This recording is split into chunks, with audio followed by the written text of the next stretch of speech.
I seem to be a bit shattered.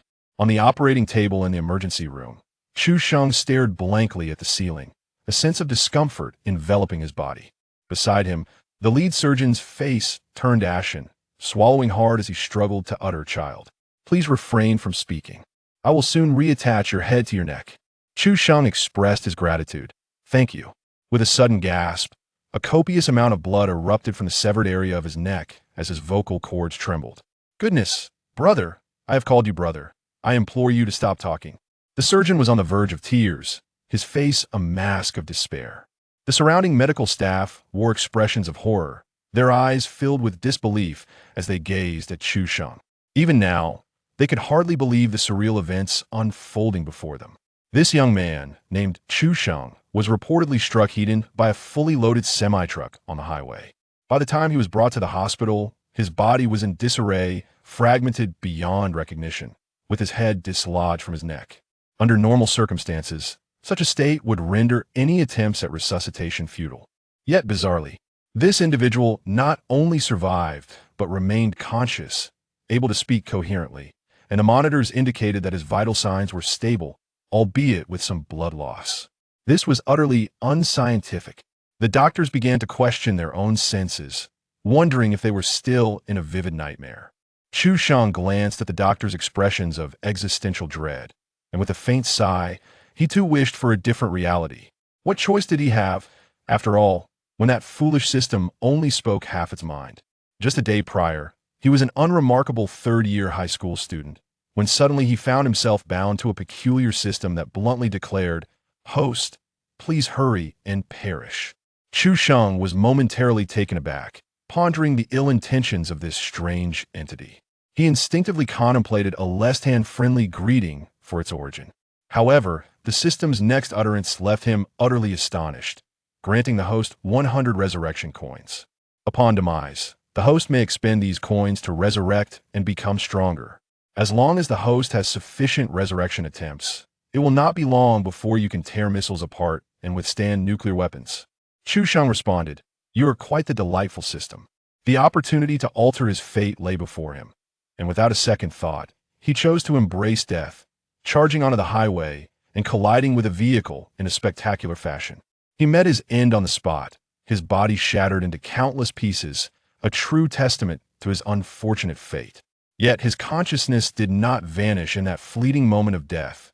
A panel materialized before his eyes. "Would you like to consume one resurrection coin to revive?" Without hesitation, he opted for yes. Ding!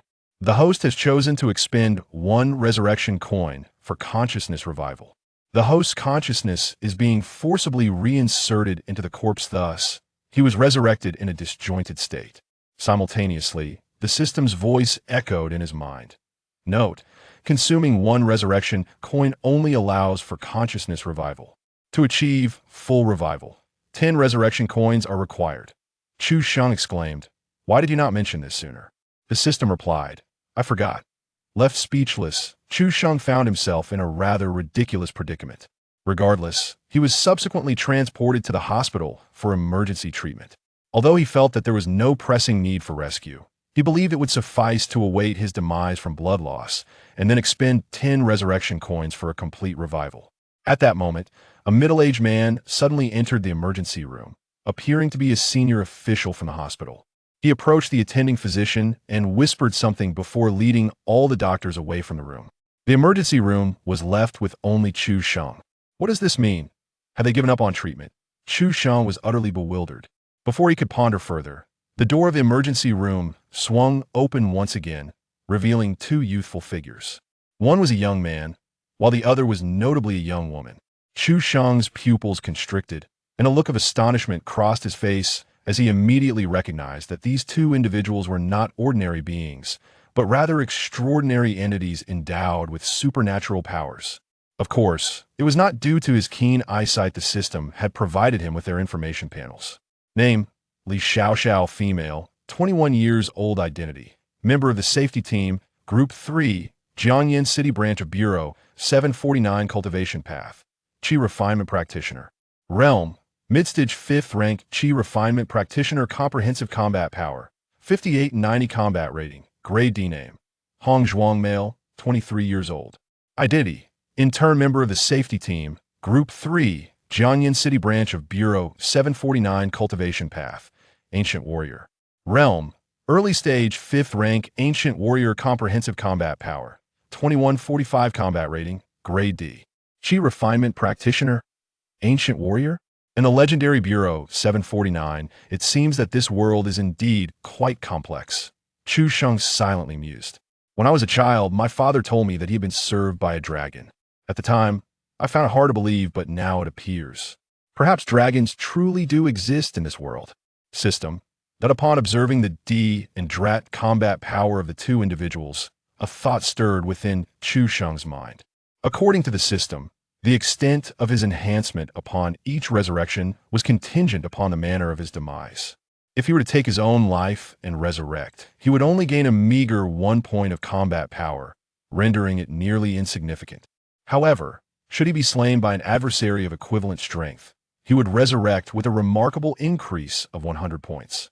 If vanquished by someone of significantly greater strength, he would gain 500 points, and if defeated by an opponent 2 tiers above him, the increase would be 1000. My initial combat power stands at 17 points. After 1 resurrection from suicide, it has risen to 18 points, placing me at the lowest rating of F, equivalent to that of an ordinary person. These two individuals possess D and D ratings, respectively, which are 2 levels above mine. If they were to slay me, I could resurrect with an astounding increase of 1,000 points. The gleam of determination sparkled in Chu Sheng's eyes as a daring idea gradually took shape in his mind. Meanwhile, as Li Xiaoxiao and her companion entered, they regarded Chu Sheng's fragmented form with incredulity. Even though they had been briefed on the general circumstances of the situation, witnessing it firsthand was still astonishing. Goodness, how is he still alive in such a state? Hong Zhuang exclaimed, arms crossed, marveling at the spectacle. Is this yet another peculiar ability?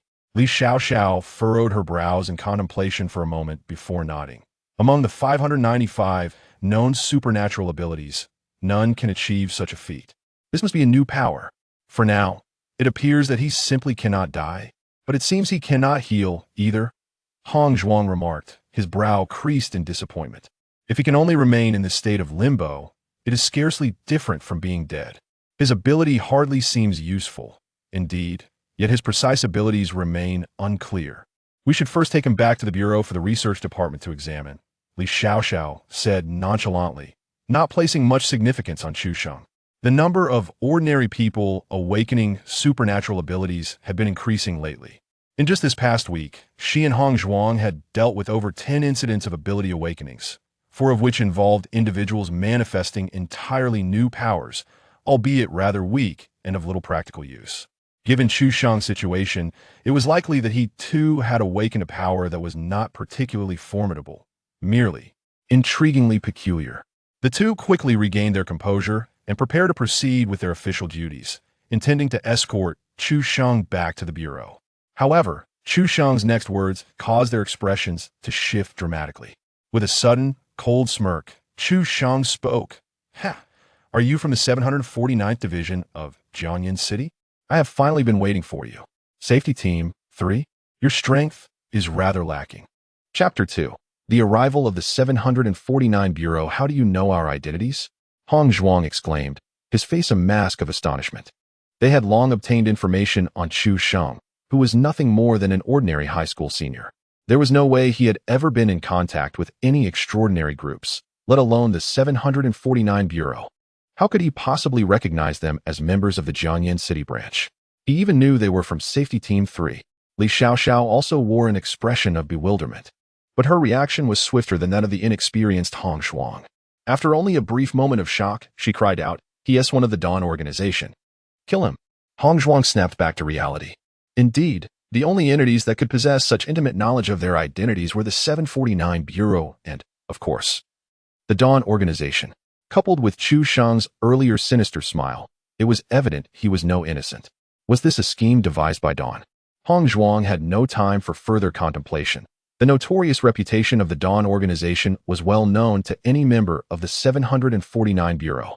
Just days prior, 3 sea-level operatives from the 749 Bureau had fallen victim to a terrifying assault by the Dawn organization in Zhonghai, all 3 of whom perished.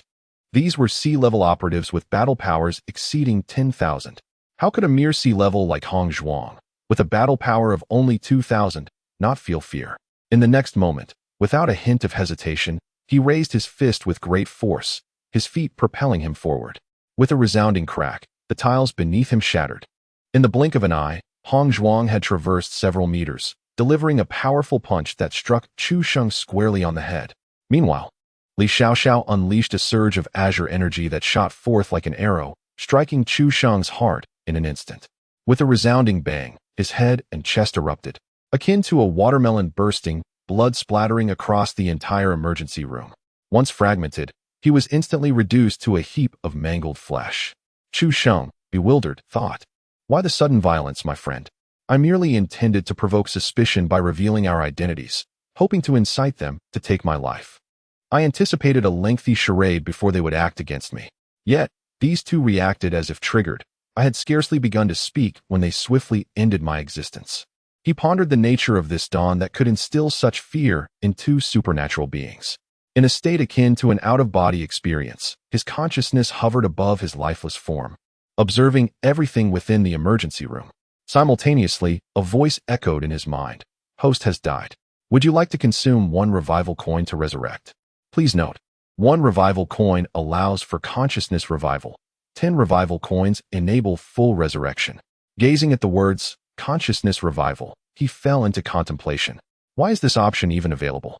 My head and body lie in ruins. How can I achieve consciousness revival? Where would I even return? The system declared, as long as the host's bodily tissue exceeds 1 cubic centimeter, this system can forcibly reinstate your consciousness. Impressive. Chu Sheng's lips twitched slightly as he redirected his focus towards Hong Zhuang and Li Xiaoxiao, secretly observing them in his ethereal state, deep in thought. Is this how it ends? Hong Zhuang stood frozen, evidently astonished. If this were truly a scheme by the Dawn, how could they so easily eliminate Chu Shen? Li Xiaoxiao, equally bewildered, began to question whether their assumptions were misguided. Yet, it seemed improbable. Just moments ago, Chu Sheng had sinisterly revealed their identities, asserting their lack of strength, clearly indicative of some hidden plot at play. Could there be another ambush? Both Hong Zhuang and Li Xiaoxiao simultaneously entertained this notion, their hearts racing with apprehension as they remained acutely aware of their surroundings. However, several minutes passed in unsettling silence. Surely, we cannot have erred. Hong Zhuang's expression darkened. If they had mistakenly killed an ordinary person, the consequences would be dire. After a brief silence, Li Xiaoxiao sighed. Let us return to the Bureau and report the situation honestly. If it is indeed a case of mistaken identity, we must bear the responsibility. Very well. As the 2 prepared to depart, Chu Sheng's countenance shifted dramatically. He swiftly addressed the system. Hurry. Activate the resurrection. Deduct 1 resurrection coin for my revival. It was a rare opportunity to encounter 2 formidable opponents, and to be slain just once would be a tremendous loss. He needed to experience their wrath multiple times to bolster his combat prowess. Chapter 3. Winning the Resurrection Competition. In the rescue room, a brilliant white light suddenly erupted, only to vanish in an instant. Li Xiaoxiao and Hong Zhuang were startled, instinctively turning their heads, and were immediately petrified. They beheld the shocking sight of 2 severed legs suddenly rising from the blood-soaked ground, racing towards them. Not far away, a heap of dismembered bodies seemed to come alive, writhing forward through the pool of blood. In the corner, Chu Sheng's decapitated head, with only a quarter remaining, opened and closed its jaw, saying, "Please, do not leave just yet. Allow me to present another head." Hong Zhuang, Li Xiaoxiao. The 2 stood frozen in place, utterly stunned by the grotesque and terrifying spectacle before them, leaving anyone who witnessed it speechless. What in the world is this? Hong Zhuang's face turned pale, and almost instinctively he picked up a chunk of broken brick from the ground and hurled it with all his might at the rolling head. In that moment, he unleashed the full force of his 2,000 points of power. Behold, the fragment of brick, propelled forth with the velocity of a projectile, traversing the expanse of several meters in a fleeting instant, impacting upon the scant quarter of Chu Sheng's cranium as he writhed upon the ground. A thunderous report echoed as the concrete floor yielded to the force, a concavity several centimeters in depth manifesting in its wake. The fragment of Chu Sheng's head, subjected to the brutal impact, was instantaneously rendered into a pulverized detritus, scattered in all directions. Concurrently, amidst the unfolding horror, Li Xiaoxiao unleashed a series of azure kinetic energies, each unerringly striking the reanimated remnants of the dismembered cadaver. The detonations reverberated with formidable intensity. A fifth-grade mid-stage Qi cultivator, possessing a D-level combat prowess exceeding 5,000 units, coupled with her mastery of a particularly lethal form of Qigong, amplified the destructive potential of her concentrated assaults. The energies not only reduced the majority of Chu Shang's residual fragments into minuscule particles, but also gouged substantial cavities into the corridor's walls and floor, revealing the reinforced steel and concrete beneath. Such force, if directed at an ordinary mortal, would undoubtedly result in instantaneous and gruesome annihilation. Surely he is deceased now?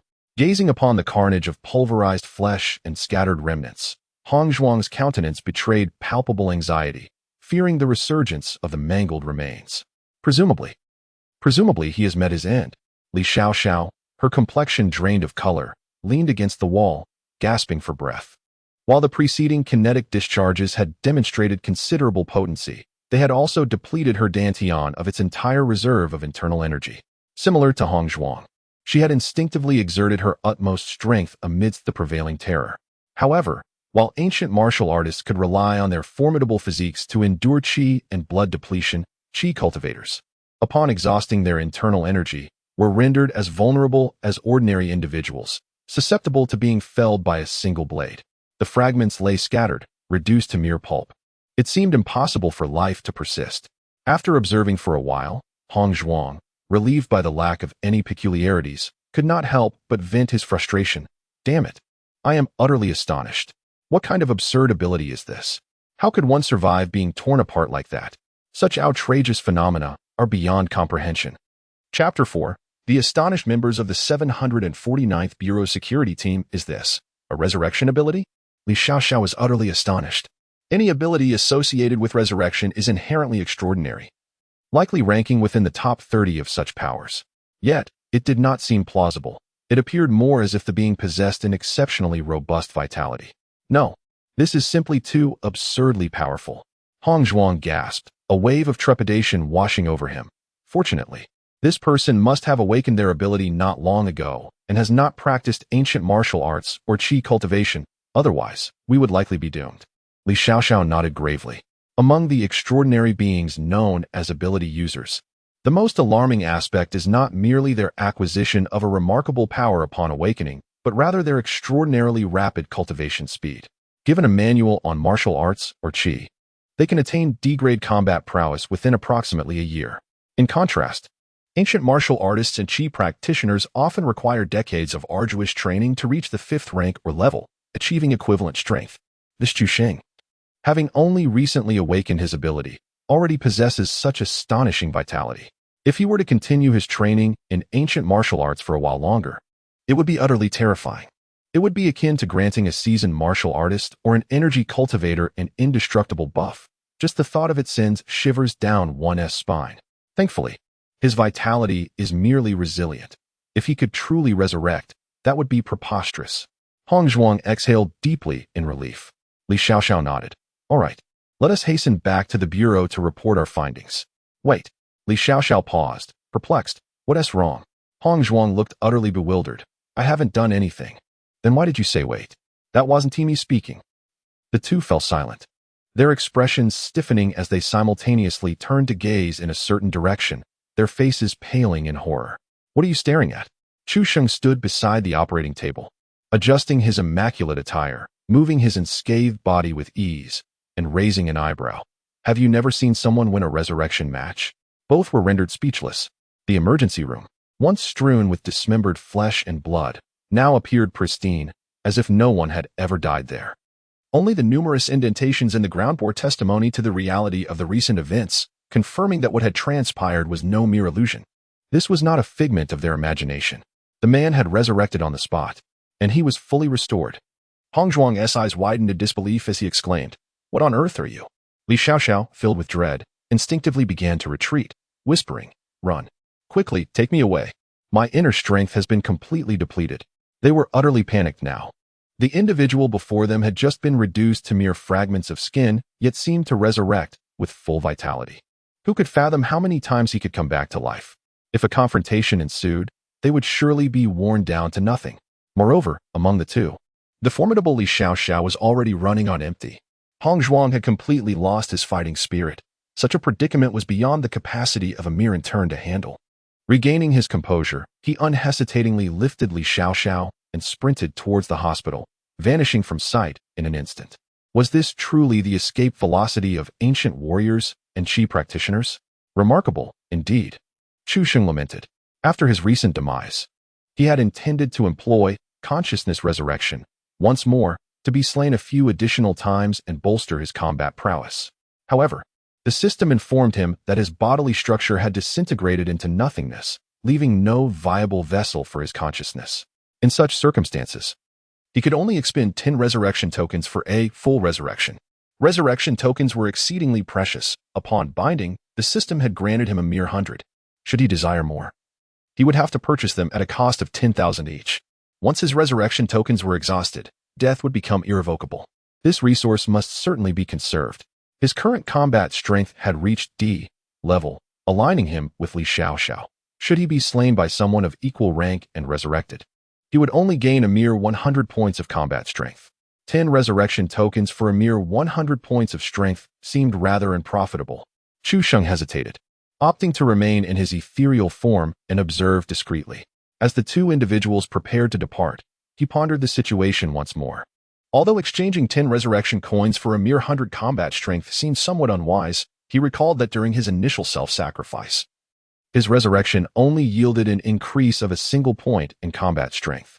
Comparatively, the prospect of surrendering another life now appeared significantly more advantageous. Thus, Chu Sheng ultimately resolved to resurrect himself once again in the presence of the two.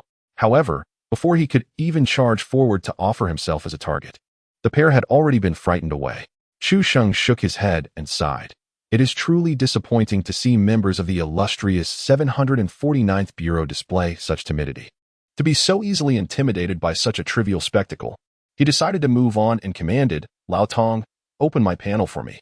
In the next moment, a data interface materialized before his eyes. Host, Chu Sheng. Comprehensive combat strength, 1118. The average combat strength of an ordinary adult male is 20, while the human limit stands at 99. Combat strength rating, D- grade. A rating of D requires over 3,000 combat strength, D grade over 6,000, and AC grade exceeds 10,000. Resurrection coins, 88. One can be acquired by recharging 10,000 Huaxia coins. Items, Resurrection Marker 3. The host can mark any location they have previously visited. Upon resurrection, they will return to the marked point. This is a consumable item. High sequence ability chest. Upon opening, it grants a random ability from the top 50 sequence numbers.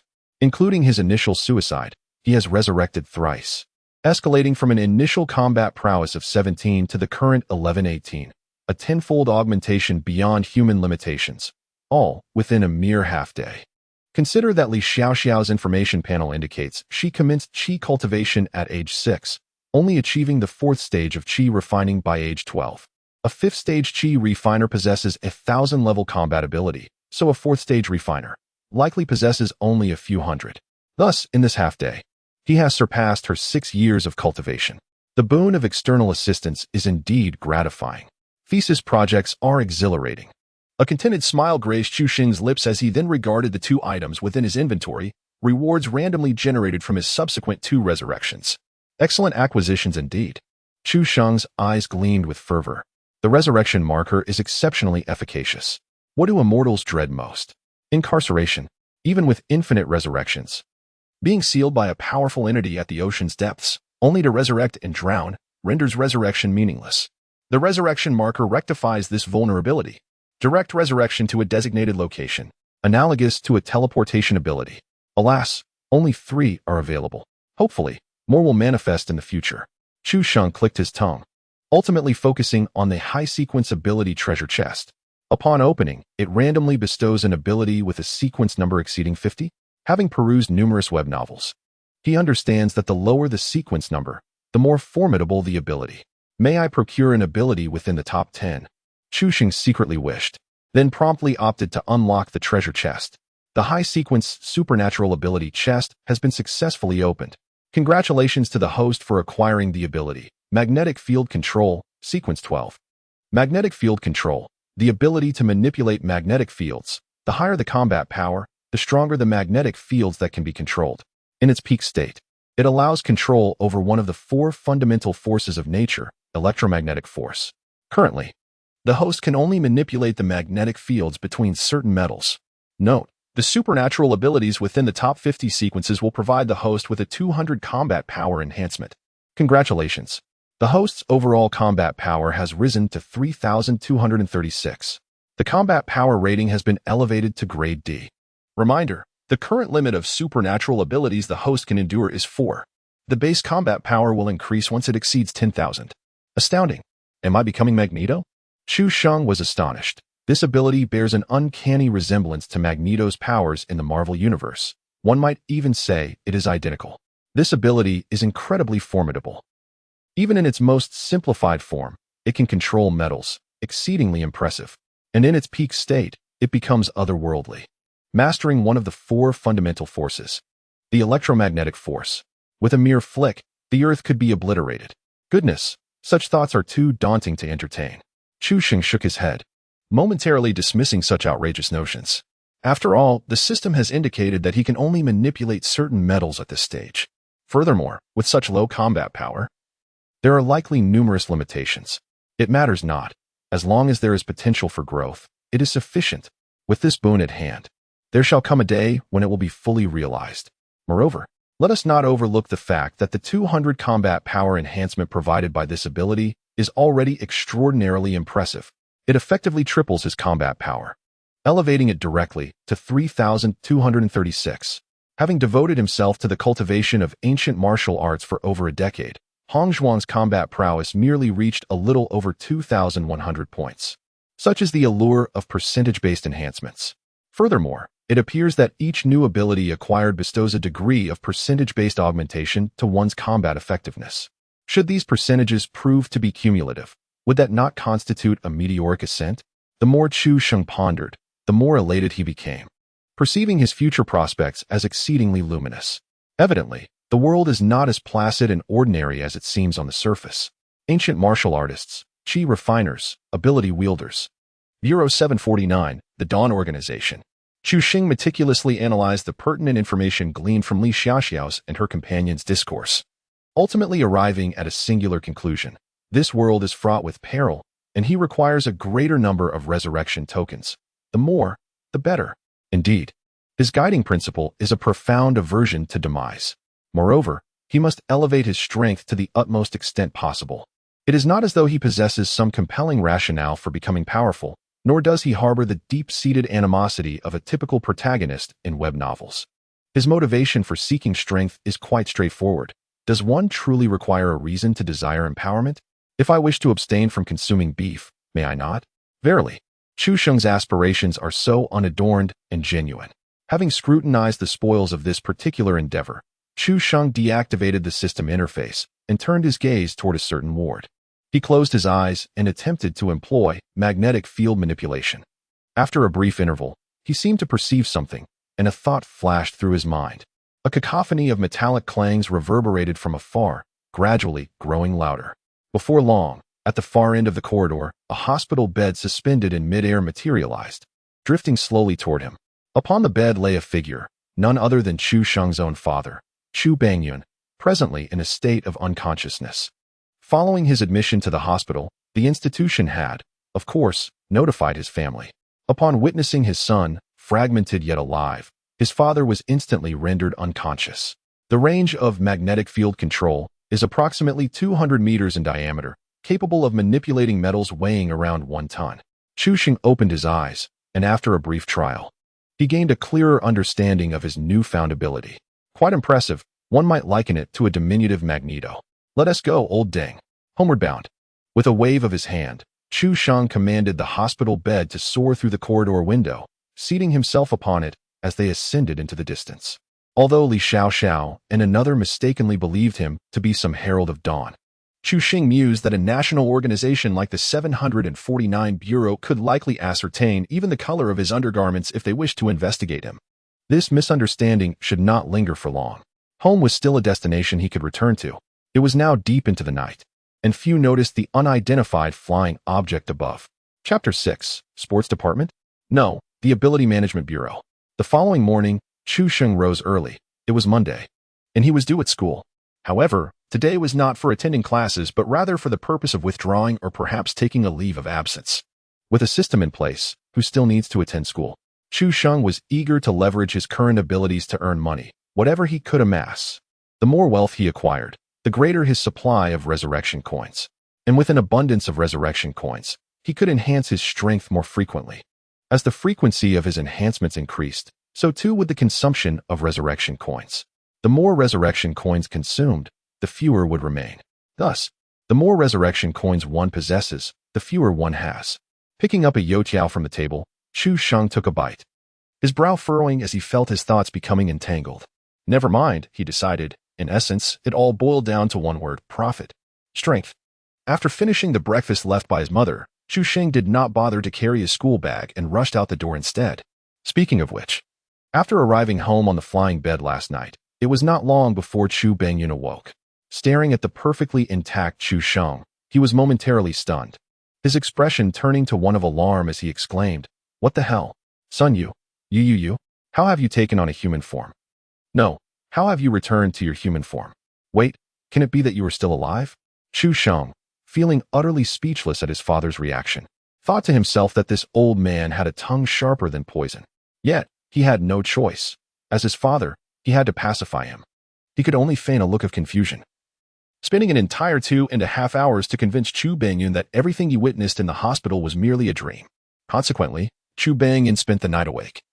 And at 4 a.m, he set out alone, claiming he was going to the mental hospital to check on his mind, which he believed was somewhat problematic. He still had not returned. It could be considered a narrow escape.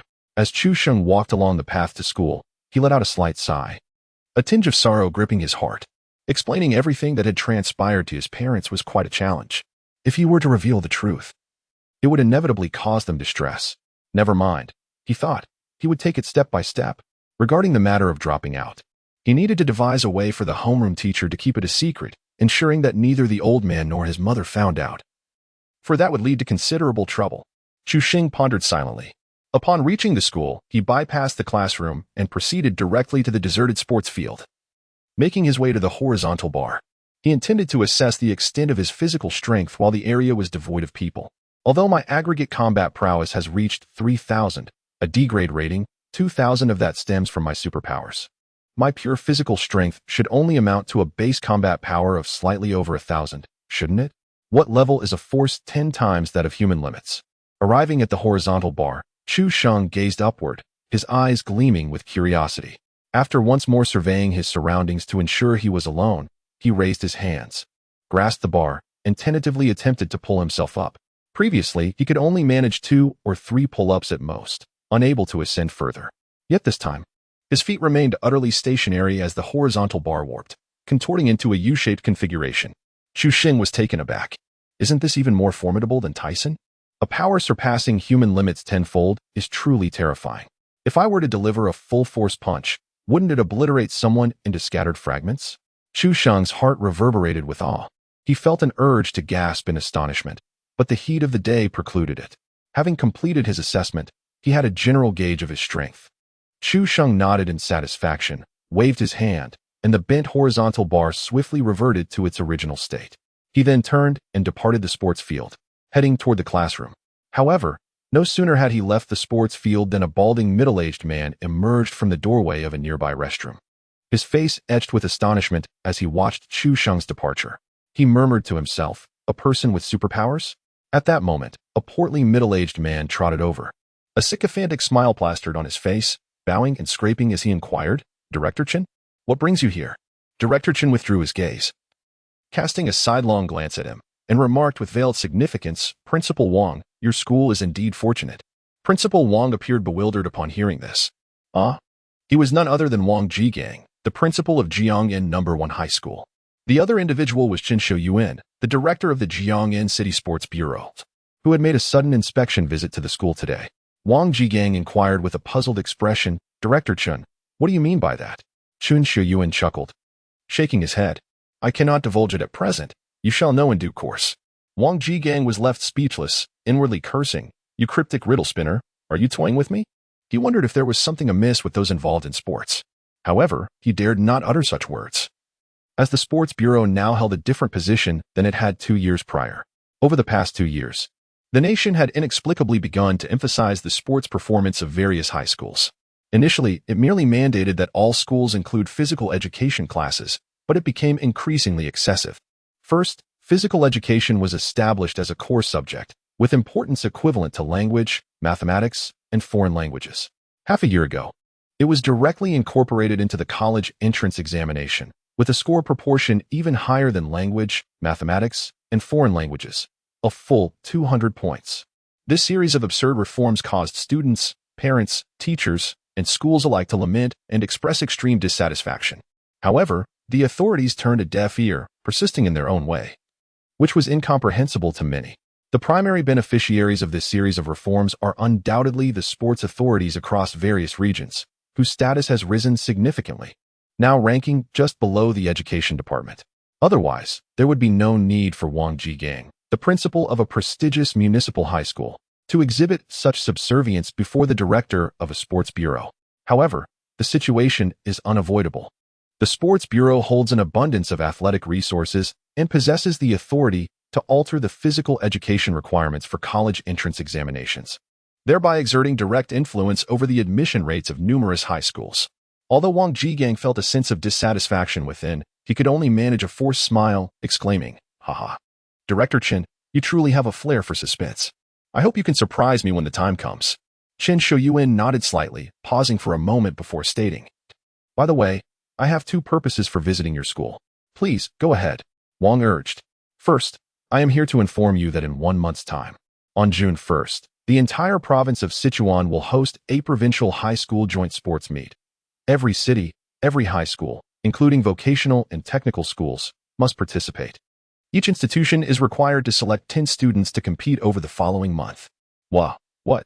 A provincial high school joint sports meet? Wang Jigang was taken aback. Indeed, Chun Shuyuan affirmed.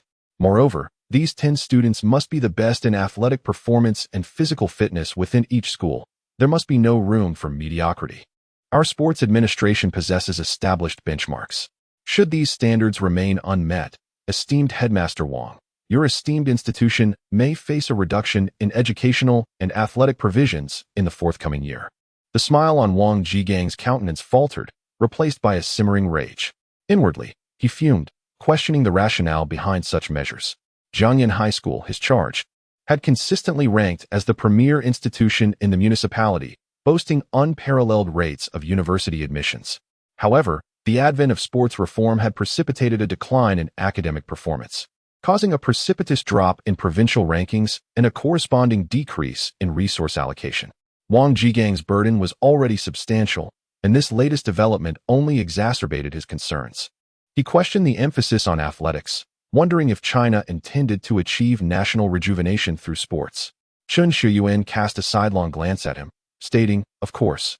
Should your students secure a position within the top 100 in the provincial games, your school shall be designated as a key athletic institution, thereby doubling your resource allocation and augmenting your remuneration." Wang Jigang nearly scoffed, retorting, "I am acutely aware of the resource allocation afforded to leading athletic institutions, but our school's athletic prowess is regrettably deficient. In the past 2 years, only a handful of athletes have progressed to the municipal team, with none reaching the provincial level. Securing a position within the top 100 statewide seems unattainable, perhaps even the top 500. Wang Jigang's complexion darkened with frustration. Chun Shuyuan offered a subtle smile, countering, "On the contrary, your institution currently harbors a student with the potential to achieve a top 100 placement in the provincial games. This brings me to the second matter I wish to discuss with you." "Who?" Wang Jigang was taken aback. "How is that possible? What level could our school's athletes possibly reach?" Chun Shuyuan turned his head, once more glancing towards the direction from which Chu Sheng had departed, where the senior high school building stood. Narrowing his eyes, he remarked, "Athletes? That student hardly resembles an athlete." "What?" Wang Jigang was bewildered. Not an athlete. How can he be among the top 100 in the province then? He probably wouldn't even qualify for the provincial sports meet. Chen Shuyuan did not clarify his confusion. There were some matters he could not disclose at this moment. For instance, the current state sports administration of Huaxia had long since become a mere facade, now serving as a subsidiary department for the Huaxia government, or rather, the 749 Bureau, tasked with uncovering individuals with extraordinary abilities. The sports administration? It would be more aptly described as an abilities management bureau. Chen Shuyuan replied nonchalantly, in any case, I have set my sights on a student from your school, and I intend to grant him my reserved spot on the national sports team. Now, I kindly ask Principal Wang to escort me to meet this student. Reserved for the national team? Wang Jigang's eyes widened in astonishment. This reserved spot was now more coveted than those for Tsinghua or Peking University. As a principal of a high school in a small city, he had never dared to even dream of such a thing. Who could this student be to warrant such a precious opportunity from Director Chen? A wave of suspicion washed over Wang Jigang. Chapter 7. Provincial Joint Sports Meet, with a prize of 1 million? Upon arriving at the classroom, Chu Sheng noticed the absence of the teacher at the podium. It seemed they had not yet arrived, likely occupied with a meeting. After some contemplation, he decided to enter the classroom and wait. Chu Sheng, you are late. As soon as he entered the classroom, the discipline committee member, Li Xiao, approached with a frown. Addressing him in a tone laced with authority, what time do you call this? How dare you arrive late? I shall certainly remember your name this time. This is utterly unacceptable. Upon hearing this, the classmates cast him bemused and exasperated glances. Such a penchant for name-taking and wielding minor authority made Li Xiao quite unpopular. Chu Xing shot him a glance, finding the situation somewhat amusing, and chose to disregard him entirely as he made his way to his seat. Li Xiao was taken aback, never anticipating that Chu Sheng would so blatantly ignore him. What did this mean? He was a discipline committee member after all. To be bypassed in front of the entire class was a blow to his pride, and he felt a surge of embarrassment. In a moment of frustration, he called out, Chu Sheng, did you not hear me? You are late. Chu Sheng turned back to glance at him, retorting, oh, you actually noticed? How astute of you. Shall I present you with a medal? The entire class erupted in laughter, thoroughly entertained. Many looked at Chu Sheng with admiration, astonished by his audacity in standing up to Li Xiao. Individuals like Li Xiao, who relished in posturing and exerting authority, were generally unwelcome in any class, having offended many peers in the past. However, such individuals often garnered favor from teachers. Even if they disapproved, they dared not voice their grievances, for fear that Li Xiao would report them, leading to dire consequences. Chu Xing's retort undoubtedly resonated with the majority of the class, striking a chord that brought them collective delight. What on earth has gotten into you today, my dear fellow? As Chu Sheng's deskmate added him as a friend, Chen Hahao stood agape. Being late is one thing, but daring to confront Li Xiao? Is he not afraid that this fellow will turn around and report him to the teacher? He has never exhibited such audacity before. While others were amused by the spectacle, he was more concerned about how Chu Xin would face their homeroom teacher. After all, the teacher holds a particular fondness for Li Xiao. You, Li Xiao exclaimed. His face flushed. You, this is outrageous. Is there such a student as you? Your grades are mediocre, dragging the entire class down, devoid of any sense of collective honor. And now you dare to challenge me? Chu Sheng took his seat without even glancing at him, pointed at him, and said to Chen Hahao with a grin, look at this child. He resembles a fool since childhood, truly endearing. Ha ha ha. The classroom erupted in laughter. Let's talk, let's talk. The homeroom teacher will be here soon. Chen Hahao, however, with a look of panic, tugged at Chu Sheng's sleeve and whispered, Brother Chu, enough is enough. If you provoke him further, you will be the one to suffer in the end. As expected, Li Xiao was immediately thrown off balance, his face turning crimson. You. Just wait. I'm going to find Teacher Guo right now. With that, he stormed out of the classroom in a huff. Damn it, this is a disaster. Chen Hahao turned pale, utterly bewildered as he looked at Chu Sheng. What is going on with you today? Why the wrath? Did you not get enough sleep last night? Well, I stopped playing nice. Chen Hahao was at a loss for words. Even at this moment, he was still cracking jokes? He articulated with palpable anxiety that reprobate Li Xiao has undoubtedly reported the incident. Are you not apprehensive? Chu Sheng responded with a nonchalant shrug. It is of no consequence. He is behaving like an infantile schoolboy. Let him report it if he so desires. I am disinclined to engage with his antics. Chen Hahao, taken aback, inquired with astonishment. Are you genuinely unconcerned? If the form teacher summons your parents, will you not be in dire straits, my friend? Fear not, Chu Xing reassured him. Last night, I availed myself of my mother's cellular device and configured it to obstruct all calls from unfamiliar numbers. Thus, the form teacher will be unable to establish contact with her. And what of your paternal figure? Shen Hahao queried. My father? Chu Sheng responded. He is currently residing within the confines of a psychiatric institution. Shen Hahao exclaimed. Furthermore, his cellular device was subjected to a precipitous descent from the heavens yesterday, rendering it irreparable and rendering him incommunicado. From the heavens? A precipitous descent? Pray tell, did your father elect to open a window whilst aboard an aerial conveyance? Shen Hahao inquired, perplexed. Chu Sheng demurred. Nay, I merely facilitated its aerial trajectory. Shen Hahao, his gaze fraught with concern, regarded him in contemplative silence for a protracted moment. Chu, my esteemed compatriot. He eventually declared, I am of the opinion that it is you who should be seeking sanctuary within the walls of a psychiatric institution. Chu Xing bestowed upon him a cursory glance, dismissing him with indifference. He promptly closed his eyes, seeking respite, as he awaited the arrival of Li Xiao and the form teacher, anticipating the opportunity to broach the subject of his withdrawal from the academic institution. 10 minutes elapsed. The form teacher, Guo Qingmei, entered the classroom, her countenance shadowed by a palpable displeasure. Her gaze, imbued with barely suppressed ire, was immediately directed towards Chu Sheng. She then proceeded with alacrity towards the lectern. Li Xiao trailed in her wake, his visage tilted skyward, radiating an aura of smug satisfaction as he fixed Chu Sheng with a look that conveyed a singular message. Behold, your comeuppance is at hand. The entire class fell into a profound silence. Laughter ceased, and pitying glances were cast towards Chu Sheng. Although the banter had been amusing, the arrival of the homeroom teacher meant he would soon face the consequences. Alas, brother beast, may fortune smile upon you. Even your father cannot save you from this predicament. Shen Hahao lowered his head, his face a mask of fear. For high school students, the authority of the homeroom teacher remains formidable. Moreover, Jiangyan one high school had previously held the title of the top school in the city, and most students admitted here were indeed good students, making it difficult to escape the teacher's scrutiny. Yet, just as everyone anticipated that Guo Qingmei would reprimand Chu Sheng, she instead stated, I will address this individual's actions later. Rest assured, they cannot evade the consequences. Such reprehensible behavior will not be tolerated in our class. Severe punishment is imperative. As she spoke, her piercing gaze swept over Chu Sheng. Li Xiao, witnessing this, felt a surge of satisfaction, reveling in the thought that someone would soon face retribution. Chu Sheng, someone? Very well, aside from a select few, I have now acquired a new moniker. Guo Qingmei continued. Now, let us return to the matter at hand. Earlier, the school leadership convened a meeting with all homeroom teachers to discuss an important announcement on June 2nd. Sichuan Province will host a provincial high school joint sports meet. All high schools are required to participate, and we are no exception. Each school is allotted only 10 spots for competitors. This opportunity is of immense significance, truly paramount. If our class secures one of these spots, it will be a tremendous honor. Guo Qingmei's expression was profoundly serious.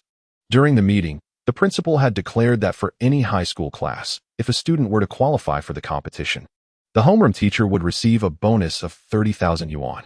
Should 2 students qualify, that would amount to 60,000 yuan. Moreover, the rewards for this sports event were extraordinarily high, almost exorbitant. If any student from her class could rank within the top 1,000 in the province, she, as the homeroom teacher, would directly receive 50,000 yuan.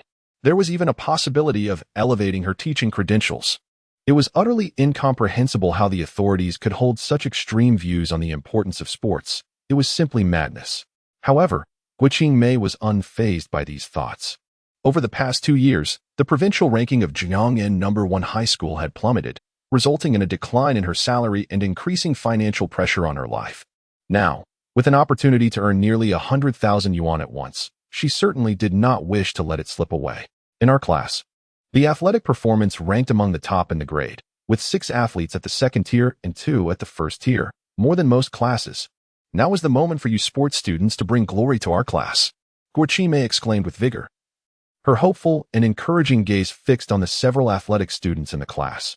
She concluded with a reminder, for this sports event, anyone who qualifies would receive 5,000 yuan, And should they make it into the top 1,000 in the province, a bonus of 100,000 yuan awaits. The top 100 would earn 500,000 yuan. The top 10, a million yuan. And the first place, a staggering 10 million yuan.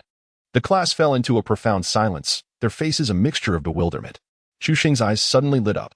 Win less? Chapter 8. Absurd Sports Reforms. Is it related to superhuman abilities? Chen Hahao was left utterly bewildered, exclaiming, "What nonsense is this? Are they really showering these athletes with money?" The other students in the class exchanged incredulous glances, and even the few athletes appeared utterly perplexed, struggling to fathom the veracity of their homeroom teacher's announcement. A provincial high school joint sports meet, a mandate for every high school in Suzhou province to participate, and the prizes are astonishingly high.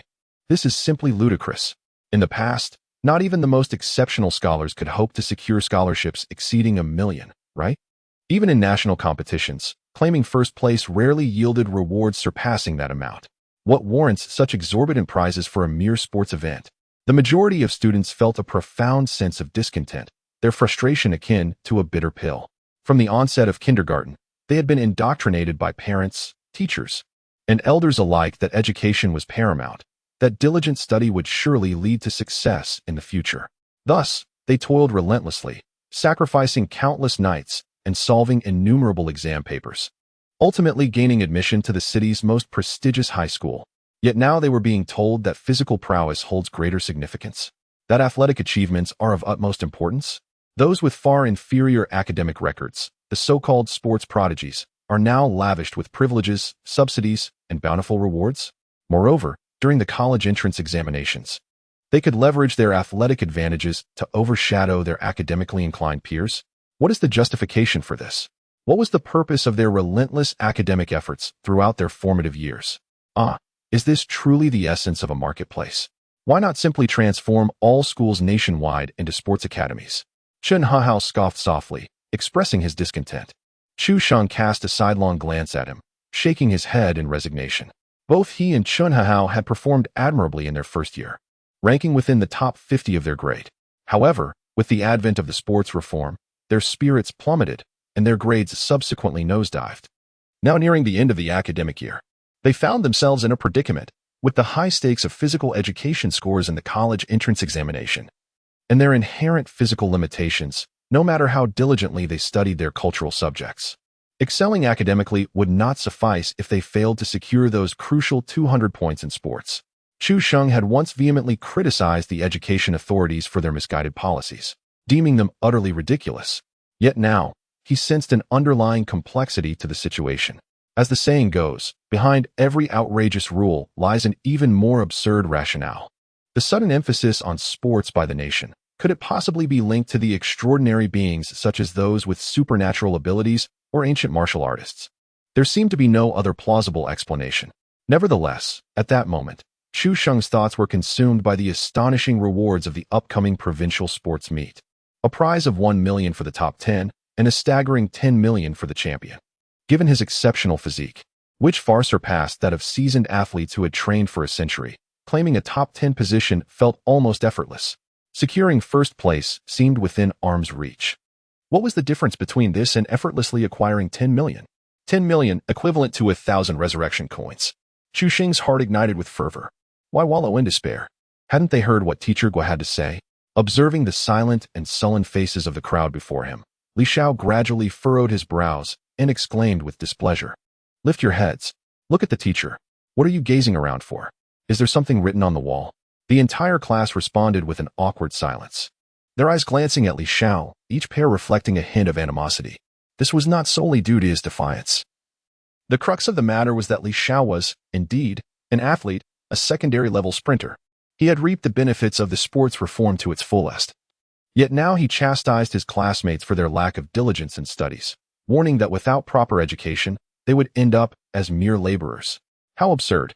Chen Hahao muttered under his breath. What an imbecile! Chu Sheng sighed. Such unfiltered honesty. Li Xiao, however, remained unfazed by the gazes directed at him, instead feeling a sense of pride swell within. What was wrong with enjoying the fruits of success? Wasn't luck also a facet of strength? Who were they to envy him now, having neglected physical training in the past? With this thought, Li Xiao couldn't help but cast a glance at Chu Sheng. finding the situation even more amusing. What did it matter if one had good grades before? Now, even gaining admission to an undergraduate program seemed a daunting task. Guo Qimei, on the other hand, was quite pleased with Li Zhao's approach, casting him an approving glance. She then frowned and surveyed the entire class, declaring, "Did you hear that? If you wish to participate, stand up and make your intentions known." Chen Guangxiu, Shuihui, why do you sports specialists keep your heads down? Don't you want to join the sports meet and bring glory to our class and school? Chen Guangxiu trembled slightly, caught in the envious, disdainful, and discontented gazes of his classmates. After a moment of hesitation, he steeled himself and stood up. I wish to participate. Upon seeing someone take the lead, the other athletes exchanged glances before also rising to their feet. I want to join too. I want to give it a try. I actually do not want to participate, but if everyone else is eager, I have no choice. The expressions of the athletes were somewhat complex. To be honest, even they felt that the national favoritism towards sports over the past 2 years had been rather excessive, inciting a bit of resentment. Excellent. Guo Qingmei nodded in satisfaction, smiling as she remarked, with Li Xiao, we have a total of 9. Over the next month, I hope. Below, Chen Hao mumbled. I think I'm ill. I've contracted a disease that makes me envious of athletes. Damn it. I'll never share the same breath with those who practice sports in this lifetime. Those participating in this sports meet are all fools. Damn it. Suddenly, Chu Sheng raised his hand. Chen Hao turned in shock, his face a mask of disbelief. He stood there in a daze for a moment, murmuring, but then again, it is everyone's duty to bring glory to the class. Chapter 9. Principal Wang and Director Chen personally come to find a student? Chu Sheng? The entire class looked at him in astonishment. What was he doing trying to join in? It was not that they looked down on him, but rather because Chu Sheng had left an impression of being the archetypal frail and sickly academic achiever. Of course, now he was merely a frail and struggling student. A month ago, during a mock physical education examination with a maximum score of 200, he managed to attain a mere 80-something points. When the time came for the 5,000-meter run, he reached a point where he could barely catch his breath, causing even the physical education teacher to fear he might collapse on the field. What are you up to? Guo Qimei furrowed her brows, her irritation evident. Chu Sheng, I have yet to address your tardiness and your defiance against the discipline committee. What do you intend to do now? Chu Sheng, with an air of entitlement, replied. As I mentioned, I wish to participate in this sports meet. Of course, if you do not wish for me to join, you may transfer me to another class, and I shall compete as a student from that class. He showed no respect for Guo Qimei, a teacher he had long harbored discontent towards. During his first year of high school, when his grades were commendable, she had been all smiles and warmth. Now, however, he found himself reduced to a student struggling in both physical and academic disciplines, a burden dragging down the class's overall performance and jeopardizing her bonuses. To her, even 100 of his ilk could not compare to a single Li Xiao, a dedicated athlete. Other classes? Guo Qimei scoffed. Do you think you are a professional athlete? Which class would be clamoring for you? Go ahead and inquire which class would accept you. Li Xiao seized the opportunity to reprimand. Chu Sheng, the teacher is discussing serious matters. If you continue to disrupt, you will find yourself standing outside in punishment. He believed that Chu Sheng had surely lost his senses. With such a frail physique, how could he possibly hope to run 5,000 meters, let alone participate in the provincial sports meet? Was he out of his mind? It is utterly incomprehensible. Not only him, but also several athletes from the sports department cast bewildered glances at Chu Sheng. The opportunity to participate in the provincial high school joint sports meeting seems beyond their reach, as these first and second-tier athletes lack confidence in securing a spot. After all, each school has only 10 slots, while there are hundreds of sports students. How could Chu Sheng dare to compete? It can only be said that his courage is commendable. Brother Chu, perhaps it's best to reconsider. With our physiques, those sports students could easily take us down with a single punch. Are you really going to vie for this spot? Are you out of your mind, or am I? Chen Hao urged in a hushed tone, genuinely doubting whether Chu Sheng had experienced a bout of madness today. This was simply abnormal. Chu Sheng maintained a calm demeanor, unwilling to elaborate further. He was preparing to head directly to the principal's office, intending to smash the principal's desk with a single blow, convinced that the principal would have no choice but to grant him a spot. At that moment, he was resolute that he would not participate as a student of Guo Qingmei. The notion of profiting from him was out of the question. Suddenly, a commotion erupted outside the classroom door. Guo Qingmei furrowed her brow, poised to reprimand loudly, but the next moment, she heard a familiar voice. Director Chen. The class of Senior 3, Section 2, is just ahead. Director, isn't it rather inefficient for us to check each class one by one? Why don't we head to the monitoring room first and ascertain the identity of that student? Upon hearing this voice, Guo Qingmei's expression shifted dramatically, instantly transforming into a sycophantic smile as she hurried out of the classroom. Indeed, in the corridor, Wang Jigang and a group of school leaders were surrounding a balding middle-aged man, making their way towards this direction. Upon hearing Wang Jigang's words, the balding man shook his head and remarked, "Monitoring the surveillance is one thing. Someone is already on it. Since I have some time to spare, I might as well come and take a look." Wang Jigang could only force a smile, his heart racing with both astonishment and suspicion. Who was that student on the playground earlier? Could they truly be so remarkable as to warrant such attention from Director Chen? Meanwhile, as Guo Qingmei caught sight of the balding man, her pupils constricted. He was none other than Director Jiang of the Sports Administration of Jiangyan City. In the current educational landscape, the standing of the Sports Administration is only second to that of the Education Department. Why had such high-ranking officials suddenly come to the teaching building? Was it related to the provincial sports meet? Guo Qingmei had no time for further contemplation and hurriedly approached with a smile. "Principal Wang, Director Chen, esteemed leaders, what brings you here?" Wang Jigang had already noticed her and, seizing the moment, introduced her to Chen Xuyin. "Director Chen, this is the homeroom teacher of Class 2, Year 3, Guo Qingmei." "Oh, Teacher Guo, it is a pleasure to meet you." Chen Shuyuan extended his hand. No, please, just call me Xiao Guo." Guo Qingmei, taken aback by the honor, quickly reached out for a handshake. Chen Shuyuan appeared quite urgent and got straight to the point. "Teacher Guo, has there been any tardy students in your class today?" "Huh." Guo Qingmei was momentarily taken aback. "Tardy? There was only one student, Chu Sheng. Why was Director Chen specifically inquiring about this?" Guo Qingmei felt a bit dazed. Indeed, there was one student who was late today. Chapter 10. Does Director Chen intend to recommend Chu Sheng for the national team?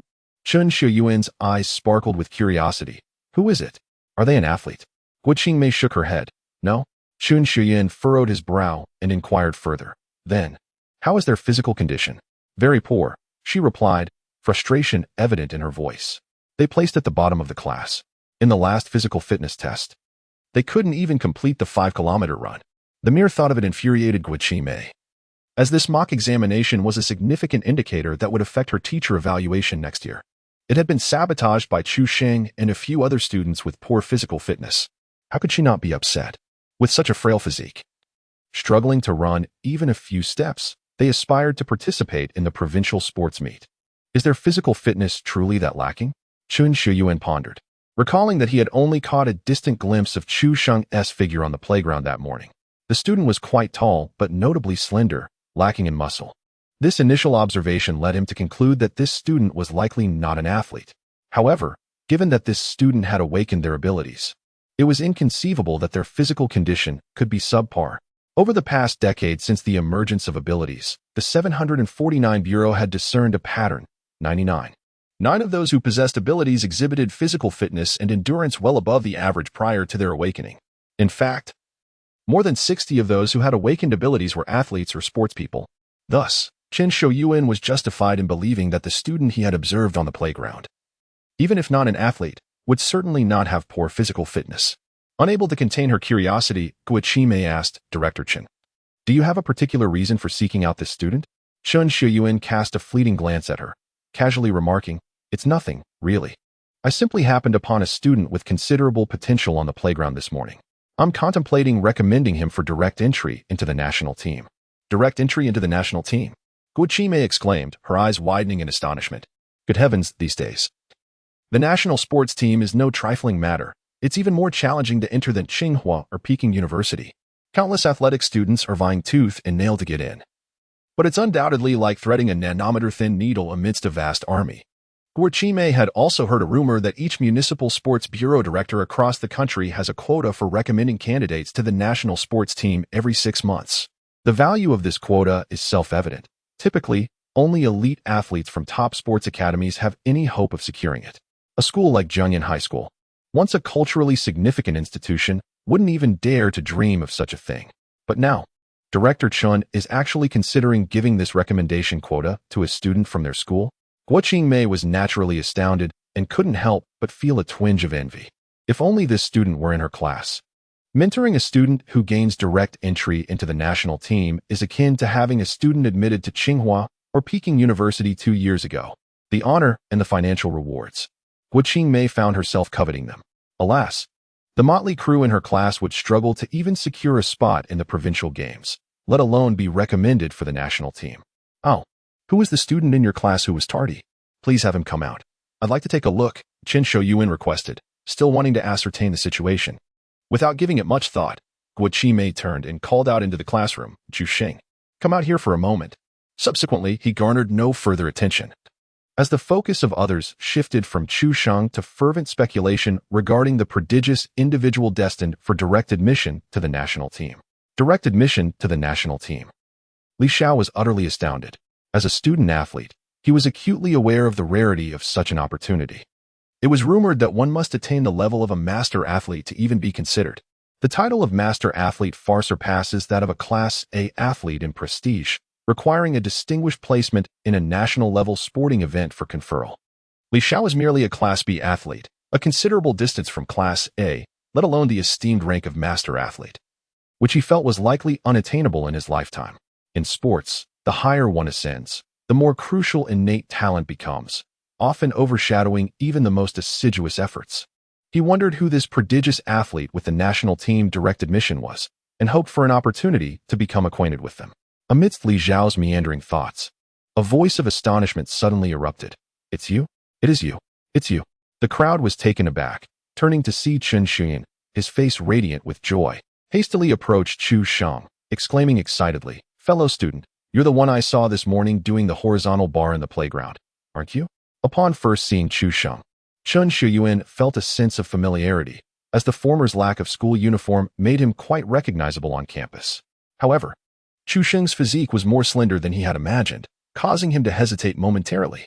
After observing Chu Sheng's back from a different angle, Chen Shouyuan was finally certain that he had found the person he was looking for, due to the unique design of the garment on the back, which featured a remarkable motif. Chen Shouyuan appeared somewhat agitated. Chu Sheng? You are called Chu Sheng, correct? I am Chen Shouyuan, the director of the Sports Bureau of Jiangyan City. I would like to have a private conversation with you, if you don't mind. Noticing that Chu Sheng seemed unmoved, Chen Shouyuan hurriedly elaborated, there is currently an opportunity for you to be directly recommended to the national sports team. This is a privilege I possess as the director, and if you are interested, I hope we can speak in private. At that moment, Guo Qingmei, Wang Jigang, and several school leaders stood frozen in place, exchanging bewildered glances, their faces displaying expressions of disbelief and shock. The entire Class 2 of the senior year fell into a profound silence, everyone taken aback by the unfolding scene. The athletes from Chun Guangshu's group widened their eyes in astonishment, filled with incredulity. Him? The person Director Chen wishes to recommend to the national sports team is him? How is that possible? On what grounds? Li Xiao was equally flabbergasted, utterly stunned by the absurdity of the situation. Chapter 11. Chu Sheng actually declined. This. Guo Qingmei's eyes widened in disbelief as she exclaimed, Director Chen, you must have mistaken him for someone else, right? Chu Sheng? He isn't even an athlete. Being recommended to the national team? Surely, that must be a joke. Wang Jigang echoed her sentiments, his face a mask of incredulity as he scrutinized the frail figure of Chu Sheng. Is this really the individual that Director Chen claims has the potential to rank among the top 100 in the provincial sports meet? With such a physique, he might not even qualify to participate in the sports meet. Everyone present was convinced that Director Chen had indeed mistaken the identity of the person in question. Chen Shouyuan, however, was utterly disinclined to engage with them. What was there to elucidate to this group of ordinary individuals who were oblivious to the existence of superhumans? At that moment, his gaze was solely fixed on Chu Sheng, and with utmost seriousness, he remarked, Classmate Chu Sheng, you must have experienced some extraordinary events during this period. I am aware that you harbor numerous questions. Let us converse privately, and I can unveil the truth to you. To the others, this statement appeared rather perplexing. But Chu Sheng narrowed his eyes, a particular suspicion within him finally confirmed. The nation's intense emphasis on sports was indeed intertwined with superhumans. But why? Could it be that individuals with superior physical prowess are more predisposed to awakening their latent abilities? Surely, the true intent behind Director Chen's visit was not merely to facilitate his admission into the national team, was it? Perhaps he intended to recruit me into the 749 Bureau? Chu Sheng dismissed further contemplation, focusing solely on one pressing inquiry. He spoke up, "Director Chen, I have a question." Taken aback, Chen Shouyuan quickly replied, "Any questions can be discussed in private. There are too many people here." Chu Sheng interjected, "No need for that. I merely wish to inquire, should I be admitted to the national team, how much compensation would I receive?" Chen Shouyuan was momentarily stunned, having never anticipated that Chu Sheng would pose such a query. Did this lad not grasp that he was sought out precisely because of his extraordinary abilities? The offer to join the national team was merely a fade. He had hinted at this so overtly just moments ago, yet Chu Sheng seemed oblivious to it. Hiss. This young man is rather daft. Chu Sheng's statement caused Li Xiao, Chen Guangxiu, and the other athletes to blink in astonishment, gazing at him as if he were a fool, regardless of whether Director Chen had mistaken him for someone else. This was an opportunity for direct admission to the national team. It held far greater promise than gaining entrance to Tsinghua or Peking University.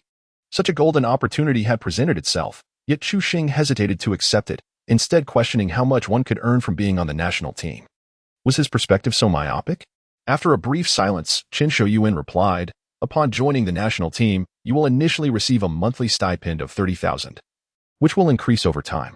For an awakened ability user entering the 749 Bureau, salaries and stipends typically range from 10,000 to 100,000, depending on potential." Observing Chu Sheng's prior performance on the field, Chen Shouyuan deduced that his awakened ability was likely strength-based, which ranked relatively low in the ability hierarchy, indicating limited potential. Thus, he candidly predicted that Chu Sheng would probably earn around 30,000 monthly upon entering the 749 Bureau. Upon hearing this, the entire class was astounded. To begin with a salary of 30,000 upon joining the national team, such treatment was utterly outrageous. Guo Qingmei couldn't help but smirk. After over 20 years as a homeroom teacher, her monthly salary, including bonuses, rarely exceeded 10,000. How could this young man be poised to earn 30,000 upon his entrance into the national team? In the past, even those with master's or doctoral degrees struggled to attain such compensation. Jealousy clouded Li Xiao's vision, and he yearned to confront Chen Shouyuan, certain that he had made an error in identification. Yet, in the presence of so many officials, he lacked the audacity to act on his impulse. Goodness, why was he still hesitating? He should have accepted immediately. Chen Hahao gazed anxiously at Chu Sheng, who stood there, utterly unmoving. However, faced with such a generous salary, Chu Sheng simply shook his head and remarked, "That's insufficient." A profound silence enveloped the crowd. Everyone stared at Chu Sheng in disbelief, astonished that he would utter such words. Insufficient? Surely, my friend. Is this even sensible? A monthly salary of 30,000, and you deem it low? In 3 years, that amounts to 1 million. Is that still inadequate? Such pretentiousness is beyond reason. Chen Shouyuan was equally baffled, scrutinizing Chu Sheng for a moment before a sudden realization dawned upon him. Tentatively, he inquired, "You can't be considering participating in the provincial sports meet for the prize money, can you?" Chu Sheng replied with utmost certainty, "Of course. Haven't you heard that the first prize carries a bonus of 10 million? It was evident that anyone with a modicum of sense would choose between a monthly salary of 30,000 and the allure of a 10 million bonus. Regardless of whether the offer of a spot on the national team was genuine or not, he had no intention of pursuing it. He needed to maintain his identity as a student to participate in the provincial high school joint sports meet. Chen Shouyuan comprehended the situation. This young man, having awakened his power-related abilities, surely felt invincible, believing that no athlete could rival him. Surely, by merely participating in the provincial sports meet, he could secure the first place effortlessly. However, the reality was that claiming the top spot in this competition would not be an easy feat. For those endowed with power-related abilities, even making it to the top 10 would prove challenging. This was far from an ordinary sports meet.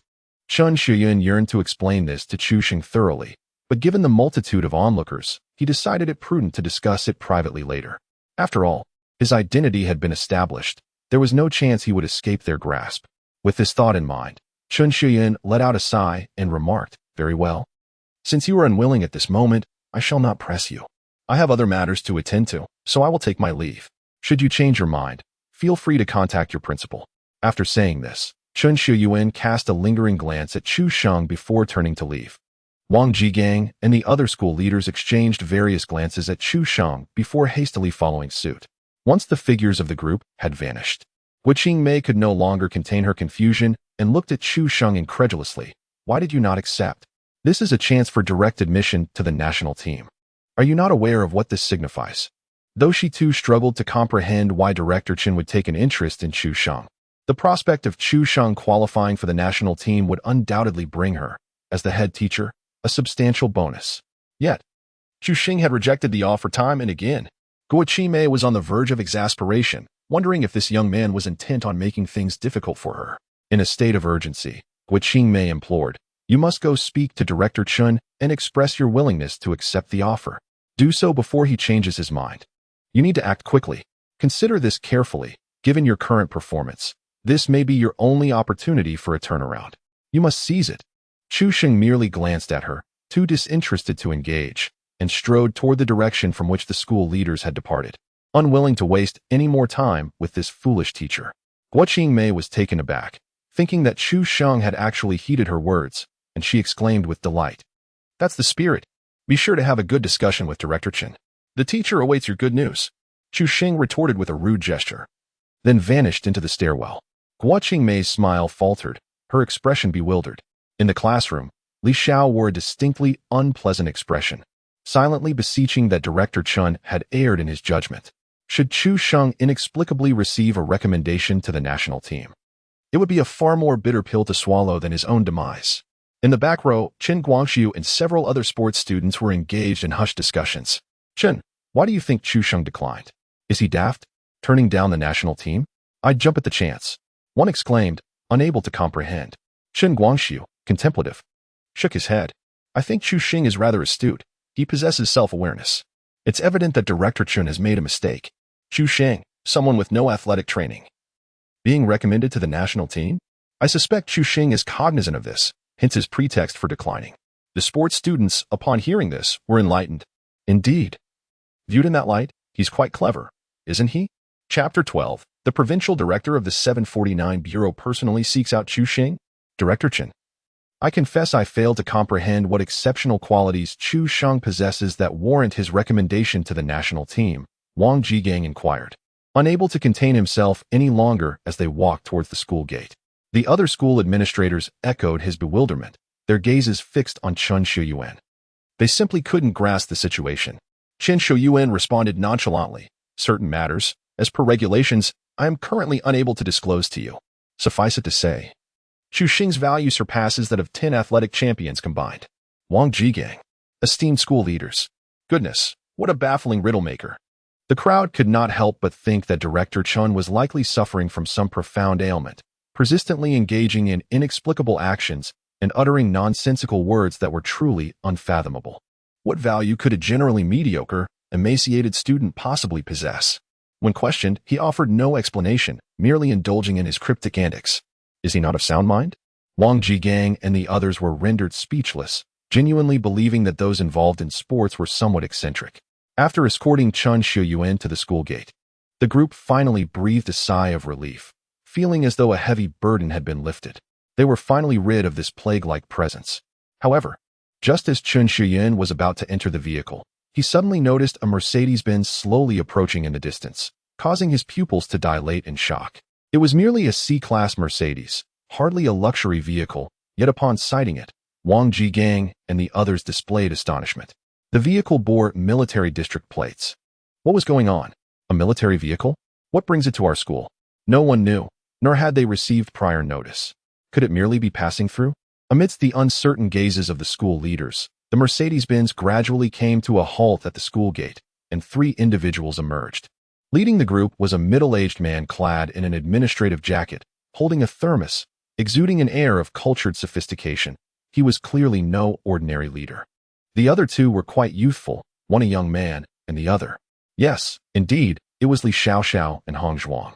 Director Ho, what brings you here? Upon beholding the middle-aged gentleman, Chen Shuyuan's countenance underwent a dramatic shift as he hastened forward with a trot. Bowing slightly, he inquired with a blend of astonishment and perplexity. Director? Which director are you referring to? Wang Jigang and the others were taken aback, a tremor of realization passing through them as they observed Chen Shuyuan's obsequious demeanor. It became immediately apparent that this leader held a position of greater significance than they had initially surmised. Without pausing for further contemplation, The group swiftly surrounded him, their faces contorted into expressions of fawning delight. "Greetings, esteemed leader. What brings you to our humble institution? Alas, we were not forewarned of your visit, and thus, we have been unable to prepare adequately. A regrettable oversight, indeed." Director Ho, his brow furrowed slightly, dismissed their sycophantic adulations with a wave of his hand and directly inquired, "Who among you serves as the principal of Jiangyan No. 1 High School?"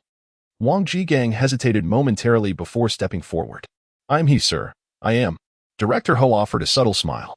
"Esteemed principal, might I trouble you to direct me to the location of Class 2 in the 3rd grade? Ah? Wang Jigang faltered once more, perplexed by the request. What could be the meaning of this? Another visit to Class 2 of the 3rd grade? They had only just departed from that very location. Director Ho inquired with a hint of bewilderment. "Is there some impediment to this request?" "Not at all, not at all." Wang Jigang hastily demurred. After a moment of contemplation, he could not resist posing the seemingly preposterous question. "Esteemed leader, could it be that you, too, are here to seek out the student Chu Sheng?" "Indeed." Director Ho's brow creased in a momentary frown, but he swiftly discerned the underlying situation. Turning his gaze towards Chun Shiyan, who stood nearby, he inquired with a hint of surprise, "Director Chun, were you also seeking an audience with the student Chu Sheng earlier?" "Indeed, yes. I stumbled upon this student quite by chance. His extraordinary talent prompted me to consider granting him a direct admission opportunity."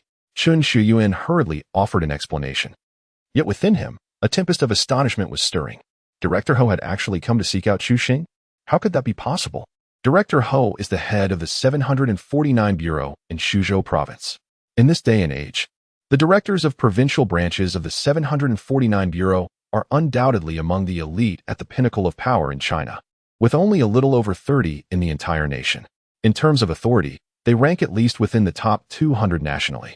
Furthermore, the leaders of the 749 Bureau are not ordinary individuals. Each possesses formidable powers that exceed their apparent influence. Chun Shuyuan, a mere director of a municipal sports authority, typically has no dealings with such figures. He had only encountered Director Ho once at a provincial meeting, where they exchanged a few words. For someone of such stature to personally seek out Chu Sheng, what could the reason be? After all, he is merely an ability user who has recently awakened his powers. Although the 749 Bureau is indeed in urgent need of ability users, their potential varies significantly. An ability user like Chu Sheng would hardly be considered rare even within a municipal branch of the 749 Bureau, making it difficult for him to capture the attention of a municipal director. Yet now, a provincial director had come directly to him? Why? Chun Shuyuan was genuinely bewildered. Do not entertain any notions regarding him. If this individual is willing to join us, he can directly enter the headquarters. Director Ho Dongfeng cast a glance at him and remarked nonchalantly. He could easily guess that it was certainly Chu Sheng who inadvertently employed extraordinary powers at school. Coincidentally witnessed by Chen Shuyuan, who intended to introduce Chu Sheng to the 749 Bureau for a reward. However, such a remarkably gifted individual as Chu Sheng could not possibly be accommodated in a small place like Jiangyan City. If he were to go anywhere, it would have to be the headquarters of the 749 Bureau in the capital. The headquarters? Chun Shuyuan's eyes widened in astonishment, momentarily rendered speechless. He was well aware of what the headquarters entailed. Such a place was beyond the realms of his imagination. Even he, despite his confusion, began to surmise that this Chu Sheng was far from an ordinary power user. He must possess some extraordinary abilities. Ho Dongfeng nodded, choosing not to elaborate further. After inquiring about the location of Class 2 in the 3rd year, he waved his hand, leading Li Xiaoxiao and Hong Zhuang through the school gates. Wang Jigang, intending to follow, was rebuffed and left standing there in a state of bewilderment. Chun Shiyan remained in a daze for a considerable time before exclaiming, "Principal Wang, your school is about to produce a dragon." Wang Jigang paused in surprise. "Chu Sheng? Why is that?" He genuinely could not comprehend what made Chu Sheng so exceptional. "Director Chun, I implore you, please explain this to me." The school leaders gazed at him with eager anticipation. Previously, they had doubted whether Chen Shuyuan had mistaken Chu Sheng for someone else, but now, they began to question their own existence. The leader from earlier, though unknown to them, was undoubtedly a significant provincial figure, evident from the military license plate of that Mercedes-Benz and the string of zeros it bore. The very presence of such a high-ranking official seeking out Chu Sheng could not possibly be a case of mistaken identity. Chun Shuyuan, of course, could not elaborate. Matters concerning the 749 Bureau were shrouded in utmost secrecy. He could only say, "I cannot disclose anything at this moment, but in 3 months, all will be revealed." Wang Jigang and the others exchanged glances. Previously, they might have scoffed at such cryptic statements, dismissing them as mere theatrics. However, now they were enveloped in a cloud of bewilderment and suspicion. What could have transpired? Chapter 13. The 749 Bureau offers a monthly salary of 1 million. As he ascended the staircase of the senior high school building, Hong Zhuang hesitated for a considerable time before finally voicing his concern. "Director Ho, is it truly the case that this Chu Sheng has no connection to the Dawn organization?" Without turning back, Ho Dongfeng replied, "Are you questioning the integrity of our provincial intelligence department?" No, certainly not." Hong Zhuang's expression shifted, and he quickly shook his head. "I merely find this young man's abilities rather ominous. He doesn't seem to possess good intentions." Li Xiaoxiao's countenance was equally grim. The previous day at the hospital, Chu Sheng had indeed left an indelible psychological scar on them. "I assure you, the Provincial Intelligence Department has promptly investigated all available information on Chu Sheng. The findings indicate that he has had no interactions with the Dawn organization. He is simply an ordinary individual who has recently awakened his abilities," Ho Dongfeng stated calmly. Hong Zhuang furrowed his brow and exclaimed, But yesterday he explicitly claimed to be one of the Dawn members and recognized us as members of the 749 Bureau at first glance. If he were truly an ordinary person unacquainted with Dawn, how could he possess such knowledge?" Upon hearing this, Ho Dongfeng also slightly knitted his brows, as this indeed raised his concerns. "Thus, we must observe him for a while longer. We certainly cannot recruit him directly." Both Hong Zhuang and Li Xiaoxiao nodded in agreement, acknowledging that the young man was exceedingly enigmatic, and allowing him to join the 749 Bureau would be unwise. At that moment, a figure unexpectedly appeared at the top of the staircase. It was Chu Sheng, who was on his way to seek out the school authorities. Upon seeing Li Xiaoxiao and the others, he was momentarily taken aback. "What the?" Chu Sheng exclaimed, and the trio of Ho Dongfeng also paused in astonishment. "No surprises allowed," Chu Sheng added. The three of them remained silent, and Hong Zhuang smirked. "I told you this person has a screw loose, didn't I?" Chu Sheng narrowed his eyes slightly, looking at the middle-aged man at the forefront with mild astonishment as the data panel displayed in his mind began to materialize. Name: Ho Dongfeng, male, 48 years old. Identity: Director of the Shuzhou branch of the 749 Bureau. Cultivation path: Ancient Warrior. Realm: Peak Level 6 Ancient Warrior. Comprehensive Combat Power: 92. 390. Combat Rating: Peak Level C, above C, below B. Profile: Born into an ancient martial arts family, became a Level 6 Ancient Warrior at 30. Later recruited by the 749 Bureau, promoted to Provincial Branch Director at 45. The Director of the Shuzhou branch of the 749 Bureau, Peak Level C. A combat power of 90,000? Chu Sheng's gaze narrowed imperceptibly. Could it be that such a prominent figure had come to seek him out personally? And for what purpose? He detected no animosity from the trio, which corroborated his prior assumption that the 749 Bureau had thoroughly investigated his identity and found no connection to the Dawn organization. If that were the case, their reason for seeking him out was likely to be recruitment. Indeed, after assuring him of their peaceful intentions, Ho Dongfeng promptly declared their objective. "Mr. Chu Sheng, we've come to extend an invitation for you to join the 749 Bureau.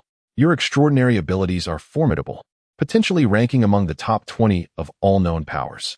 Given your potential, should you consent to join the 749 Bureau, you would receive exceedingly generous compensation." Chu Sheng's eyes gleamed with interest. "How much, precisely?" Ho Dongfeng replied. "During the probationary period, 100,000 per month. Upon formal employment, at least 1 million monthly." An ability like Chu Sheng's, capable of restoring life, was virtually invincible among its peers once cultivated. Should he reach a B-level combat capability or higher, it would be no exaggeration to say that he would become an imperishable national asset. And with the prodigious cultivation talent of an ability user, reaching B-level would be merely a matter of time. The nation would undoubtedly be generous in its compensation for such an ability user with limitless potential. Li Xiaoxiao and Hong Zhuang, overhearing the conversation, were green with envy. A probationary salary of 100,000 per month. It was already the highest possible remuneration. During their probationary periods, their salaries were only 10 or 20,000. Even Li Xiaoxiao, who had been formally employed for nearly a year, only earned 70 to 80,000 per month. And Chusheng, he would receive 1 million monthly upon formal employment. The disparity is utterly envious. However, there is little that can be done, for the individual has awakened such an extraordinary ability. A monthly salary of 1 million? Chusheng nodded, to be candid. This figure stirred his interest, especially considering that the top 10 prizes in the provincial sports meet only amounted to 1 million and were awarded just once. After a moment of contemplation, he inquired, "Director Ho, I have a question. If I choose to join the 749 Bureau, will I still be able to participate in the provincial high school joint sports meet as a student?" Ho Dongfeng was momentarily taken aback, then replied with a wry smile. "That is certainly not feasible. To speak frankly, this so-called sports meet is merely a facade organized by the 749 Bureau to uncover more individuals with extraordinary abilities. According to the rules, once you become a member of the 749 Bureau, you can no longer participate as a student." Chusheng raised an eyebrow, realizing that the true purpose of the sports meet aligned closely with his suspicions. After some thought, he shook his head and said, "Then never mind.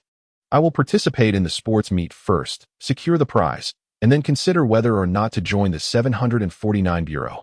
Ho Dongfeng's eyes twitched slightly, surprised by the practicality of the young man. Furrowing his brow in contemplation, he reluctantly suggested, "Chusheng, how about this? You agree to become an intern member of the 749 Bureau now, and I can apply to the headquarters for an additional bonus of 1 million for you." 1 million? Chusheng exclaimed in astonishment. "But the first prize in the provincial sports meet is 10 million. Ho Dongfeng, somewhat at a loss for words, stated, "Let me be frank with you. In this upcoming sports event, those vying for the top 100 positions will all be awakened ability users. Even you may find it exceedingly difficult to secure the first place, or even to break into the top 10. Chusheng felt a surge of astonishment. He had previously heard similar remarks from Qinshu Yuan, which had led him to certain speculations. However, the confirmation still came as a surprise. This sports event was indeed formidable. Nevertheless, Chusheng remained confident in his aspiration to claim first place, especially since he possessed a system. He insisted, "Regardless, I intend to strive for the top position." Ho Dongfeng gazed at him in exasperation, recognizing that the young man was blinded by ambition. Unless he presented a significantly higher incentive, persuading him would be nearly impossible. Yet, to offer a greater incentive, he would first need to file a report. At that moment, Hong Jun could no longer contain himself and interjected, "Chusheng, let me be candid. You cannot possibly attain first place in this competition. Even entering the top 10 is beyond your reach. This is no ordinary sports event. It is not as simple as you imagine." Li Xiaoxiao nodded in agreement, saying, "He speaks the truth. We are privy to many insider details. I strongly advise you to heed our warnings." "Oh." Chusheng cast a sidelong glance at them, then turned to Ho Dongfeng with a smile, inquiring, "If I participate in the sports event and subsequently join the 749 Bureau, will I still be eligible for the $1 million prize and monthly salary?" Ho Dongfeng hesitated. That might be a bit." Chusheng frowned. "Not possible? Well, that's unfortunate. It seems that fate has deemed me incompatible with the 749 Bureau." Ho Dongfeng. "It's not entirely unfeasible." Chusheng, regaining his composure, responded, "Excellent. Then, may I assume the athletic meets prize money and my remuneration from Department 749 are both mine for the taking? The others? You have the audacity to say that with such conviction?" Chapter 14. The Operation to Besiege Dawn's Members. Why seek me out?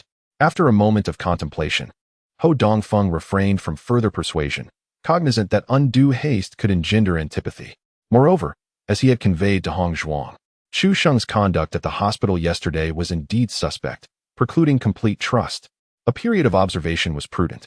"Since you are currently disinclined, I shall not press the issue. I respect your decision."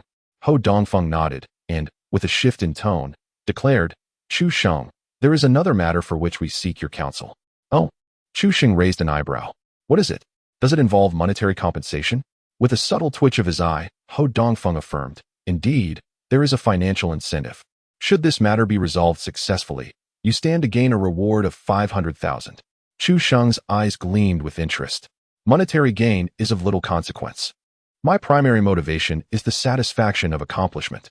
Pray, enlighten me as to the nature of this endeavor." "It is thus." Ho Dongfeng, suppressing his exasperation, elucidated. We have recently ascertained that a clandestine cohort of the Dawn organization has infiltrated Jiangyan City, their motives shrouded in ambiguity. We have pinpointed their stronghold and intend to execute a comprehensive operation this very evening, apprehending them in their entirety. As he spoke, Ho Dongfeng turned to glance at Li Xiaoxiao and Hong Zhuang, then continued, "The security team 3 of the Municipal Bureau, where the two of them belong, is responsible for this eradication operation. However, due to certain reasons, the personnel in Security Team 3 are rather insufficient. Therefore, Chu Sheng, I hope you can lend them a hand tonight." Chu Sheng was taken aback, somewhat astonished. "You mean, you want me to join them in tonight's operation?" "Indeed." Ho Dongfeng nodded. "You need not exert too much effort, nor do you need to engage in combat personally. Simply assisting with logistics will suffice." Logistics? In such a vast national organization as the 749 Bureau, they lack logistical support? Is this a jest? Chu Sheng discerned that Director Ho was not genuinely seeking his assistance, but merely testing him. The other party clearly had not completely dismissed the suspicion of his affiliation with the Dawn organization and sought this opportunity to observe him. This was understandable, considering his somewhat abstract actions at the hospital yesterday. Regardless, 50,000 was a sum too tempting to forego. Chu Sheng promptly made his decision, but after a moment's reflection, he added, "I can assist, but I have one condition." At this statement, Ho Dongfeng's eyes twitched slightly. Behind him, Hong Zhuang's eyes widened in disbelief. How could this young man dare to propose conditions? They merely needed him to handle logistics, but in truth, there was no need for him to do anything at all. The task assigned by Ho Dongfeng was, in fact, to observe Chu Sheng's performance during this operation against the members of Dawn, further determining whether he had any ties to the organization. The notion of assigning Chu Sheng to logistical duties is merely a facade. How could such a premier national organization possibly lack in logistics? Furthermore, within the confines of Bureau 749, even the logistical personnel possess a minimum combat capability of E-grade. Yet Chu Sheng, who only recently awakened his special abilities, is at best an F rank. What qualifications does he possess to serve as their logistician? In essence, upon participating in this operation, Chu Sheng would be required to do nothing but observe, thereby effortlessly earning a sum of 500,000. Is this not satisfactory? Is there a need to negotiate conditions? Such greed. Hong Zhuang, increasingly vexed by these thoughts, was on the verge of voicing his frustration when Ho Dongfeng interjected with a nod. "Very well, speak your mind. As long as it isn't too unreasonable, I can accommodate." To him, the more avaricious Chu Sheng appeared, the more favorable it was. This indicated that Chu Sheng's cunning was shallow, his mindset youthful, making him easier to manipulate in the future. Moreover, given the knowledge that the objective of this operation was to eliminate members of Dawn, Chu Sheng's mere agreement would significantly alleviate any suspicions surrounding him.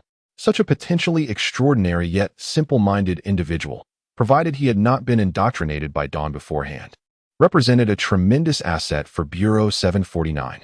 Ho Dongfeng felt a surge of delight in his heart. Observing Chu Sheng's hesitation, he chuckled. "It's all right, speak freely. Is it the remuneration that you find insufficient? What amount do you have in mind?" Chu Sheng nodded, resolutely stating, 1 billion. Ho Dongfeng's smile vanished. Chu Sheng laughed. "Haha, I was merely jesting. How could that even be possible?" Ho Dongfeng let out a sigh of relief, chuckling. "Haha, this child is truly humorous.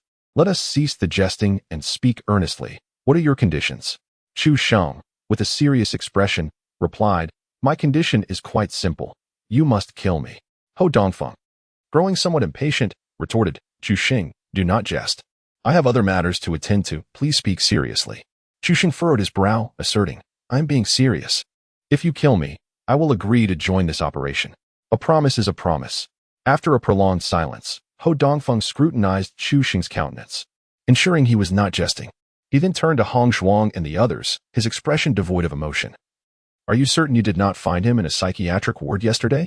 Hong Zhuang shook his head. "No, we have investigated. He is not a psychiatric patient, but it is likely due to his absence from a psychiatric evaluation."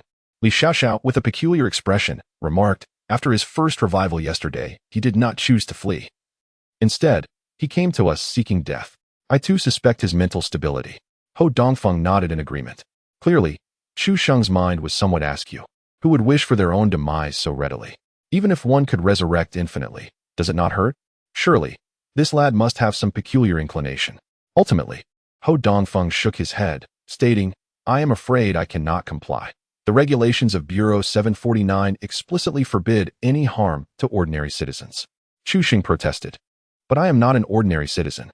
I have awakened my abilities. What constitutes ordinary? Ho Dongfeng stated earnestly. As long as you have not employed your supernatural abilities to commit unlawful acts, according to the law, you remain an ordinary citizen. Chu Xing was rendered speechless. Why was it so difficult to be killed just once?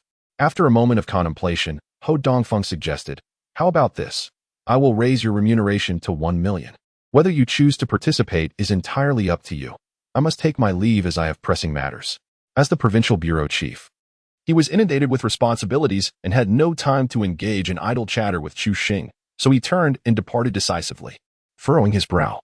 Chu Xing hesitated for a moment. Then, steeling himself, he raised his fist and charged at Ho Dongfeng's retreating figure, shouting, "Stop!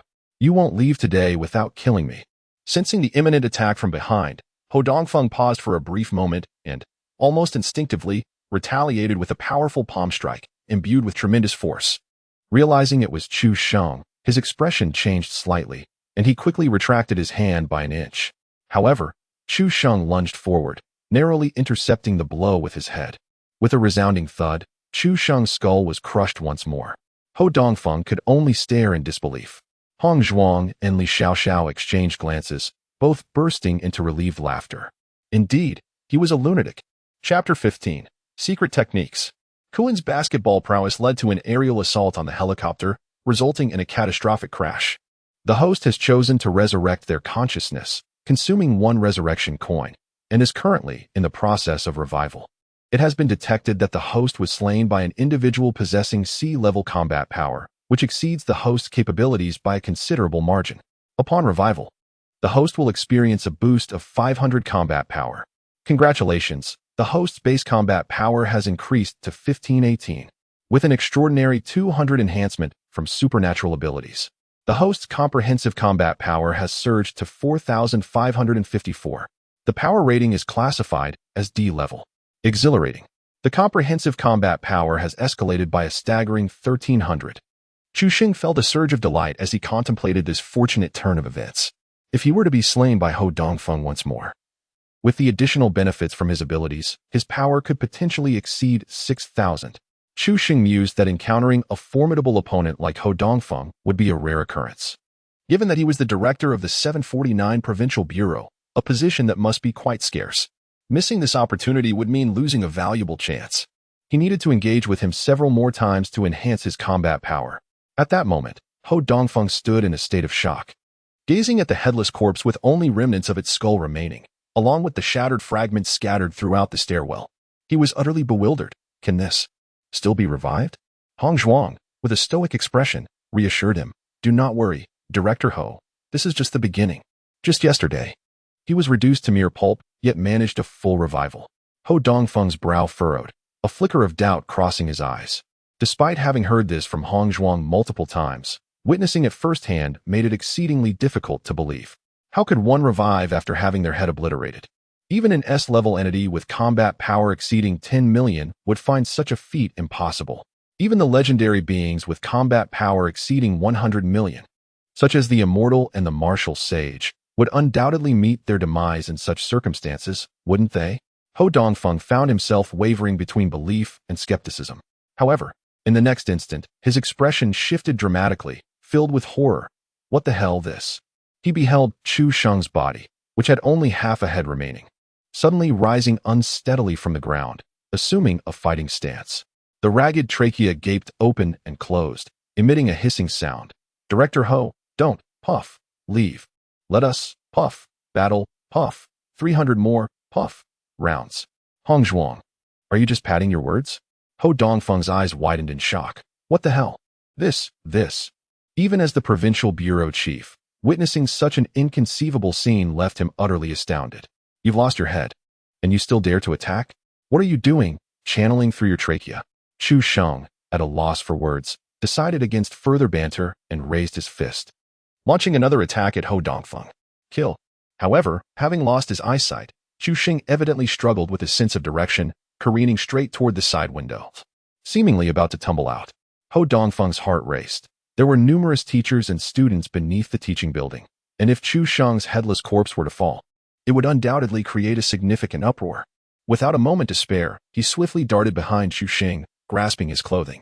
Breathing a sigh of relief, Ho Dongfeng thought. Thank goodness, thank goodness. Chu Sheng, taken aback, exclaimed, What the hell? You're so fast? Avoiding is one thing, but did he really have to slip behind me? Ho Dongfeng. He. Since it has come to this, I shall have no choice but to employ my unique secret technique. Chu Sheng chuckled coldly. Hong Zhuang, astonished, remarked, So this is how he laughs, he. Ho Dongfeng. Chu Sheng, cease your antics. I shall no longer harm you. Please return to your senses at once. This time, he was fully prepared, and regardless of the circumstances, he would not instinctively attack Chu Sheng again. He. Chu Sheng sneered once more and bellowed. Secret technique, Kuan Kuan plays basketball. Iron Mountain assaults helicopters. Lord Da protects the basketball as it plummets, release. Dragon. Root. What on earth? Ho Dongfeng was momentarily taken aback by the flamboyant and abstract nature of the secret technique, and in the next instant, he saw Chu Sheng's right hand dart towards his groin. Ho Dongfeng's body shuddered, his legs instinctively clamped together, and he instinctively thrust forward, applying immense strength from his formidable physique as a peak 6th grade ancient martial artist. This overwhelming force pierced through Chu Sheng's chest, causing his heart to rupture on the spot. It seemed so. Ho Dongfeng, Li Xiaoxiao, Hong Zhuang. I believe he is a genius. Host has chosen consciousness revival, consuming one revival token, currently in the process of revival. Detected that the host was slain by a C-level combatant, whose power exceeds the host by a significant margin.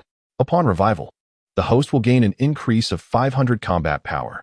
Congratulations, host's base combat power has risen to 2018, with a 200 enhancement from supernatural abilities. The host's comprehensive combat power has surged to 6,054. The combat strength has been rated at D. A notification chimes. An additional random reward has been triggered. Would you like to claim it? D combat strength. It's time to soar. Chu Sheng's heart swelled with joy, and he could hardly think of the extra reward. All he desired was to be killed once more by Ho Dongfeng. Upon his resurrection, his previously limp hands suddenly sprang into action, aiming directly at Ho Dongfeng's vulnerable spot. Double pull. Dragon. Root. Ho Dongfeng's face turned pale with shock. You're alive again. This time, he was genuinely prepared. With a powerful stomp, he depressed the concrete floor beneath him, retreating 3 meters away while observing Chu Sheng's tenacious form with a mix of astonishment and disbelief. What in the world is this? Hey, Director Ho, don't run. Chu Sheng, frustrated by his failed attack, pleaded. Kill me again. Just this once more. I'm begging you. Ho Dongfeng, visibly overwhelmed, responded. Brother, I'm begging you. Please revert back. Chu Sheng, exasperated, insisted. You must kill me first for me to fully revive. That's how the code of my ability is written. Ho Dongfeng, filled with skepticism, inquired. Really? Chu Sheng assured him, absolutely. Otherwise, my future children might end up liking Ding Zhan. That would be quite unnecessary. After contemplating for a moment, Director Ho, convinced to some extent, turned to the onlookers, Hong Zhuang and his companion, saying, You two go and kill him. Before they could respond, Chu Sheng panicked. No, it must be you. If they kill me, I'm scared. Hong Zhuang? Li Xiaoxiao? Ho Dongfeng. After a moment of deep contemplation, became convinced that the young wretch was likely toying with him. His mind was a tumult of confusion, and he yearned to distance himself from the absurdity that was Chu Sheng. You go and slay him, assist in his complete resurrection. I shall take my leave. If he wishes to join the evening's venture, so be it. If not, it matters not. Remember, do as I instruct. With a swift and urgent tone, he relayed his orders to Hong Zhuang and his companion before escaping through the window, vanishing in the blink of an eye. Chu Sheng, bewildered, exclaimed, What the hell? Don't run away. You have the audacity to seek me out but lack the courage to confront me? The two stood in stunned silence, observing Chu Sheng's headless corpse, blood gushing from the gaping wound in his chest, his trachea continuing to emit unsettling sounds. The corners of their eyes twitched incessantly. You want us to closely observe him? Is this thing even something a human can scrutinize? Hong Zhuang sighed. I no longer wish to partake in this. Li Xiaoxiao replied, Do I? Chapter 16. I only wish to be slain by a greater power. The host has chosen consciousness resurrection, consuming 1 resurrection coin. Currently in the process of revival. detected that the host was slain by an individual of D-grade combat capability. This power level is significantly comparable to that of the host. Upon resurrection, the host will gain an increase of 100 combat points. Congratulations! The host's base combat power has risen to 2,118. With an additional 200 power enhancement, the host's comprehensive combat power has escalated to 6,354. The power rating is now D-grade. Ultimately, it was still Hong Jun who, despite enduring severe physical discomfort, stepped forward to dispatch the remnants of Chu Sheng's resurrected form.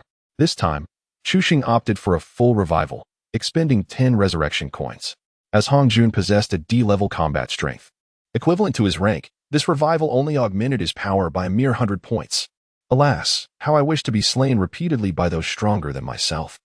As he revived and restored his former vigor, Chu Sheng sighed wistfully. If only Ho Dongfeng had not fled, but instead continuously vanquished me, I could have effortlessly amassed thousands of combat points. What a pity, what a lament. However, this lamentation fell upon the ears of Li Xiaoxiao and Hong Jun, sending shivers down their spines as they silently cursed this individual for his poetical musings. What kind of twisted amusement is this?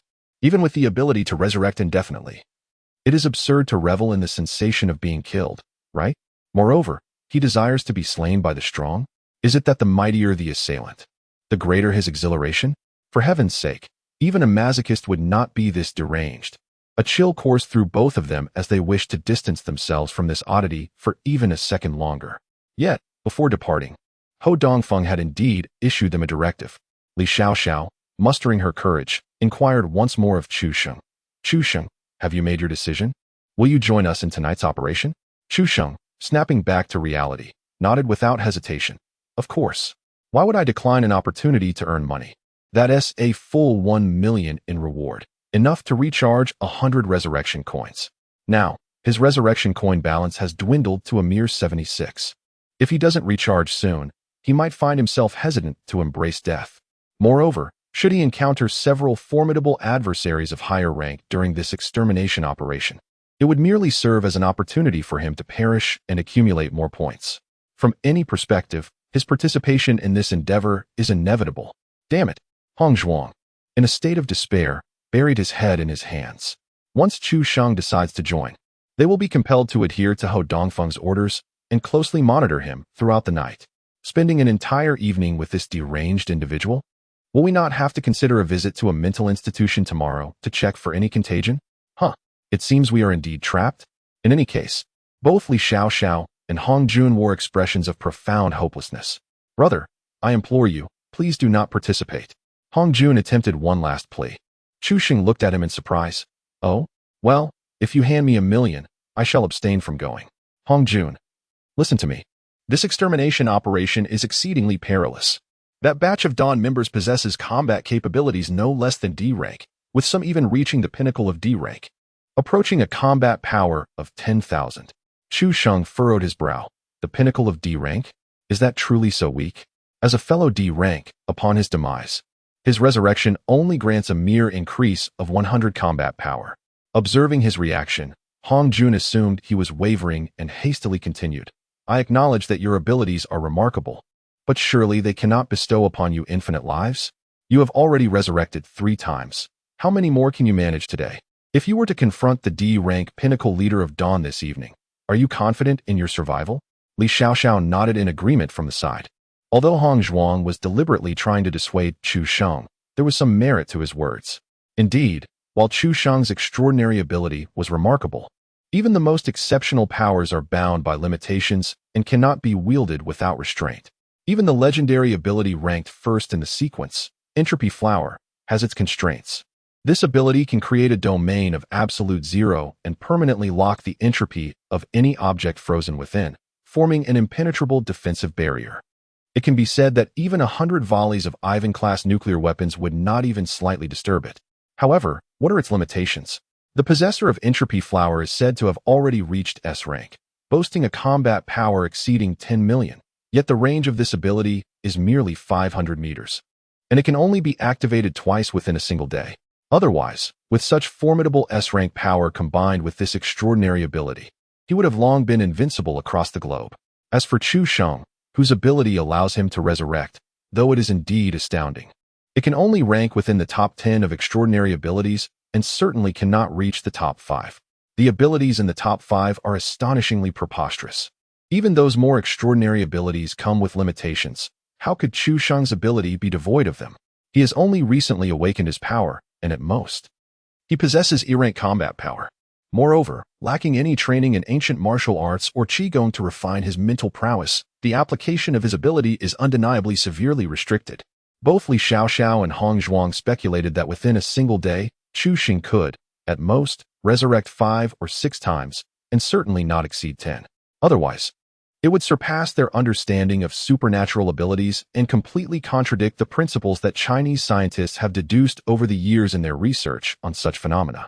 As it stands, you are merely an E-level supernatural being, capable of reviving no more than 10 times at best, correct? Hong Zhuang continued, for a peak D-level powerhouse. Killing you would be as effortless as slaughtering a chicken. Even if you were granted 100 opportunities for resurrection, survival would remain an impossibility. Li Xiaoxiao nodded in agreement. Indeed, the disparity in combat prowess among those of the same rank is immense. Hong Zhuang, with just over 2,000 combat power at D level, while I possess a combat power exceeding 6,000 at D, and a peak D-level warrior that approaches a staggering 10,000 in combat prowess. It's not just you, an E-level. Even we would be utterly crushed.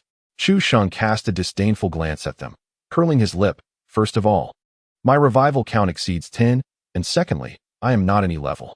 In terms of combat power, I currently stand as the strongest among us. The strongest? Do you mean you have already reached D-level? Hong Zhuang was momentarily amused. How long have you been awakened? Are you aware of the record for the fastest breakthrough to D-level combat power? 18 days. You possess no basic knowledge and yet dare to engage me in this banter. Chu Sheng found no merit in explaining himself. Regardless of my level, I am determined to participate in this operation. What? Do you intend to defy Director Ho's orders?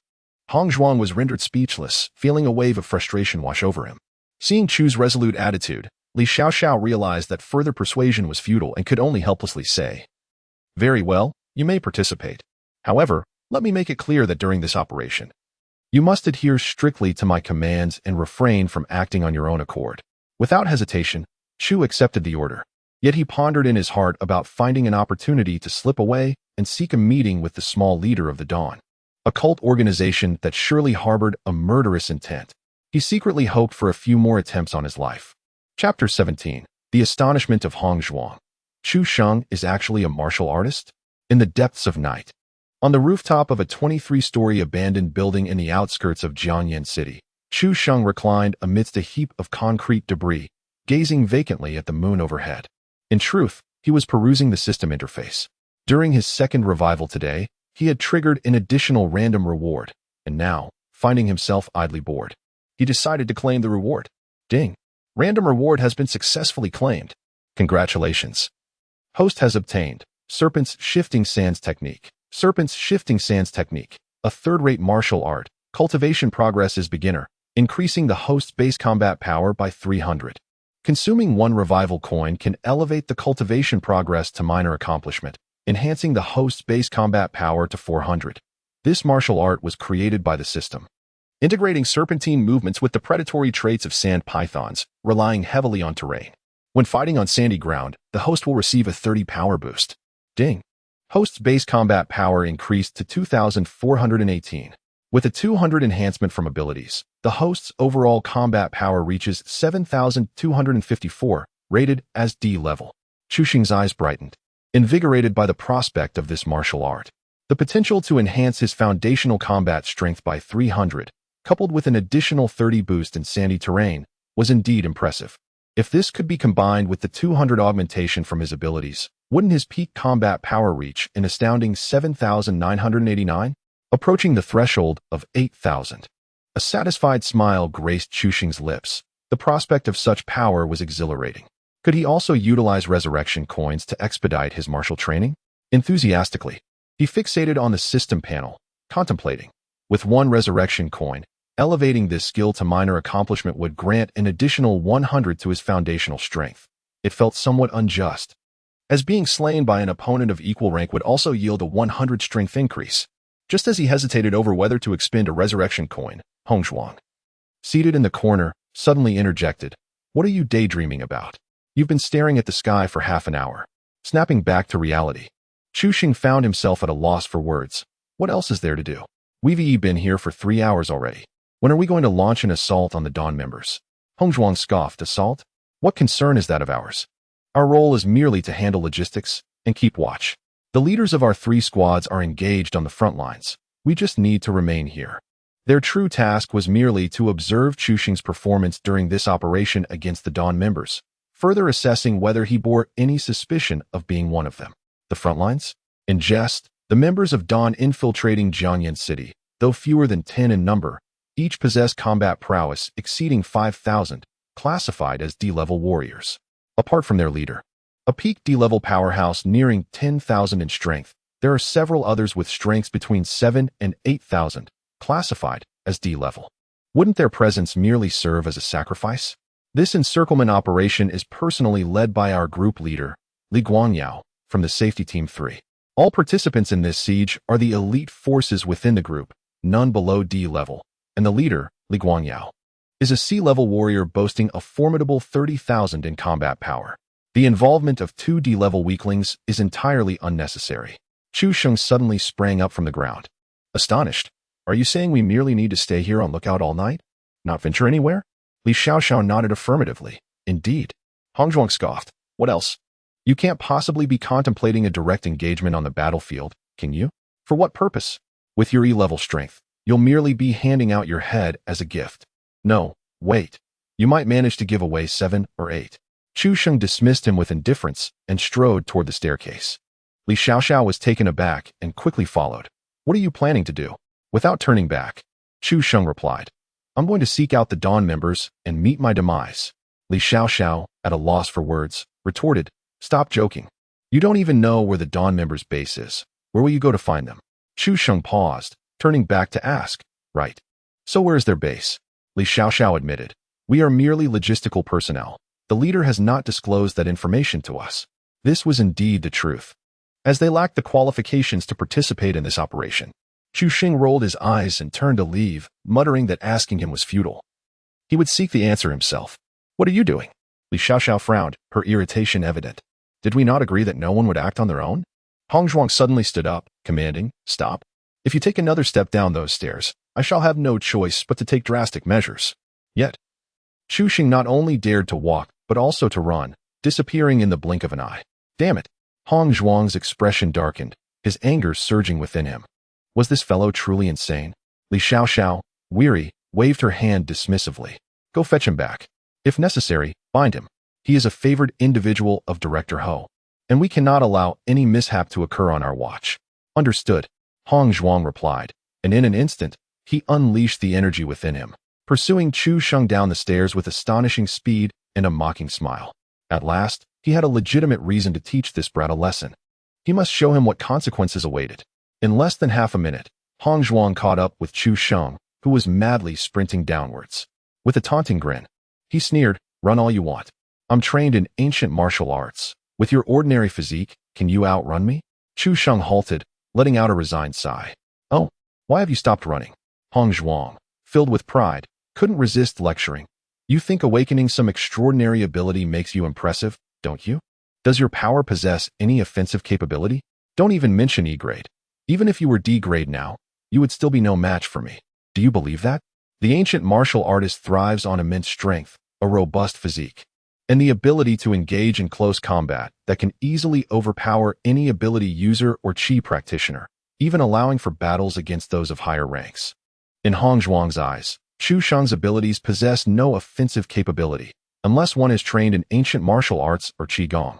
He is merely a helpless little mouse awaiting slaughter. Aside from his ability to resurrect, what distinguishes him from an ordinary person, even if he cannot be killed? If I bind you, what can you do? Chu Xing remained silent, thoughtfully rubbing his right foot against the gravel on the ground. Before him stood an unfinished building, littered with debris. At that moment, his system panel displayed an additional 30 next to the martial arts section. Clearly, the additional enhancement of the slithering sand technique had been activated. With a foundational combat power of 2,418, the 30 bonus raised it to 3,143, while Hong Zhuang's power barely exceeded 2,000. Even without utilizing his abilities, victory was assured. Contemplating this, a slight smile graced Chu Xing's lips as he slowly turned around, only to reveal a dejected expression, exclaiming, all right, I concede. Really, must we resort to violence at the slightest disagreement? What kind of person are you? Hong Zhuang was taken aback, surprised that this eccentric individual had surrendered so swiftly. It seems that despite his quirks, he possesses a degree of self-awareness. Hong Jun, not pondering further, approached Chu Sheng with a smirk, saying, fortunately, you yielded early. Otherwise, you would have faced a beating today. Do you understand? Indeed. Brother Hong is an ancient martial artist, and here I am, a newly awakened ability user. If you were to strike me, I would surely explode. Chu Sheng continuously complied with the requests. Hong Zhuang's smile grew increasingly smug as he approached Chu Sheng, firmly placing his hand on his shoulder and applying slight pressure, intending to impart a minor lesson to the young man. Let you experience the strength of an ancient martial artist, Hong Zhuang chuckled, increasing the pressure further. Chu Xing remained motionless, his face adorned with confusion. Hong Zhuang was taken aback, thinking to himself, this shouldn't be possible, though I didn't exert much force. I am a fifth-tier ancient martial artist with a combat power of 2,000. A mere ordinary person should not remain unresponsive to such pressure. They would at least grimace in pain. What on earth is happening? With a furrowed brow, Hong Zhuang, not willing to accept defeat, intensified his grip. Chu Xing. Hong Zhuang. Chu Sheng. Brother, what are you doing? Hong Zhuang was bewildered. Why aren't you in pain? Chu Sheng replied, I don't feel pain. So why would I be? Hong Zhuang's brow knitted tightly. He was determined to prove his point and exerted a powerful grip, strong enough to crush solid red bricks. He was resolute that the young man would surely feel something. Chu Sheng. Brother, haven't you eaten? Hong Zhuang. This was an outright provocation. Fury surged within Hong Zhuang as he escalated his strength once more, now applying 6/10 of his power, enough to bend rebar. Yet, Chu Xing maintained his composure, sighing thoughtfully. I suddenly feel a slight heaviness on my shoulder. Perhaps this is the responsibility bestowed upon me by China. To eradicate the Dawn organization is my duty without question. Hong Zhuang pressed with such force that his hand ached. Redwin glared. You insufferable fool. Why are you so stubborn? Chu Xing chuckled. Hey. Getting a bit anxious, are we? Hong Zhuang, completely enraged, retorted. You think I won't go all out? Watch me. With that declaration, a surge of energy erupted from within Hong Zhuang, sending the gravel on the ground flying several meters into the air as he exerted all his strength towards Chu Sheng's shoulder. Chu Xing frowned slightly. He dared not withstand this blow, for their foundational combat powers were quite comparable, and the disparity in physical condition was also limited. This D-class ancient martial artist's full-force strike could indeed fracture his shoulder. In a flash, Chu Sheng evaded Hong Zhuang's hand, and with a slight smile amidst the latter's astonishment, he remarked, not so fast, my friend. Don't you understand turn-based combat? You've hit me 3 times, now it's my turn. Hong Zhuang's face was a tableau of shock. This physical prowess, this speed. There could only be one conclusion. You are also an ancient martial artist. However, the only reply he received was Chu Xing's fist, sweeping through a storm of dust and debris. Chapter 18. Is Chu Xing an insider for Dawn? Li Xiaoxiao stood atop the building, gazing down through the gaps in the staircase at Chu Sheng and Hong Zhuang. Observing how effortlessly Hong Zhuang caught up to Chu Sheng, a smile crept upon her lips, devoid of any surprise. It seemed that Chu Sheng, after all, possessed merely the physique of an ordinary person, judging by this. He was likely far from achieving E-class combat power, perhaps only marginally stronger than an average individual. Li Xiaoxiao shook her head. Individuals like Chu Sheng, who had awakened to possess a non-combative supernatural ability, indeed exhibited combat prowess, not significantly different from that of an ordinary person prior to undergoing systematic training in ancient martial arts and Qigong. She felt a sense of relief. Although Hong Zhuang was merely a D-level practitioner of ancient martial arts, with a combat strength just exceeding 2,000, it was still more than 100 times greater than that of an average individual. Subduing Chu Sheng would be a trivial endeavor for him. At that moment, she observed Hong Zhuang approaching Chu Sheng, his hand resting upon the latter's shoulder. This fellow. Li Xiaoxiao couldn't help but smile wryly. Instantly comprehending Hong Zhuang's intentions, he meant to teach Chu Sheng a lesson. This could spell trouble for the young man. For an ordinary person, being grasped tightly by a martial artist could be painfully debilitating, even if no chi was employed. A mere fraction of force could feel akin to being pinched by an iron clamp. Regardless of whether it resulted in fractures, the pain would be excruciating. However, Li Xiaoxiao had little cause for concern, knowing that Hong Shuang was measured in his actions. He would not genuinely harm Chu Xing, particularly since the latter was a promising candidate under the direct supervision of Director Ho. With a sigh, she resolved to turn away and not witness any further. Yet, just as she prepared to depart, her peripheral vision caught sight of an unusual scene. After a brief moment of surprise, she focused intently on the unfolding drama. What she saw left her in a state of shock, her eyes wide with disbelief. Hong Zhuang's face turned crimson as he seemingly exerted all his strength. Faint signs of blood energy surging forth as he pressed down firmly on Chu Sheng's shoulder. Yet, astonishingly, Chu Sheng remained composed, a hint of a mocking smile playing on his lips. How could this be possible? Li Xiaoxiao was filled with disbelief. Hong Zhuang appeared to have exerted all his strength. Yet Chu Sheng seemed utterly unaffected. Was his physical prowess truly so formidable? It was known that Hong Zhuang was a D-class ancient martial artist. In terms of strength and physical resilience, even C-class Qi refiners and ability users could not compare. Yet, Chu Sheng, his physical strength surpassed that of Hong Zhuang? Could it be that he had also practiced ancient martial arts? Or perhaps, this was a ruse orchestrated by Hong Zhuang to toy with Chu Sheng. With her heart racing in uncertainty, Li Xiaoxiao fixed her gaze intently on the two figures below, striving to discern any clues. Soon, she witnessed a scene that left her utterly astounded. It appeared that Hong Zhuang had been provoked. He unleashed his vital energy, sending a storm of sand and gravel into the air, and struck out with an open palm, aiming to press down on Chu Sheng's shoulder. However, Chu Sheng deftly sidestepped, effortlessly evading the attack. In the midst of Hong Zhuang's astonishment, Chu Sheng moved again. With a powerful step, the sand beneath him swirled like quicksand, rapidly ascending to his calves and then coursing up to his arms, forming a protective armor reminiscent of serpentine scales. Utilizing the shifting sands beneath his feet, he glided forward. His movements akin to a serpent shedding its skin, enveloped in a cloud of dust, and delivered a punch. Though the speed of this punch was remarkable under normal circumstances, Hong Zhuang would certainly have evaded it. Unfortunately, his vision was obscured by the swirling sands, and by the time he discerned Chu Sheng's strike, it was too late to escape. He could only watch in horror as the punch connected with his chest. Crack! Hong Zhuang felt as if he had collided with immense fortune. Several of his ribs shattered in an instant, and the tremendous force propelled him off the ground, sending him hurtling 7 to 8 meters away. Directly from the staircase, he was thrust onto the floor of the upper level. Goodness, what martial art is this? Hong Zhuang collapsed to the ground, his eyes filled with horror.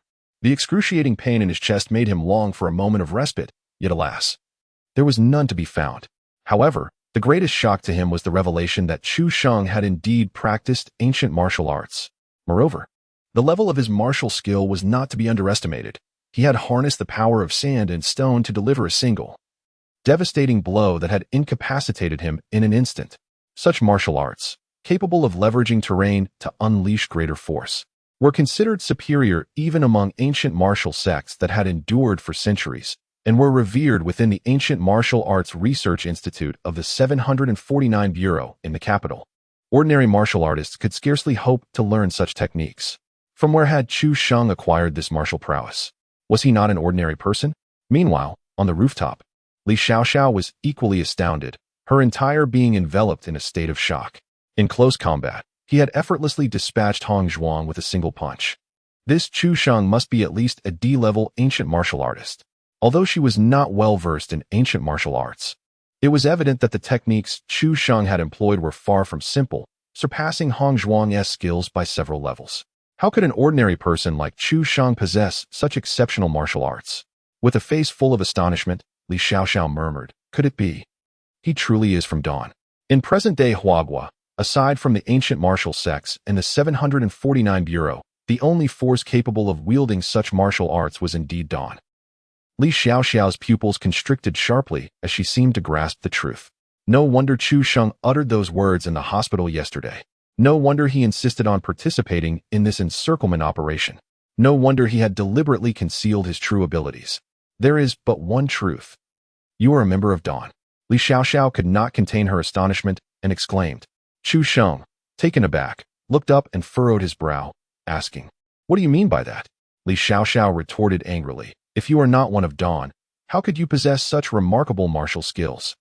Chu Sheng turned to leave, stating, "No comment." He was not concerned about being misunderstood. After all, he was about to eliminate the small leader of Dawn.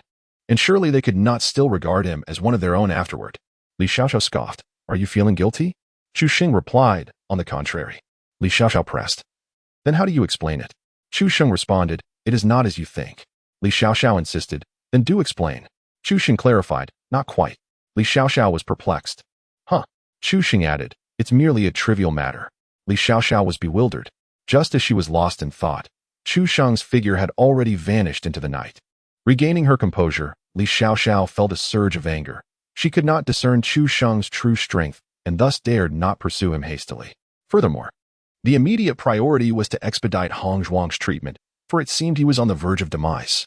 After a brief moment of contemplation, Li Xiaoxiao quickly retrieved a walkie-talkie and shouted, Leader, this is Li Xiaoxiao.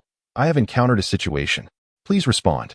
Moments later, a puzzled voice of a middle-aged man came through. What is the matter? Were you not observing that Chu Sheng? Has something happened to him?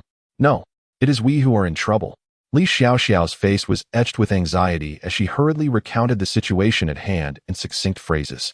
Upon hearing her, the voice on the other end of the intercom fell into a thoughtful silence, followed by the grave tone of a middle-aged man, an individual possessing mastery over an advanced martial art. It is highly probable that Chu Sheng is indeed an insider for Dawn. It appears that this encirclement operation will not be as straightforward as anticipated. Li Xiaoxiao, quickly escort Hong Zhuang back to the Bureau for treatment. You need not concern yourselves with the subsequent matters. I shall handle them. Understood. A sigh of relief escaped Li Xiaoxiao. As long as their leader was present, she believed that Chu Sheng would not stir up any significant turmoil. Even if he had cultivated an advanced form of ancient martial arts, his combat prowess should not exceed D rank. Otherwise, a single punch from him could easily have claimed Hong Zhuang's life. D rank combat capability before a C rank leader. It bore little distinction from an ordinary person. The divide between D and C rank is akin to the chasm separating 1,000-tier and 10,000-tier combat strength, a gulf that is absolutely insurmountable. Chapter 19. In initial encounter with Dawn members, one must be slain multiple times. In the jungles of the outskirts, Chu Sheng lay in ambush atop a towering tree, meticulously employing magnetic field manipulation to levitate a 200-pound steel rebar in midair, twisting and contorting it until it ultimately took the form of an enormous middle finger.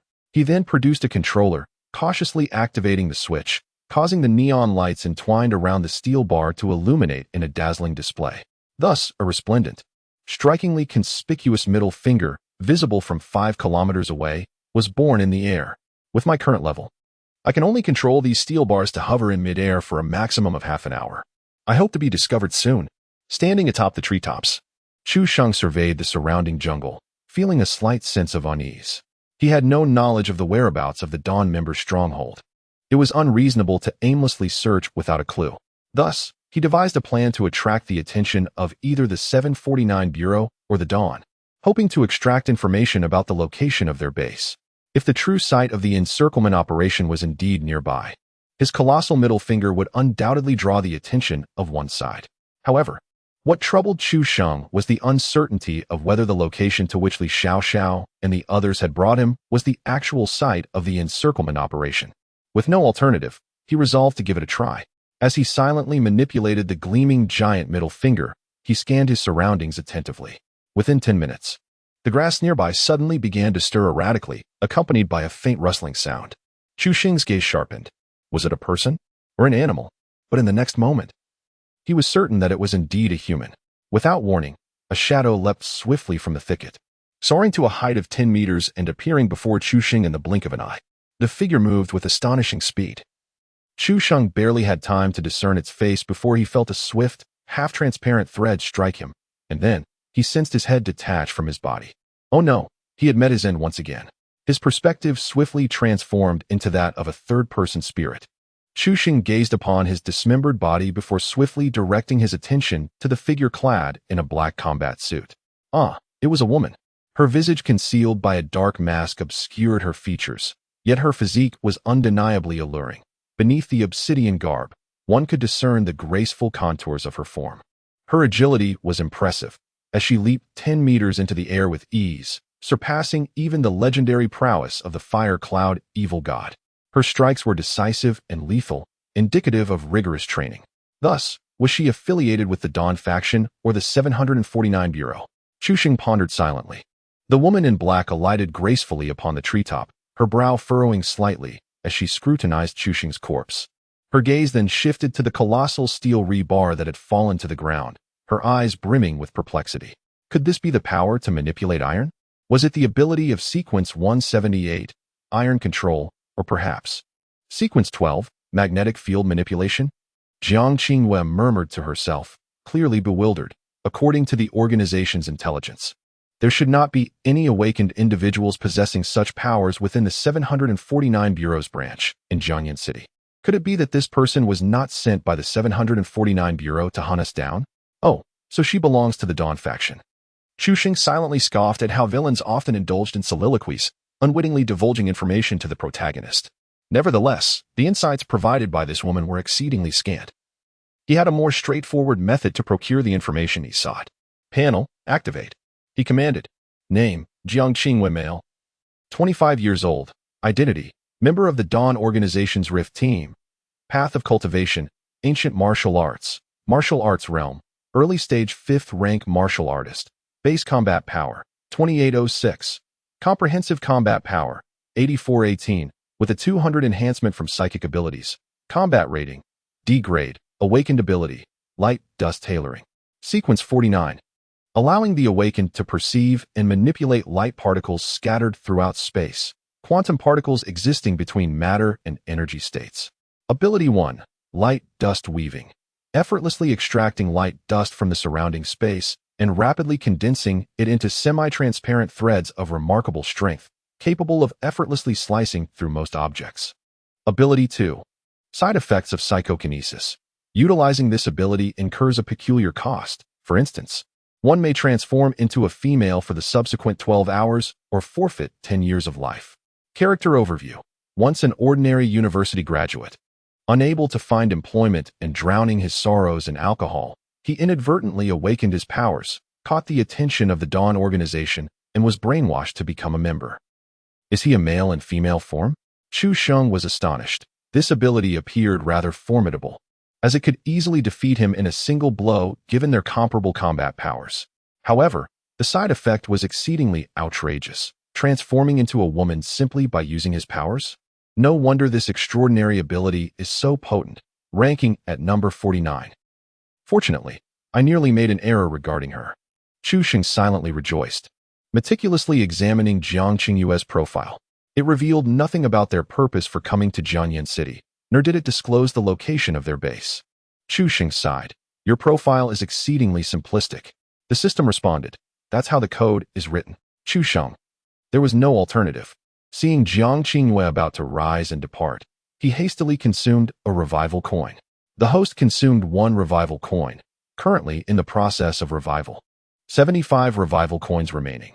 Detected that the host was slain by an individual with D-level combat power. This power level is significantly comparable to that of the host. Upon revival, the host will experience a 100 combat power increase. Congratulations, the host's base combat power has increased to 2,518. With a 200 power enhancement from the extraordinary ability, the host's overall combat power has risen to 7,554. Combat power rating is D level. With a whoosh, Chu Sheng abruptly sprang back to life, retrieving his own head, pressing it against his neck, and shouted, Wait, fellow? Jiang Qingyue's body stiffened. He turned around suddenly, his expression transforming into one of unparalleled astonishment. Overwhelmed with shock and fear, he had no time to think. After exclaiming, What the heck? He reached out and grasped at the air. A nearly invisible, translucent thread swiftly materialized, coiling menacingly as it surged toward Chu Sheng at high speed. This fellow truly lacks martial ethics. Chu Sheng found himself at a loss for words. Why resort to violence over a mere misunderstanding? Under cautious circumstances, he could indeed evade this attack, but why evade? Swish. A translucent thread swiftly coiled around Chu Sheng's entire body, then tightened violently. The thread penetrated his flesh with a smoothness akin to a heated knife slicing through butter. Subsequently, a cascade of Chu Sheng's fragments tumbled down toward the ground. Yes, he was directly strangled into a mass of flesh, which, if priced like pork, would likely fetch over 30 pieces per unit. What on earth is this? Jiang Qingyue's eyes widened, filled with astonishment and disbelief. This man had just been utterly dismembered, dead beyond any doubt. Yet he could still stand and speak? What is this? A resurrection? Jiang Qingyue had never encountered such a bizarre scenario. His chest heaved with tension. Those who favored the effeminate were already ready to record. Suddenly, he recalled something. His heart jolting.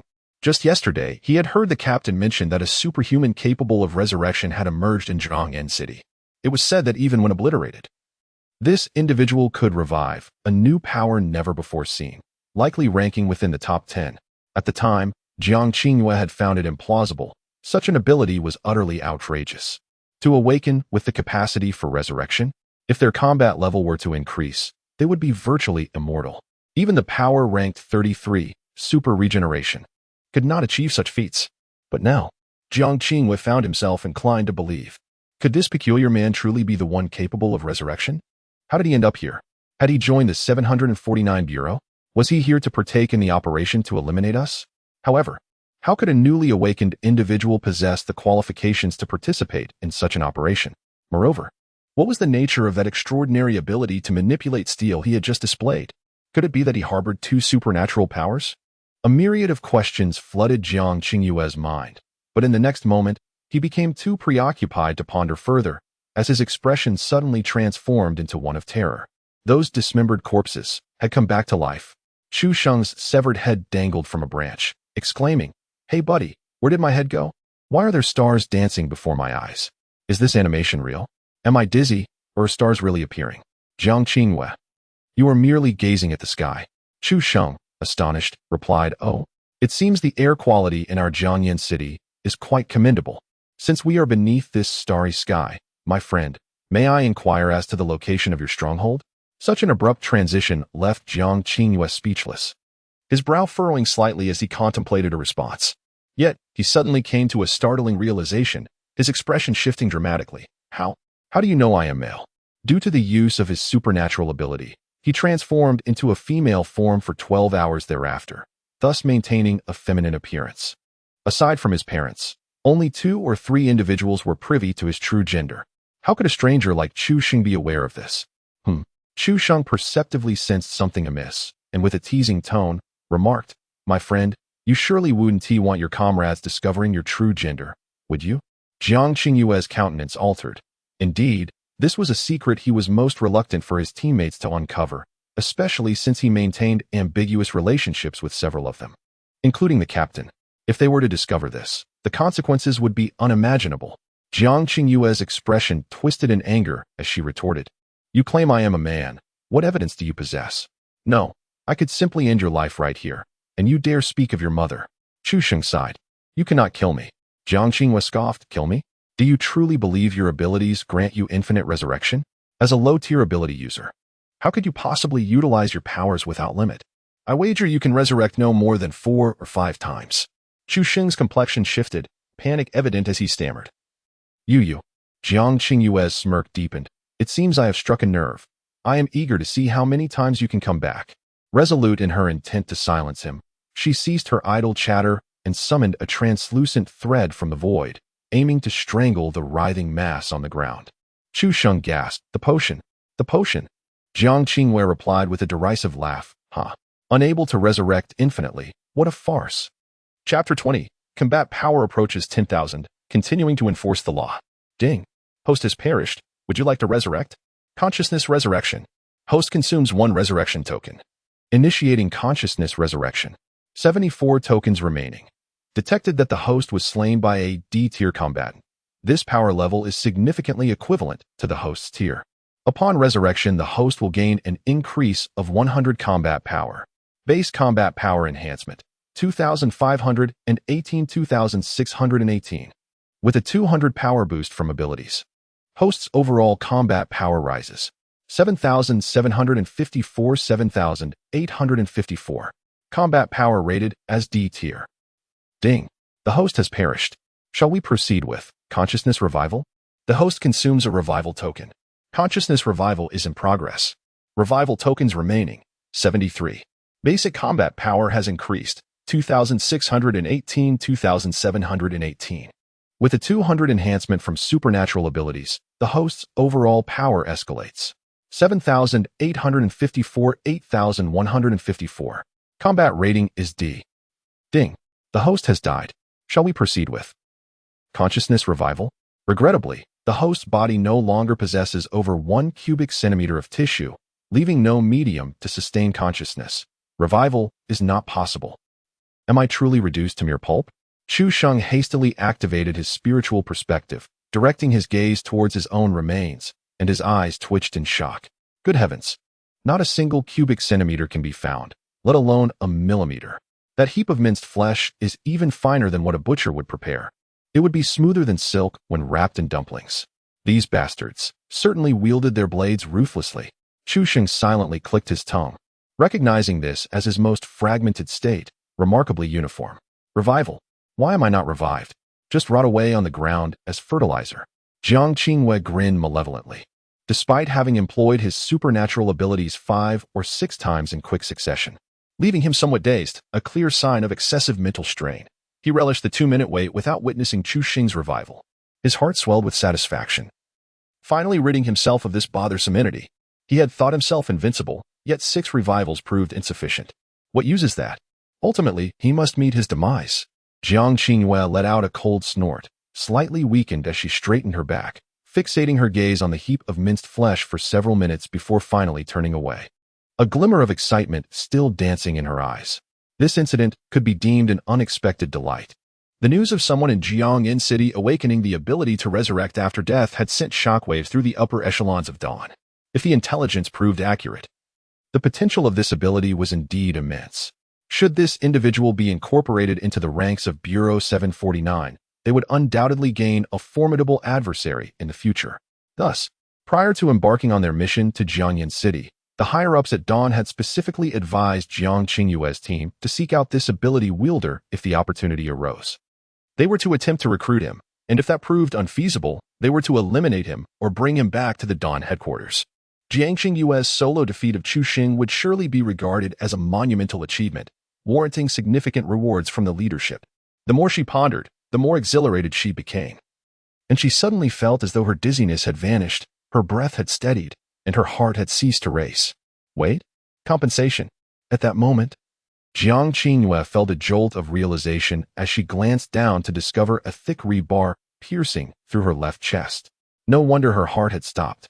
It had been obliterated.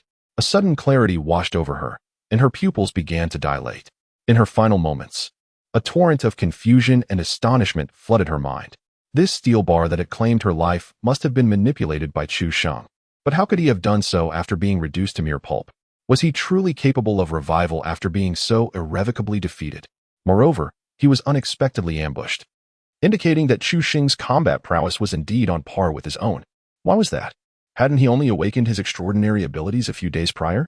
Regrettably, these questions would remain unanswered until the next life. Chu Sheng slowly approached Jiang Qingyue's lifeless body, scrutinizing her exquisite form, and shook his head with a sigh. To be pierced to death. Truly, such is the fate of a male beauty.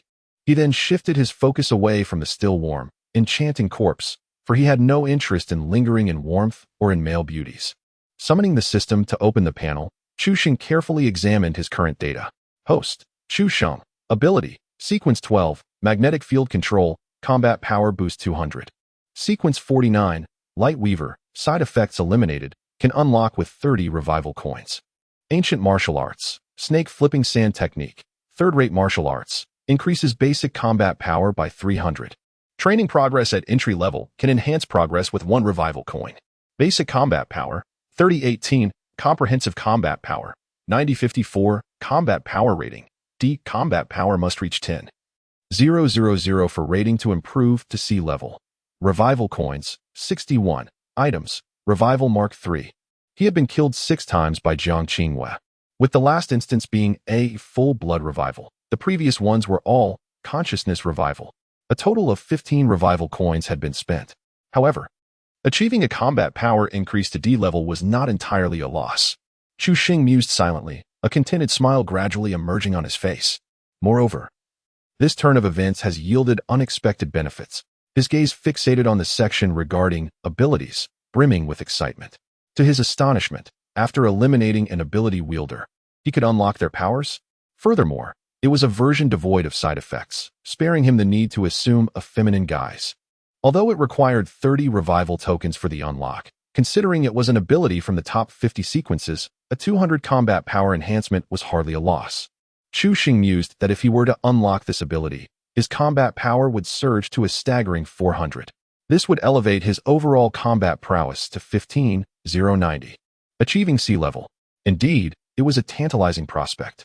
However, after careful contemplation, Chu Xing resolved not to unlock it just yet. After all, he had only a little over 60 revival tokens left, and it was prudent to conserve them. He valued his own life more than the enhancement of his combat power. Having reached this conclusion, Chu Xing closed the panel and surveyed the surrounding jungle, his gaze landing on the lifeless body of Jiang Qingyue, a faint smile gracing his lips. This was not due to a preference for the cold, but rather a realization he had come to. Why seek out the strongholds of Dawn members? Instead, he could fish them out, luring them in with ease. If more D-level ability wielders like Jiang Qingyue were to show up, he could farm revival rewards, eliminate them, and acquire their powers. It would be akin to Emperor Qin discovering electricity. Truly exhilarating. Upon contemplating this, Chu Xing resolutely commenced his actions, once again employing the technique of magnetic field control to levitate the colossal middle finger adorned with vibrant neon lights into the air. He ascended to the treetop once more, where the expansive view facilitated his observation. In a certain desolate shopping mall located in the suburbs, Luo Hao, the leader of the Dawn organization's Crack Abyss team, expressed his furious inquiries. What on earth is happening? Why have all of Jiang Qingyue's team members lost contact? The team members below exchanged bewildered glances, their eyes reflecting confusion and helplessness. How could they possibly know? Each time they sent someone out to keep watch, they seemed to lose another. Captain, could it be that they have all been captured by the agents of Bureau 749? Someone cautiously speculated. Upon hearing this, Luo Hao's already grim expression darkened further. He was acutely aware that this was likely the only plausible explanation, especially given that they were currently facing a siege from Bureau 749. The individuals he had dispatched to scout were all D-level experts. In the entire Jiangyan city, only Bureau 749 posed a genuine threat to them. However, according to the intelligence relayed by the undercover agents planted within Bureau 749, only the Security Group 3 from the Jiangyan City branch was involved in this encirclement operation. The leader of Security Group 3, Li Guangyao, was merely a martial artist whose combat power barely exceeded 30,000, having only just attained sea-level strength. In contrast, the three individuals Luo Hao had sent out for reconnaissance were all D-level spatial ability users, and their ability rankings were within the top 135. Although in direct combat, they are certainly no match for Li Kuan-yu. It seems improbable that they would be subdued so quietly, especially given the unpredictable nature of spatial abilities. Even if escape is not an option, they should at least be able to relay some information via the walkie-talkie before being eliminated. Something feels amiss. Luo Hao furrowed his brow, sensing an overwhelming sense of unease. He solemnly stated, "Our undercover agent placed within the upper echelons of Bureau 749 has risked exposure to convey erroneous intelligence to the Jiangyan City branch. They should have believed my combat power to be at the D-grade peak, making it unlikely for them to deploy the formidable forces of safety teams 1 and 2 against us, as that would be a sheer waste of resources." Thus, Luo Hao narrowed his eyes. Either the undercover agent has compromised, or a third party has intervened. A third party? Deputy Captain Gu Zhanxia was taken aback, pondering aloud. In such a small place as Jiangyan City, what other force possesses the capability to eliminate a D-level ability user? Could it be that the Qi refining sects from Qinqing Mountain have intervened? Gu Zhanxia shook his head. That seems unlikely. Currently, the strongest Qi refiner on Qinqing Mountain only possesses C-grade combat power. Even if that individual were to act personally, it would be improbable for them to easily subdue Jiang Qingyue and her companions. Luo Hao nodded in agreement upon hearing this. The Qi refining sects of Qinqing Mountain, though historically prestigious with a lineage spanning millennia, were once home to countless formidable figures. It is said that during World War II, a master of 9 stages in Qi cultivation emerged from the mountain, contributing significantly to the nation. In the present day, that would signify a formidable force exceeding 10 million. An invincible entity beneath nuclear weaponry. Globally, such powers are exceedingly rare, predominantly reigning over smaller nations in the Third World. clandestinely manipulating national politics unbeknownst to the common populace. As for the esteemed nine-dan Qigong master from Qingqing Mountain, he vanished after the founding of the nation. It remains uncertain whether he chose to live in seclusion or has long since passed. In the subsequent years, Qingqing Mountain boasted a plethora of formidable energy cultivators, with no fewer than 5 7-dan Qigong masters possessing B-level combat prowess, who were once active in society during the Qigong fever of the last century. However, following the 1990s, the vast majority of Qingqing Mountain's elite were absorbed by the 749 Bureau, with a few later recruited by the Dawn organization. Presently, only a solitary 6-dan Qigong expert with C-level strength remains. This individual has maintained a stance of neutrality and, logically, should not suddenly intervene in the disputes between the Dawn organization and the 749 Bureau. Indeed, he lacks the qualifications to do so. Therefore, the most plausible explanation is that something has gone awry with the undercover operations, and the 749 Bureau may have dispatched stronger agents to encircle us. Luo Hao's expression grew increasingly grim. After a moment of silence, he decisively issued a command. Abandon the mission. Retreat immediately. Gu Zhanxiu, open the spatial wormhole. Gu Zhanxiu hesitated for a moment, slightly taken aback. Retreat now? But Captain, if we stay here just one more night, we can complete the mission. Luo Hao shot him a glance. Are you foolish? Which is more important, the mission or your life? Should there be individuals of C rank, or even stronger among those sent by the 749 Bureau to hunt us down, by the time we realize it, we may not even have the opportunity to activate a spatial wormhole before meeting our demise. Gu Zhanxiu, chastised, offered a sheepish smile, swiftly recognizing the gravity of the situation. Indeed, although both he and the captain possessed true combat capabilities of C rank and wielded formidable spatial abilities within the top 30 in the sequence, their relatively low rank limited their mastery over these powers. If they were to encounter a C rank powerhouse, the disparity in combat strength would be insurmountable, leaving them incapable of even fleeing for their lives. Gu Zhanxiu's awakened ability was the Sequence 18 Space Folding Induction, allowing him to manipulate spatial folds and create wormholes for instantaneous travel. However, with his current mental acuity, he could only achieve a teleportation distance of 10 kilometers, capable of transporting no more than 10 individuals at once, and could utilize this ability merely 3 times within a 24-hour period. Most critically, each activation of a wormhole required a half-hour preparation time, and once opened, a spatial leap had to occur within 1 minute, otherwise, the wormhole would collapse. Such a half-hour of perilous lead time was ample for a C-rank adversary to eliminate them multiple times over. Very well, I shall initiate the wormhole now. Gu Zhanxiu nodded, a sense of resignation washing over him as he stepped aside. His expression grew earnest as he reached out into the void before him. With a peculiar fluctuation of spatial energy, the air around him twisted in an uncanny manner. Gu Zhanxiu grasped tightly with both hands, as if seizing an object, and with a swift motion, 2 semi-transparent entities resembling Klein bottles materialized in his grasp. I have begun, Gu Zhanxiu called out, then clenched his teeth tightly, as if expending all his strength to attempt to merge the 2 translucent Klein bottles in his grasp. Luo Hao cast a glance at him and addressed the others. For the next half hour, everyone should disperse throughout this abandoned mall. If any individuals of C rank or higher arrive, flee immediately. Keep track of the time for the wormhole's opening. If there are no unforeseen circumstances, be sure to gather here 1 minute in advance. The team responded in unison. Understood. 5 Chuxing interjected. Hey. Luo Hao was momentarily taken aback. Who the hell is speaking in Japanese? The team members shook their heads in confusion. Not me. 5 Chuxing exclaimed. Baka Yuru. Luo Hao? Chuxing retorted. What the hell? Luo Hao finally comprehended. The direction from which the voice emanated was clearly amiss, and he abruptly turned to look. There emerged a strikingly handsome youth, slowly stepping out from behind a pile of dilapidated shelves. A warm and amiable smile gracing his face, an unmistakably cultured young man. Is that you, Luo Hao? If you have the guts, come over and kill me, the youth declared. Luo Hao. Chapter 22. Sequence 8. Entropy Corrosion? This ability shall be mine. Who are you?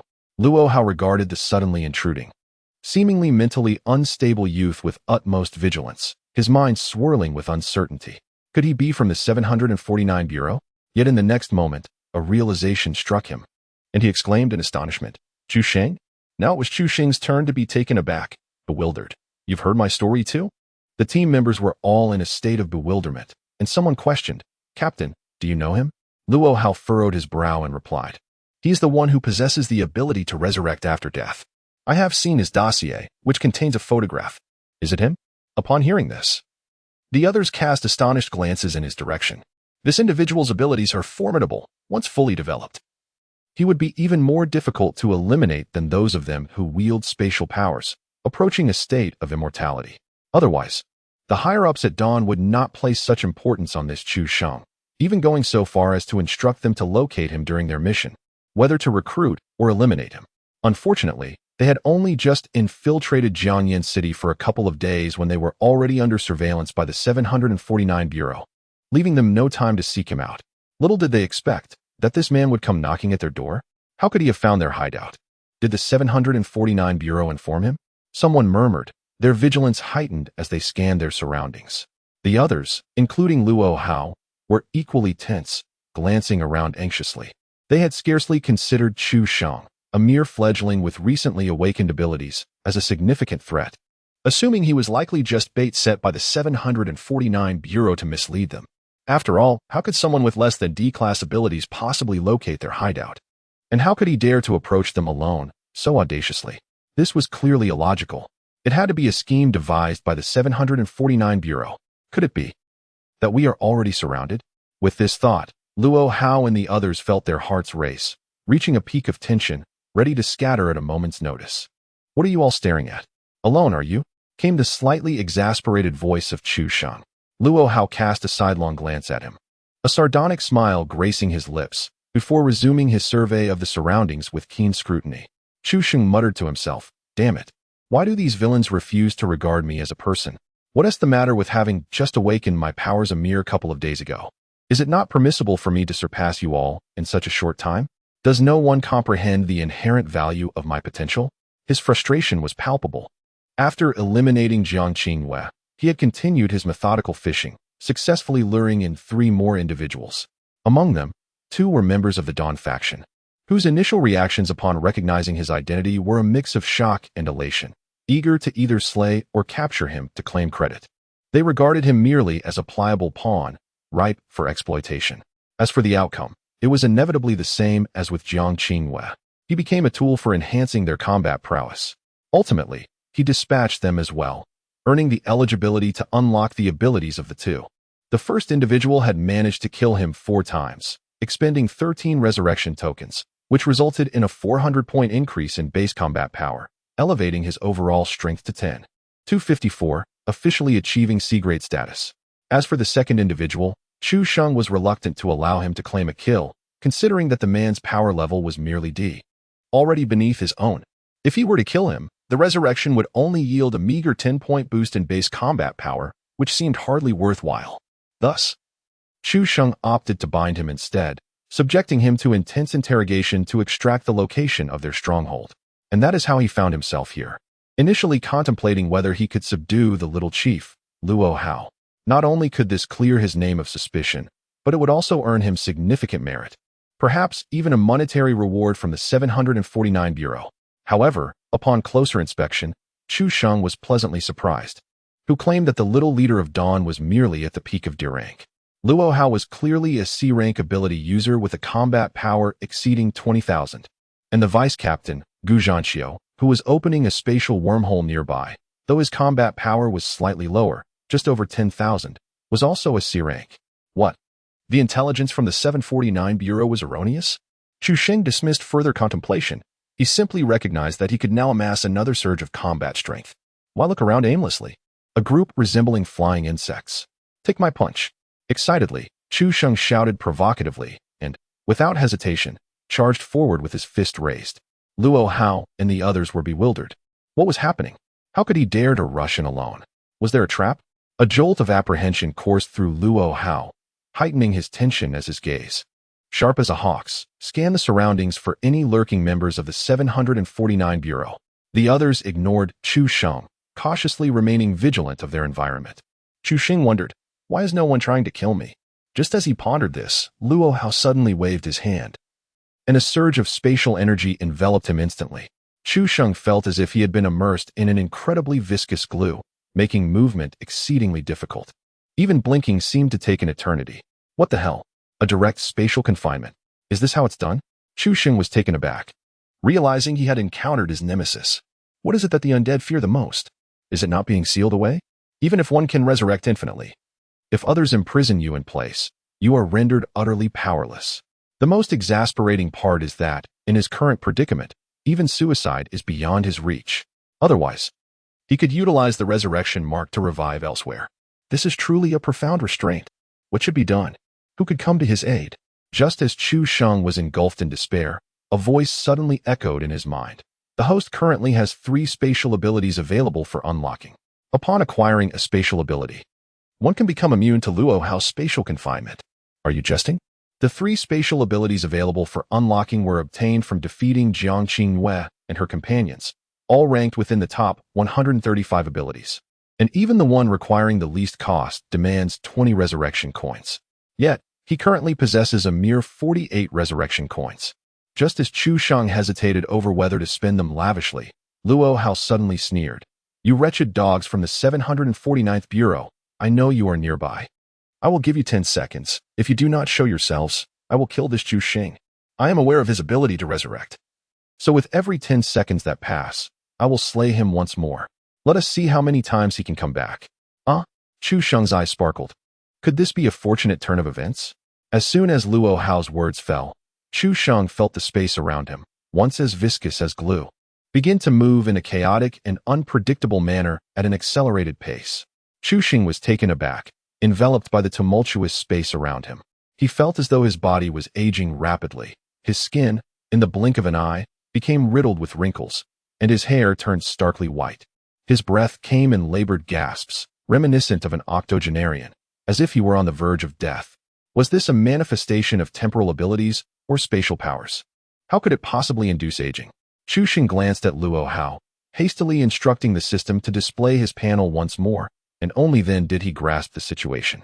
This individual's ability, ranked 8th in the sequence, was Entropy Erosion, capable of manipulating the increase of entropy within a designated space, either diminishing it or keeping it constant. Astonishing. Chu Sheng was utterly shocked and promptly inquired of the system, "What is entropy?" The system responded, "The process of entropy increase is a spontaneous transition from order to disorder. And the aging of living beings, from a certain perspective, is also an entropy increase process moving from order to disorder." Luo Hao's control over the rapid increase of entropy within your body has precipitated your swift aging. Chu Sheng, I don't understand. Just think of it as the ability to regulate the flow of time within a specific space. Chu Sheng finally comprehended, but in the next moment, his body aged to its utmost limit amidst the boundless increase of entropy, and he perished instantly. The increase of entropy did not cease. His corpse expanded, decayed, and liquefied at an alarming rate, ultimately transforming into ashes, vanishing from this realm. From the perspective of his spirit, Chu Sheng witnessed this scene unfold before him, rendering him speechless as he realized, my ashes have been scattered. Is this compelling me to rely solely on full resurrection? Isn't this spatial ability rather perverse? By heavens, I must acquire this extraordinary power, otherwise I would suffer immensely. Chapter 23, All in on Resurrection Coins. Battle power exceeds 20,000. Upon witnessing Chu Sheng disintegrate into ashes, Luo Hao coldly proclaimed, if he truly can be resurrected, I shall slay him once more in 10 seconds, until you reveal yourselves. The current situation rendered them exceedingly passive. Without knowledge of the concealed locations of those from the 749 Bureau, a reckless attempt to flee would leave them vulnerable to ambush, a perilous endeavor. They must first compel their adversaries to emerge. However, Chu Sheng had no intention of allowing himself to be slain again. The price of 10 resurrection coins for a mere 100 battle power was simply too steep. His singular focus was to devise a means to eliminate Luo Hao and seize that formidable ability ranked 8th in the sequence. With a battle power soaring to 20,586, Luo Hao's strength was nearly double his own. In his ethereal form, Chu Sheng contemplated silently and ultimately realized that he could indeed elevate his battle power above Luo Hao's in an instant, yet it would nearly deplete his resurrection coins. Although his power would surge significantly, the margin for error would diminish considerably. and he would not be able to create a definitive gap in battle power. He would only surpass Luo Hao by a few hundred at best. Moreover, Luo Hao had several formidable subordinates, while the strongest among them, Gu Zhanxiu, seemed preoccupied with some spatial wormhole. The other 5 were all of D-level strength and should not be underestimated. In such circumstances, did he truly stand a chance to eliminate Luo Hao and escape unscathed? Once I unlock a spatial ability, I will become immune to Luo Hao's spatial confinement. Even if I were to perish, I could rely on the resurrection mark to transport myself to a safe location. I am certain that my life would not be in jeopardy. With this thought in mind, Chu Xing steeled his resolve and decided to take a gamble. The top 10 abilities of the sequence are rare and elusive, not to mention, these powers can augment combat strength by as much as 300. This alone is sufficient to compel Chu Sheng to seize the opportunity. After all, if death is not an option, then why not take the risk? Immediately, Chu Xing addressed the system. Unlock Voidlight Tailor for me. The host is about to expend 30 resurrection coins to unlock sequence 83-foot Voidlight Tailor. Is this confirmed? Confirmed. Beep. Unlock successful. Congratulations. Host has mastered sequence 83-foot Voidlight Tailor. Base combat strength increased by 200. The host's total combat strength augmentation has reached 400, elevating comprehensive strength to 17,090. Rated as C level. Combat strength must reach 30,000 to elevate rating to C level. 17,000 combat strength. Just a little more. Chu Xing narrowed his eyes, gazing at the remaining 18 resurrection coins on his panel, and without hesitation declared, enhance the cultivation progress of Serpent's Sandstorm Technique. Beep. Consumed 1 resurrection coin. Serpent's Sandstorm Technique cultivation progress upgraded to minor achievement. Base combat strength 100. Continue enhancing. Beep. Consumed 1 resurrection coin. Serpent's Sandstorm Technique cultivation progress upgraded to major achievement. Base combat strength 200. Keep going. Fill me up completely. I am in a fiery state right now. Ding. Consumed 2 resurrection coins. Serpent Sand Technique has reached perfection. Combat power 300. Ding. Consumed 3 resurrection coins. Serpent Sand Technique has attained the pinnacle. Approaching the threshold of second-rate martial arts. Combat power 500. Base combat power total increase 1,400. Congratulations, host. Base combat power has risen to 4,518. With a 400 enhancement from abilities, overall combat power has surged to 22,590. Rated as C level. Am I dreaming? This third-rate martial art, when fully mastered, adds a staggering 1,400 to my combat power? Chu Sheng was astonished. He initially thought this technique would only contribute 700 or 800 to his base power, but to his surprise, it provided so much more, catapulting his overall power to an impressive 22,000. This was indeed an unexpected delight, surpassing Luo Hao by 2,000 points, significantly increasing his chances of triumph. And yet, this was not the end. A smile crept across Chu Xing's lips as he silently recited, System, grant me full revival. Ding. Consumed 10 resurrection coins. The host is in the process of full revival. Detected that the host was slain by a C-level ability user of the same grade, reviving with an increase of 100 combat power. Host's base combat power rises to 4,618, and overall combat power increases to 23,090. Rated as C level. Warning. Only 1 resurrection coin remains. Please recharge promptly. How vexing. I must save the last resurrection coin for survival, which allows only for consciousness revival. Since binding to the system, this is the lowest margin for error Chu Sheng has faced. Damn it, it's all come crashing down. Embracing the resolute notion of either you perish, or I shall resurrect, Chu Sheng's figure reemerged before Luo Hao and the others. Incredible. He truly can resurrect. Luo Hao exclaimed, astonished. Although he had anticipated this development, witnessing a person who had been utterly obliterated return to life before his very eyes was an indescribable shock. Fortunately, this individual's combat strength was still relatively weak. The mere thought of facing an eternally unkillable adversary, should their powers have been equal, was daunting indeed. Alas, there are no hypotheticals. The current Chu Sheng was merely a puppet at their mercy. If one attempt to slay him failed, then let it be 100. How many times could a mere sub-D class ability user employ their powers? Luo Hao scoffed, a malicious glint in his eye, as he focused his thoughts and unleashed the vast force of spatial energy once more to ensnare Chu Xing in place. He then called out loudly, still not emerging. Are we? In 5 seconds, I shall strike him down again. Luo Hao was incredulous. Could the members of the 749 Bureau truly stand by and watch as such a prodigious ability user met his demise at his hands? Chu Sheng smirked. My friends, is there anyone around here? Have you succumbed to paranoia? Indeed, it seemed the villainous were invariably rendered foolish, much like the two before him. Enough of this. I shall strike while you remain unprepared. Just as Chu Sheng prepared to employ his Rift Tailor to counter the encroaching spatial force surrounding him, a furious voice suddenly reverberated through the desolate, abandoned mall. Halt. Soon after, several figures rushed in from all directions, halting 10 meters away from Luo Hao and his companions. Each face etched with fury. Oh, finally willing to show yourselves? Luo Hao scoffed, his gaze sweeping over their combat uniforms, immediately recognizing them as members of the 749 Bureau. He coldly remarked, indeed, you intend to use Chu Sheng as bait to ambush us. I must say, the schemes of your 749 Bureau are rather pathetic, aren't they? Who could possibly fail to see through this? Chu Sheng. Wait, what is going on here? The individuals before him were the elite combatants of the Safety Team 3 from the 749 Bureau in Jiangyan City. The imposing vice captain and Gao Yuan frowned upon hearing Luo Hao's words and declared, I do not comprehend your ramblings. I warn you, should you dare to harm Chu Sheng in the slightest, I will ensure that all of you meet a gruesome end. Chu Sheng. Who is this little tyrant? Humph, quite the bravado, Luo Hao said disdainfully. And Gao Yuan, vice captain, do you genuinely believe that with merely the few of you, you can detain us? Where is your captain? Has he fled in cowardice?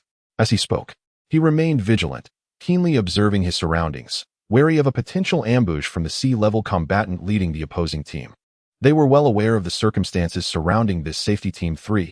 Vice Captain and Gao Yuan was merely a sea-level ability user with a combat power slightly exceeding 10,000. Given the meticulous nature of the 749 Bureau, even if their intelligence was mistaken in believing that the strongest among Luo Hao's group was only at the pinnacle of D-level, it was improbable that they would send just a single sea-level ability user to confront them. The leader of the security team, Li Guangyao, is likely the one spearheading this encirclement operation. Of course, this is contingent upon the success of the undercover agent placed within the upper echelons of Bureau 749 by dawn. Otherwise, the personnel dispatched by Bureau 749 would likely surpass Li Guangyao in capability. At this moment, Luo Hao remains cautious.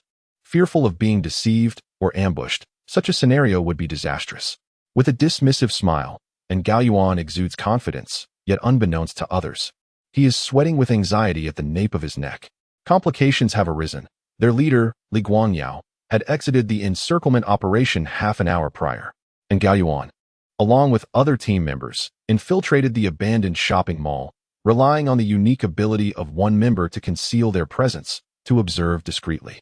Initially, they intended to catch Luo Hao and his companions off guard and subdue them swiftly. After all, intelligence indicated that Luo Hao was merely a peak D-level ability user, while other Dawn members were only D-level. They held a distinct advantage in combat strength, making a surprise attack seem almost certain to succeed. However, reports suddenly emerged from the rear, indicating the appearance of a bizarre, gigantic middle finger in the sky to the west of the suburbs, glowing ominously. Personnel sent by Bureau 749 to investigate vanished without a trace. They suspect it to be a trap set by Dawn, with unclear intentions, compounded by the presence of the suspected undercover agent, Chu Sheng, who also harbors ambiguous motives. After careful deliberation, and Gao Yuan resolved to refrain from immediate action and continue observing in secrecy. Hoping to glean insights into Luo Hao and his associates' true purpose for infiltrating Jiangyan City through their conversations.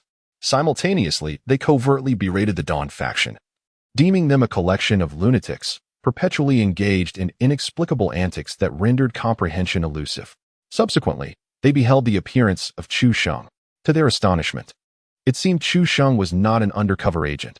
Upon their initial encounter, he was swiftly dispatched by Luo Hao and his accomplices. The reactions of Luo Hao and his group appeared genuine, devoid of any pretense. Should Chu Sheng truly be innocent, then, with his latent potential, his demise at the hands of Dawn would be a significant loss for the 749 Bureau. Faced with the imminent threat of Chu Sheng's execution by Luo Hao, they were uncertain if this novice, who had recently awakened his abilities, could resurrect multiple times. Reluctantly, They stepped forward, without the advantage of a surprise attack. Confronting a cadre of spatial ability users with comparable strength placed immense pressure on Yuan and his companions. The enigmatic and perilous nature of spatial abilities rendered them nearly invincible under equal conditions, and no one was eager to engage directly. "Oh, is that so? Then make your move," Luo Hao taunted with a smirk, and Yuan retorted coldly, "Release Chu Sheng, and we shall engage in a fair battle." Luo Hao responded, "You lack the standing to demand my compliance. Summon your captain." And Yuan shot back, "You are not worthy to meet our captain." "Then why should I release him?" Luo Hao inquired, and Yuan countered, "If you refuse to release him, what grounds do I have to fight you?" Luo Hao declared, "Then let there be no battle. We shall simply wait." And Yuan asserted, "I have no time to waste with you. If you dare, release Chu Sheng, and we shall fight openly." Luo Hao reiterated, "You still lack the authority to compel me. Summon your captain." While deliberately trying to stall for time until Gu Zhanqiu could open the spatial wormhole, he remained cautious about Chu Sheng's safety and refrained from taking action. Thus, both sides found themselves ensnared in a deadlock. Chu Sheng exclaimed, "What on earth are you doing? Are we just playing a waiting game here?" Unable to endure the stagnation any longer, he concentrated, and an invisible force of spatial energy surged from within him, instantly dissipating the restraints surrounding him. With a swift motion, he conjured a translucent thread from the void, and without further ado, he brandished it toward Luo Hao's neck in a swift entanglement. Light Dust Weaver, stealth attack. Upon sensing the dissolution of his spatial confinement, Luo Hao turned abruptly, only to be confronted by a shimmering thread encroaching upon him, sending a jolt of terror through his being. How could Chu Sheng have broken free from his spatial bindings? What was this ethereal thread infused with such formidable spatial energy? It bore an uncanny resemblance to Jiang Qingyue's Light Dust Weaver. Chapter 24. Is the arrival of the safety team merely another deadlock? Entropy. Luo Hao had no time to ponder further. Instinctively, he activated his powers, enveloping the translucent thread with vast spatial energy. In an instant, the thread lost its luster and shattered. Chu Sheng was taken aback, astonished that the spatial ability he had just grasped could be so effortlessly dismantled. Was this the suppression of Sequence 8 over Sequence 83? However, upon reflection, it seemed reasonable. The translucent thread woven by Light Dust Weaver was crafted from light dust scattered throughout the space.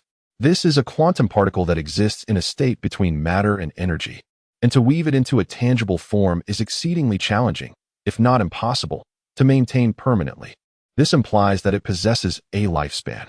The capability of entropy erosion to accelerate entropy increase can be understood as hastening the flow of time within a particular space. Thus, this delicate thread woven from light dust disintegrates naturally. The prowess of the top 10 abilities is indeed remarkable. Chu Sheng mused inwardly, his gaze towards Luo Hao intensifying with fervor. If he were to miss out on this ability, he would be unable to sleep peacefully thereafter. How could you possibly possess this ability? A tempest of emotions surged within Luo Hao as he distinctly sensed that this was none other than Jiang Qingyue's Glimmering Tailor. Meanwhile, Yuan and the others were left dumbfounded, utterly unprepared for the fact that Chu Sheng, who had just been at their mercy, had managed to break free from Luo Hao's spatial constraints and even retaliated using spatial abilities. Is this Glimmering Tailor the one from Sequence 49? Someone conjectured with a blank expression. It seems so. And Yuan nodded, his eyes reflecting confusion. After all, Glimmering Tailor is an ability ranked within the top 50, particularly potent in the realm of spatial abilities. As members of the 749 Bureau, how could they not have been aware of it? Yet this is simply outrageous.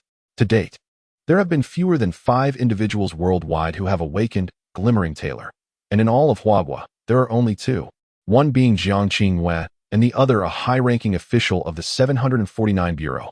How could Chu Sheng possess it? Wasn't his ability Rebirth? Could it be that he has 2 abilities? A dual ability wielder. Upon this realization, the gazes of Yuan and his companions shifted towards Chu Sheng, filled with a newfound awe. This individual was nothing short of a prodigy. While dual ability users had occasionally surfaced, their numbers were exceedingly rare. Fewer than 20 could be found nationwide, and most possessed abilities of little merit. Yet, Chu Sheng's abilities were of a different caliber. Both were ranked within the top 100, one being spatial manipulation and the other an astonishing resurrection ability. Furthermore, it appeared he also possessed ancient martial arts skills. What an extraordinary phenomenon. Truly, He lived up to his name, an unrivaled beast. In their shock and admiration, and Gao Yuan and his companions elevated Chu Sheng's significance to an unprecedented level. The potential within this individual transcended mere talent. If he were to perish here, it would be an inconceivable tragedy. He must be saved. Resolute in this thought, and Gao Yuan acted without hesitation, propelling himself forward with tremendous force, covering several meters in an instant, and launching a powerful punch towards the motionless Luo Hao. As he charged, and Gao Yuan's already imposing figure expanded dramatically, soaring to a height of 3 meters. His clothing tore apart, revealing a physique of resplendent golden muscle, akin to glass. With each stride, the concrete beneath him shattered, sending debris flying and exposing twisted rebar.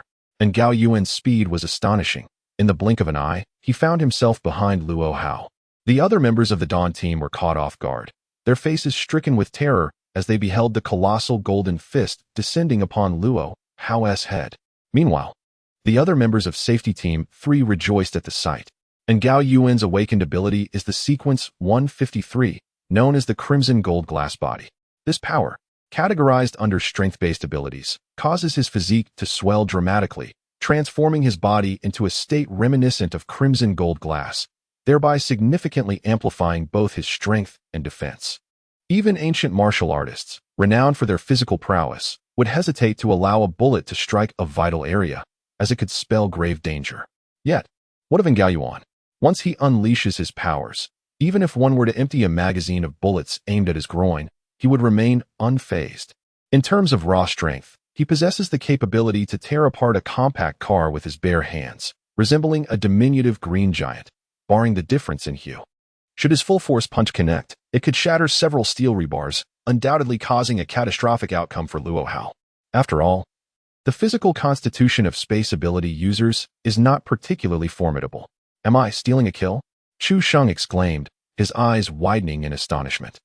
He held in Gao Yuan's actions in high regard and instinctively prepared to intervene. However, just as that crimson gold fist was poised to descend upon Luo Hao's head, a surge of spatial power erupted unexpectedly. It was as if someone had pressed a shutter button, and Gao Yuan, with his towering 5-meter frame, was abruptly frozen in midair, unable to advance another inch. Spatial confinement. A smirk crept across Luo Hao's lips as he slowly turned to face Gao Yuan, observing the terror reflected in his eyes. With a tone laced with disdain, he remarked, "You truly dare to strike? You really believe I am merely at the pinnacle of D rank, caught in the grip of confinement?" And Gao Yuan could not articulate a response, yet despair surged within his gaze. His team members also changed their expressions dramatically, clearly taken aback by this unexpected turn of events. What does this mean? Could the intelligence be erroneous? In such circumstances, why hasn't your leader emerged? It appears that the 749 Bureau has indeed dispatched only a handful of you. Luo Hao glanced around, feeling utterly reassured, and spoke with a tone laced with sarcasm. It seems the 749 Bureau is not as cautious as I had imagined. Do they truly believe that sending a mere sea-level newcomer could subdue me? I apologize, Deputy Captain N, but my actual combat power is double yours, and furthermore, I am a Sequence 8 in the spatial system, whereas you are merely a worthless strength system user. Upon hearing this, the members of the Safety Team 3 turned pale. Is his true combat power really double that of the Deputy Captain? Does that mean Luo Hao possesses a staggering combat power of 20,000? How could this be? How could there be such a significant error in intelligence? Is it possible that there are traitors within the higher echelons of the 749 Bureau? The rapid execution of 3 instances of spatial confinement and 2 instances of accelerated entropy increase does not seem to be something achievable by a peak D-level individual. A young team member spoke with difficulty, his expression tinged with despair. The others looked equally ashen. This intelligence error is indeed catastrophic.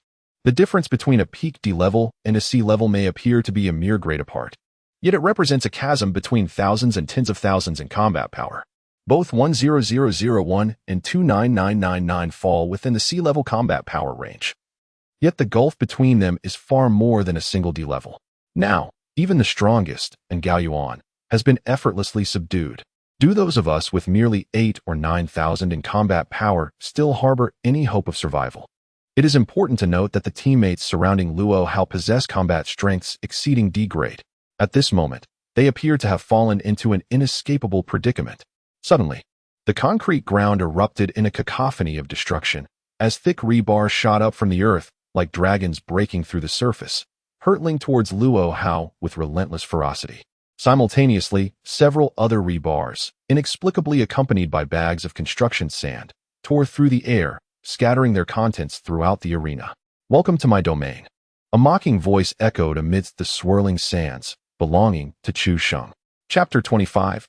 Chu Sheng, the Sands Rise. "Welcome to my domain." With a thunderous crash, dozens of rebars violently pierced the spot where Luo Hao had just stood, penetrating the floor and burrowing deep below. A few meters away, Luo Hao clumsily rose to his feet, his gaze fixed on the punctured concrete. His pupils contracted in fear as he reflected on how narrowly he had escaped. Fortunately, he had reacted in time, employing entropy erosion to reduce 3 of the rebars aimed at him into mere powder, thereby creating an escape route. Had he not, it would have been his body that was pierced instead of the floor. How could this be? Luo Hao lifted his gaze towards the tumultuous clouds of sand, faintly discerning the lean and upright figure of Chu Sheng, his eyes brimming with astonishment. Was he truly controlling these rebars? Did he possess such capability? Moreover, considering the sheer destructive force exhibited, one would require a combat strength exceeding 10,000 to achieve such feats. Wasn't he merely a newly awakened weakling?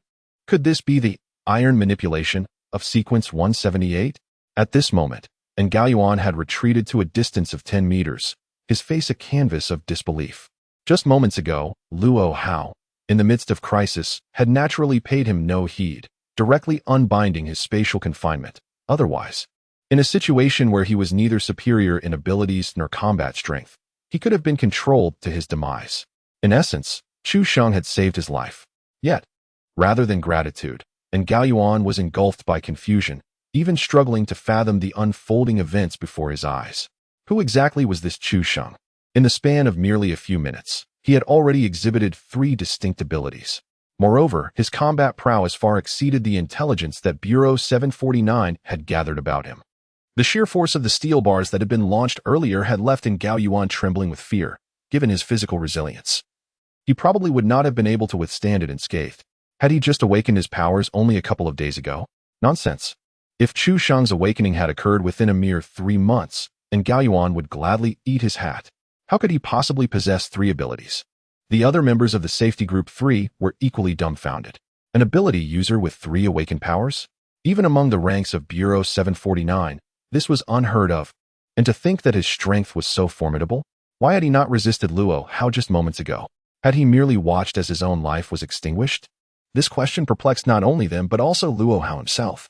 Given that this young man possessed such formidable strength and a spatial ability that rendered him immune to his confinement, it should have been exceedingly difficult to eliminate him. Was he intentionally offering himself up for slaughter? What kind of madness was this? Certainly, Chu Sheng would not take the time to explain himself. As he sensed his initial strike had failed, he quickly gathered his thoughts, and with a resounding rumble, dozens of rebar rods erupted from the ground, raining down upon Luo Hao with overwhelming force.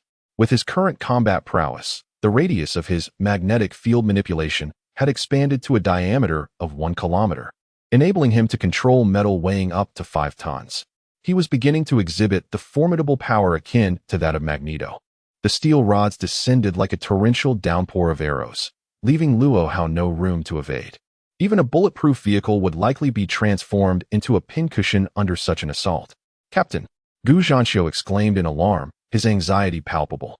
At that moment, he was at a critical juncture in activating a spatial wormhole. If he were to forcibly halt his efforts to assist, he would face dire repercussions, leaving him in a state of helpless agitation. Meanwhile, the other members of the Dawn team initially intended to swarm Chu Sheng. But the members of the Security Team 3 were not to be underestimated. They charged forward to intercept them, resulting in a chaotic melee. With a peak D-grade Esper still present on the Dawn side, Gao Yuan, who had intended to aid Chu Sheng, was also compelled to join the fray, casting worried glances in Chu Sheng's direction. In a one-on-one confrontation, could this young man truly hold his own against Luo Hao? It was not only Gao Yuan who harbored doubts. The other members of Security Team 3 shared the same uncertainty. Although Chu Sheng's 2 previous attacks had been grand in scale and terrifying in power, and the first had left Luo Hao in a state of disarray, the sheer force exhibited suggested that Chu Sheng's combat strength barely exceeded 20,000. even with Luo Hao caught off guard and underestimating him. He had failed to deliver a decisive blow. At this juncture, Luo Hao would undoubtedly exert his utmost effort. Under such circumstances, it would be virtually impossible for Chu Sheng to land a physical blow with his manipulation of steel. As for Chu Sheng's spatial abilities, they were inferior to Luo Hao's by more than one tier in the sequence, making it difficult to pose a threat to him with comparable combat prowess. His sole advantage lay in his ability to resurrect. If the battle dragged on long enough, he might indeed be able to exhaust Luo Hao. However, with Gu Zhanqiu's spatial wormhole on the verge of opening, Chu Sheng's time was running short. Predictably, facing the dense barrage of steel bars, Luo Hao showed no intention of dodging. With a slight upturn of his lips, he accelerated the entropy increase in the space before him. The steel bars that entered this area were instantly reduced to dust.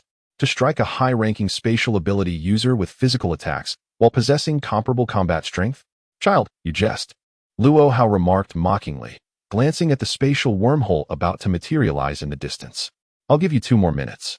If you can't kill me, I'll be on my way. Chu Sheng was rendered speechless. How could this scoundrel make fleeing sound so impressive? However, he had to concede that Luo Hao's ability was indeed somewhat insurmountable. The top 10 abilities in the sequence were, as expected, each more formidable than the last. If he were truly on equal footing with Luo Hao, he might indeed be helpless against him. But who said he was on equal footing with Luo Hao? Enveloped by the all-encompassing sand and dust, the additional 50 combat power bonus from Serpentine's sand-turning force had been triggered. At this moment, Chu Sheng's overall combat power on the panel had reached an astonishing 25,399, a full 5,000 points higher than Luo Hao's. Moreover, Chu Sheng had deliberately refrained from unleashing his full power during his 2 recent assaults, merely exhibiting a combat capacity of around 20,000. His intent was to create an information disparity, encouraging Luo Hao to continue underestimating him. Furthermore, who asserted that I am limited to manipulating only steel?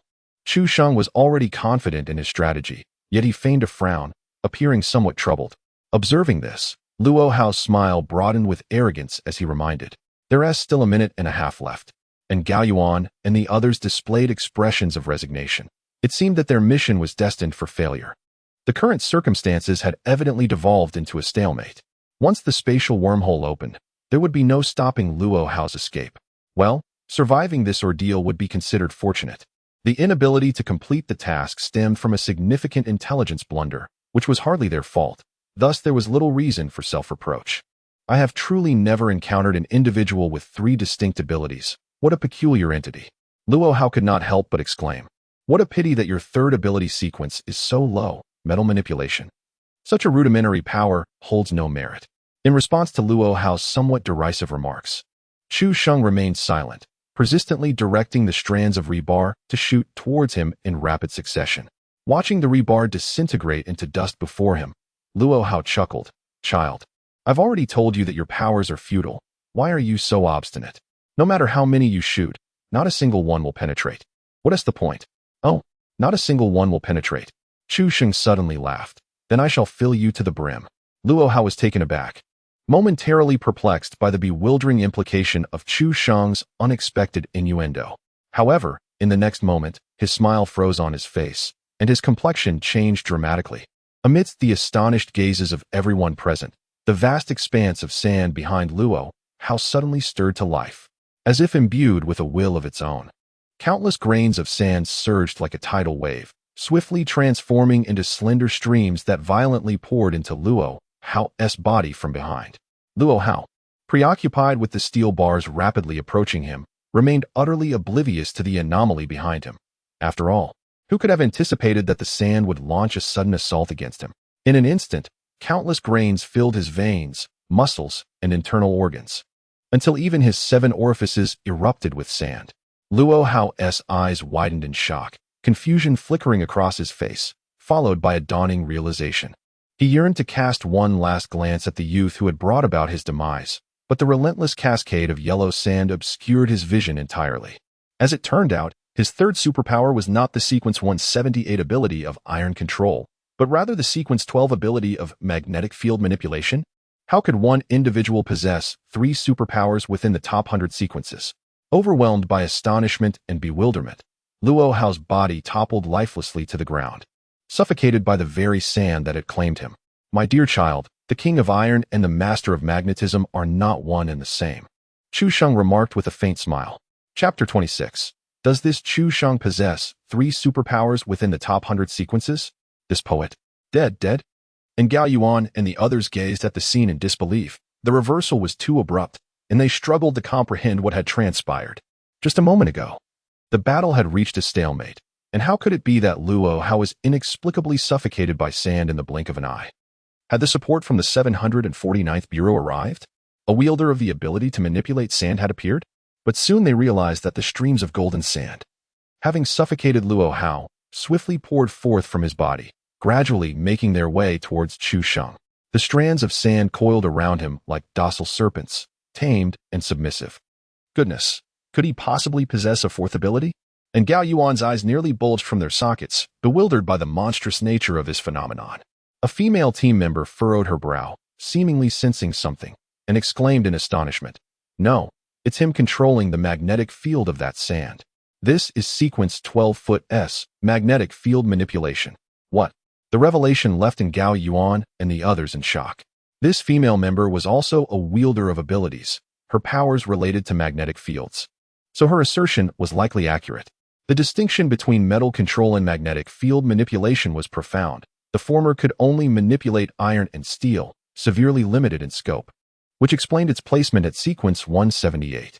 The latter, however, could govern the magnetic fields of all matter, and it was said that upon reaching S-rank combat prowess, one could even control one of the 4 fundamental forces of nature, electromagnetism, were it not for the limitations of magnetic field manipulation at lower levels, where it could only exert influence over metals akin to metal control.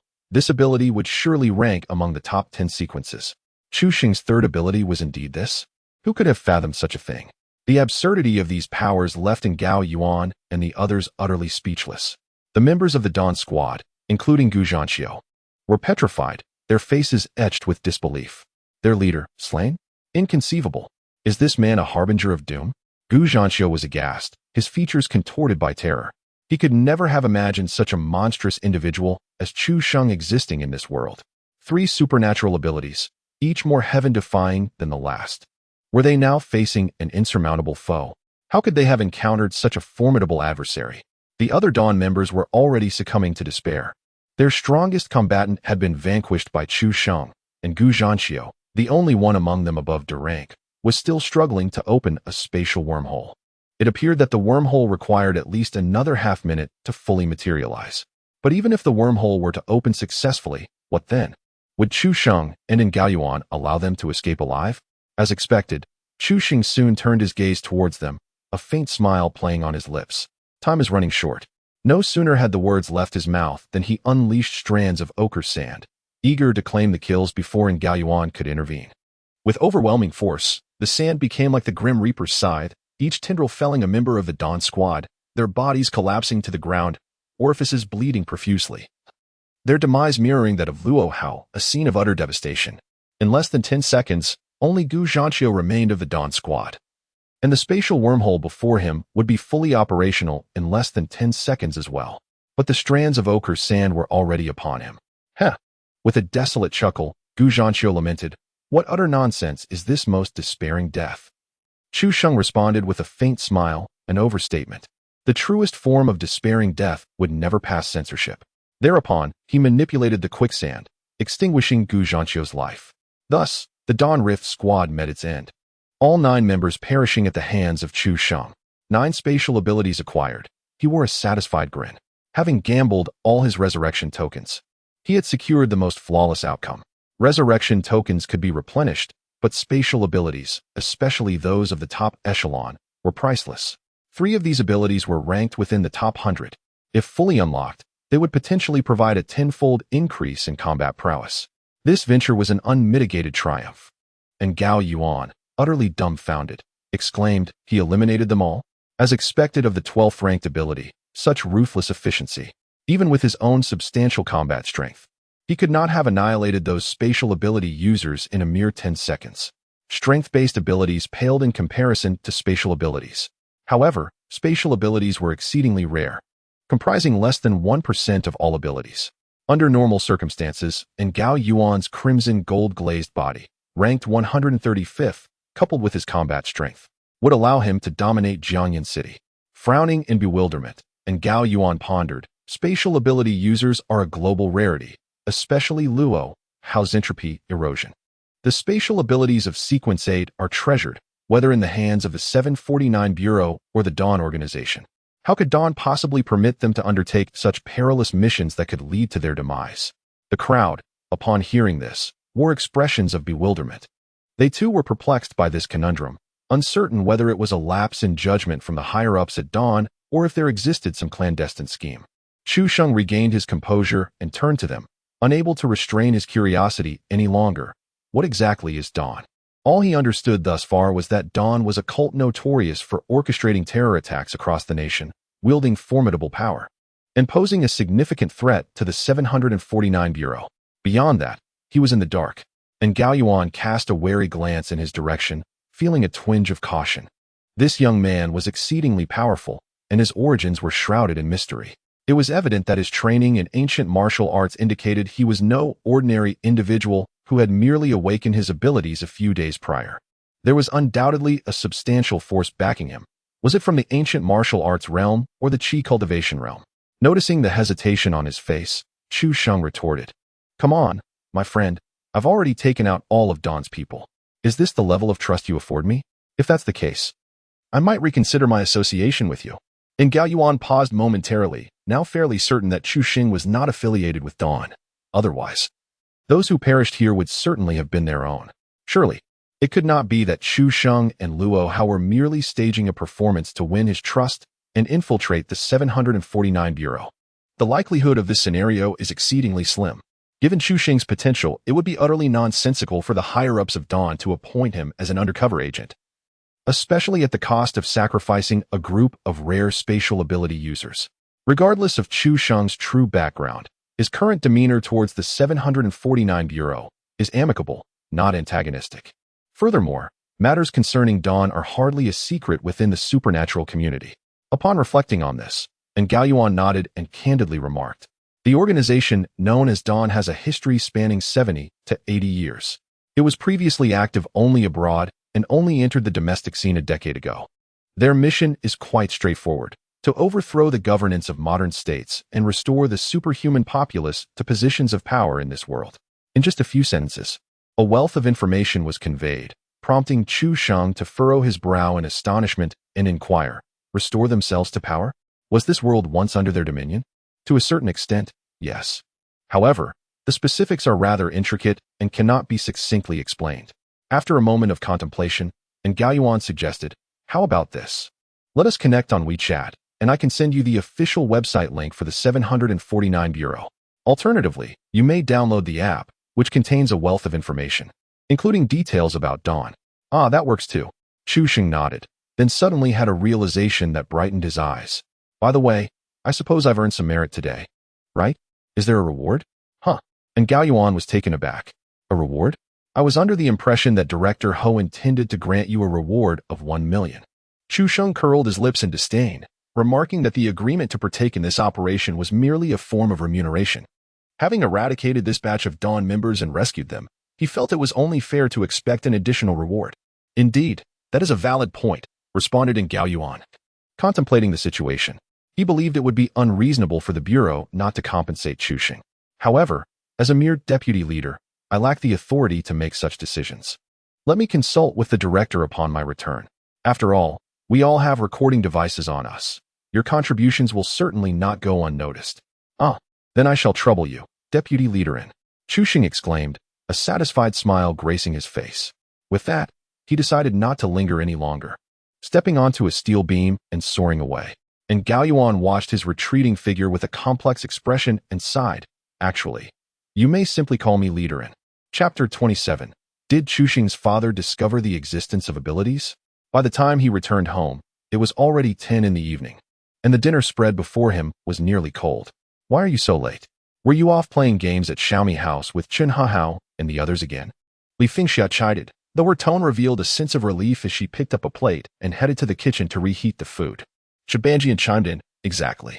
No, the evening study session ran over." Chu Sheng casually fabricated an excuse and took a seat at the dining table.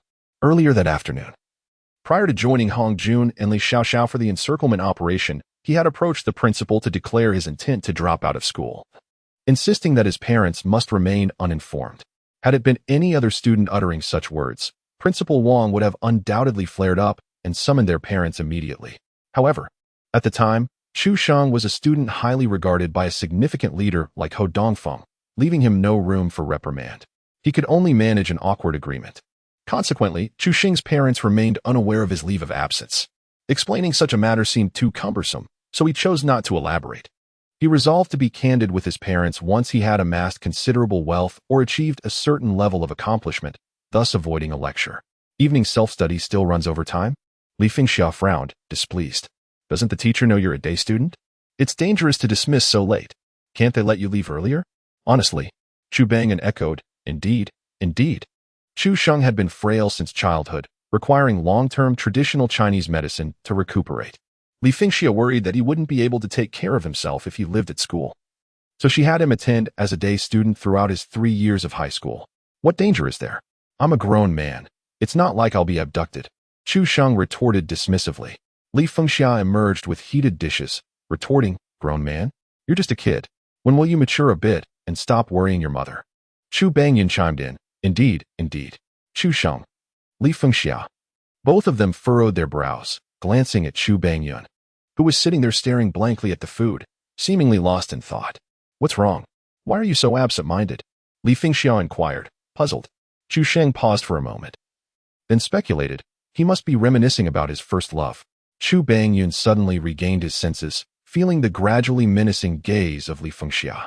His expression shifted, and he hastily explained, No, do not heed this wretched childish nonsense.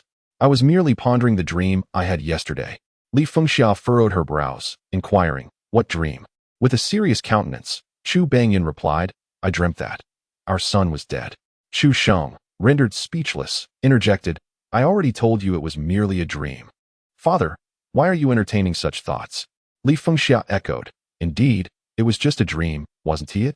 Chu Bangyan shook his head, sighing, You do not comprehend. It is a pity. Li Fengxia pressed, A pity about what? Chu Bangyan lamented, A pity that dream was not reality. Li Fengxia was taken aback, while Chu Sheng remained silent, deeply suspecting that his father had been unnerved at the hospital yesterday. No, that is not what I meant. Chu Bangyan quickly realized he had misspoken, attempting to clarify, yet he stammered without articulating a single coherent thought. Ultimately, he could only shake his head and sigh, Alas. You do not understand. You do not understand at all. Earlier that morning, he had visited the psychiatric hospital, where the doctor assured him he bore no ailments, allowing him to confidently deliver food in the afternoon. However, around 2 o'clock, his second brother, Chu Bongda, urgently called for assistance, prompting him to hastily ride over without a second thought. Upon arriving at Chu Bongda's residence, he was met with a scene that would be etched into his memory for a lifetime. His nephew, Chu Yun, the son of Chu Bongda, was gnawing on 3 electric wires, his body crackling with electricity, hair and clothes sizzling and emitting smoke. Yet, Chu Yun appeared completely unfazed, wearing an expression of sheer delight. Unsatisfied with merely 3 wires, he turned and, with bare hands, dismantled another socket, greedily consuming several more wires. Chu Bangyan was momentarily rendered speechless, doubting whether he was trapped in a dream once again. Meanwhile, Chu Bongda anxiously paced back and forth, desperately imploring Chu Yun to relinquish the wires. But his son paid no heed. With no other option, they called for help, but instead of police, 2 individuals claiming to be from the 749 Bureau's safety team arrived. After coercing them to sign a confidentiality agreement, they took Chu Yun away. The content of that agreement utterly shattered Chu Bongyun's worldview. The terms 749 Bureau, superhumans, and supernatural powers felt profoundly surreal. Were these not elements confined to the realm of fiction? Furthermore, the confidentiality agreement contained a web link, purportedly to the official site of the 749 Bureau. Intrigued, Chu Bangyan explored it on his phone. He encountered histories of ancient martial artists and chi cultivators, the origins of superhumans, and the truth behind the nation's emphasis on sports. His perspective was once again overturned, and he suddenly realized that if the dream he had experienced the previous day was indeed real, it would imply that his son had awakened supernatural abilities. So, was that dream genuine? It felt too vivid. Throughout the afternoon, Chu Bangyun remained distracted, lost in contemplation of these bewildering matters. With a fleeting glance at Chu Sheng, who was engrossed in his meal, Chu Bangyun's eyes reflected a contemplative expression. Suddenly, he inquired, "My son, do you wish to absorb electricity? If you do, feel free to dismantle the household wires. I shall not hold it against you." Chu Sheng, bewildered, raised his head and scrutinized Chu Bangyun several times, then turned to his mother with a serious demeanor. "Mother, I propose we take father to a psychiatric hospital tomorrow." Chu Bangyun was taken aback. "No, I checked this morning. My mental state is perfectly fine." Li Fengxia's expression grew grave. Perhaps the doctor overlooked something. "Son, I concur with your suggestion." Chu Bangyun, at a loss, felt utterly exasperated. Were it not for the confidentiality agreement mandating silence even amongst family, he would have been tempted to divulge the absurdities he had encountered. However, breaching the confidentiality could lead to severe penalties. For the sake of his own well-being, as well as the safety of Chu Sheng and his mother, he chose silence. Ultimately, voicing it would bear no significance. Observing his son, who exhibited none of the traits of a supernatural being, he pondered, if the boy were to awaken such abilities, wouldn't he have already flaunted them? Perhaps that day was merely a figment of his imagination. Chu Bangyun sighed quietly, feeling a sense of helplessness. It appeared that their family was destined to remain at the bottom of society for this lifetime. Initially, Chu Sheng had performed well academically, and Chu Bangyun had hoped his son would secure admission to a prestigious university, thus bringing honor to their family. Yet, the sudden emphasis on sports by the nation had led to the exclusion of the frail Chu Sheng. Now, the emergence of individuals with extraordinary abilities has occurred, yet his family lacks the fortune of awakening such powers, rendering them obsolete in this era. Conversely, his elder brother's son has awakened his abilities and is reportedly set to intern at the 749 Bureau, a prospect shining brightly with potential, perhaps even enabling him to ascend the social ladder. The more Chu Bangyun contemplated this, the more bitter he felt as he worried for Chu Sheng's future. Given his current circumstances, it seemed certain he would not succeed in the college entrance examination. Without a university education, what future awaited him? Would he, like himself, end up delivering takeout? "Parents, prepare yourselves mentally for this year's examination," he said. Suddenly, Chu Sheng interjected, "I intend to become the top scorer in the province."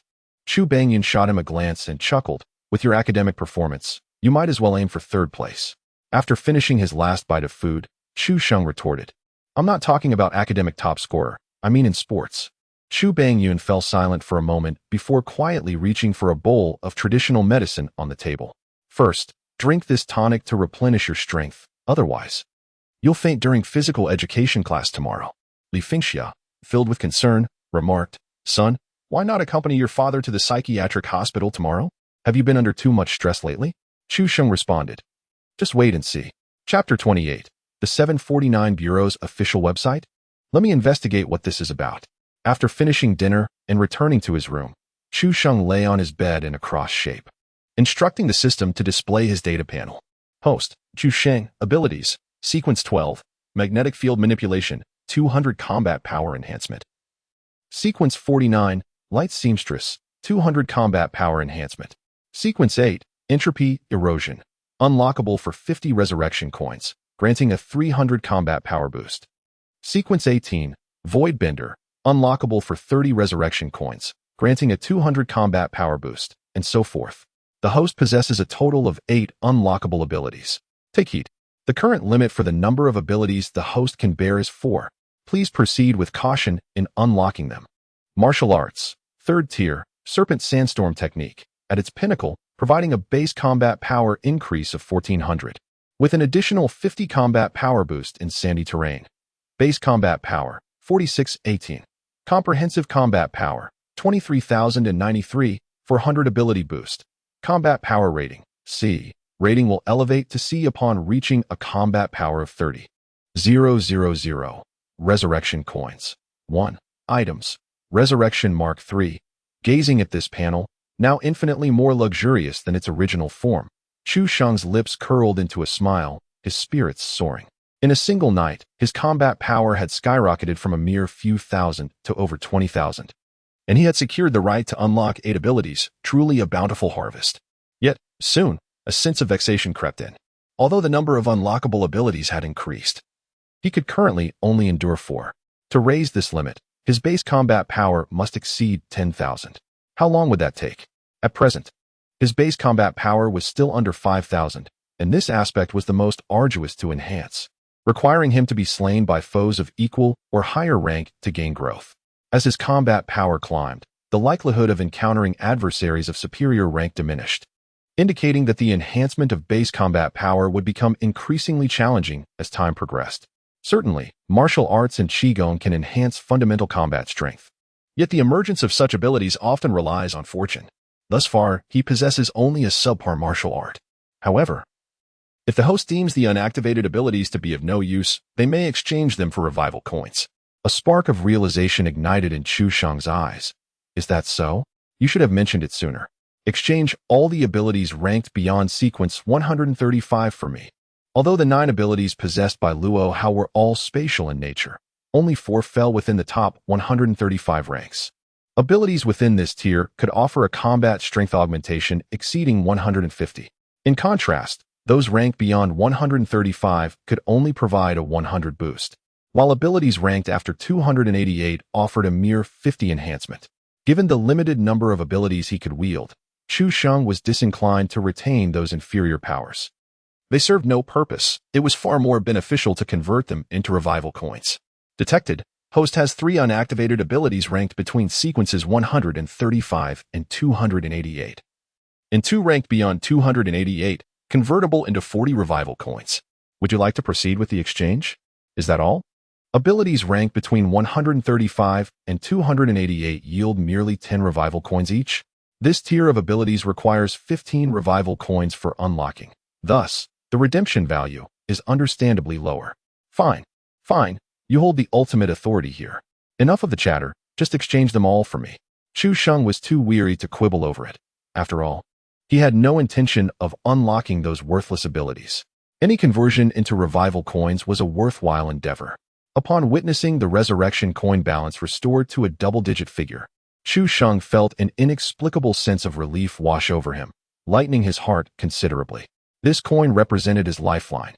A meager balance was unacceptable, as it instilled an ever-present fear of imminent demise. After a moment of contemplation, Chu Sheng resolved against utilizing the resurrection coin at this juncture. After all, the 3 yet-to-be-unlocked extraordinary abilities required at least 30 resurrection coins each for activation. Should he unlock one, he would be left with merely 11 coins. In the event of an unforeseen circumstance, such as being utterly obliterated by Luo Hao, he would be left with no choice but to opt for a full resurrection, allowing him only 1 revival. The risk was simply too substantial. To ensure his survival, maintaining a resurrection coin balance above 30 was imperative. This would afford him a greater sense of security. Engaging in such perilous endeavors today was ill-advised. Chu Sheng firmly believed that preserving his life was paramount, for he harbored an intense fear of death. As he retracted the data panel, his thoughts shifted to another matter. The martial arts and Qi functions augmented his foundational combat prowess, yet the system's drop rate was exceedingly low. What if he sought out some readily available martial arts and Qi techniques? Could this also enhance his fighting strength? The system, perceiving his contemplation, responded, indeed. As long as the host can complete the reading of any comprehensive martial arts or Qi text, this system will enable the host to automatically cultivate to the entry level. Of course, to accelerate the cultivation process, resurrection coins will be required. However, it is worth noting that the host's current combat capabilities permit the simultaneous cultivation of only 1 martial art and 1 Qigong. Once the foundational strength exceeds 10,000, an additional limit may be attained for each. Chu Sheng, at a loss for words, grimaced and inwardly cursed the unscrupulous merchant. Soon, a thought crossed his mind. If that is the case, why not directly seek out the 749 Bureau for a Qigong technique? With the abundance of ancient warriors and energy practitioners there, they must surely have such resources. Yes, I shall inquire tomorrow. Resolute in his decision, Chu Sheng dismissed further contemplation on the matter. Lying on his bed, he daydreamed for a moment, subtly adjusting his trajectory. Instinctively, he retrieved his phone, intending to relish in the splendid dueling martial arts films of his teachers. Suddenly, an idea struck him. He exited the unapproved app and opened WeChat, where he indeed discovered a link sent by Gao Yuan, the official website of the 749 Bureau. Chu Sheng squinted, curiosity piqued, and could not resist clicking on it. To his surprise, Accessing a domestic website required a VPN. Fortunately, his habit of frequently exploring foreign cyber realms had equipped him for this. Otherwise, entry would have been impossible. Upon entering the site, he was met with a rather antiquated interface reminiscent of forums from over 2 decades ago, and it was quite sluggish. Prominently displayed at the top of the homepage were several enormous, crimson characters, elegantly swirling in a manner befitting core values. 749 Bureau. There was not a trace of the mysterious aura typically associated with special departments, only an abundance of vibrant positive energy. It resonated well, it was evidently official. Chu Xing nodded in approval and began to read with ease. The materials presented are predominantly official documents, containing comprehensive introductions to various supernatural abilities. The history of ancient warriors and Qi practitioners, the truth behind the Qigong craze of the last century, the genuine significance of the nation's emphasis on sports, the historical account of Bureau 749, and an elaborate exposition of the Dawn organization. All of this constitutes information that Chu Xing yearned to uncover, compelling him to delve into each item one by one. This exploration profoundly transformed his worldview, as for the first time in his 18 years of life, he gazed upon the authentic visage of reality. Chapter 29. The True History and the Origins of Dawn in the Annals of True History. It is the extraordinary beings who serve as the architects of rules and the wielders of power. In Huaxia, the formidable ancient warriors and Qi practitioners usurped the emperor's authority, manipulating state affairs. The rise and fall of countless dynasties were merely the results of their internal disputes. In the West, there existed wizards and divinely favored beings. In Southeast Asia, shamans and practitioners of curses. In Japan, ghost tamers and Shintoists. These extraordinary factions reigned over the entirety of Earth's history for millennia. This dominance persisted until the Industrial Revolution heralded the ascendance of firearms. The majority of these extraordinary beings lacked the capacity to withstand the might of guns and cannons and largely faded from public view during the tumultuous eras of World War I and II. Only a scant few S-class extraordinary individuals managed to maintain a semblance of parity with the great powers and warlord factions of their time. The emergence of Japan's 2 artificial suns ultimately signaled the unequivocal advent of the technological era. Upon reaching this juncture, Chu Xing felt a profound sense of shock, realizing the grim fate that befell those dynasties and empires centuries ago. Are emperors and kings merely puppets of the extraordinary elite? Fortunately, with the rise of technology, I would otherwise still be toiling away for those superhuman masters. With a silent scoff, Chu Xing continued to read on. After the nation developed nuclear weapons, it effectively subdued the ancient martial world and the realm of Qi practitioners. However, China had no intention of allowing these individuals to remain hidden from the world. The aim was to promote their skills, enabling the populace to master ancient martial arts or Qigong, which would significantly bolster the nation's overall strength. Simultaneously, an attempt was made to scientifically study the extraordinary powers derived from ancient martial arts and Qigong. Thus, the precursor to the 749 Bureau, the Human Supernormal Function Research Institute, was established, along with the nationwide craze for Qigong. Regrettably, both Qigong and ancient martial arts were not accessible to the average person. At that time, with billions in China, even if everyone practiced these arts, only a minuscule fraction would truly grasp them. The widespread promotion of Qigong and ancient martial arts gave rise to numerous fraudsters eager to profit from the situation. While individuals from the ancient martial and Qi practitioner communities became increasingly active among the populace, often oppressing or even slaughtering ordinary citizens. This turmoil plunged Chinese society into chaos.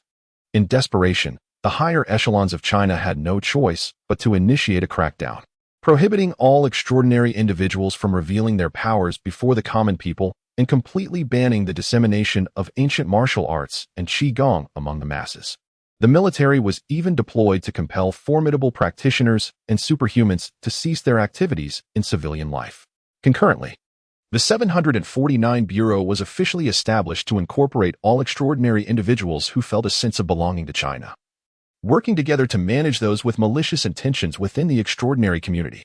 Until the end of the last century, everything settled down. The vast majority of the populace had dispelled feudal superstitions and ceased to believe in the existence of any supernatural entities. Consequently, society enjoyed decades of stability. However, as fate would have it, an unexpected turn of events occurred. Chu Xing's gaze sharpened as he finally beheld that familiar term, dawn. He now comprehended the true intention behind Gao Yuan's mention of Dawn. It was to signify the restoration of the extraordinary beings as the wielders of power in the world. The Dawn organization was established during the Second World War, although the major powers had not yet possessed nuclear weapons at that time. Various conventional arms had already significantly diminished the authority and influence of the extraordinary community. Some of these exceptional individuals realized that if technological advancement continued unabated, they would inevitably be subjugated by ordinary people and entirely erased from the annals of history. Thus, they banded together in an attempt to halt technological progress, assassinating an unknown number of scientists and military officers.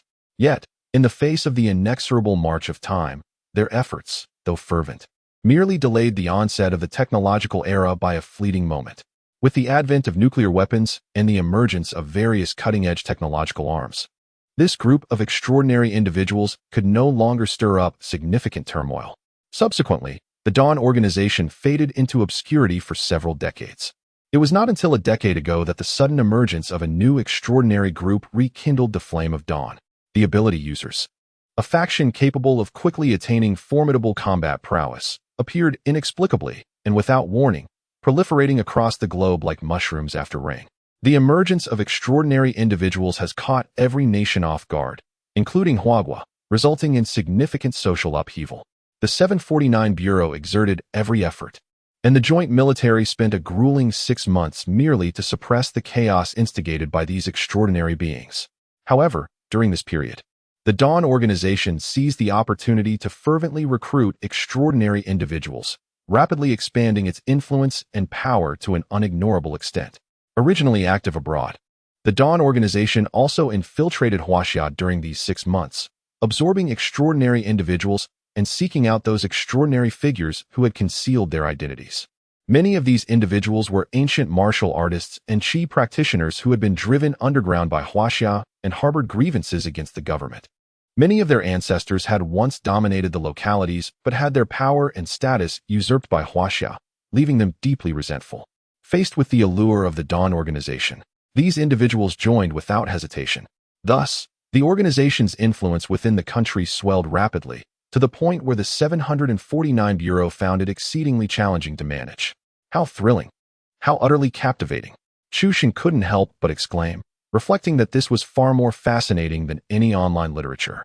It seems that the true nature of this world is far more intricate and perilous than he had ever imagined. Upon reflection, the current situation in Huaxiao appears rather bleak. The number of awakened individuals with extraordinary abilities is increasing daily across the nation, while the Dawn organization lurks with intent. Additionally, certain nefarious ancient martial arts factions are covertly observing the developments. It is no wonder that the 749 Bureau is facing a personnel shortage. The government is even willing to risk provoking public outrage to implement sports reforms. Setting aside his phone, a contemplative expression crossed Chu Sheng's face. He sensed that the state could not conceal the truth from the ordinary populace for much longer. It was likely that the existence of these awakened individuals would soon come to light. After all, withholding information from the public requires considerable manpower and resources. And as the number of awakened individuals continues to rise, the cost of maintaining such secrecy escalates exponentially. The 749 Bureau, already understaffed, could only exacerbate the deteriorating situation by squandering resources on this front. Nevertheless, what purpose does this line of thought serve?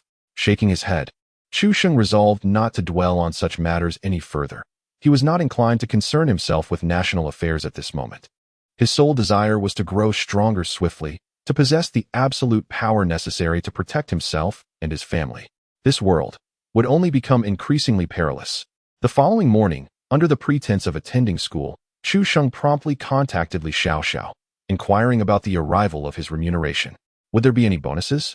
After a prolonged silence, Li Xiaoxiao finally replied, "Please come to our sub-bureau. Our team leader wishes to meet you. Is there any money? Last night, Director Ho allocated 5 million to our bureau, which comprises your remuneration along with a bonus for your meritorious service. If you come over to complete the necessary formalities, the funds will be transferred to you." No, you've misunderstood my intention," Li Xiaoxiao responded, taken aback. "Are you saying you do not desire the money? How could that be? What I mean is, if you require me to personally visit the bureau, will there be any compensation for my efforts?" On the other end of the line, Li Xiaoxiao was at a loss for words, casting a pleading glance towards her superior, the team leader. Upon hearing Chu Sheng's words, Li Guangyao felt a twitch at the corner of his eye. He had heard of this young man's avarice. Yet he never anticipated it to be quite this excessive. To request compensation simply for making a trip to the bureau? Do you not realize how many people dream of such an opportunity at Bureau 749? Despite his internal grumbling, Li Guangyao paused for a moment before extending a finger. Li Xiaoxiao nodded and spoke into her phone. Our team leader has stated that if you come to the bureau in person, he will provide you with a labor fee of 100,000. Provide the address. Chu Sheng replied. Li Xiaoxiao. Before long, the call was terminated. Li Xiaoxiao furrowed her brow, reflecting, indeed, the treatment of a genius is remarkably distinct. To merely meet him, one must offer a sum of 100,000. Although somewhat astonished, she felt no resentment within. Beside her, Hong Zhuang remained silent, visibly tense, concerned that Chu Sheng might seek retribution against him. The previous day, upon uncovering Chu Sheng's actions, both had been left utterly dumbfounded, unable to believe their ears, initially suspecting that their team leader was jesting. They could never have anticipated that Chu Sheng was not an undercover agent for Dawn. Rather, he had single-handedly saved their deputy leader's life, and, almost entirely by his own prowess, had annihilated all 9 space-type ability users dispatched by Dawn. More astonishingly, this individual exhibited 3 abilities that ranked within the top 100, each more extraordinary than the last, with his true combat power undoubtedly exceeding 20,000. At that moment, Hong Zhuang was utterly stunned. A wave of trepidation washing over him as he realized that when he had battled Chu Sheng, the latter had not even deployed his full strength. Otherwise, with his own combat power barely exceeding 2,000, he would have been no match for him, not even 100 times over. Leader, I never imagined you would be so generous this time, 100,000. Typically, you wouldn't even spend 10,000 to treat everyone to a meal. This was understandable. Investing such a sum to befriend an unprecedented genius like Chu Sheng was undoubtedly worthwhile. Li Xiaoxiao's expression was complex as she turned to look at Li Guangyao, initially intending to say more. However, upon observing the latter's countenance, which had darkened to an extreme, she was instantly taken aback. Leader, what is troubling you? Li Guangyao gritted his teeth and exclaimed, Who said we were giving Chu Sheng 100,000? Li Xiaoxiao was bewildered. Huh, did you not just raise one finger? Could it be that you meant 1,000 instead of 100,000? Li Guangyao closed his eyes, his face etched with despair as he sighed heavily. What I meant was 1,000. Li Xiaoxiao. Hong Zhuang. Leader, my condolences. After a prolonged moment, Li Guangyao finally emerged from his sorrow, wearily waving his hand. Forget it, forget it. Spending 100,000 to befriend such a genius is indeed worth it. Hong Zhuang interjected. Director Ho provided 5 million. Your sum can merely be deemed a service fee. Li Guangyao. 3 seconds later, the anguished scream of Hong Zhuang echoed throughout the 749th Bureau of Jiangyan City. Chapter 30. Entering the 749 Jiangyan Bureau. Treated as a newcomer? Following the address given by Li Xiaoxiao, Chu Sheng swiftly arrived at the outskirts of a military-restricted area, encountering patrol soldiers several times along the way. Had it not been for the passphrase provided by Li Xiaoxiao, he might have been reduced to mere pulp by the heavy weaponry mounted on tanks and armored vehicles. Indeed, the soldiers in this area patrolled in armored vehicles and tanks. The security at the 749 Bureau is impressively stringent. Upon reflection, this is rather reasonable. Ordinary firearm projectiles retain lethality against extraordinary individuals below Class C, yet pose little threat to those of Class C strength. Even if one's physical form is too frail to withstand bullets, they could easily neutralize a standard soldier before a shot is fired. However, conventional bullets merely represent the nascent stage of technological weaponry. Faced with heavy machine guns, armor-piercing sniper rounds, artillery, and other formidable armaments, even a peak Class C extraordinary being is not much different from fragile paper. Not to mention the main cannons of tanks, anti-aircraft artillery, and missiles. Such large-scale weaponry is another realm entirely. Chu Sheng even speculated that the nation, after extensive research on extraordinary groups, must have developed specialized weapons targeting such individuals. For instance, cutting-edge laser weaponry, electromagnetic railguns, and the like would likely intimidate even those of Class A strength. Just a glance? Would that not lead to an explosion? It can only be said that the decline of the extraordinary group is warranted. The pace of technological weaponry development far surpasses their cultivation. Half an hour later, having navigated through several military checkpoints. Chu Sheng finally arrived at the fabled Jiangyan City 749 Bureau. This colossal structure, nestled against the mountains and resembling a military fortress, appeared capable of accommodating at least 5,000 to 6,000 personnel. Upon entering the main gate, he was greeted by a spacious hall bustling with individuals clad in military and combat attire, hastily moving about with little communication among them, seemingly devoid of any leisure. "Isn't anyone going to come greet me? Everyone is so busy," Chu Sheng murmured in frustration, scanning the crowded hall, feeling somewhat lost and uncertain about where to seek assistance. Just as he contemplated randomly approaching someone for directions, a young man in casual attire with bleached hair suddenly caught sight of him. His eyes lit up as if he had spotted a kindred spirit, and he quickly approached. "Oi, brother, you're here to report too, right?" Chu Sheng looked at him in confusion. "Huh?" The young man then threw an arm around Chu Sheng's shoulder, his face alight with enthusiasm. "I've been standing here for ages without finding another newcomer. I thought I was the only one reporting today. How fortuitous. Let us head to the safety group together. I tend to feel a bit socially anxious on my own." Chu Sheng cast a peculiar glance at him, thinking to himself, "You're socially anxious, really?" It seemed evident that this young man was also a newcomer reporting for duty today, mistaking Chu Sheng, dressed in casual clothes, as one of his own. Off to the safety group, then? Chu Sheng pondered for a moment, ultimately choosing not to refuse. After all, he was also troubled by the inability to locate the security team, so having someone volunteer to guide him seemed quite fortuitous. Thus, he allowed the blonde-haired youth to lead him into the hall. Throughout the journey, the young man chattered incessantly, his enthusiasm reminiscent of a rural matron on New Year's Eve encountering distant relatives, remarkably familiar and exuberantly engaging. Is this the social prowess of a spirited youth? Chu Sheng felt his head buzzing, struggling to resist the urge to succumb to a slumber akin to that of an infant. According to the blonde, he had previously been a student specializing in physical education at a vocational school and had awakened his extraordinary ability, designated as Sequence 171, Wind Whisper, which allowed him to manipulate wind elements, a rather formidable power.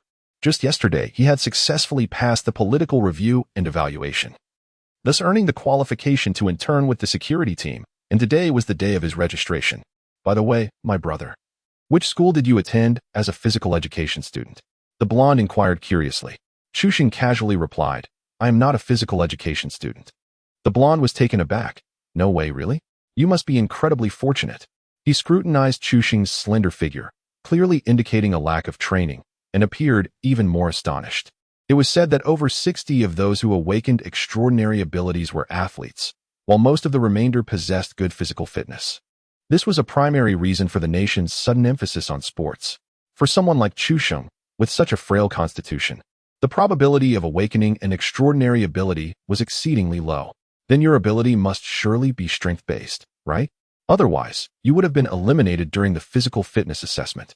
The golden-haired youth's gaze suddenly softened with pity as he sighed. "Alas, it seems we share the same plight, relegated to the weakest safety group for our internships. The strength-based abilities are among the most feeble of all powers, typically ranking beyond 150, with limited potential, akin to his Wind Whisper. Although abilities within the top 200 are relatively rare, the safety group, being the combat division of each 749 bureau, naturally cannot admit those with excessively weak powers. Abilities ranked beyond 150 are deemed lower tier within the safety group. Despite the existence of 500 to 600 known abilities, the majority are ineffectual. Akin to the rank 376 ability, Hearing Enhancement, which merely offers slightly superior hearing. Except for certain specialized functional abilities, only those ranked within the top 288 possess strategic value, while only abilities within the top 135 are truly regarded by the 749 Bureau. Individuals like us, with ranks beyond 150, are destined to be mere cannon fodder. Even if we manage to enter the safety group, with internship salaries barely reaching 20,000, a woeful fate indeed." The golden-haired youth lamented, feeling an increasing camaraderie with Chu Sheng. Both of them resigned to a life of lowly labor despite their awakened powers. Chu Sheng cast him a sideways glance, somewhat speechless, recognizing the youth's vivid imagination. Eventually, after a 10-minute walk, the golden-haired youth finally led him into the training grounds of the safety group. This is a vast subterranean space, extending over an area equivalent to 5 football fields, filled with an array of training equipment, including several tracks constructed from specialized materials. To the left of the training ground stands a sizable platform, beneath which a group of a dozen young individuals, all clad in casual attire, appears to be newcomers reporting for duty today. On the platform, two young men dressed in dark combat attire survey the crowd below with narrowed eyes, assessing the gathering with keen scrutiny. These two are the leaders of the safety teams 1 and 2 from the Jiang'an City Sub-Bureau. One AC level and the other AC level, both ranked among the top 50 in their respective abilities. An extraordinary feat. A young man with yellow hair whispers, his face alight with envy. AC level possesses combat prowess exceeding 10,000. It is said that even pointing a gun at him is futile. With our mediocre abilities, achieving a combat level above 10,000 would take at least a year or two. Although the training speed of those with supernatural abilities is generally much faster than that of other extraordinary groups, typically, a year of training for them equates to a decade of arduous practice for others. There remains significant disparity among the practitioners of supernatural abilities. Generally, the higher the awakened abilities rank, the swifter the training progress, and the greater the enhancement to combat strength. The 749 Bureau naturally allocates more resources to high-ranking ability users, offering them martial arts or qigong training of a caliber far superior to that available to those with lower-ranked abilities. This results in a crushing advantage for higher-ranked ability users over their lower-ranked counterparts, even given the same training duration. It can be said that the rank of the awakened ability fundamentally determines the upper limits one can achieve. The young man with yellow hair swiftly led Chu Shang to the base of the high platform, clearly acquainted with several of the newcomers, and immediately engaged them in warm conversation. The other newcomers, noticing the arrival of two unfamiliar faces, cast curious glances in their direction. Under the amiable demeanor of the yellow-haired youth, they all exchanged polite greetings. Brothers, henceforth we shall be one family. I am Huang Yongxi, previously from Yongdong Vocational High School. My awakened ability is Wind Whisper, and I look forward to your support. Huang Yongxi proclaimed with a beaming smile, casually pulling Chu Sheng into the conversation. This is my good buddy. His name? He has awakened a power-type ability. Alas, it seems he will likely, like me, only qualify for the third safety group. Nevertheless, regardless of which group we join, we are all here to serve the people, so let us look out for one another. Upon hearing these words, although the others maintained a facade of politeness, an undercurrent of coldness and detachment permeated their responses. People are inherently pragmatic. Once they learned that both Huang Yongxi and Chu Shang ranked beyond the 150th tier in ability, their initial curiosity evaporated, along with any desire to forge friendships. Such low-tier abilities would likely confine them to the weakest safety group. Most of the newcomers possessed abilities ranked within the top 135, qualifying them for at least the second safety group, rendering any camaraderie with Huang Yongxi and Chu Sheng moot. As a result, apart from a few newcomers with similarly modest abilities who continued to engage with Huang Yongxi, the others merely offered perfunctory replies before turning their attention away. Intrigued, Chu Sheng perused the information panels of these individuals, only to find his interest waning rapidly. These newcomers evidently have only recently awakened their abilities, with the majority possessing combat power merely in the hundreds, signifying an E-grade level. Only two among them have surpassed the 1,000 mark, achieving a D- grade. These two individuals boast the highest ability sequences among the group, specifically the Sequence 76 Emotional Resonator and Sequence 48 Light Devourer. It is rather unremarkable, a mere assembly of novices. Chu Sheng slightly shook his head, no longer inclined to engage with them, and raised his gaze toward the two team leaders on the platform, ready to disclose his true purpose for being there. Chapter 31. Can newcomers claim martial arts chi techniques after the test? I'm not drowsy anymore. Just then, a staff member suddenly ascended to the platform, carrying a wooden tray adorned with over 20 blue-green jade pendants. Upon sighting these pendants, the newcomers instantly perked up, engaging in hushed, excited discussions. This must be the momentary spirit jade that the assessment officer mentioned, right? We can obtain martial arts chi techniques right from the start of our training? Isn't that an obvious statement?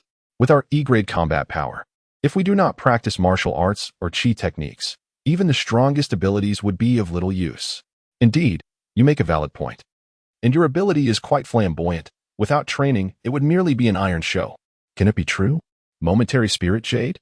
Chu Xing was momentarily taken aback, his gaze towards the pendants shifting dramatically. He had encountered this name just the previous night on the official website of Bureau 749, along with a detailed description. Each of these ephemeral spirit jades harbors a unique martial art or qigong technique, accessible through mental energy, yet each jade can only be utilized thrice before becoming utterly ineffective. Previously, Chu Sheng pondered why, given that all supernatural beings possess remarkable cultivation talents. The 749 Bureau did not permit all its operatives to master the most advanced martial arts and qigong. It was only yesterday that he comprehended the truth. The 749 Bureau lacks the capacity to develop its own martial arts or qigong techniques, as its resources are exceedingly limited. Aside from those rudimentary martial arts and qigong techniques that are thoroughly documented, other more advanced practices are stored within the ephemeral spirit jades, diminishing with each use. Furthermore, these spirit jades were not crafted by the 749 Bureau. They originate from the reclusive ancient martial arts and qi refinement sections. The realms of ancient martial arts and qi refinement have long held a significant divide from the official institutions of China, largely due to the historical circumstances that forced them to retreat into the mountains. As an official entity, the 749 Bureau faces considerable challenges in negotiating for ancient martial arts and qigong from these sections. Moreover, aside from the most basic and widely recognized martial arts and qigong techniques, most advanced practices are unique secrets of various sections. As anyone familiar with martial arts literature would know, who would willingly share their exclusive techniques with others. If the 749 Bureau were to publicize such secrets, the unique legacies of these sects, cultivated over centuries, would lose their value and become commonplace. Initially, when the 749 Bureau approached these sects with requests to trade for ancient martial arts and qigong techniques, nearly all sects unequivocally declined. After several rounds of negotiations, coupled with the slight deterrence of the East Wind Express, the ancient martial arts sects reluctantly reached a compromise. They agreed to trade their ancient martial arts techniques with the 749 Bureau, albeit permitting their usage only 3 times. The state was hesitant to press them too hard, for within these sects were formidable A and B level warriors. While these warriors might seem insignificant as ants before the entire nation, even an A-level fighter could be likened to merely a missile's worth of power.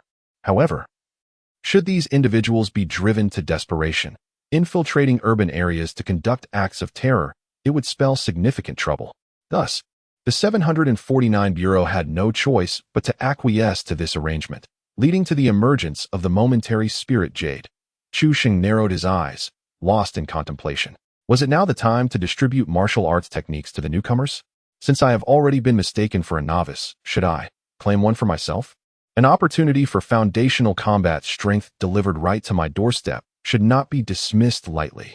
With this thought, Chu Sheng promptly abandoned any intention of revealing his true identity. Subtly inching closer to the newcomers, akin to a wolf mingling among a pack of huskies, his gaze intensely fixed upon the momentary spirit jade. Brother, the group selection assessment is about to commence. Are you prepared? Huang Yongxi, seemingly appearing out of nowhere beside him, ruffled his own tousled hair, inquiring with a hint of nervousness. Group selection assessment? Chu Sheng furrowed his brow slightly, pondering what this entailed. Wasn't this supposed to be the distribution of martial arts techniques? At that moment, on the platform, the leader of Safety Group 1, Wan Ming, spoke up. All right, all 15 of you are present. So let us commence the group selection assessment. I will reiterate the rules one last time. Wan Ming gestured towards a black metallic device behind him and remarked nonchalantly. This is the combat power testing apparatus. When your name is called, approach it and unleash your attacks. Each individual is afforded 3 opportunities, so make sure to exert your utmost effort. The results of your combat power will directly determine which group you will be assigned to. All right. The first participant is Chun Xiaoqing. Wan Ming's tone was brisk and urgent, as if pressed by some pressing matter. The newcomers, momentarily taken aback, took some time to react, and it was only the one called that hastily rushed forward.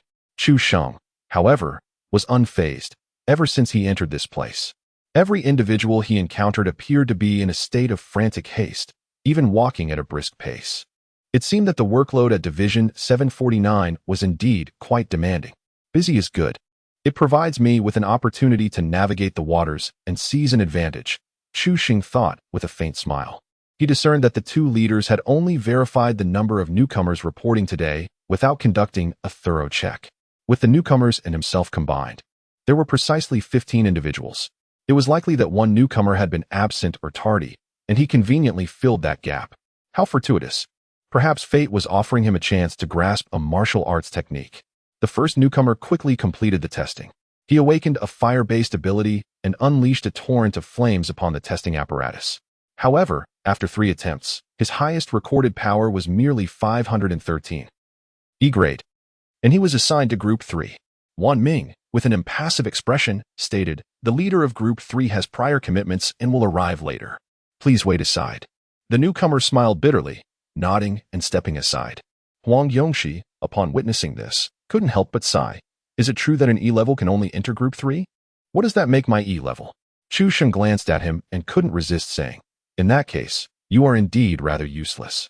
Huang Yongxi retorted, Let us not speak of our elder brother, but rather our second brother, shall we? We both possess abilities beyond the 150th rank. How much stronger could you possibly be than me? Even if your awakening was a month earlier, you would still only reach E-level. He lamented. We are both destined for Group 3. Chu Sheng smiled quietly, saying nothing. The few hundred points of E-level combat power could hardly compare to the enhancement of the Serpent's Sand technique. Huang Yongxi assumed his silence was acquiescence and scoffed. At least my ability belongs to the elemental category. Even if my combat power is lower, the martial arts techniques I receive are superior to yours, believe it or not. Indeed, Chu Sheng replied, feigning agreement. Huang Yongxi paused and attempted to console him. Well, it's all beyond our control, after all. Physical abilities are notoriously limited in potential. Take it easy, brother. It's all fate. Rest assured, we will be in the same group, and I, Huang, will definitely look out for you. All right. Chu Sheng responded dismissively. At that moment, Wan Ming began to call out the name of the next participant. Next. Huang Yongxi was taken aback. What was that? I didn't catch it. Chu Sheng sighed. Perhaps the extras aren't worthy of names. The participant hurriedly ascended the platform to commence their test, achieving a combat power of only 278, falling short at E-level. Wan Ming discreetly rolled his eyes and took 2 steps back to stand beside the team leader, Xia Shuheng, whispering with a tone of exasperation, "What on earth is this? E-level combatants can now pass the safety team's internship assessment?" Xia Shuheng sighed, replying helplessly, "Alas, we're short on personnel." Wan Ming's eyes widened in disbelief. Even if we're in need, we shouldn't be accepting any misfits into our ranks.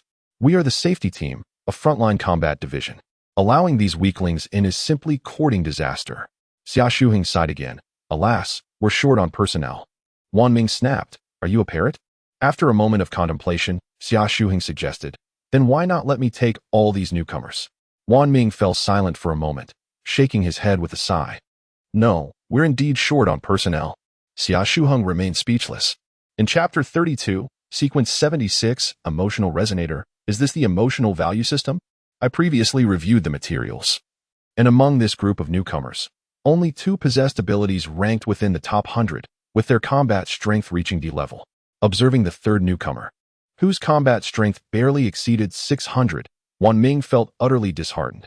Just 2 years ago, one without D-level combat strength would have never been considered for the safety team. And those with abilities ranked beyond 150 were entirely disregarded.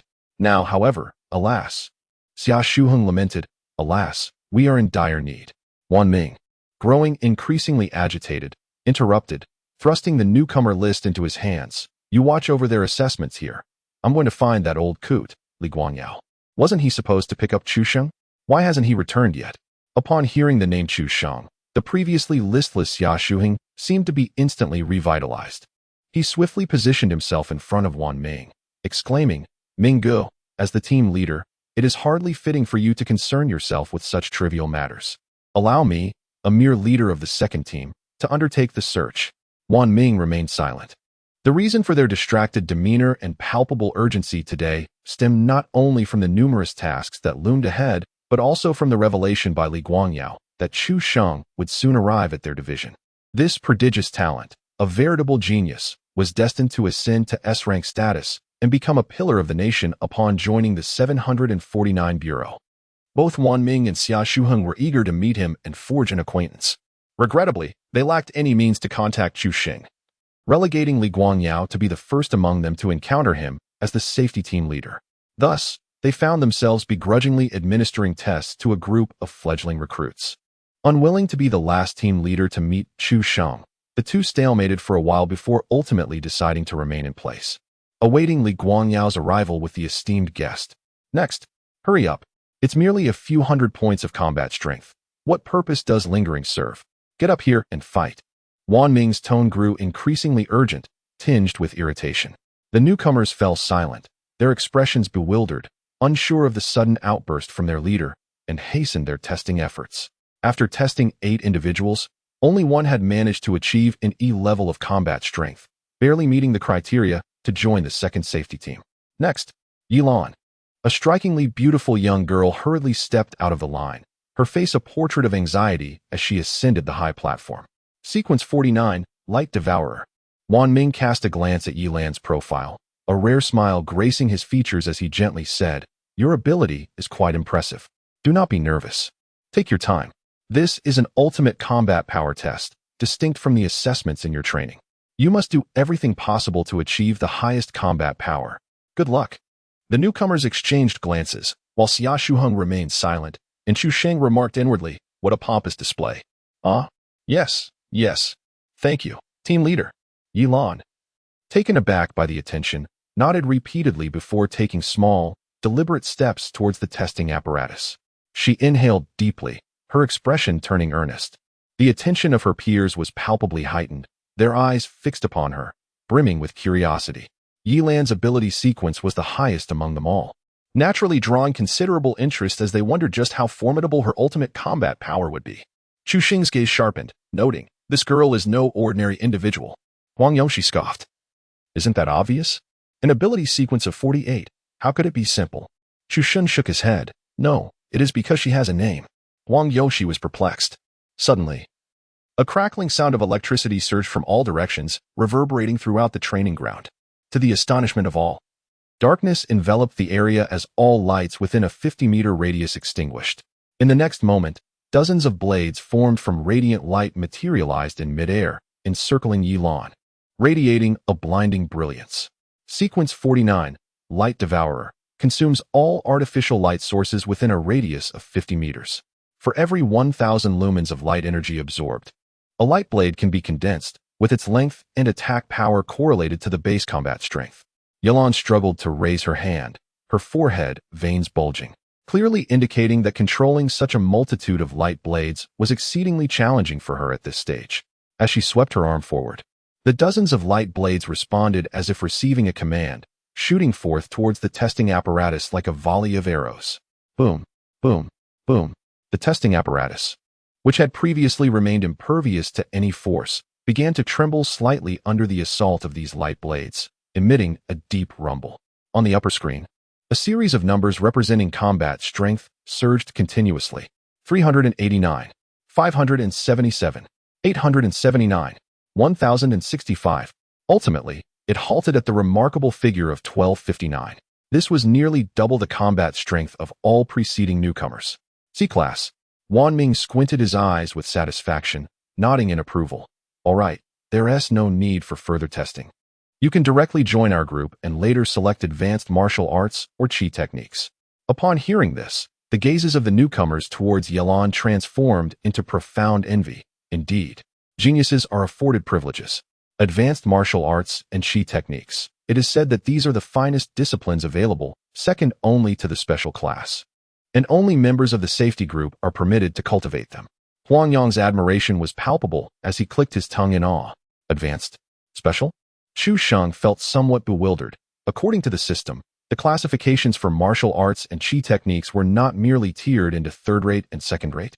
The system probe stated, that is the perspective of the 749 Bureau, which categorizes martial arts and Qigong into levels: low, medium, high, special, and top secret.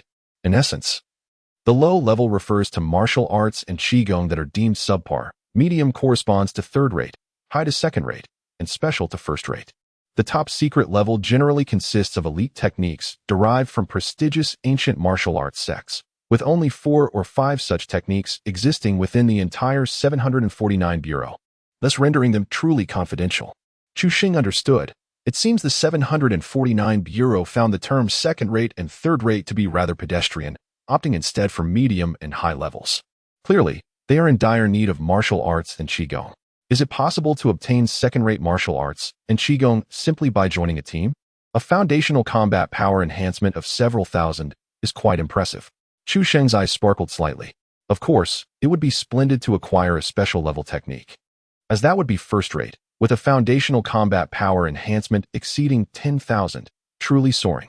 Subsequently, for more newcomers stepped forward to undergo testing, and predictably, they all displayed combat powers of merely E- or E grade. Huang Yongxi was among them. After completing the test, he revealed an expression of as expected and immediately began to lament to Chu Sheng. Indeed, only around 250 in combat power. Well, it's not the worst. As the testing approached its conclusion, only 3 individuals remained untested. Just when everyone presumed that Yi Lan possessed the highest combat power among them, another newcomer, ranked within the top 100, unexpectedly delivered a combat power reading that astonished everyone. 3,352. As Wan Ming gazed at the numbers displayed on the monitor, a look of shock crossed his face for the first time as he turned in astonishment towards the black-clad youth standing before the testing apparatus. The youth remained remarkably calm, seemingly unfazed by his own impressive combat prowess, and with a modest smile remarked, "It's merely a stroke of luck." Wan Ming appeared to have an epiphany, inhaling sharply as he remarked, "Your ability, the extreme combat power, is rather extraordinary." The newcomers in the audience were equally astonished, utterly unprepared to witness someone achieve a combat power of D grade, an astounding 3,000.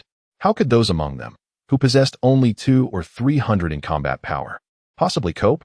Huang Yongxi fell into contemplation, muttering, "Brother, do you perceive the disparity between individuals? It feels more pronounced than the difference between humans and dogs." Chu Sheng, uninterested in engaging him, observed the black-clad youth with keen intrigue.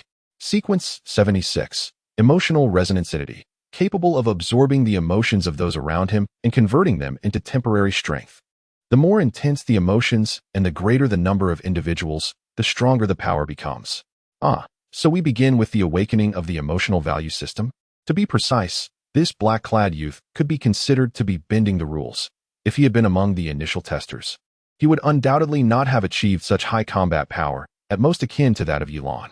Yet, he happened to be one of the last to take the stage, utilizing his ability from the outset to absorb a substantial amount of surrounding emotions, particularly from the wave of shock when Yi Lan surpassed 1,000 in combat power, which he eagerly capitalized on. This ultimately led him to attain a staggering combat power of 3,000, leaving the entire audience in awe. To speak candidly, the extraordinary ability piqued Chu Sheng's interest.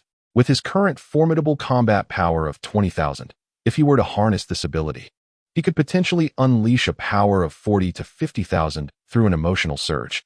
Alas, this individual is not affiliated with Dawn, making him off-limits for confrontation. At this juncture, maintaining a beneficial relationship with the 749 Bureau is prudent, both for personal safety and mutual gain. System. Spending 60 revival coins can replicate this ability. Would you like to proceed? Chu Sheng.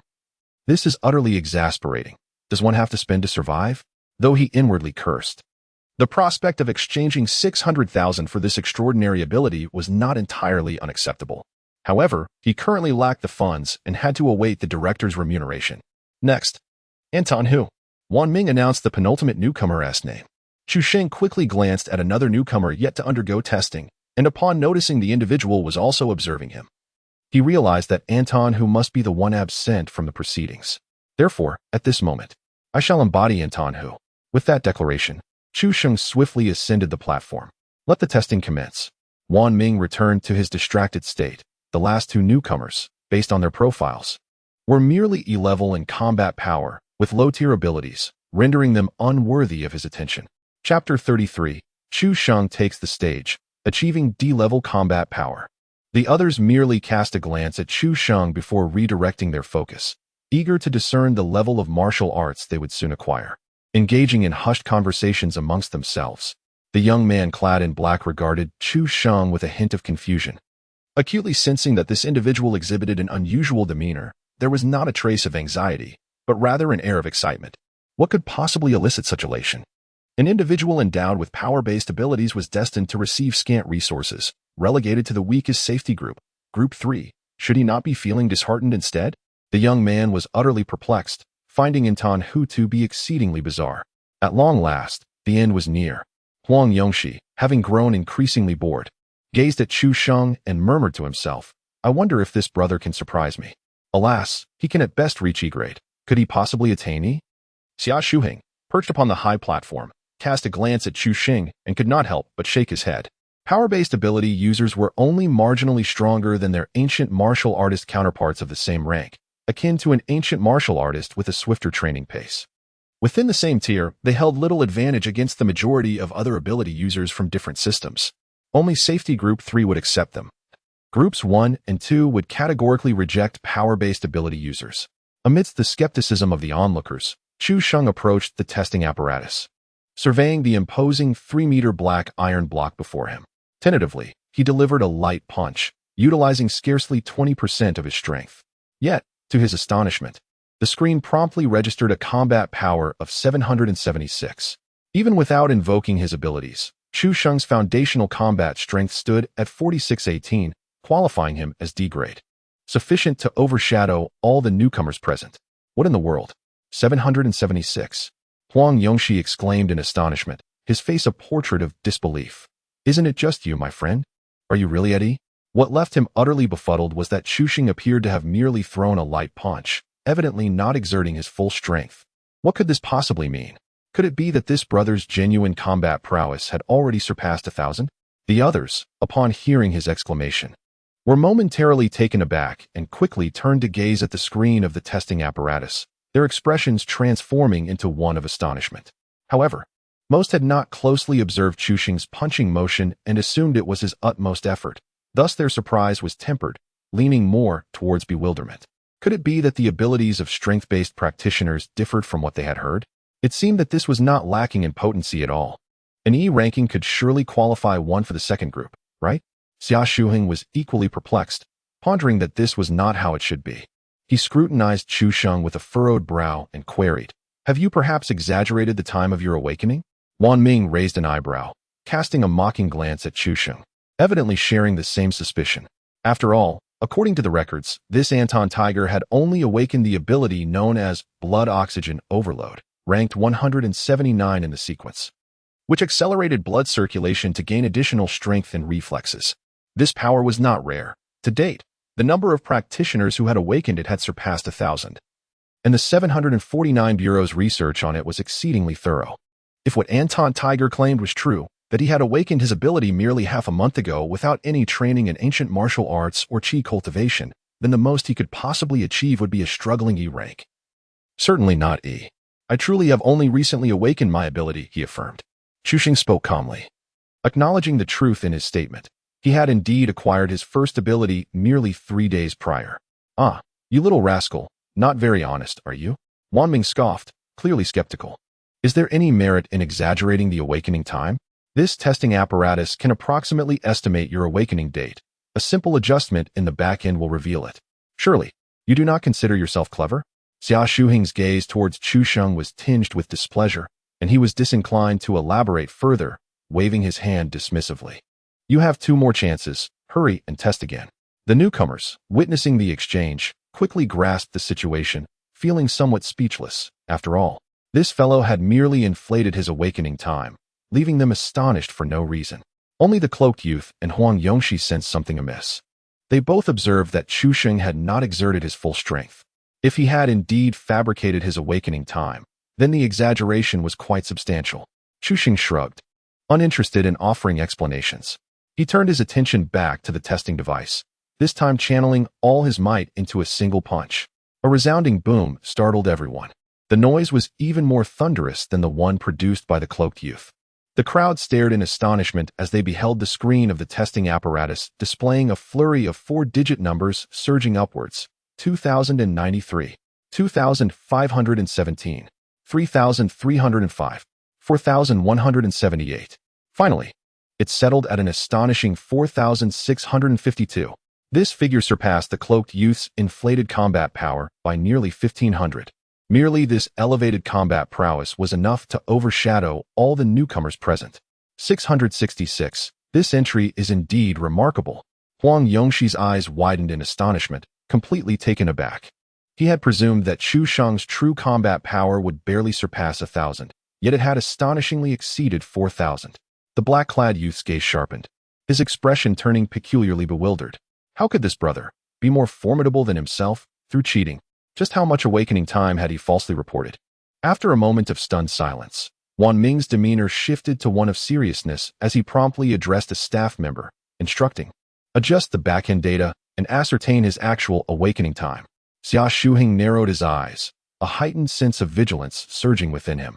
This Andong who exhibited a level of abnormality that was alarming. If his awakening period truly spanned merely half a month, then his awakened abilities would need to rank within the top 3 sequences to possibly achieve combat power exceeding 4,000 at this juncture. The top 3 sequences. It had been ages since one had graced Huaxia. The last occurrence was 2 years prior. Moreover, this Andong who had evidently attained a combat power of 4,006 purely through physical prowess. This left 2 potential explanations. Either he was genuinely a power-type ability user, and that 4,006 represented his authentic strength, though none of the top 10 sequences included a power-type ability, or he had not employed any abilities at all. What then was his true combat power? Surely, it must be at least over 10,000 to reach C-grade, right? Both Xia Shuheng and Wan Ming belonged to the top 50 in terms of ability sequences, yet it had taken them over a year to attain C-grade combat power. It was evident that this individual was far from a novice who had merely recently awakened his abilities. From every perspective, he must have awakened his powers at least a year or 2 ago, remaining undetected by the 749 Bureau all this time, and now he had suddenly entered their security group for an internship under the guise of a newcomer. What is his true intention? Could it be that he is an undercover agent planted by Dawn? Not only Wan Ming and the others, but even the newcomers below, after a brief moment of astonishment, all unconsciously arrived at the same conclusion, their gazes towards Chu Sheng shifting dramatically. Could it be that one among them is a traitor? Huang Yongxi's face turned pale as he recalled having casually linked arms with someone he suspected to be an undercover agent from Dawn. A chill running down his spine as he imagined the consequences. The young man in black furrowed his brow, sensing that something was amiss. If Andong who were truly an infiltrator from Dawn, it would seem remarkably foolish, wouldn't it? Why would he suddenly reveal his true strength here? Wan Ming and Xia Shuheng shared the same doubts in their hearts. Thus they refrained from immediately subduing Chu Sheng. A glance exchanged between them revealed the uncertainty mirrored in each other's eyes. If this young man is not an undercover agent, then could it be that? An astonishing thought arose in both their minds. Within 2 minutes, the staff member returned, holding a report. His expression one of sheer disbelief as he stared blankly at the document for an extended period, seemingly hesitating to speak. Why the hesitation? Speak up. Wan Ming, growing impatient, strode over and snatched the report from him, glancing at it hurriedly. To his shock, he nearly felt his CPU overload at the sight. What in the world? Wan Ming stood there, utterly incredulous. Seeing this, Xia Shuheng curiously approached. As the saying goes, proximity often leads to understanding. Xia Shuheng was momentarily stunned, his eyes wide open as if his CPU had melted from extreme heat. The newcomers below were utterly bewildered, questioning what was happening. Was this person truly an undercover agent? The entire venue fell into an eerie silence for several seconds. Wan Ming abruptly glanced at Chu Sheng, exclaiming a statement he himself found absurd. You awakened your abilities just 3 days ago. Chu Sheng shrugged nonchalantly, responding, Indeed, I mentioned my awakening occurred not long ago.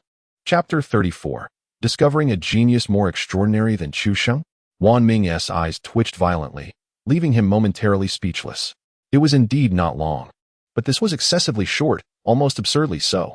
Nearly 3 days after awakening his abilities, he had already achieved D-level combat power. What did this signify? Before the emergence of ability users, ordinary practitioners of ancient martial arts and chi refinement often required over a decade of rigorous training to ascend to the 5th rank, which corresponds to D-level combat power. Even those with exceptional talent typically needed at least 5 to 6 years. Ability users, on the other hand, generally required more than a year, with those in the top 100 of their sequence awakening their powers in approximately 6 months, and the top 50 in merely 3 to 4 months. This was all contingent upon the foundation of martial arts cultivation, even for the top 10 in the sequence. No, the first in the sequence, the Entropy Blossom Awakener, who already possessed peak S-level combat power, took 5 days to reach D-level from D-. Yet it took him a full 21 days to progress from D to D level, 3 days to achieve D level. Xia Shuheng was utterly astonished, turning to the staff member beside him, incredulously asking, "Are you certain the instruments are functioning correctly? If this data is indeed authentic, do you comprehend the implications it carries?" The staff member hastily replied, "I can scarcely believe it either, but I have already verified it multiple times, and it is undeniably accurate." Wan Ming turned and barked, "Conduct another thorough examination. Summon all personnel from the research department." Understood. The staff member dared not utter a word further and swiftly departed. He was acutely aware of the gravity of the situation. If this data were true, it would signify the emergence of an unprecedented prodigy. And to think it arose from their branch. At that moment, the newcomers in the audience slowly regained their senses, casting incredulous glances toward Chu Sheng. A collective thought surged within them. Could it be that they were witnessing history? This individual, is he truly a Force-type ability user? The young man in black stared blankly at the platform, as the unfolding events shattered his preconceived notions. His name was Gu Xian, and he was far from an ordinary individual, hailing from a lineage of martial artists in Shuzhou province, with ancestors who had once achieved A-rank combat prowess. Although his family had long since fallen into decline, and the strongest among them had merely reached the pinnacle of C-rank strength, they had lost their ancestral martial arts during the turmoil of war, leaving behind only a few second- and third-rate techniques. Gu Xian had exhibited only modest talent in ancient martial arts since childhood and was overlooked by his family, relegated to practicing a subpar martial art, resulting in little distinction. At best, he was marginally stronger than the average person. However, he at least possessed a foundation in ancient martial arts, and 12 days prior, he had awakened an ability ranked within the top 100. Logically, his rate of combat power enhancement should surpass that of the majority of ability users. Indeed, it is a fact that at this moment, Gu Xian's overall combat prowess has surged to just over 1,300. Even without resorting to the emotional resonance body for an unfair advantage, his measured limit would still surpass that of Yilan, who has already awakened her abilities for more than half a month. Gu Xian had initially felt a sense of pride regarding the rapid enhancement of his combat strength, convinced that he could easily dominate this group of newcomers, ultimately being the first to achieve D-class power. Little did he expect the blow to his confidence would come so swiftly. Chu Sheng utterly crushed him, leaving no room for recovery. D-class. Even if I were to train in top-tier martial arts, it would take at least 3 months, wouldn't it? Gu Xian muttered to himself, gazing at Chu Sheng as if he were a monster. 666. It's as if salt has lost its essence. Huang Yoshi was already left speechless. Yet at this moment, he felt a flicker of excitement. If this Anton Tiger truly possessed such remarkable talent, wouldn't that mean he had gained a genius brother? Just then, Xia Shuheng's phone suddenly rang. Upon answering, he heard Li Guangyao's anxious voice on the other end. "Shuheng, has Chu Sheng come to your place? I've searched for him everywhere, and upon reviewing the surveillance, it seems he headed to the training ground." Before Xia Shuheng could respond, Wan Ming snatched the phone eagerly, exclaiming, "Old Deng, forget about that Chu Sheng. We've discovered an ability user here who may be 100 times more impressive than that Chu Sheng. I tell you, you won't believe just how extraordinary he is." Li Guangyao on the other end was momentarily taken aback, bewildered as he replied, "What on earth are you rambling about? I am presently addressing a serious matter, so refrain from jesting with me." Naturally, he finds it hard to believe. Chu Sheng, possessing the abilities of the top 3 sequences, is an unprecedented genius. One can scarcely fathom the heights he might achieve. How could there possibly exist a talent surpassing his own? Upon hearing Li Guangyao's words, a hint of seriousness crept into the conversation. Wan Ming also shed his frivolous demeanor and responded earnestly, "I am serious, brother Li. Would I deceive you about such matters?" Li Guangyao was taken aback once more. Is it truly so? Both Wan Ming and Xia Shuheng were individuals he had personally mentored, and he was well acquainted with their characters. Although Wan Ming often exhibited a hasty and carefree attitude, he never took important matters lightly. Otherwise, he would not have become the leader of the security team. Hearing Wan Ming's earnest tone, Li Guangyao found himself wavering between belief and skepticism. Wan Ming quickly insisted, "I assure you, brother Li, listen to me. Among this new batch, there is someone named Anton Hu. His records indicate that he awakened the ability of sequence 179, blood oxygen overload. During the recent limit testing of combat power, he achieved a remarkable score of 4,600 using only his physical strength. The most astonishing part is that the instrument revealed he awakened his ability nearly 3 days ago. I have already dispatched personnel from the technology department to verify the authenticity of this data, and it is highly likely to be accurate. You know well that the combat power testing instruments have rarely made errors. The more Wan Ming spoke, the more exhilarated he became, momentarily forgetting about Chu Sheng. Did Anton, whose potential not surpass that of Chu Sheng by 100-fold?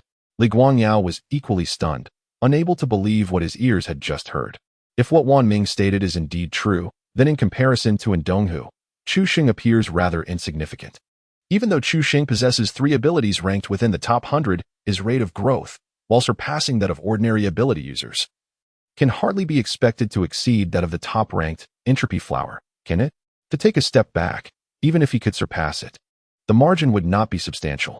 In stark contrast, Donghu's acceleration and strength is several dozen times that of the Entropy Flower. Even if his awakened abilities are not particularly powerful, the astonishing rate of his combat prowess enhancement suggests that within a year, their 749 Bureau could potentially yield another peak S-Class force. Furthermore, there exists the tantalizing possibility of ascending beyond S-Class, a realm spoken of only in ancient texts and legends. What use is an ability, no matter how formidable? What benefit is there in possessing multiple abilities? In the face of absolute combat superiority, even the mightiest ability is but a feeble gesture against an oncoming vehicle. And Donghu is indisputably 100-fold, if not 1,000-fold, more precious than Chu Sheng. Li Guangyao immediately grasped the gravity of the situation. Without a moment's hesitation, he refrained from seeking out Chu Sheng and hurriedly left a message, instructing them to wait. Before abruptly ending the call, Chu Sheng stood by, utterly stunned. This is dire. If Li Guangyao arrives, my cover will be blown. I must swiftly acquire the martial arts techniques. Chapter 35. Successfully deceiving the 749 Bureau with 1.5 million. Before long, the research department conveyed the definitive news. The data from the combat power testing device was entirely accurate, without any errors. Wan Ming's hand trembled slightly as he held his phone, his gaze toward Chu Sheng shifting dramatically. It was as if old Ba had stumbled upon a dung ball. Kuan had discovered a basketball, and Ding Zhun had encountered a rare treasure.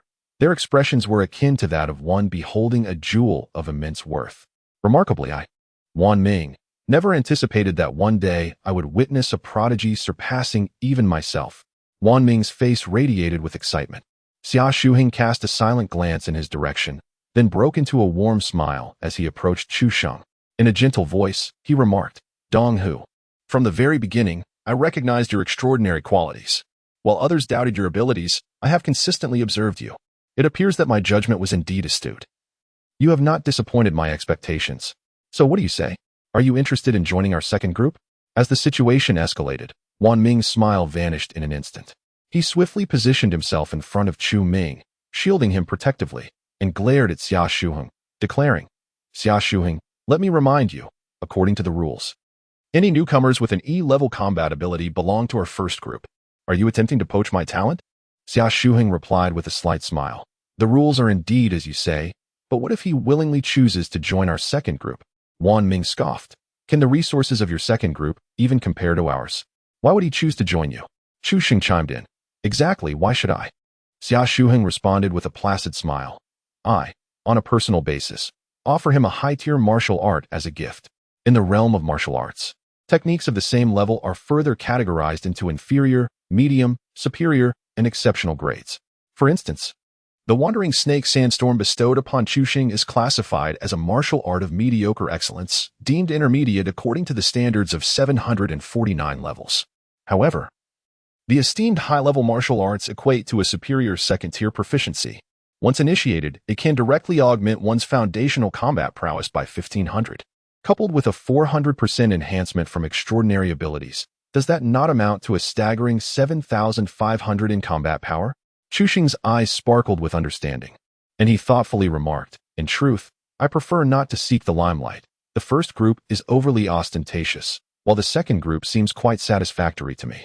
Wan Ming, in disbelief, gazed at Xia Shuheng and exclaimed, Did you not possess only one high-level martial art? Were you not intending to bestow it upon that Chu Ming? Could it be that you have clandestinely acquired another? Xia Shuheng shook his head. Indeed, I possess but a single volume.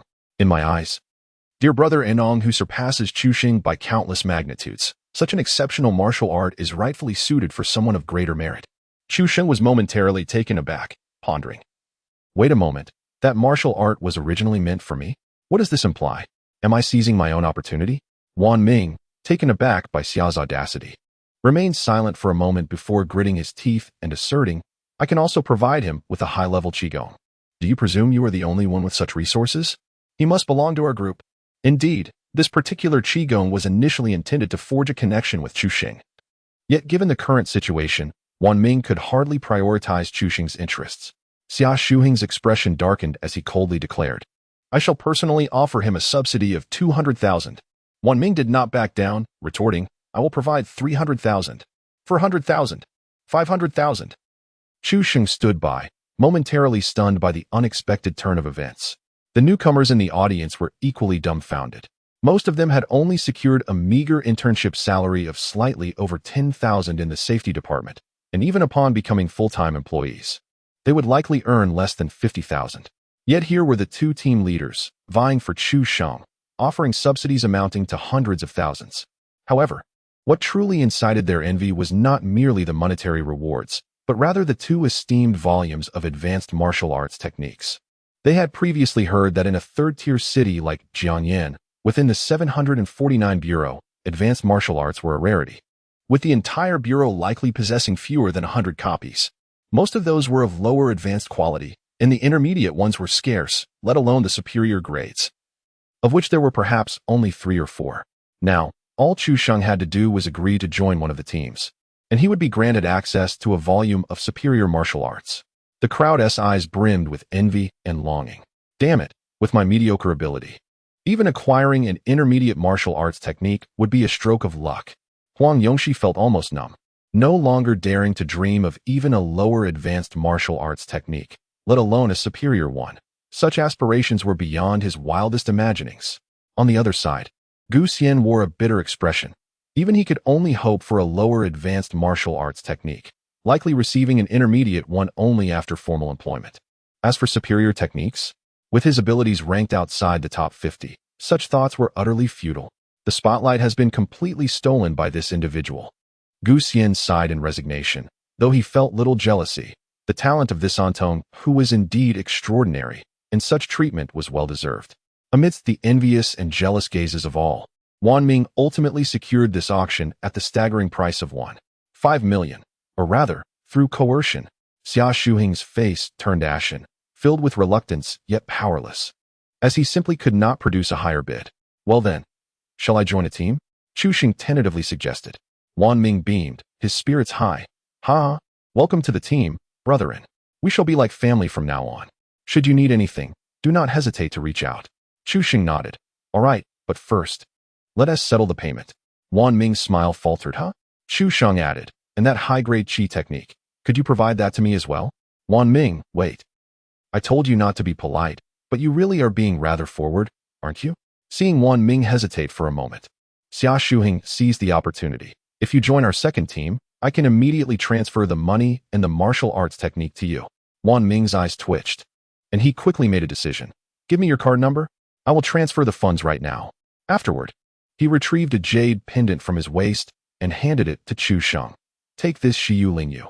It contains the high-grade qi technique. The leader is quite generous. Chuxing accepted the Shiyu Lingyu without hesitation and quickly provided his bank account number. Wan Ming immediately opened his mobile banking app, suddenly pausing in surprise. Huh, why does the cardholder's name associated with this number have the surname Chu? Chuxing maintained his composure, replying, Oh, this is my mother's bank card. I do not possess one myself. Wan Ming nodded, and under the watchful gaze of Xia Shuhing, he did not dwell on it further and promptly transferred 1.5 million. Just as the transaction was confirmed, Li Guangyao rushed into the training ground, striding towards the podium, and shouted from a distance. Where is the genius who achieved a combat power beyond D level in just 3 days? Show him to me. Chuxing turned to look, a slight smile gracing his lips. The timing of this was indeed impeccable. Chapter 36. Is Anton Hu an impersonation of Chuxing? Upon hearing Li Guangyao's voice, Wan Ming quickly turned around, a triumphant grin on his face. Old Deng, you are late. Anton Hu is now part of our group. Li Guangyao rolled his eyes, completely uninterested in this individual. He recognized that the other was merely jesting. How could a prodigy like Anton Hu possibly join their third group? Their safety group was essentially a scrap collection of low-level ability users ranked below 150 in the ability sequence, most of whom had already entered the third group. Furthermore, their group was the only one in the Jiangyan City branch that still included ancient martial artists and chi refiners. Before high-level ability users, ancient martial artists and chi refiners were akin to mere passers-by. 5 years ago, Li Guangyu was a C-level ancient martial artist. When he first encountered the E-level newcomers Wan Ming and Xia Shuheng 2 years ago, he was still at C-level combat power. At this moment, the two young rascals had already achieved a C and a C grade respectively. And what about him? To his dismay, he remained at a C level. Who could he turn to for justice? Striding onto the elevated platform, Li Guangyao anxiously surveyed his surroundings. However, upon catching sight of Chu Shang, he was instantly taken aback. Oh? What are you doing here? Wan Ming was momentarily stunned. Huh? Brotherly, do you know Anton Hu? Xia Shuheng also displayed his astonishment. It seemed rather excessive for old Li to know so many exceptional talents. It was one thing to be aware of Chu Xing's contact information, but to have prior acquaintance with Anton Hu as well? Anton Hu. Li Guangyao was bewildered, and after a prolonged silence, he finally grasped the situation. Pointing incredulously at Chu Xing, is he the Anton who you all speak of? Wan Ming queried. Yes. What's the matter? Why such a reaction? Do you know him or not? Xia Shuheng cast a puzzled glance in his direction. Yet, Li Guangyao fell silent, and in a moment of clarity, he seemed to understand everything. He could only cast a resentful look at Chu Xing, exasperatedly chuckling. So you are the infamous Anton Hu? Chu Xing appeared utterly baffled. What? Anton Hu? Who is that? I don't know. Oh right, you must be the team leader Li from Safety Group 3, aren't you? Weren't you the one who called me to come collect my prize? Oddly enough, I got lost the moment I walked in and somehow ended up here. What on earth is happening? Never mind, that's not important. I'm primarily here to collect my reward. Team leader Li, could you kindly transfer the funds? Li Guangyao. His resolve hardened. He had envisioned numerous scenarios for his first encounter with Chu Shang, yet he never anticipated that upon their initial meeting, he would be overcome by an impulsive desire to challenge him. What? What prize? Wan Ming found himself utterly bewildered, momentarily at a loss for words. Xia Shuheng paused for a brief moment, then suddenly widened his eyes in astonishment, contemplating an unimaginable possibility. He then smiled wryly, casting a pitying glance at Wan Ming. Li Guangyao, with an impassive expression, turned his gaze towards Wan Ming. You've commenced testing without verifying the intern's information. Haven't you? You're quite audacious, aren't you? No, I counted the number of people. It matched. In the face of Li Guangyao's furious inquiry, Wan Ming panicked, losing any semblance of his previous nonchalance. Beyond his role as a teacher, Li Guangyao was not only the leader of Safety Team 3, but also the head of the security department at the Jiangyan City branch, making him the direct superior of both Wan Ming and Xia Shuheng. The hierarchy within the 749 Bureau is not merely delineated by combat prowess. Each branch's combat responsibilities are typically led by the heads of Safety Team 1. Yet above these leaders are positions such as the Minister of Security, Deputy Director of the branch, and the Director himself.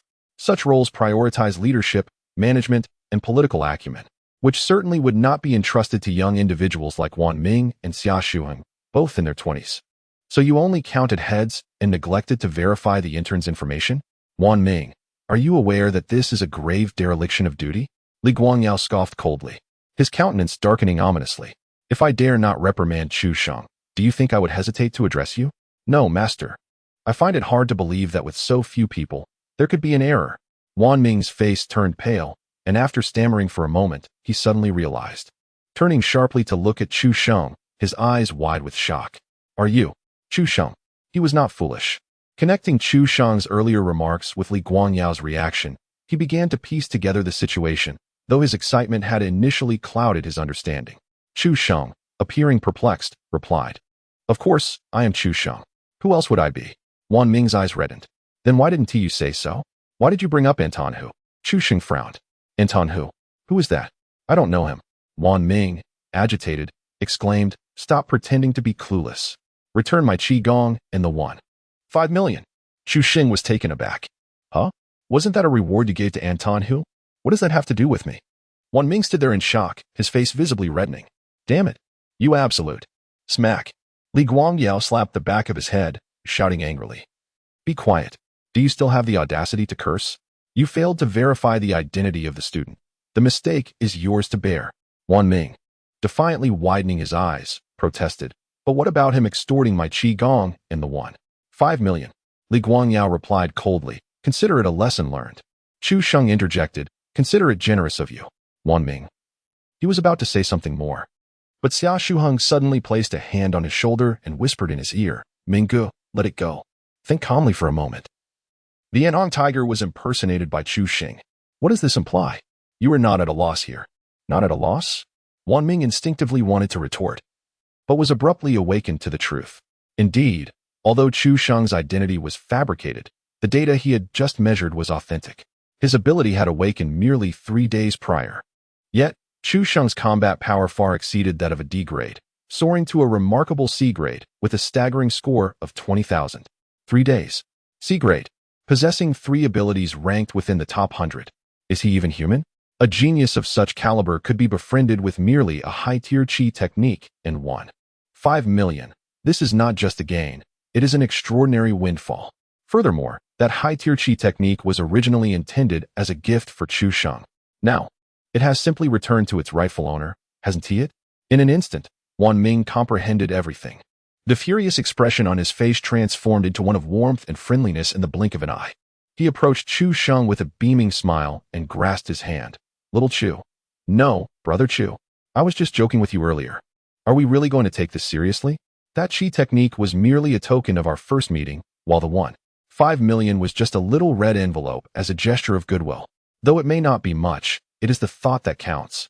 So please accept it with an open heart. It is a heartfelt gift from an old brother. Do not even think about returning it to me, or I will be quite upset. Chu Sheng. What a master of face-changing drama. Chapter 37. The Eye of Entropy, Beasts of Otherworldly Origin. Under the dazzling brilliance of Wang Ming's rapid transformation, this matter swiftly faded into the background.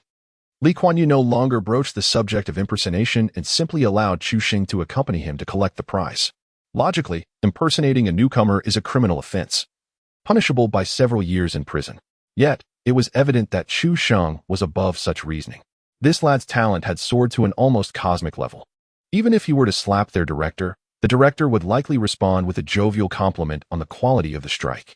As long as Chu Sheng refrained from committing any fundamental errors, the 749 Bureau would undoubtedly maintain an amicable disposition toward him, understanding the necessity of nurturing such a prodigy. The newcomers gazed in astonishment as Chu Xing and Li Kuan-Yu departed in merriment, their hearts a tumult of emotions. Today, they had truly broadened their horizons. They had thought that awakening their abilities placed them above the majority of ordinary individuals, paving the way for a life of privilege. However, upon arriving at the 749 Bureau, they realized they were still at the bottom of the hierarchy. Chu Sheng's emergence delivered a staggering blow. In merely 3 days, he amassed a combat power of 20,000, a level they could scarcely dream of achieving in 2 to 3 years. Damn it, how could one compete against such odds? Huang Yongxi smirked, suddenly feeling a sense of absurdity. How could he ever hope to befriend a genius of Chu Sheng's caliber? They belonged to entirely different realms. Even Gu Xian relinquished the notion of befriending Chu Sheng, recognizing that he was unworthy. Everything that transpired today would remain etched in their memories forever. In the office of team leader of Safety Team 3. Oh, is that my brother Zhuang? How is it that one day apart has altered you so drastically? As soon as Chu Xing entered the office, he spotted Hong Zhuang being punished with horse stance at the corner. Unable to suppress his teasing, he remarked. Hong Zhuang was already drenched in sweat, trembling with fear. Upon hearing the comment, he nearly collapsed to the ground. Struggling to contain his anger, he forced a grimace and replied, Chu. Brother Chu, you truly have a knack for humor. Please close your mouth. Who permitted you to speak? You will remain squatting for another 2 hours. Li Guangyao bellowed furiously before turning around with a warm smile, cheerfully saying, Chu Sheng, I apologize for the spectacle. My wayward disciple is truly out of line. Pay him no mind, consider him non-existent, and let us discuss our matters. Hong Zhuang. Chu Xing slightly nodded, understanding that this was a performance specifically for him. Li Guangyao was evidently aware of the conflict that had erupted between him and Hong Zhuang the previous night and was attempting to provide an avenue of escape from the situation. Chu Shi was not one to hold a grudge, so he refrained from saying more. Chu Xing, I summoned you here today not only to present your reward, but also to discuss some matters in person, Li Guangyao stated as he took a seat and sipped from his teacup, his expression turning serious. Chu Sheng, unreserved, sat across from him and inquired curiously, "What is it?" The dawn. Li Guangyao wasted no time in getting to the point. In the days to come, a significant number of Dawn members will infiltrate Jiangyan City.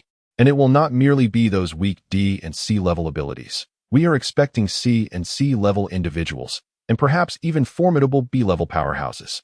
Chu Sheng was taken aback. What is this? Is the Dawn organization holding a team-building event? Li Guangyao suppressed the urge to curse and continued. We have ascertained the purpose of the group of Dawn members who infiltrated Jiangyan City last night. Oh, what was it? Chu Sheng inquired with genuine curiosity. The team from the Rift Abyss was no mere cannon fodder. They were all spatial ability practitioners, with several ranking within the top 100 and even one among the top 10. Such a team, even within Dawn, should be regarded as a precious asset. So why would they be dispatched on a mission fraught with peril? They came for the Eye of Entropic Rift, Li Guangyao replied nonchalantly. Noticing the confusion in Chu Sheng's eyes, he elaborated. 3 years ago, the 749 Bureau discovered a spatial rift spanning 100 meters in Changbai Mountain. Research indicated that it was a wormhole resulting from temporal collapse caused by entropy fluctuations. Due to the rift's resemblance to an eye, it was named the Eye of Entropic Rift. No one knows where the opposite end of the eye leads. The first Eye of Entropic Rift has stood in Changbai Mountain for 3 years without emitting any threat signals. During these 3 years, 5 additional eyes have been discovered within Chinese territory. Apart from their somewhat daunting appearance, they seem to pose no danger whatsoever. A year ago, a scientific expedition team composed of spatial ability practitioners entered the Eye of Entropic Rift in Changbai Mountain, but only one individual emerged, bringing back items entirely alien to Earth. Among the most astonishing revelations is a remarkable fruit, which, when consumed by an ordinary individual, bestows upon them an extraordinary ability. Even those who already possess such abilities will find themselves endowed with an additional power, significantly enhancing their combat prowess. This fruit is referred to as. Chu Sheng interjected. I know, it is the devil fruit. Li Guangyao replied. It is known as the ability fruit. Chu Sheng furrowed his brow, expressing his disbelief. Is that so? Such a lackluster name. Does your Bureau 749 lack creativity? If it were up to me, I would name it the Entropy Genesis 9 Calamities Nirvana Gene Mimetic Star of the Akashic Forbidden Fruit. Li Guangyao. Hongzhuang stifled a laugh nearby, relishing the moment, as it was said that this young man was somewhat eccentric. Now, it seemed true. The name is inconsequential. Li Guangyao took a sip of tea to calm his astonishment and continued. Can you discern the significance of this fruit? Every ability user longs for it, and Dawn is no exception. However, the ability fruit is exceedingly rare, with only 2 or 3 found within each Eye of Entropy. Furthermore, only those with spatial abilities can access the Eye of Entropy. Thus, whenever a new eye emerges, we promptly dispatch a group of spatial ability users to search for the ability fruit. Upon hearing this, Chu Sheng understood. So, the spatial ability users from Dawn were here for that purpose? A new Eye of Entropy has manifested in Jiangyan City? Indeed, it is located atop Qingqing Mountain. Li Guangyao's expression grew solemn. Furthermore, this Eye of Entropy Gap was unlike any other that had appeared before. It was a dark crimson hue, and as soon as it emerged, it spawned dozens of bizarre red monsters, each possessing peak D-level combat capabilities. This was why I was hastily dispatched to Qingqing Mountain last night. Reflecting on this, Li Guangyao felt a wave of dread. Fortunately, Chu Sheng was present last night. Otherwise, their deputy leader and several top-tier combat team members would have perished there. Chu Sheng had indeed rendered significant service, and Li Guangyao had no objections to the 4 million bonus that Director Ho had awarded him. Has the world even begun to witness the emergence of extraordinary beasts? Chu Sheng, astonished, felt increasingly akin to the protagonist of some urban supernatural novel. Chapter 38. Over 600 revival coins. It is imperative to upgrade. The most critical aspect is that after vanquishing those monsters, we extracted extraordinary fruit from their remains. Currently, that Eye of Entropy Gap intermittently reveals those monsters. Upon hearing this, Chu Sheng immediately grasped the gravity of the situation. This undoubtedly signified that within the Eye of Entropy Gap on Qingqing Mountain, there existed a plethora of extraordinary fruit resources, which could directly engender extraordinary individuals and even grant an additional power to already formidable ones. How could Dawn possibly allow such vital resources to fall into the hands of the 749 Bureau? They would undoubtedly deploy significant personnel to seize it. The future of Jiangyan City would be perilous. Li Kuan-Yu gazed intently at Chu Sheng and remarked, "You have slain the entire team of Dawn's Rift, and your potential is exceedingly formidable. Without a doubt, you will be regarded as a significant potential threat by Dawn. Therefore, I hope you will remain with the 749 Bureau and bring your family over. The state can ensure your safety." Chu Sheng furrowed his brow slightly, his expression uncharacteristically serious. This was indeed a grave matter. His own safety was of little concern, but the well-being of his parents weighed heavily on him, as ordinary individuals. They were ill-equipped to face the challenges posed by Dawn. Nevertheless, he was reluctant to be bound to the 749 Bureau, yearning for freedom without the lofty ideals of patriotism. To put it plainly, he was a man of the world, desiring both benefits and liberty. Fortunately, he had now attained the standing to negotiate terms with the 749 Bureau. After a moment of contemplation, Chu Sheng spoke, "For the time being, I do not wish to join the 749 Bureau, but I am willing to collaborate with you. Each month, I can assist you with one task in exchange for ensuring the safety of my parents, along with a modest remuneration for my cooperation." Li Kuan-Yu was taken aback. This has no precedent." Chu Sheng smiled. But my talent is also without precedent." Li Kuan-Yu fell silent. Although the conditions proposed by Chu Sheng were somewhat demanding, he understood that if reported upward, the higher-ups would likely acquiesce. Such a genius could not be constrained by rules. It was conceivable that within a year or so, he could reach an S-rank level.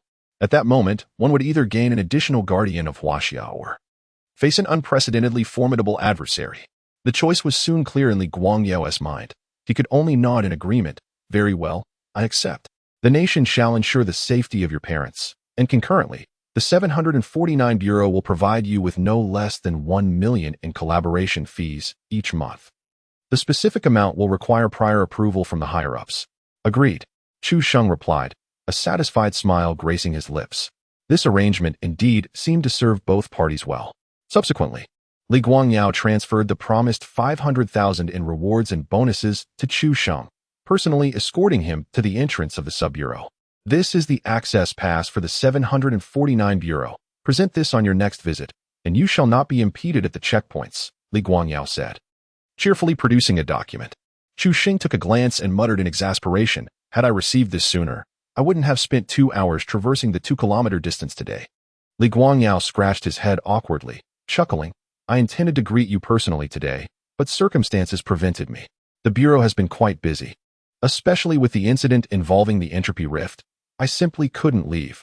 Chu Sheng, uninterested in dwelling on that, tucked the document away and suddenly recalled something, asking, "By the way, Team Leader Li, where might I procure a first-rate martial arts technique?" "First-rate?" Li Guangyao was taken aback, frowning as he replied, "Such techniques are likely only available at the Provincial Bureau. They are classified as special-grade martial arts. Aside from a few first-tier city sub-bureaus, others wouldn't even dare to hope for such things." Chu Sheng raised an eyebrow. "What about outside of the 749 Bureau?" Li Kuan-Yu pondered for a moment and remarked, "Even in the realms of ancient martial arts and qi cultivation, elite techniques are a rarity, existing primarily within a select few prestigious sects with long-standing traditions. In our Jiangyan city, it is likely that only the Qingcheng sect on Qingqing Mountain possesses such knowledge." At that juncture, he suddenly noticed a glimmer of excitement in Chu Sheng's eyes, which caused him to panic. "You wouldn't be contemplating something against the Qingqing sect, would you? You must not even think about it. Most of the Qi masters from the Qingcheng sect voluntarily joined the 749 Bureau in service to the nation, and many now hold prominent positions as provincial directors. To interfere with the Qingqing sect would be tantamount to declaring enmity with the 749 Bureau." Chu Sheng waved his hand dismissively. "I have my own discretion." Li Kuan-Yu's eyes widened in shock. "Wait, you truly intend to go? Let me caution you. Do not act recklessly. The Qingqing sect is far from simple. It is rooted in the lineage of the Celestial Master Dao. Even now, the Celestial Master Dao harbors top-tier Qi masters with A-class combat capabilities, whom the state treats with utmost caution. You must not make enemies in this complex situation." "Understood, understood." Chu Sheng replied nonchalantly, continuing on his way outside. He merely wished to learn superior Qi techniques from the Qingqing sect. He had no intention of causing trouble or making foes. Li Kuan-Yu, filled with concern, gazed after him, feeling uneasy. He hurriedly called Li Xiaoxiao. Cancel all your tasks for today and keep a close watch on Chu Sheng. Li Xiaoxiao responded incredulously. What? Me? A D-class combatant, keeping tabs on him? Li Kuanyu, you are the most suitable candidate. It seems that Chu Sheng has intentions towards the Qingqing sect. Li Xiaoxiao gasped in surprise. What? What is he planning to do? My ancestor is still on Qingqing Mountain. Moreover, our Qingqing sect possesses a formidable protective formation. Even AC-level combat strength cannot breach it. What could he possibly want? Li Kuanyu sighed. He has set his sights on your family's exceptional internal martial arts. Li Xiaoxiao almost shouted. Wouldn't that mean my ancestor would have to confront him? Li Kuanyu replied helplessly. That is why I need you to keep an eye on him. If he makes any move towards Qingqing Mountain, report it to the Bureau immediately. Should he truly lose his mind and approach the Qingqing sect, you might also be able to intercede on his behalf. Li Xiaoxiao suddenly understood why the leader had sought her out. Although she found the situation rather absurd, she could not defy orders and thus agreed. Once she departed from the Jiangyan branch, Chu Sheng hurriedly made his way towards Qingqing Mountain.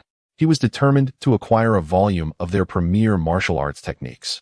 According to the system, once one gains entry into this knowledge, it could directly enhance his foundational combat strength by over 3,000. If he were to reach the pinnacle of mastery, the increase could soar to an astonishing 10,000. A foundational combat strength of 10,000. How many times would one have to face death to achieve such growth? Of course, Chu Sheng was not so reckless as to outright steal their martial arts techniques. For he held no grudge against them. He was not Tang San. All he needed was to borrow a copy and view it in its entirety, after which the system would record it in his mind and automatically grant him entry into the practice. This request, with proper negotiation, should not be too difficult, right? Regardless, he decided to give it a try. As he sat in the taxi heading towards Qingqing Mountain, Chu Sheng casually opened the system panel to review his gains from this journey to the 749 Bureau. His most significant acquisition, undoubtedly, was the 5 million Huaxia coins, of which 6 million had already been converted into resurrection coins. At this moment, his balance of resurrection coins had reached an unprecedented height. It was imperative to indulge in some spending. Level up. Level up. Chapter 39. Combat power approaching 100,000. Peak grade D. In addition to the resurrection coins, he had also received a second-rate martial arts manual and a Qi cultivation text. Indeed, Xia Shuheng had gifted him his martial arts manual as a gesture of friendship. Furthermore, he had expended 60 resurrection coins to replicate Gu Xian's extraordinary ability, emotional resonance. As for Yi Lan, Wan Ming, and Xia Shuheng's abilities, although they ranked within the top 50, Chu Sheng felt they were functionally inferior to emotional resonance. Moreover, replicating an ability within the top 50 required a hefty 100 resurrection coins for the initial copy, followed by an additional 30 resurrection coins to unlock it, which seemed entirely unnecessary. Currently, he possessed 4 unactivated abilities from the top 100 sequences. Apart from Gu Xian's ability, the other 3 were Sequence 8, Entropy Erosion, Sequence 18, Dimensional Rift, and Sequence 98, Phantom Touch. Unlocking the first 2 abilities would directly enhance his combat power by 500. If he managed to unlock all 3, that would mean a staggering 650 increase in combat power, although he could only accommodate 2 more abilities at present. Achieving a foundational combat power exceeding 10,000 would allow him to unlock an additional 1. Chu Sheng couldn't help but glance at the 2 second-rate advanced martial arts manuals, a faint smile gracing his lips. A foundational combat power exceeding 10,000? As long as one has hands, it is indeed achievable. The second-rate advanced martial arts manuals, upon initiation, could enhance foundational combat power by 1,500, and upon reaching the pinnacle of cultivation, could augment it by 5,500, albeit requiring 120 resurrection coins. With a contemplative stroke of his chin, Chu Sheng mused. He was currently flush with wealth. Acquiring both tomes to their fullest extent posed no challenge, allowing him to directly elevate his foundational combat power by a remarkable 11,000. This would elevate his foundational combat power to a staggering 15,000. Furthermore, unlocking 3 extraordinary abilities would yield a 650 enhancement in combat power, culminating in a total boost of 1050. At this realization, Chu Sheng was taken aback. Calculating thus, could he not elevate his overall combat power to nearly 180,000? This would effortlessly place him in the B-grade category. Splendid, splendid. This trip to the 749 Bureau was indeed worthwhile. However, from the information available on the official website of the 749 Bureau, it appeared that the strongest member of the Qiqing sect was merely at C-grade combat power. Should he elevate himself to B-grade now, if he were to be defeated, he would only gain a meager 10 points in combat power. Given the abundance of resurrection coins at his disposal, it would be a grave loss not to engage in a few more battles to enhance his power. After much deliberation, Chu Sheng resolved to first elevate his combat power to the peak of C-grade, thereby stabilizing his rank, and then adapt as necessary. With resurrection coins in hand, he could elevate his combat power to B-grade at any moment. Thus, he thought, let us proceed. With clarity of purpose, Chu Sheng promptly retrieved a shard of spiritual jade from his pocket. As a fleeting thought crossed his mind, an overwhelming surge of textual information flooded his consciousness. The voice of the system resonated simultaneously, detected that the host has thoroughly read a second-tier martial arts text, Iron Horse Crossing the River Technique. Automatic cultivation has reached the entry-level realm, with a foundational combat power increase of 1500. Truly, the second-tier martial arts possess remarkable efficacy, even at the nascent stage. They surpass the cumulative foundational combat power gained from the pinnacle of third-tier techniques. Chu Sheng felt a surge of excitement and promptly issued a command. Lao Tong, maximize the cultivation of this technique for me. Ding. Consumed 10 resurrection coins. Iron Horse Crossing the River Technique has been cultivated to the minor achievement realm. Foundational combat power 500. Ding. Consumed 10 resurrection coins. Ding. Consumed 50 resurrection coins. Iron Horse Crossing the River Technique has been cultivated to the absolute pinnacle. Foundational combat power 2000. Total foundational combat power increase from Iron Horse Crossing the River Technique, 5,500. The host's current foundational combat power stands at 10,118. Having surpassed a foundational power of 10,000, the host can now bear one additional extraordinary ability and one additional martial arts technique. Once the foundational power exceeds 100,000, further enhancements will be possible. Excellent. This elevates my comprehensive combat power directly to 50,000, yet it remains insufficient. Chu Sheng's fervent gaze fixed upon the section labeled Extraordinary Abilities. His current limit for extraordinary abilities had risen to 5, allowing him to unlock 3 more. After a moment of contemplation, he opted to unlock 2 of those extraordinary abilities. Ding. Spending 70 resurrection coins. The sequences 8, Entropic Erosion, 376, Emotional Resonance, 150, have been unlocked. The power augmentation provided by the extraordinary abilities amounts to 450, culminating in a total enhancement of -850.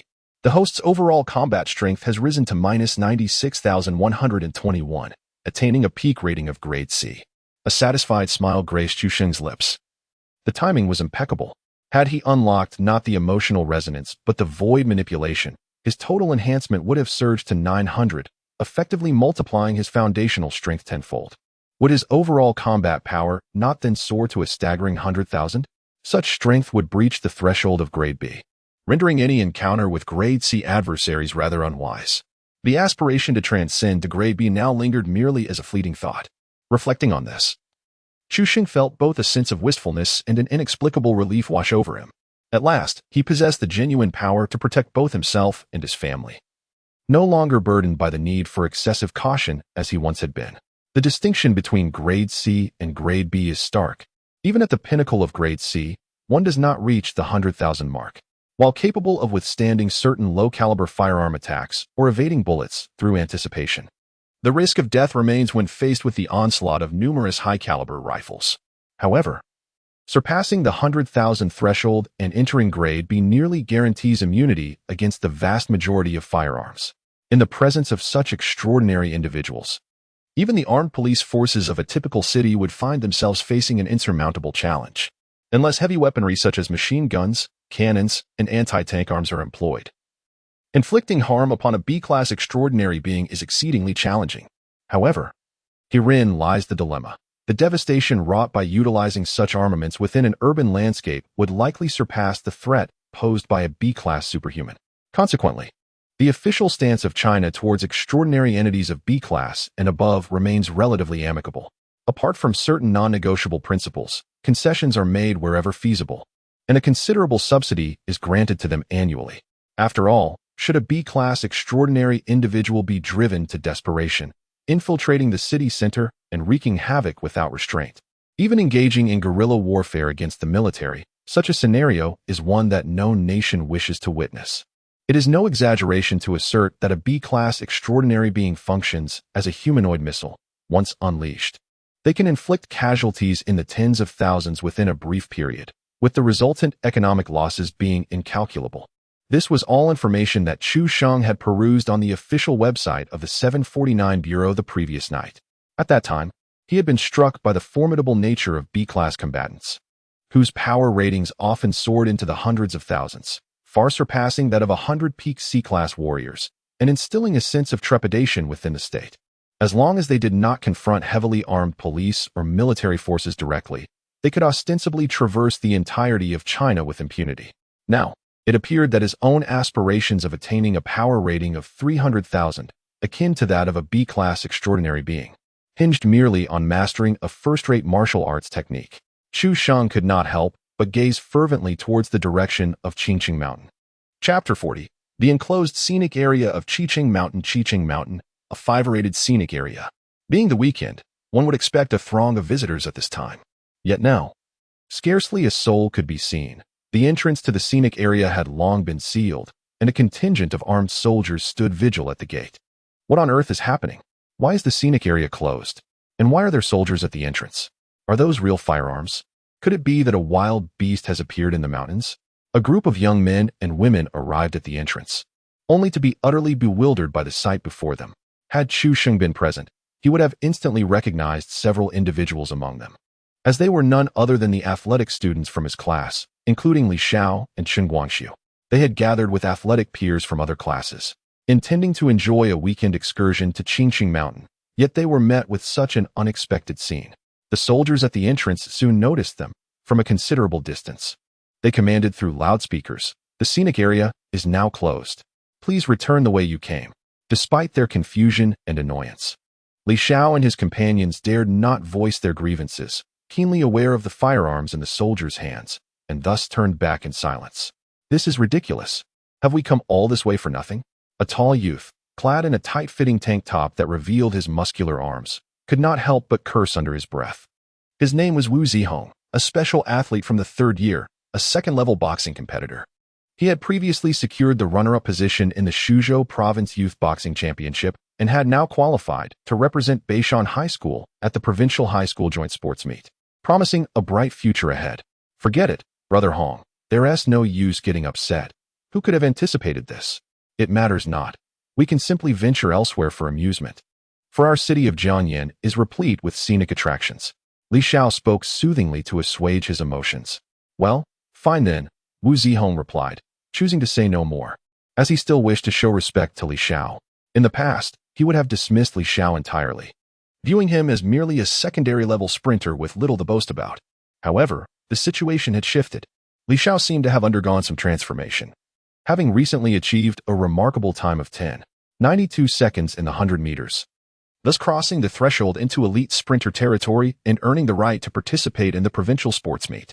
In this era where athletics reign supreme, the future of a first-tier athlete is undoubtedly boundless, prompting Wu Zihong to cultivate a favorable relationship with him. Noticing this change, Li Xiao couldn't help but smile, feeling a sense of pride swell within him. Wu Zihong, renowned for his fiery temperament among the athletes at Beishan High School, had even dared to challenge coaches at times and had never regarded Li Xiao with any respect before. Now, however, the shift in attitude was striking. This was the allure of being a first-tier athlete. The more Li Xiao pondered, the more he reveled in his newfound success. He could not fathom the reason behind his sudden leap in performance, as he had previously felt leagues away from ever achieving first-tier status, convinced that it was beyond his reach for a lifetime. Yet, after being provoked by Chu Sheng, Li Xiao returned home, increasingly agitated, and the following day, fueled by that anger, he participated in the routine test and inexplicably met the first-tier standard. "I must express my gratitude to Chu Sheng," Li Xiao thought to himself with a hint of mockery. In truth, he no longer regarded Chu Sheng with much respect. This fellow was either well-connected or merely a victim of Director Chun's misjudgment. How could someone with such unremarkable physical prowess possibly secure a place on the national team? If he were to enter, it would only serve to embarrass himself. In the realm of sports, merit reigns supreme. Even if Chu Sheng were granted an exception to join the national team for some peculiar reason, what would it matter? His true abilities would soon be laid bare during a simple run, rendering him the laughingstock of the entire squad. As a top-tier athlete with a promising future ahead, why would Li Xiao stoop to engage with such a buffoon? He shook his head inwardly, realizing that he had been somewhat immature for engaging with someone like Chu Sheng. Under his suggestion, the group retraced their steps, discussing which scenic spot to visit next. As they walked, a slender young man suddenly recalled something and exclaimed, "Brothers, I remember there is a path leading up the mountain nearby. I saw it on Xiaohongshu." The others paused in surprise, and Wu Zihong frowned. "A path? How reliable is that? Can we trust that app?" I recall some fool sharing how to access a military-restricted area on it. At that moment, another girl chimed in. "Hey, I think I've come across similar posts. There is indeed a path that leads to Qingqing Mountain, and reportedly, the scenery there is entirely different and much more beautiful than that of the tourist area, though the trail is a bit challenging." The slender young man smiled mysteriously. "It's not just the scenery that is remarkable. I have also heard that one can glimpse celestial beings soaring through the skies along that narrow path. Moreover, there are martial arts masters who can traverse rooftops with ease. It is said that this path has not been opened as a tourist attraction to conceal it from ordinary people." Upon uttering these words, the lean young man immediately sensed the incredulous gazes directed at him by the others. His expression shifted, and his face flushed crimson. "No, I was merely jesting. Such an absurd notion. How could I possibly believe it?" Only then did the crowd retract their stares. Nevertheless, the young man's words had indeed piqued their curiosity. "Shall we venture along that path for some amusement?" someone proposed. Li Xiao frowned and replied, "Let us not. That route is undeveloped. What if we encounter danger?" Wu Zihong cast a sidelong glance at him, teasingly asking, "Li Xiao, are you feeling timid?" Li Xiao shot back, "Timid? Not at all. I simply believe it is unnecessary." At this moment, Chen Guangxu also interjected, "Brother Xiao, it is nearly noon. It would be rather late to visit another tourist spot now. Why don't we take the small path? With so many of us, what danger could we possibly face?" Seeing the eager expressions on everyone's faces, Li Xiao hesitated for a moment but felt compelled to say no more, ultimately nodding in agreement. Thus, a group of spirited athletes began to follow the directions from a social media guide, embarking on their quest to discover the mountain trail. After half an hour of traversing through overgrown grass, they finally beheld the stone steps paved with bricks, leading deep into the heart of Qingqing Mountain. To Li Xiao's immense surprise, they unexpectedly encountered an acquaintance in this place. "Chu Sheng, what brings you here?" Chu Sheng cast a bewildered glance at the group, utterly astonished to see them. This narrow path led directly to the Qingqing sect, a fact he had only learned through the official website of the 749 Bureau. Ordinary individuals should be completely unaware of it. How had this group of athletes managed to find it? Moreover, this path was a direct route to the Qingqing sect. Even if the military and the personnel from the 749 Bureau did not impose restrictions, it would be expected that the Qingqing sect would station guards to prevent ordinary people from accessing it. How curious. However, Chu Sheng was too disinterested to ponder further. He merely offered a casual warning. "I advise you to leave quickly. The current situation on Qingqing Mountain is perilous." With that, he proceeded up the path leading to the mountain. At that moment, Qingqing Mountain was the site of the Eye of Entropy, with bizarre creatures emerging. Not only was the military on high alert, but both the 749 Bureau and the Dawn Organization were also monitoring the area. For ordinary people to ascend the mountain posed a risk of death. Yet, Li Xiao and his companions gazed at Chu Sheng's retreating figure in utter bewilderment. What was he acting like? Was he out of his mind? Chapter 41. What dangers could possibly exist on Qingqing Mountain? They certainly did not believe Chu Sheng's words, thinking him somewhat deluded. If there were indeed any dangers, how could an ordinary person be so bold as to venture up the mountain alone? It was simply absurd. Perhaps Chu Sheng had been influenced by posts on social media, genuinely believing there were martial arts masters or immortals residing on the mountain. Chen Guangxu could not contain his laughter. That's likely the case. He seems to have read too many novels. Li Xiao chuckled in agreement. Is he the Chu Sheng who was recommended to the national team by Director Chen? Wu Zihong inquired, and upon receiving a positive confirmation, he burst into laughter in disbelief. With that physique, I could take on 10 of him. How could he possibly be admitted to the national team? Isn't this just a case of nepotism? Initially, he was skeptical about the rumors of Chu Xing being a beneficiary of such connections. Considering the high standards of the current national team, just how impressive must those connections be to secure a spot? However, after witnessing the situation today, Wu Zihong couldn't help but feel a tinge of disappointment toward the national team.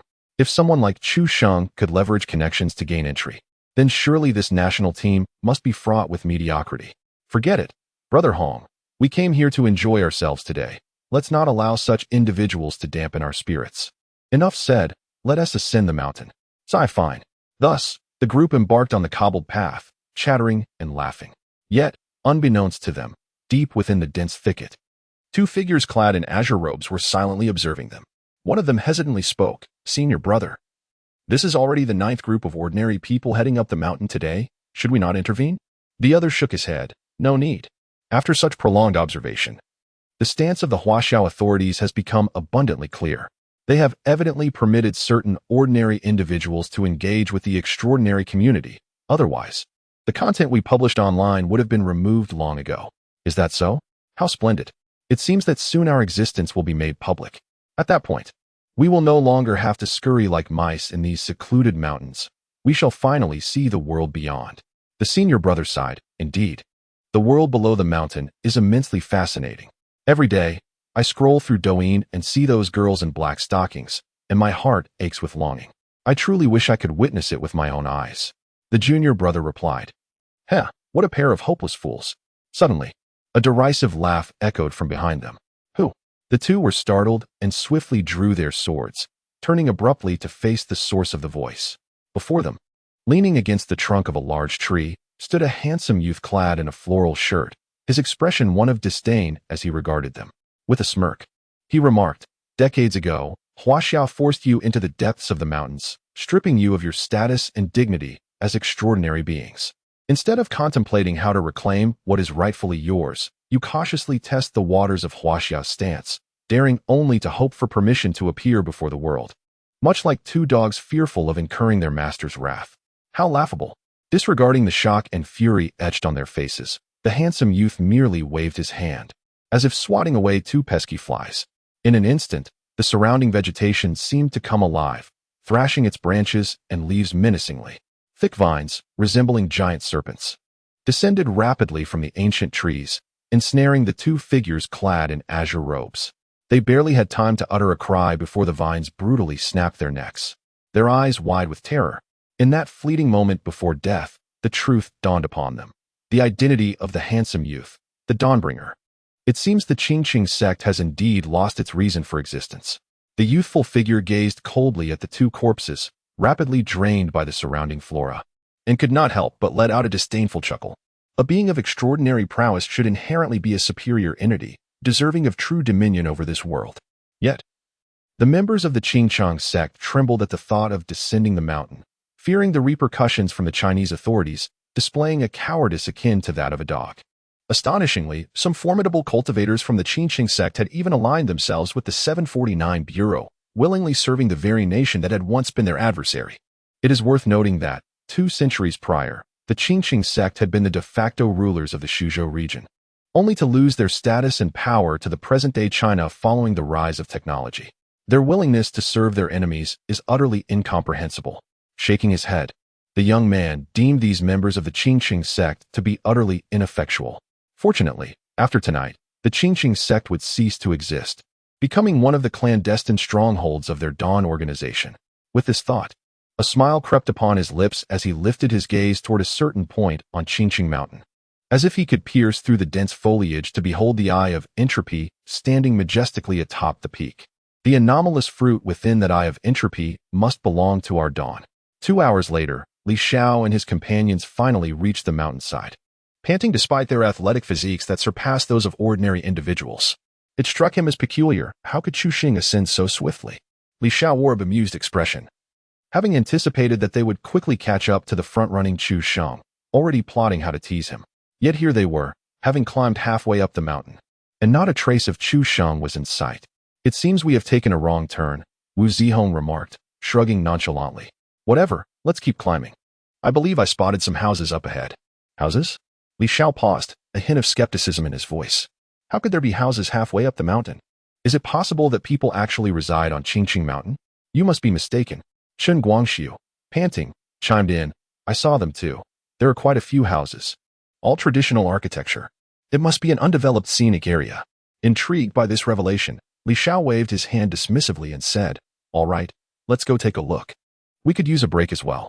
The group continued their ascent, climbing approximately 200 to 300 meters, until a vast expanse of ancient architecture came into view.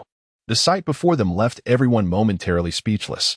The architectural ensemble was far more extensive than they had anticipated, comprising at least 40 to 50 traditional pavilions and shops. The cobbled streets, adorned with green stones, bustled with activity, teeming with at least several hundred individuals.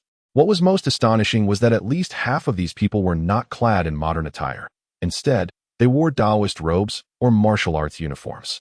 It felt as if they had suddenly been transported back to ancient times. Wait a minute. Li Xiao was dumbfounded. Where on earth are we? Is this a film set? Are they shooting a period drama? Chapter 42. The bewilderment of Li Xiao and his companions. Were these individuals in ancient attire merely engaging in cosplay? The group exchanged confused glances, surveying their surroundings, but failing to spot any cameras or indications of a film crew. It certainly did not appear to be a production. Hiss. Is this some sort of ancient costume convention? Wu Zihong speculated, his expression peculiar. Others harbored similar thoughts. It was the only conceivable explanation they could muster. After all, could there truly be martial arts masters residing on this mountain? Surely, in the 21st century, no one would still be gullible enough to believe in such deceptions. The group, with expressions of wonder, ambled along the street paved with azure stone bricks, their eyes roving curiously, increasingly unable to suppress their astonishment. My word, the scene was impressively orchestrated. Look, there are stalls selling traditional Chinese medicine, making it feel as if they had genuinely traversed back to ancient times. Indeed, the quality of the ancient garments worn by the individuals appeared quite refined. Their cosplay was sufficiently professional. Yet, hold on, I haven't seen any mention of an ancient costume convention at Qingqing Mountain on Zaihongshu. Moreover, this little path is not widely known. How could there be so many people here? If Qingqing Mountain truly hosted such an event, how could it go unannounced? We are all from Jiangyin and have heard nothing about it. Wait, why do I feel like the way these people are looking at us is rather peculiar? As they continued walking, Li Xiao and the others began to sense something amiss. Particularly, the odd glances directed at them from the surroundings imparted an inexplicable strangeness. To describe it, those gazes resembled those of spectators at a zoo, filled with curiosity and excitement upon encountering a rare creature. Moreover, they noticed that some individuals were whispering and pointing at them, engaging in hushed discussions whose content remained elusive. Why, my friends, is there anything that cannot be articulated openly? What is the purpose of these murmurings? Are they unwell? Wu Zihong, known for his fiery temper, could not contain his anger upon seeing two young men in training attire gesturing towards him from a distance. He bellowed in indignation. The two youths were momentarily taken aback. One of them furrowed his brow, a glint of coldness flashing in his eyes as he coldly inquired, What did you say? Wu Zihong scrutinized their gaunt frames and burst into laughter. What of it? You point at me for no reason, and I cannot respond. What? Do you wish to fight? He was utterly unperturbed. These two scrawny individuals had calves no thicker than his arms, and with a single hand, he could easily topple them. The young man, enraged, turned crimson and lifted his leg as if to charge at Wu Zihong, only to be hastily restrained by his companion. The latter whispered, Do not act impulsively. The elder has instructed us not to engage with ordinary people, and certainly not to lay hands on them. Upon hearing this, the young man's face darkened, and after shooting Wu Zihong a fierce glare, he and his companion turned to leave. Huh, is that all it takes to intimidate you? Wu Zihong chuckled dismissively, entirely unaware that he had just flirted with danger. Li Xiao also found amusement in the situation. I thought they might truly dare to engage in a brawl. Given their slight physiques, our brother Hong could take on 10 of them without breaking a sweat. How amusing. One can only say that they possess a modicum of self-awareness. Wu Zihong, with a hint of pride, casually flexed his robust right arm, the muscles brimming with strength tensed momentarily, causing those around him to involuntarily gasp in astonishment. Goodness! Brother Hong, your biceps must have grown again, Chen Guangxiu remarked, his face a canvas of envy. For he was a long-distance runner and likely would never have the opportunity to develop such imposing muscles. It's only about 0. 8 centimeters, nearing 42 centimeters in circumference. Wu Zihong chuckled with satisfaction, casting a glance at the individuals clad in robes and martial arts attire nearby, infused with an air of boastfulness. Wow, that's impressive. I feel like you could knock me out with a single punch. Chen Guangxiu exclaimed in amazement. Oh, it's not that exaggerated. Wu Zihong feigned modesty, smiling as he said, Let us go. I'm feeling a bit hungry. I wonder if there's a restaurant here. With that, the group continued to traverse deeper into the ancient architectural complex, engaged in lively conversation, indifferent to the peculiar glances and whispers from those around them. They thought little of it, merely assuming that those indulging in cosplay were somewhat eccentric. On another side, Chu Sheng strolled along the stone-paved streets, no longer alone. For beside him was a young woman clad in a flowing azure ancient dress, earnestly imploring him, Chu Sheng, it is utterly impossible for the Qingqing sect to bestow first-rate qi cultivation techniques upon an outsider like you. Forcing the issue would only lead to enmity with the Qingqing sect, and it truly serves no purpose. The young woman was Li Xiaoxiao, who, upon seeing Chu Sheng head towards Qingqing Mountain, had promptly reported to her superiors and swiftly pursued him, hoping to dissuade him from his course. Li Xiaoxiao was indeed an inner disciple of the Qingqing sect, and the current leader of the sect was her esteemed ancestor. She was well aware of her ancestor's temperament. Years ago, when several masters of Qigong from the Qingqing sect descended the mountain to join the 749 Bureau in service of Huaxia, they initially intended to hand over the sole copy of their esteemed Qigong to the state. However, her ancestor threatened to take her own life rather than allow them to take that precious text, declaring, I can understand your decision to ally with Huaxia, considering the decline of the Qigong lineage, and I do not oppose your quest for a new path. But this Qigong is the very foundation of the Qingqing sect. If you dare to take it, I shall perish alongside you. It was evident that her ancestor valued the Qigong above life itself. How could she possibly agree to hand it over to an outsider like Chu Sheng? Should Chu Sheng dare to express such an idea, her ancestor would undoubtedly fight him fiercely. Of course, Li Xiaoxiao was not concerned for Chu Sheng's safety, as such matters were hardly fatal. What worried her most was that Chu Sheng's actions could potentially sour the relationship between the Qingqing sect and the 749 Bureau. That would pose a significant problem. Thus, Li Guangyao sent Li Xiaoxiao to persuade Chu Sheng. Even if she could not sway him, she could still plead with her ancestor. After all, she was one of the most favored disciples of the Qingqing sect's leader, and her words would carry weight. I have no intention of taking your Qigong. I merely wish to borrow it, Chu Sheng corrected. Li Xiaoxiao replied urgently, Borrowing is out of the question. That esteemed Qigong is absolutely not something my ancestor would allow to be seen by outsiders. That is not necessarily the case, murmured Chu Sheng, suddenly halting his steps and gazing up at the sky. What do you mean by not necessarily? That is absolutely impossible, Li Xiaoxiao asserted with unwavering conviction. Observing Chu Sheng's obstinate demeanor, she felt an urge to summon the team leader to forcibly take him away. How could one persuade him? It was utterly futile. Chu Sheng merely smiled faintly and said, What if, if I were to save the entire Qingqing sect, and in return, I simply wish to borrow your first-rate Qigong? Surely your sect leader would not refuse? This absurd statement left Li Xiaoxiao momentarily bewildered. What are you talking about? However, in the next instant, she suddenly sensed something, abruptly lifting her gaze to the heavens, her pupils constricting and her expression shifting dramatically. The azure sky was bright and cloudless, seemingly devoid of any anomalies. Yet, Li Xiaoxiao perceived an immensely formidable aura of supernatural power emanating from it. Moreover, this presence felt somewhat familiar. Sequence 95, Veil of Silence. Chapter 43, The Dawn Approaches. The Peril of the Qingqing Sect. Li Xiaoxiao's countenance instantly darkened, her heart brimming with both alarm and fury. Veil of Silence. A supernatural ability of relatively low sequence, bore no lethal capacity.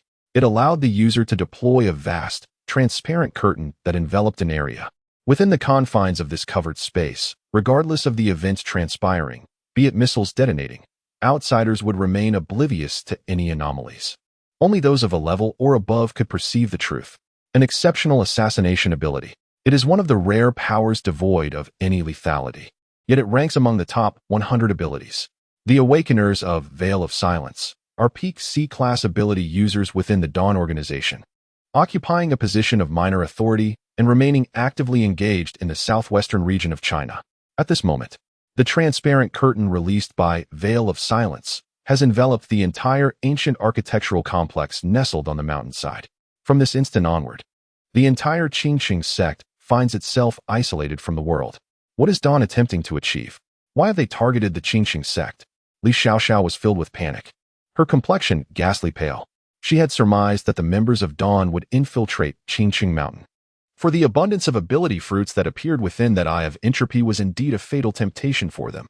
However, that Eye of Entropy is situated at least 10 kilometers away from the Qingqing sect, atop another peak. Logically, if Dawn were to act, they should have sought to seize the ability fruits over there. So why would they cover the entire Qingqing sect with Veil of Silence? Who knows? Chu Xing shrugged, finding no surprise in the situation. During his ascent, he had sensed numerous powerful ability signatures concealed in the surroundings, all of which were at least C-class. Initially, he harbored some doubt about whether individuals from the 749 Bureau were covertly monitoring him, but upon reflection, that seemed unlikely.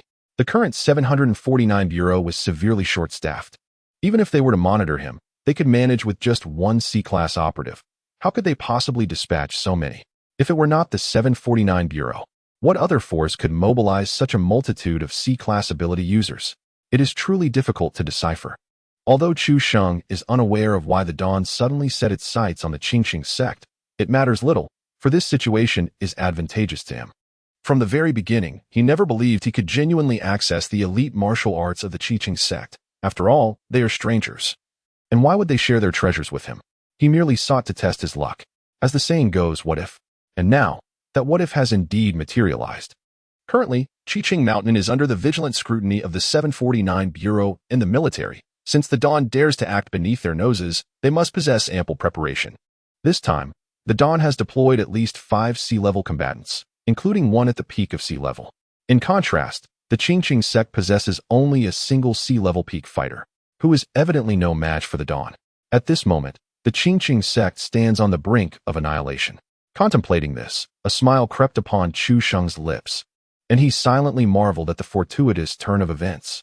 Meanwhile, more and more disciples of the Qingqing sect began to sense the unusual phenomena in the sky, raising their heads in astonishment, filled with uncertainty.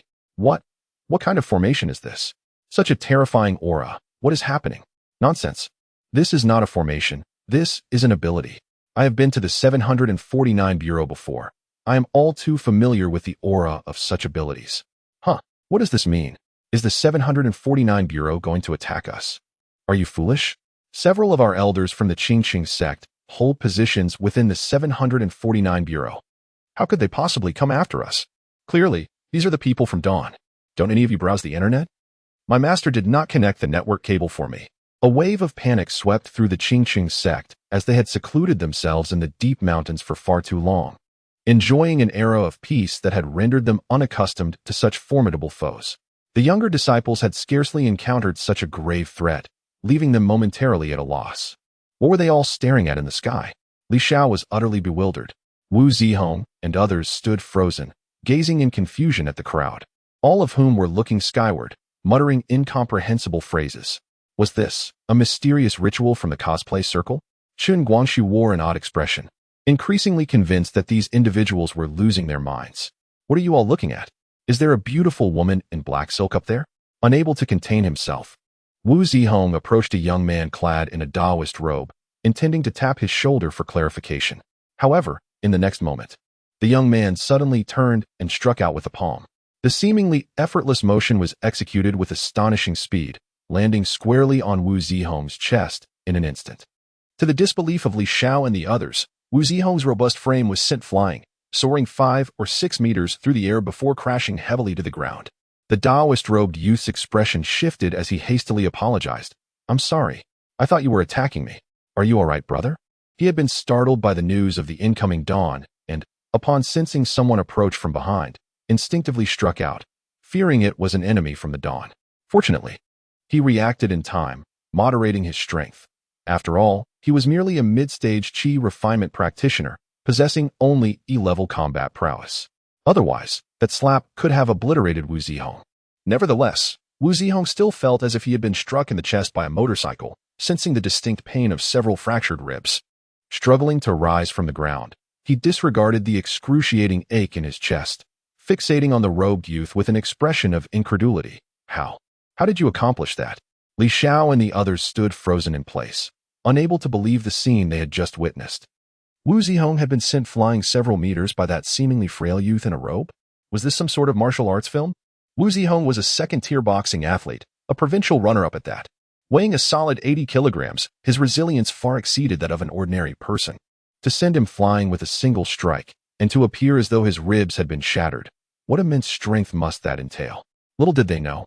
Even with Wu Zihong's superior physicality, his combat prowess barely reached 50 or 60, while the robed youth possessed a staggering 400 to 500 combat strength.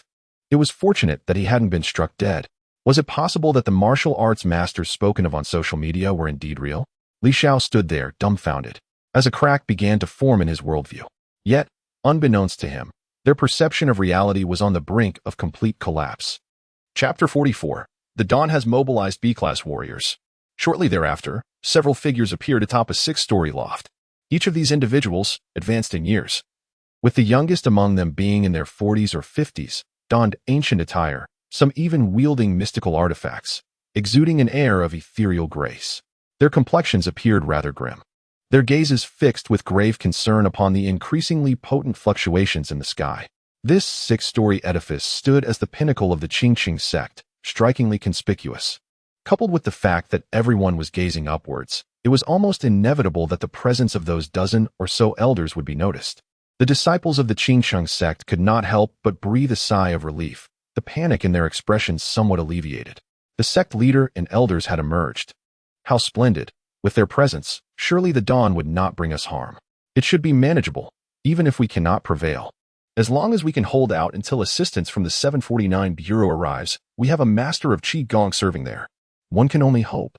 Hearing the surrounding murmurs, Li Xiaoxiao's complexion turned even paler.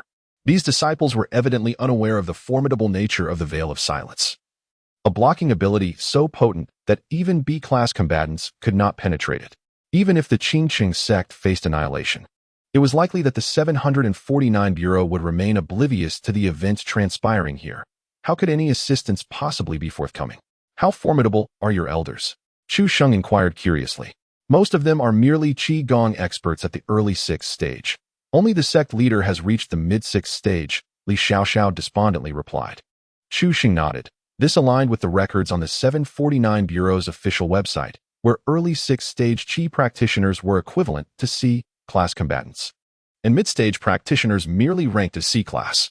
On the side of Dawn, at least a peak C-rank esper had been deployed, accompanied by several other C-rank individuals, creating an almost overwhelming situation. However, our Qingqing sect was fortified by a protective mountain array, activated by the sect master, rendering even a peak C-rank incapable of breaching it. Li Xiaoxiao murmured, a flicker of hope igniting in her eyes.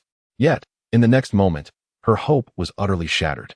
Before her, across from the 6-story pavilion, an eerie spatial fluctuation manifested in the void, and a spatial wormhole, 5 meters in diameter, abruptly appeared, its depths as dark as ink, an enigma of the unknown. Spatial rend? Chu Sheng narrowed his eyes. Apart from Gu Zhanqiu, there was indeed an awakener of spatial rend among the forces of Dawn? Moreover, the wormhole conjured by Gu Zhanqiu was merely 1 meter in diameter, while this one was a staggering 5 meters. Gu Zhanqiu possessed C-rank combat prowess. Thus, the initiator of this expansive wormhole must possess at least C-rank strength, if not more. At the sight of the wormhole, Li Xiaoxiao's expression turned pale. Her eyes filled with despair. Forbidden List 97. Ji Jun. Chu Sheng looked at her in confusion. What is the Forbidden List? Do you know this person? Li Xiaoxiao took a deep breath, forcing a tragic smile. The B-rank combat power rankings of the 749 Bureau, commonly referred to as the Forbidden List. Each individual who makes it onto this list possesses a combat power exceeding 200,000, along with a high degree of danger. The 97th on the Forbidden List, Ji Jun, is a dual ability awakener, having awakened spatial rend in all-encompassing nature, both abilities ranking within the top 50, with a B-rank combat power. Li Xiaoxiao's voice trembled, clearly taken aback by the unexpected thoroughness of the Dawn's preparations, which even involved formidable figures from the forbidden rankings. Did the Qingqing sect still possess even a sliver of resistance? Chu Sheng remarked in astonishment. Your memory is quite impressive. Honing your Qigong has truly stifled your potential. If you had pursued academia, you would undoubtedly excel in higher education. However, Li Xiaoxiao was too preoccupied to indulge in his jest. As for Chu Sheng's earlier claim about being able to save the Qingsheng sect, she dismissed it as mere folly. At present, his combat power barely reached 20 to 30,000, categorizing him as a mere C-level. Given his astonishing rate of power enhancement, perhaps with a month's time, he could contend with this Ji Jun. Yet, he had only awakened his extraordinary abilities 3 days prior, in the face of a B-level opponent.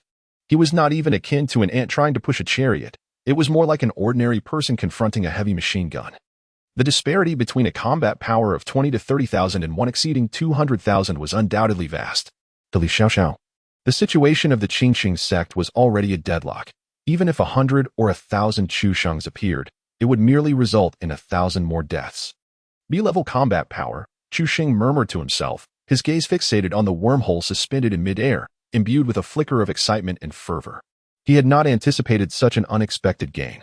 He deliberately restrained his power at the pinnacle of sea level, seeking to be slain by others of the same rank a few more times to bolster his combat capabilities.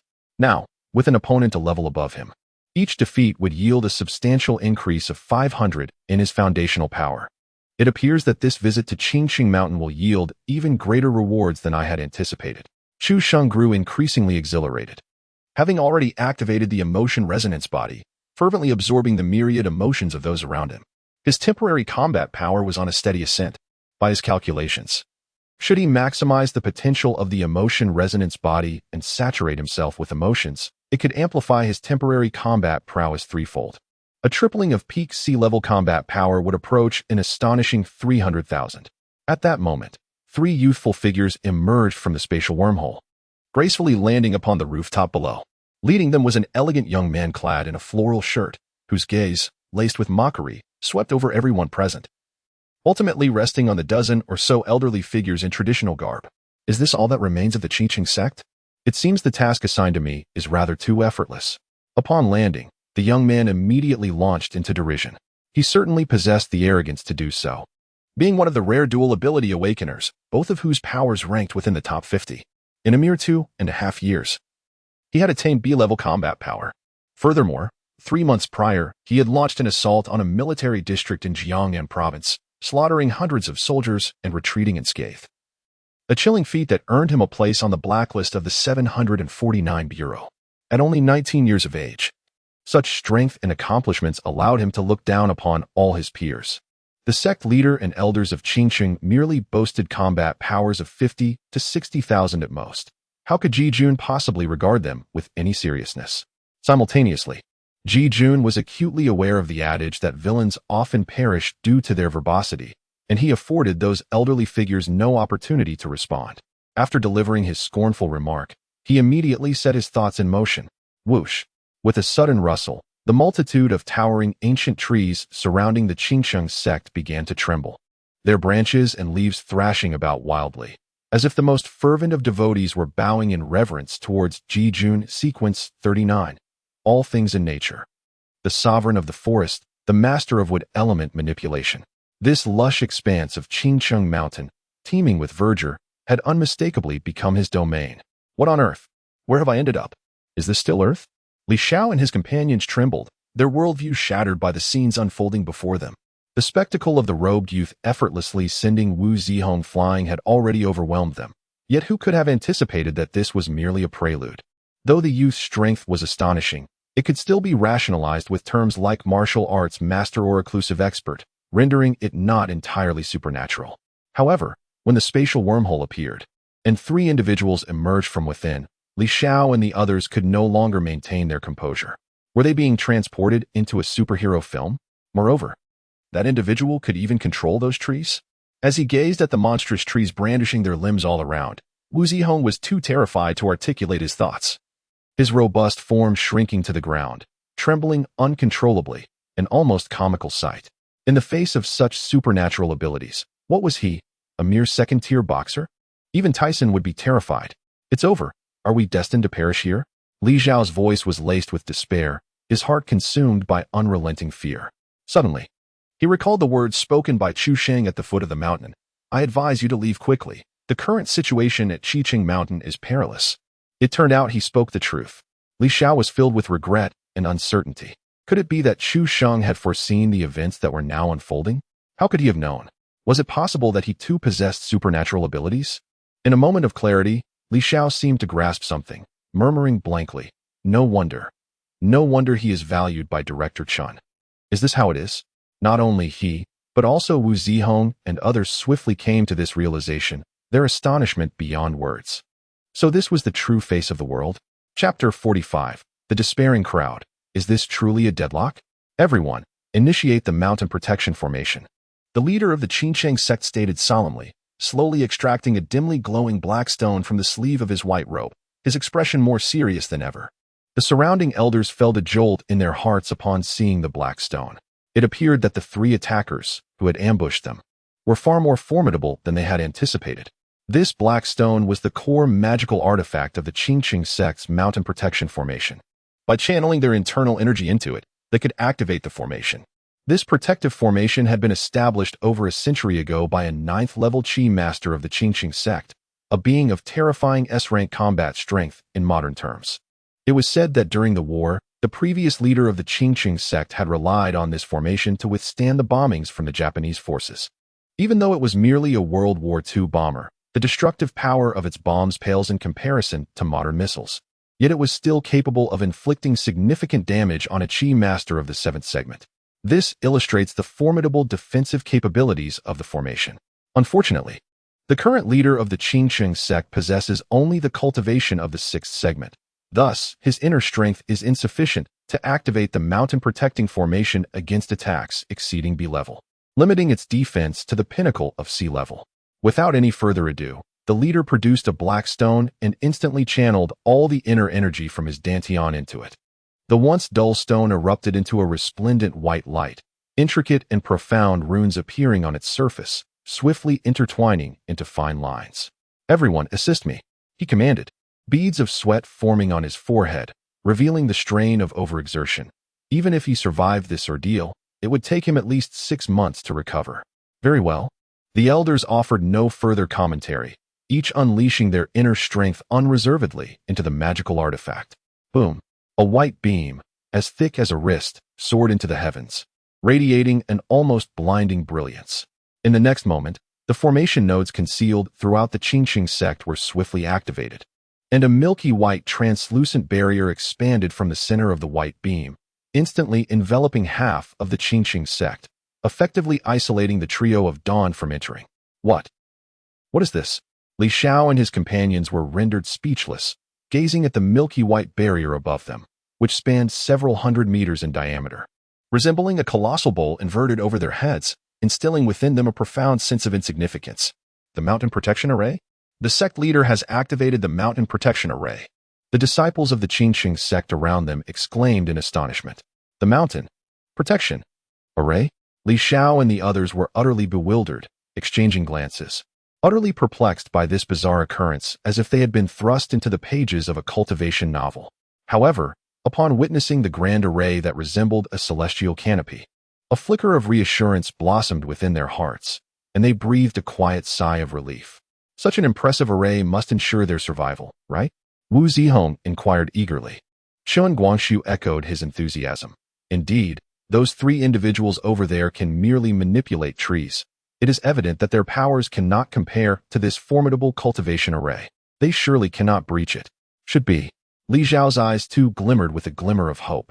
Yet, as they surveyed their surroundings, they noticed that the faces of the Qingsheng disciples were devoid of any joy, instead reflecting a deeper despair. The Mountain Protection Array was the Qingsheng sect's ultimate trump card. The sect leader would never resort to its activation unless absolutely necessary. Yet now, with the appearance of those 3 dawnlight beings, the sect leader had immediately activated the array alongside the elders, without a hint of hesitation. This undeniably suggested that the strength of those 3 was far beyond their comprehension. What is happening? Is it possible that this array cannot restrain those 3? Li Xiao, alarmed by the realization, hastily inquired. But before anyone could respond to him, beneath the cosmic wormhole, Ji Jun surveyed the imposing formation with a detached gaze, unable to suppress a derisive chuckle. Is this all there is? He then waved his hand, And amidst the astonished stares of onlookers, the towering trees around him abruptly ascended from the ground, soaring into the sky. Countless vines, branches, and trunks writhed and intertwined in midair, and in the blink of an eye, they wove themselves into a colossal spear measuring over 30 meters in length. The spear's tip, crafted from dozens of tree trunks, was extraordinarily sharp, aimed directly at the mountain-protecting array, as if it could pierce through everything beneath it. With a mocking smile, Ji Jun waved his hand once more. The enormous spear transformed into a bolt of lightning, hurtling downward like a rocket aimed at the earth, swiftly covering a distance of over 100 meters. With unstoppable momentum, it struck the milky white barrier of the mountain's protective array. This barrier, designed to withstand cannon fire and any form of gunfire, crumbled before the colossal spear, proving more fragile than tofu, unable to endure even half a second before being pierced. With a crack, the core artifact held by the sect leader shattered into dull, lifeless fragments, and he, overwhelmed by the backlash, coughed up blood. It was over. The sect leader, disregarding his injuries, gazed up in despair at the massive spear that had impaled the barrier. The sheer destructive power left him devoid of any thought of resistance. With the mountain's protective array obliterated in an instant, what could a mere C-grade Chi practitioner do to defend himself? As for the other elders, possessing only C-grade combat power, they revealed expressions of sheer despair. The actions of the Dawn were exceedingly ruthless. They had directly dispatched a B-grade ability user to assault them. No, this could hardly be termed an assault. It was sheer annihilation. Even now, they were engulfed in a surreal haze, having felt perfectly fine just moments ago, only to be suddenly met with the calamity of extermination. Utterly baffled as to why Dawn had chosen to unleash such lethal force against them. What could possibly be the reason? One elder whispered in hopelessness, gazing at the colossal spear that drew ever closer, offering a bitter smile. It seems I shall have to wait until the next life for answers. Not far away, Chu Sheng observed this scene, the corners of his mouth curling in a slight smirk. Excellent. It is now my turn to display my prowess. Chapter 46. Chu Sheng takes action. A single palm shatters the giant spear. Just like that, it was broken. Li Xiao and the others turned ashen. They had never anticipated that the barrier, which resembled an immortal cultivation formation, would crumble so effortlessly before the spear woven from ancient trees. It shattered upon contact. Could it be? How formidable must the wielder of the trees be? The immortal formation could not withstand even a second of his might? Wu Zihong's eyes widened in disbelief, nearly on the verge of collapse. That 30-meter-long giant spear was terrifying beyond measure, akin to a 10-story building plummeting from the heavens at an alarming velocity. All those below felt an almost suffocating sense of oppression. At this moment, it seemed that no one could save them. At the moment the colossal spear descended, it marked the annihilation of the entire Qingqing sect. Is this what it means to be a formidable presence on the forbidden list? Li Xiaoxiao murmured in a daze. For this was her first encounter with an individual possessing abilities from the forbidden list, even though Ji Jun merely occupied the lowest tier of that list. Classified with a B level of combat prowess, his strength surpassed her wildest imagination. From the moment he made his entrance, in scarcely 2 or 3 minutes, he had unleashed a solitary move, effortlessly crushing the entirety of the Qingqing sect. His demeanor, laced with mockery, resembled that of a person casually swatting a nest of ants. It was no wonder the director and others spoke of those on the forbidden list as human missiles, their lethality far exceeding that of lesser extraordinary beings. Truly stepping into the realm of the extraordinary. The only one likely to survive this ordeal would be Chu Sheng, wouldn't he? A bitter smile crept onto Li Xiaoxiao's lips as she instinctively cast a glance at Chu Sheng. To her astonishment, he suddenly leaped into the air without warning, his immense strength shattering the bluestone ground beneath him, propelling him skyward to a height of several meters. He was heading straight for the massive spear. What was he attempting to do? Li Xiaoxiao was taken aback. Could it be that Chu Sheng truly aspired to be a savior single-handedly? That seemed utterly impossible. His reckless ascent could only serve to offer himself as a target. What other purpose could it serve? The protective mountain formation had been obliterated in an instant. What could a C-level individual achieve in such a scenario, except to perform a rather futile display? The audacity of being able to resurrect was indeed outrageous. Chu Sheng. Upon witnessing the sudden figure soaring into the sky, Li Xiao and Wu Zihong immediately recognized him, their eyes widening in astonishment. He leaped several meters into the air indeed. As they had surmised moments ago, Chu Sheng possessed supernatural abilities. Yet, could he possibly rival the individual opposite him, who wielded control over trees? Li Xiao and his companions harbored little hope, for the towering spear, equivalent to a 10-story building, was overwhelmingly fearsome. In the presence of such a colossal weapon, Chu Sheng appeared as diminutive as an ant, seemingly incapable of withstanding its might. Oh, another formidable opponent? Ji Jun wore an expression of disbelief. He could hardly fathom that amidst such dire circumstances, someone would dare to charge forth into danger. Did this individual perceive himself as a self-sacrificing hero? Ji Jun nearly succumbed to laughter. Even 1,000 members from the Qingqing sect would prove insufficient against him. What was the purpose of such a reckless advance? Such courage? Did he desire an award for his audacity? Amidst Ji Jun's scornful thoughts, he beheld Chu Sheng's diminutive figure, which, just as it was about to collide with the massive spear, suddenly raised his right hand and forcefully struck towards the spear's tip. A resounding boom echoed through the air, as if the sound of countless warhorses galloping across rivers reverberated around them. A torrent of internal energy surged forth from Chu Sheng's being, transforming into a roaring river that surged upward in response to his strike. A second-rate advanced technique, Iron Horse Crossing the River technique. It had reached its zenith, attaining the pinnacle of mastery. Where the Iron Horse traversed, the rivers recoiled. Qigong. The smile vanished from Ji Jun's face, his pupils constricting sharply. For the first time, he sensed a perilous aura emanating from a Qigong technique. Who is this person?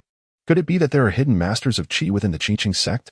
Yet, this individual appears quite youthful.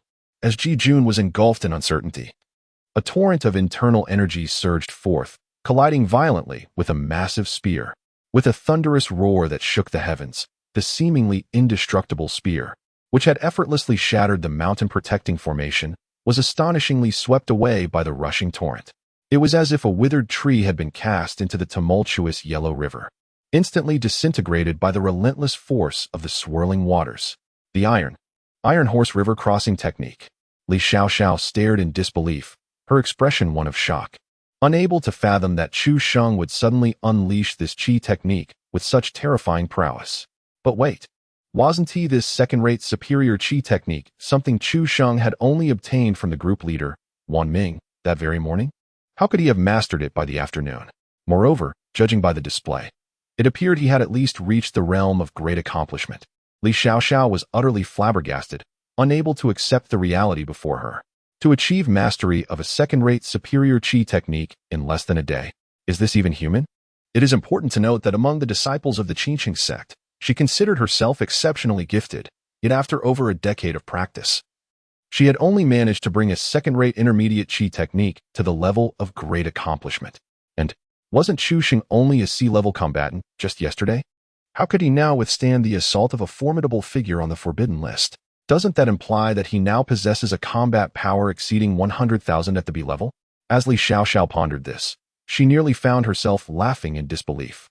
She was well aware of Chu Sheng's astonishingly rapid cultivation speed, but this was utterly absurd, enough to shatter the resolve of any Qi practitioner. Purely outrageous. 666. It's beyond comprehension. Good heavens, good heavens. Li Xiao and the others stood frozen, nearly popping their eyes out in shock, temporarily losing their ability to articulate anything but exclamations of disbelief. What had they just witnessed? A colossal spear, incapable of withstanding even a second against the immortal cultivation formation, was effortlessly obliterated by Chu Sheng with a single slap? Seriously, my friend, why didn't you mention how extraordinary you are sooner? Had we known you were this formidable, not only would we have supported your admission into the national team, but we would have also endorsed your candidacy for the presidency of the United States. A master of Qi? Where did this Qi master come from? Is he from the 749 Bureau?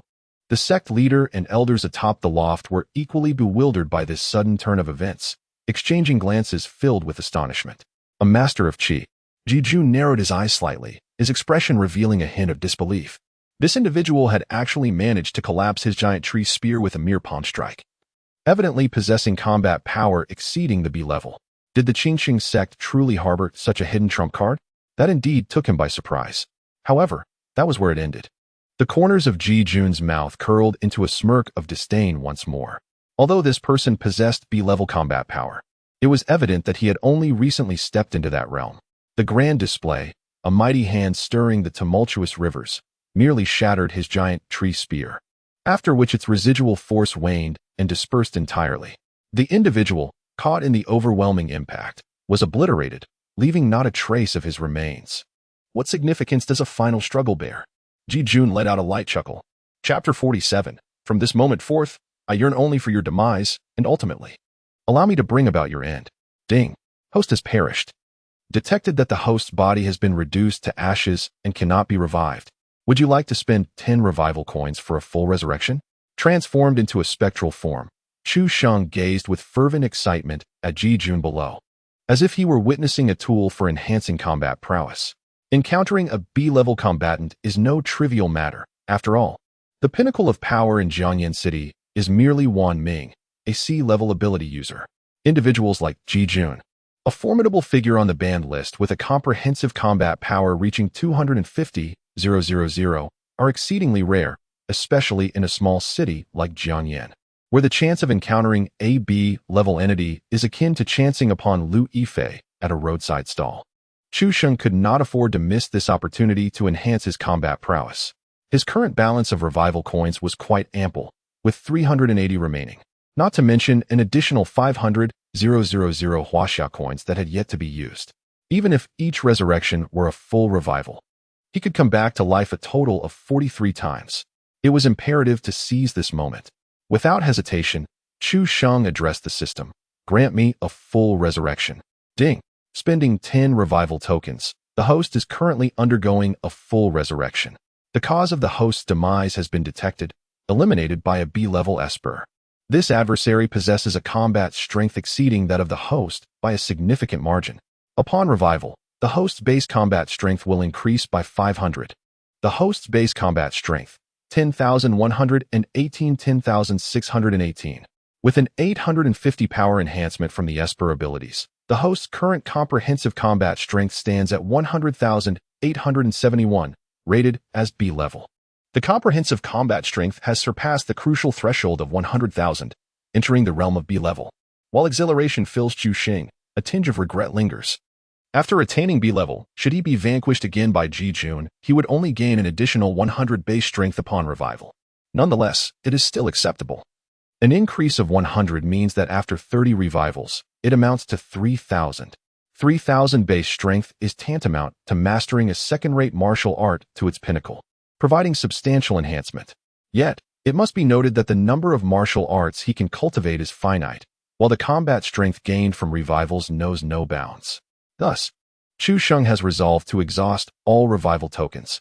It is a rare opportunity to encounter a B-level. He must extract every ounce of its utility. Meanwhile, above the Qingqing sect, a colossal middle finger, intricately woven from dozens of giant logs, is gradually taking shape. In the depths of Ji Jun's emerald gaze, a fierce brilliance ignited, and with a slight curl of his lips, he brazenly proclaimed, "I initially intended for your demise to possess an air of dignity. Yet you audaciously dare to struggle in your final moments. How utterly shameless of you." As he spoke, his colossal middle finger transformed into a meteor, descending with a velocity several times that of a colossal spear, hurtling towards the leader and elders of the Qingqing sect with alarming speed. The leader and the multitude of elders felt their eyes widen in fury and humiliation, their countenances betraying their rage. However, confronted by the impending descent of that enormous digit, the force it wielded seemed no less formidable than the previous giant spear. In their wrath, they could only express a fleeting moment of anger, as an overwhelming sense of impotence surged within them. Even if they were to perish in disgrace, what recourse did they have? The enigmatic master of energy from earlier had barely managed to counter Ji Jun's strike before being reduced to ashes, his life extinguished in an instant. How could they, mere practitioners of qi, still leagues away from the mastery of energy, hope to withstand such a force? Despair swiftly enveloped the entirety of the Qingqing sect. With Chu Sheng, a formidable force, having fallen, it seemed utterly hopeless. Li Xiao and the others grew nearly numb, as the oscillating sensation of hope followed by despair rendered existence akin to torment. Yet, a peculiar glint emerged in Li Xiaoxiao's eyes. Only she comprehended that Chu Sheng was far more than just a master of energy. Could it be that he might conjure miracles once more? I shall witness who, if anyone, can withstand this onslaught. Ji Jun grinned menacingly, his eyes ablaze with a fierce green light. Under his control, the colossal middle finger, composed of trees, descended with a velocity that surged dramatically, creating sparks as it frictioned against the air. However, At the very moment the gigantic finger was about to collide with the ground, the smile on Ji Jun's face vanished once more, replaced by a perplexing question mark hovering above his head. This was due to a scene that felt eerily familiar. A slender and upright figure appeared from an unknown origin, leaping furiously towards the colossal middle finger. At the imminent moment of impact, the figure swiftly struck out with a palm. A thunderous roar resounded through the void as if countless war horses were galloping across rivers, reverberating once again. A torrent of surging inner energy cascaded from this figure, transforming into a mighty river that surged upward. It collided violently with the enormous middle finger. Boom! Following the resounding explosion, everything once again dissolved into nothingness. Ji Jun, the sect leader, and others. Numerous disciples. The entire venue fell into an eerie silence that lasted half a minute, leaving everyone utterly bewildered. Wasn't it strange? Why did this scene seem so familiar? Where did this master of energy come from? No, wait. Could it be the same person? Ji Jun quickly realized this, his face marked by uncertainty. Is this resurrection? Another member of the Dawn of Hope exclaimed in astonishment. Could it be that Chu Sheng? Impossible. Ji Jun's expression darkened as he remarked. Didn't Chu Sheng say he had only just awakened his extraordinary abilities a few days ago? Last night, during the annihilation of the Abyss Squad, he still only possessed C-level combat power, didn't he? How could he possibly have attained B-level combat power so swiftly? Though this may be the most reasonable conjecture, especially considering that apart from Chu Sheng, no other ability user possesses the power of resurrection, Ji Jun finds it utterly unacceptable. His pride lies in his remarkably superior advancement speed, far exceeding that of the majority of extraordinary beings.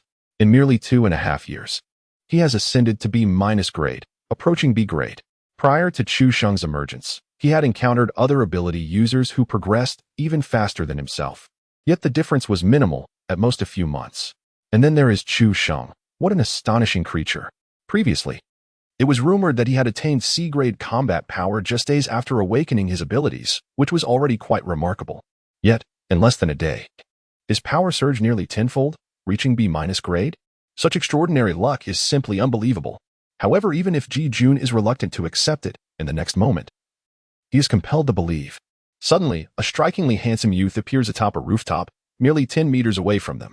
It is none other than the resurrected Chu Sheng, who gazes at Ji Jun with a faint smile and declares, "From this moment forth, I wish only for you to kill me, and in the end allow me to kill you." Such a somewhat absurd statement causes Ji Jun's pupils to contract sharply from the moment of his appearance until now. His expression transforms for the first time into one of profound dismay, his gaze darkening to an extreme. Chapter 48. Planning to escape? My friend's spatial abilities rank within the top 10. Retreat. Ji Jun issues the command almost without hesitation, leading the two members of the Dawn who accompany him to leap several meters high, making their way toward the spatial wormhole. Chu Sheng's expression twitches slightly, a hint of bemusement crossing his features. Why does this character always flee at the slightest disagreement? As a villain, shouldn't he continue to look down upon me, attempting to kill me several times before ultimately being defeated by my hand? This is utterly nonsensical. He is not adhering to the script. Ji Jun may be arrogant, but he is not foolish. The combat prowess displayed by Chu Sheng moments ago already reached AB level, while it still pales in comparison to my own. The fact that he possesses the ability to resurrect is alarming. Who knows how many times he can come back? Moreover, the ability user of the Veil of Silence is merely a C-level, covering such an extensive area of the Qingqing sect, and can only sustain it for a maximum of 20 minutes. If those 20 minutes pass and Ji Jun and his companions have not subdued the Qingqing sect, they will inevitably attract the attention of the forces stationed at the Eye of Entropy and personnel from the 749 Bureau. The significance of this Eye of Entropy need not be reiterated. It is highly likely that the 749 Bureau has already dispatched powerful individuals from the Provincial Bureau, possibly even B-level beings. Ji Jun understands clearly that the moment Chu Sheng appeared and demonstrated B-level combat prowess, their mission was doomed to failure. The directive from higher-ups was to quietly eliminate the Qingqing sect without drawing the attention of the 749 Bureau and transform it into a covert stronghold for the Dawn organization, facilitating subsequent operations against the Eye of Entropy. Now, as long as Chu Sheng can delay them for 20 minutes until the Veil of Silence dissipates, their mission will be irrevocably compromised, and they may even provoke a pursuit from the 749 Bureau's elites. Given these circumstances, it is wiser to cut their losses and retreat immediately. This is undoubtedly the most prudent course of action. However, just as Ji Jun and his companions were about to leap into the spatial wormhole, an extraordinary phenomenon occurred. Surrounding the trio, a 10 cubic meter space suddenly solidified as if infused with mercury, freezing their figures in midair, a mere meter away from the wormhole. Ji Jun's expression shifted dramatically. Spatial confinement? Wasn't this one of the abilities of Sequence 8, entropy erosion? How could Chu Sheng possess such a power? This was one of the most formidable spatial abilities, with only a handful of individuals globally having awakened it. In the Dawn organization, only a newcomer named Luo Hao had manifested this ability. And that very Luo Hao had been slain by Chu Sheng just the night before. Could it be that Chu Sheng had the capacity to usurp others' powers? How could this be mere coincidence? In a moment of clarity, Ji Jun understood. No wonder it was said that Chu Sheng possessed 3 or 4 abilities. This was the truth. Yet, there was no time for further contemplation. Fortunately, one of Ji Jun's powers was also of the spatial type, space folding. By enveloping himself in spatial energy, he could render himself immune to entropy erosion, confinement. With a mere thought, Ji Jun swiftly freed himself and his 2 subordinates from the sticky, mercury-like space. Advancing towards the wormhole, thinking of escape? A smirk played upon Chu Sheng's lips as he activated the most potent ability of entropy erosion, accelerated entropy increase.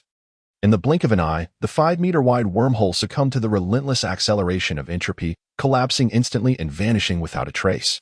The expressions of Ji Jun and his companions shifted dramatically as they found themselves thwarted, unable to achieve levitation due to their insufficient combat prowess. And they clumsily fell back to the ground. Within the realm of spatial abilities, there exists a disparity. After all, I rank among the top 10 in the sequence. Chu Sheng once again revealed a smile, beckoning Ji Jun, whose face was a portrait of distress. With a flick of his finger, "You cannot escape. Come over and continue to slay me." Ji Jun. He harbored grave suspicions regarding this individual's mental state, and he possessed tangible evidence. Damn. Is it possible that Chu Sheng is fated to clash with them? Last night, the Rift Squad's mission was single-handedly concluded by him, and now, inexplicably, he has arrived at Qingqing sect, sabotaging their mission as well. This must be intentional, right? The more Ji Jun pondered, the more infuriated he became. His delicate features flushed with rage as he gradually raised his right hand, bellowing furiously, "Damn it, I am eager to see how many times you can resurrect."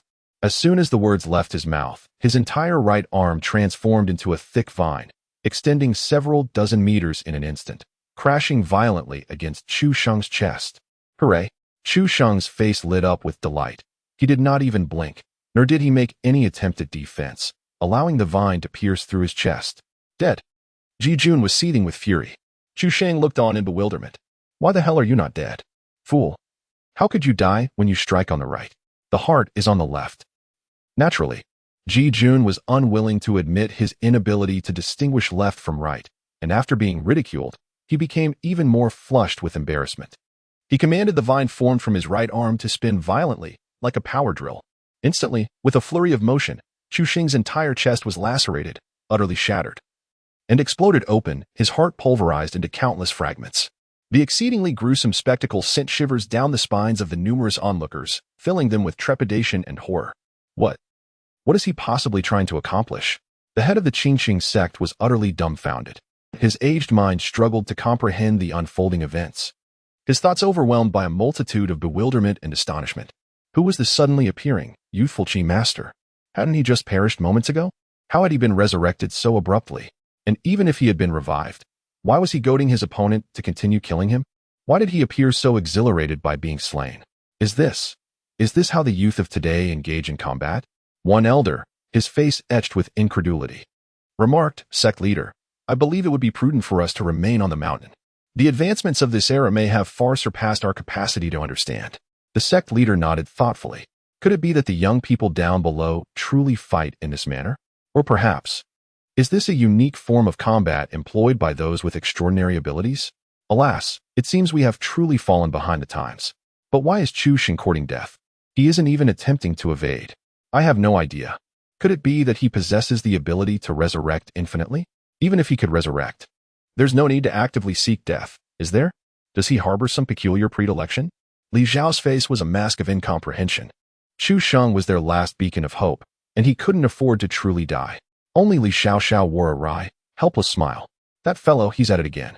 She now harbors grave doubts regarding whether Chu Sheng possesses an ability that allows him to grow stronger upon death. Otherwise, there seems to be no reason for such reckless behavior. However, irrespective of the circumstances, it is evident that Chu Sheng indeed possesses the capability to restrain Ji Jun and his companions. If they can endure the duration of the Veil of Solitude, salvation will be within their grasp. He has truly conjured yet another miracle, Li Xiaoxiao murmured to herself, her heart still tumultuous from the overwhelming astonishment that Chu Sheng had brought her today.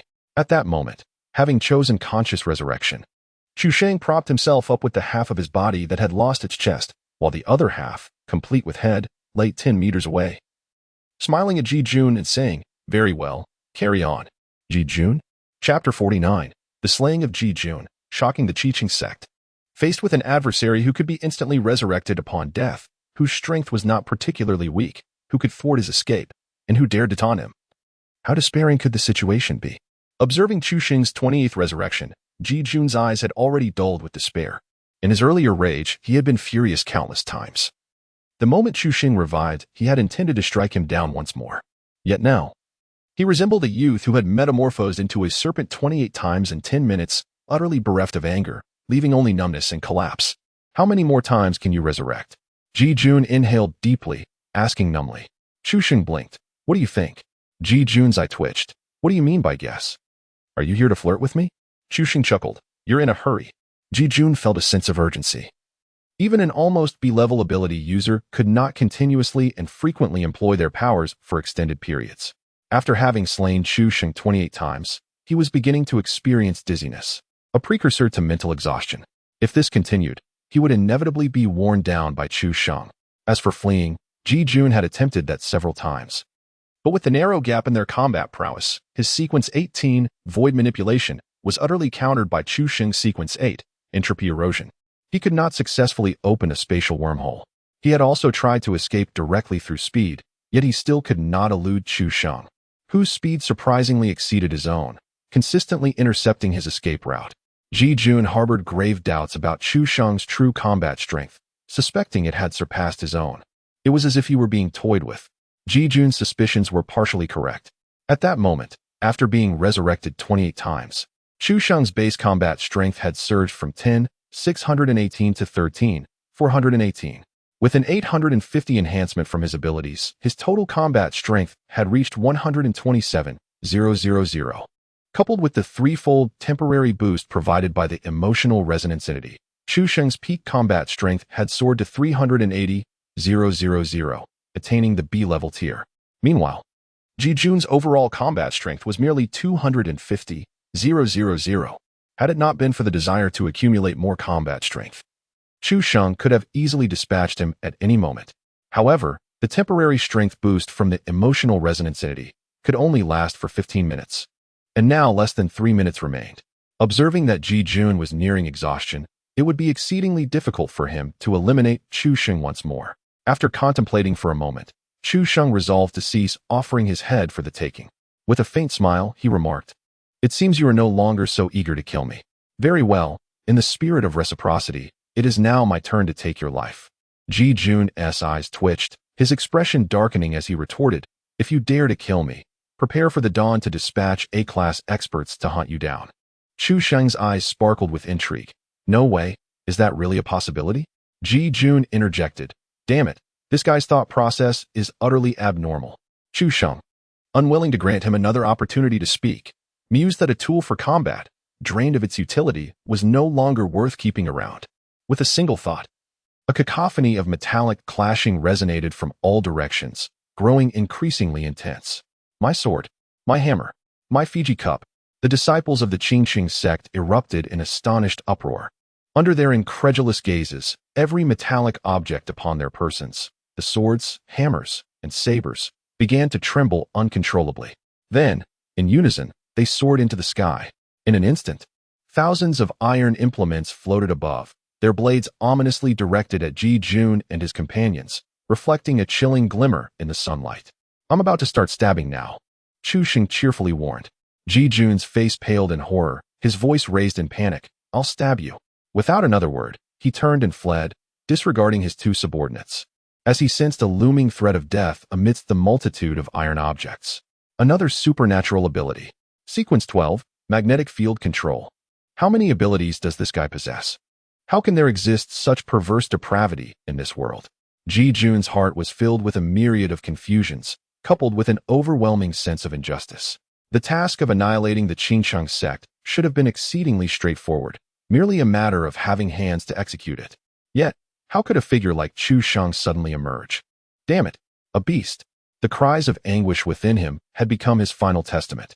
Under the full command of Chu Sheng, a staggering combat power of 380,000 was unleashed, transforming thousands of iron implements into a torrential downpour of arrows, surging towards Ji Jun and his companions at a velocity surpassing that of bullets. Whoosh, whoosh, whoosh. Even the air was torn asunder. The two subordinates, possessing only sea-level combat strength, had no opportunity to react. In an instant, they were rendered into a grotesque mass of iron protrusions, likely dead, unless they were akin to Tomcat. Ji Jun attempted to resist, commanding the surrounding flora to frantically shield against the onslaught of iron, yet the sheer volume was insurmountable. Exhausted from the exertion of his mental energy, he found himself merely grasping at survival. Within 10 seconds, he was dismembered by the relentless barrage of iron. Alas, he had no resurrection coin. Clang! As the final sword clattered to the ground, an eerie silence enveloped the entire Qingsheng sect. All present stood transfixed, gazing at the striking youth atop the rooftop. A myriad of emotions flooding their hearts. They had survived. They had truly survived. This young man had single-handedly salvaged them all. It turned out he had not been jesting. Li Xiaoxiao, in a moment of relief, smiled, suddenly realizing that she was indeed about to witness the unprecedented rise of a prodigy. 3 days prior, she had first beheld Chu Xing in the hospital. A mere fledgling barely scraping the bottom of D rank, unable to withstand even a wisp of her energy. Yet, a mere 3 days hence, he wielded B rank power, manipulating Ji Jun, a formidable figure on the forbidden list, with utter dominance, ultimately obliterating him with overwhelming force. What heights might he ascend to given a month's time? A rank, S rank, or perhaps that realm relegated to ancient texts and legends, unseen for centuries? Li Xiaoxiao dared not contemplate it. Li Xiao and the others, after their initial elation, found themselves beset by trepidation, their hearts filled with unease. They had, in the past, frequently offended Chu Sheng. Had he merely been a powerless individual with connections, it would have been inconsequential. However, he now possessed an uncanny power. Should he seek retribution, they would not survive 100 deaths. Yet, they overestimated their significance. Chu Sheng, from the very beginning, had paid them no heed. After vanquishing Ji Jun, he immediately leapt before the Qingsheng sect's leader and elders. Amidst their gratitude, awe, and bewilderment, Chu Xing extended a hand, smiling faintly, and said, "A first-rate Qigong technique, a mere glance, if you please." "You're most welcome, most welcome," several robed elders responded reflexively. "Hold on, shouldn't we be thanking him for saving us?" "Wait, what did he just say?" "He wants to peruse our first-rate Qigong technique." What else could first-rate Qigong technique refer to other than our Qingsheng sect's esoteric, closely guarded art? Upon this realization, the elders were taken aback, their gazes hastily turning towards the sect leader. The sect leader was indeed a relic of the past, having previously resisted under duress, refusing to part with his esteemed cultivation techniques. Now, confronted with the daunting demands of this formidable youth, it was highly probable that he would remain obstinate. After all, this was an individual capable of vanquishing B-rank powerhouses. Should the sect leader decline, would we not also face dire consequences? We, these frail old men, are certainly not equipped to withstand such threats. As anticipated, the sect leader fell silent. The Qingyin sect scriptures were, in effect, his very lifeblood. Even in the face of death, he would not relinquish them. Yet, considering that the individual had just rescued the entire Qingyin sect and its hundreds of disciples, what value would the scriptures hold if the sect itself were to perish? Moreover, the request was merely to take a glance. Just a glance, nothing more. After a prolonged period of mental fortification, the sect leader, Lu Qingshan, finally spoke under the anxious gazes of the elders. "Come, follow me inside." A collective sigh of relief escaped the lips of several elders. Chu Sheng accompanied the sect leader to a loft, entering a concealed chamber. Shortly thereafter, Lu Qingshan emerged with a hefty ancient tome. "Is it truly just for a glance?" Chu Sheng inquired, as he took the book from Lu Qingshan's hands, giving his shoulder a reassuring pat. "Rest assured, I shall return it after perusal. I will neither photograph nor disseminate its contents. To further assuage the elder's concerns, Chu Xing temporarily handed over his phone before opening the tome titled Qing and Qi Cultivation Method. Quite substantial indeed. However, it should suffice to read through it once, so it ought not to take too long. He unfurled the initial page, a table of contents. The subsequent page mirrored the first, and so it continued until the 280th page, which also proved to be a mere table of contents. Are you jesting with me, sect leader Lu? He exclaimed. Lu Qinshan responded with a serene smile. The Azure Cloud Qi refining scripture is the paramount cultivation technique of our sect, hence its extensive nature. What you hold is merely the index. The complete scripture awaits retrieval. Chu Sheng was left in utter bewilderment. Within the clandestine chamber of the Azure City sect, Chu Sheng dedicated a full hour to perusing the mountainous Azure Cloud Qi refining scripture. The scripture, composed in archaic language, induced a profound mental fatigue. Fortunately, the system did not demand complete memorization. The host has thoroughly perused a first-rate, intermediate-level Qi cultivation technique, Azure Cloud Qi refining scripture. Automatic cultivation to the initial stage has commenced, granting a base combat prowess of 5,000. Exquisite, he exclaimed. Worthy of a first-rate Qi cultivation technique, a surge of 5,000. Surpassing 3 times the increase of a second-rate technique. Moreover, it is not yet complete. He had resurrected 28 times previously, with 15 full revivals, expending a total of 163 resurrection coins, leaving him with 217. Elevating the Azure Cloud Qi refining scripture from the initial stage to the minor achievement stage necessitates 70 resurrection coins, which would yield an additional 7,000 base combat prowess. In essence, expending 70 coins would grant an additional 2,000 base combat prowess. Previously, he had exerted himself to the point of exhaustion, spending over 100 resurrection coins to gain a mere 2,800 base combat prowess. Now, expending 70 resurrection coins would grant 2,000, an undoubtedly worthwhile endeavor. This is an absolute must, he declared. System, proceed. Elevate the Azure Cloud Qi refining scripture to the minor achievement stage. Beep. 70 revival coins consumed. Qingyun Qi refining technique has reached the minor attainment stage. Basic combat power enhancement increased to 7,000. Current basic combat power of the host is 20,418. There are still 147 revival coins left. They are indeed consumed rapidly. How infuriating. I might as well add the 500,000 from the card. Truly, once one begins to invest, there is no stopping. After recharging, the revival coins rose to 197. To further elevate the Qingyun Qi refining technique to the major attainment stage, 100 revival coins are necessary. So I shall continue. Beep. 100 revival coins consumed. Qingyun Qi refining technique has attained the major realm. Basic combat power enhancement increased to 10,000. Current basic combat power of the host is 23,418. Gazing at the remaining revival coins in his hand, he glanced at the locked abilities section. Currently, Chu Xing's basic combat power exceeds 10,000, allowing him to possess 5 abilities, yet he is still one short. He can learn 2 types of Qigong and martial arts. The Qigong has been fully mastered, comprising the second-tier Iron Horse crossing the river technique and the first-tier Qingyun Qi refining technique, while he has only learned the swimming snake shifting sands technique and martial arts, leaving him one short. He still possesses a second-tier martial art he obtained from the leader of the 749 Bureau's second group. However, with only 97 revival coins remaining, he must choose between unlocking an ability or learning a martial art. One option enhances the coefficient of bonuses, while the other boosts basic combat power. After contemplation, Chu Xing ultimately prioritized unlocking the ability. Thus, he spent another 30 revival coins to unlock the ability with serial number 18, Void Folding. Ding. A cost of 30 revival coins has unlocked sequence 18, the Void Pull, 200. The power augmentation provided by the ability is 200, resulting in a total enhancement of 1050. The host's current base combat power stands at 23,418, with a comprehensive combat power of 269,307. There remain 67 revival coins, having nearly exhausted all potential. At this moment, Chu Shang's comprehensive combat power has reached 260,000, surpassing the formidable Ji Jun in a true sense. Moreover, when accounting for the unique triple enhancement from the emotional resonance entity, his temporary peak power can soar to over 800,000, equivalent to AB level. AB level is indeed worthy of being termed a significant player in this realm. Alas, the enhancement from the emotional resonance entity lasts a mere 15 minutes and is rather unstable, with the emotional buildup requiring excessive time. The next opportunity for power enhancement through techniques or abilities will only arise once the base power reaches 100,000. After surpassing this threshold, the number of techniques that can be learned and abilities that can be sustained will only increase once the base power hits 100,000.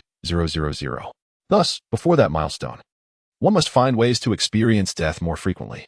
Hearing Ji-jun mention that after killing him, an A-grade expert from the Dawn organization would come to hunt him down is rather delightful. With his thoughts organized, Chu Sheng rose and exited the secret chamber of the Qingqing sect. The sect leader, Lu Qingshan, had been waiting outside for some time and, upon seeing Chu Sheng emerge so swiftly, displayed a hint of astonishment. It seemed improbable that one could thoroughly comprehend the teachings in such a brief span. Memorization was utterly unattainable. Could it be that this individual merely glanced at the texts? If so, that is indeed fortuitous. The Qingqing sect's ultimate skills remain undisclosed to the outside world after all. Lu Qingshan possessed ample confidence. In such a brief span of time, the young man could not possibly glean anything from the secret manual. Reflecting on his own past, having commenced the study of the Qingyan Qi cultivation technique at the tender age of 10, he had only managed to achieve a modest level of proficiency. He chuckled inwardly, thinking, how could one aspire to master the profound techniques of the Qingqing sect so easily? Despite his inner pride, he maintained a courteous smile and inquired, Master Chu, have you comprehended the essence of our sect's profound techniques? Somewhat, replied Chu Sheng with a faint smile. Lu Qingshan remained inscrutable and pressed further. Oh, just how much have you mastered then? Chu Sheng responded lightly, not much. As he spoke, he approached the doorway and with a casual motion, summoned a swirling mist that began to coalesce. Each esteemed technique inherently possesses its own arcane marvels. This was the exclusive secret art of the Qingyan Qi cultivation technique, capable of harnessing and manipulating mist to enable one to traverse the clouds. Only upon reaching a great mastery of the technique could this feat be accomplished. Observing the clouds beneath his feet, Chu Sheng shaped them into the form of a somersaulting cloud, and then, stepping onto the mist, he soared away. Behind him, there was a resounding crash. Lu Qingshan's whisk fell to the ground with a thud, his expression frozen in shock. The heart he had painstakingly cultivated for decades shattered with a resounding crack. In Chapter 51, the 749 Jiangyan Sub-Bureau was thrown into turmoil. Would Chu Sheng's confrontation with the formidable figures of the Forbidden List end in vain? Within the Qingqing sect, at the moment the silent celestial canopy faded, Li Xiaoxiao hurriedly reported the situation to the 749 Sub-Bureau. Report to the team leader. Report to the team leader. A master from the Forbidden List has appeared on Qingqing Mountain. The B-level expert Ji-jun has personally engaged with the Qingqing sect. When the news arrived, within the confines of the Jiangyan City 749 Bureau, Li Guangyao was still admonishing Hong Zhuang. Hearing the phone emit a series of beeps, he showed little inclination to rise. Merely glancing at Hong Zhuang before saying, all right, go check what the news is. Hong Zhuang, feeling a sudden sense of relief, hurried over to unlock his phone. Team leader, it's a message from Xiao Xiao. Let me take a look. In the next moment, Hong Zhuang suddenly froze, as if struck dumb. Well, what did Li Xiaoxiao say? Did Chu Sheng truly seek out Master Lu from the Qingqing sect for energy techniques? He hasn't been harmed, has he? Li Guangyao kicked Hong Zhuang lightly, sensing something amiss. Why was this fellow sweating profusely, as if a waterfall were cascading down his head? Could it be that he caught a glimpse of that cryptic message on my phone? Without hesitation, Li Guangyao sat up and snatched the phone away. The next second, he too was rendered speechless. What the hell? The Forbidden List, a B-level master, and it's actually Ji-jun taking action personally. What on earth are they planning? Li Guangyao leaped to his feet, unhesitatingly pressing the emergency red alert button on his desk. Instantly, the entire 749 Jiangyan Bureau erupted in chaos. The news spread swiftly, and the entire bureau rapidly transitioned into a state of combat readiness. Leaders and members from the three security teams gathered together. Ji-jun from Dawn had taken action personally. The situation was undoubtedly serious.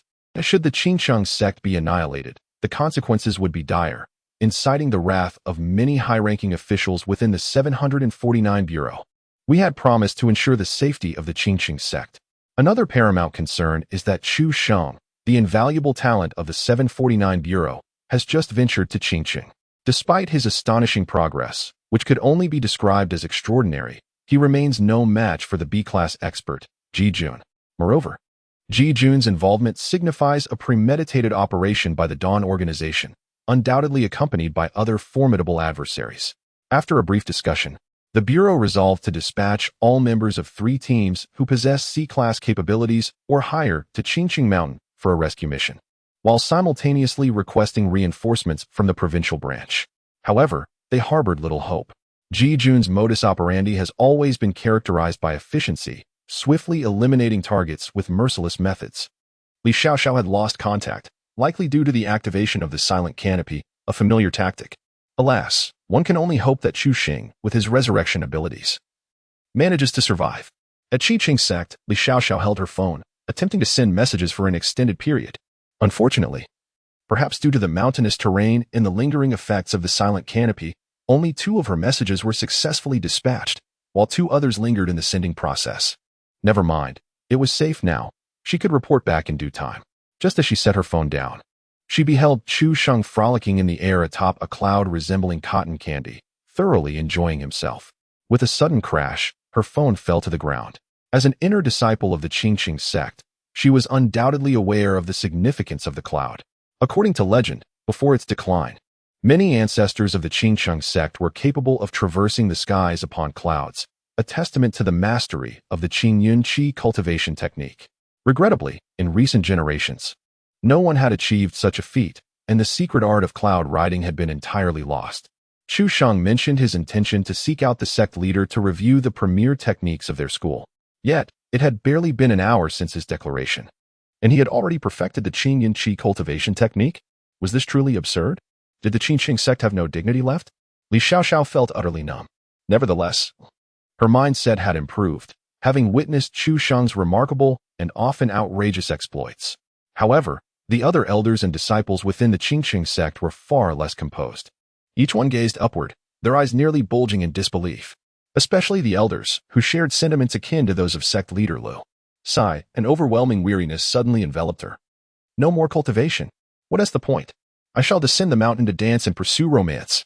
Master, could you possibly take me along? I wish to order a couple of. Get lost. Chu Xing thoroughly enjoyed his time gliding upon the clouds atop the Qingqing sect's peak, circling several times before growing bored. One must admit, the secret technique accompanying the Qingyun Qi cultivation technique was rather impressive, at least for the purpose of ostentation. Alas, even if he shaped it into the form of a somersault cloud, it lacked the swiftness of the legendary cloud, merely outpacing his iron flight by a slight margin. The iron flight, however, demanded considerable mental energy. As for the cloud flight, it consumes inner strength. The two can indeed complement one another, allowing for a seamless exchange whenever one becomes fatigued. Having familiarized himself with the mechanics of cloud flight, Chu Sheng descended gracefully, landing precisely beside Li Xiao and his companions. Li Xiao and Wu Zihong had already witnessed Chu Sheng soaring through the sky, and at that moment, their astonishment was beyond verbal expression. Chu Sheng, is he truly human? I initially believed he was extraordinary, but to my astonishment, he appears to be a celestial being. Am I truly classmates with an immortal? And I have been opposing him daily? I hope I won't be struck by lightning. Li Zhao's worldview had been irrevocably shattered, leaving him in a daze. Upon seeing Chu Sheng land before him, he involuntarily shuddered and knelt, fervently offering his respects with muttered incantations. Chu Sheng was momentarily taken aback, rendered speechless by the absurdity of it all. Is he out of his mind? He raised a middle finger at Wu Zihong and the others behind Li Xiao before turning on his heel to depart. Shortly thereafter, Li Guangyao and the personnel from the 749th Bureau arrived. This is bad. The silent celestial canopy has vanished. Could it have already concluded? He took the lead and rushed inside, only to behold Chu Xing and Li Xiaoxiao emerging side by side, engaged in light-hearted banter. What on earth is happening? Both parties were momentarily bewildered until Li Guangyao's phone chimed twice again. The 2 messages from Li Xiaoxiao that had failed to send finally went through.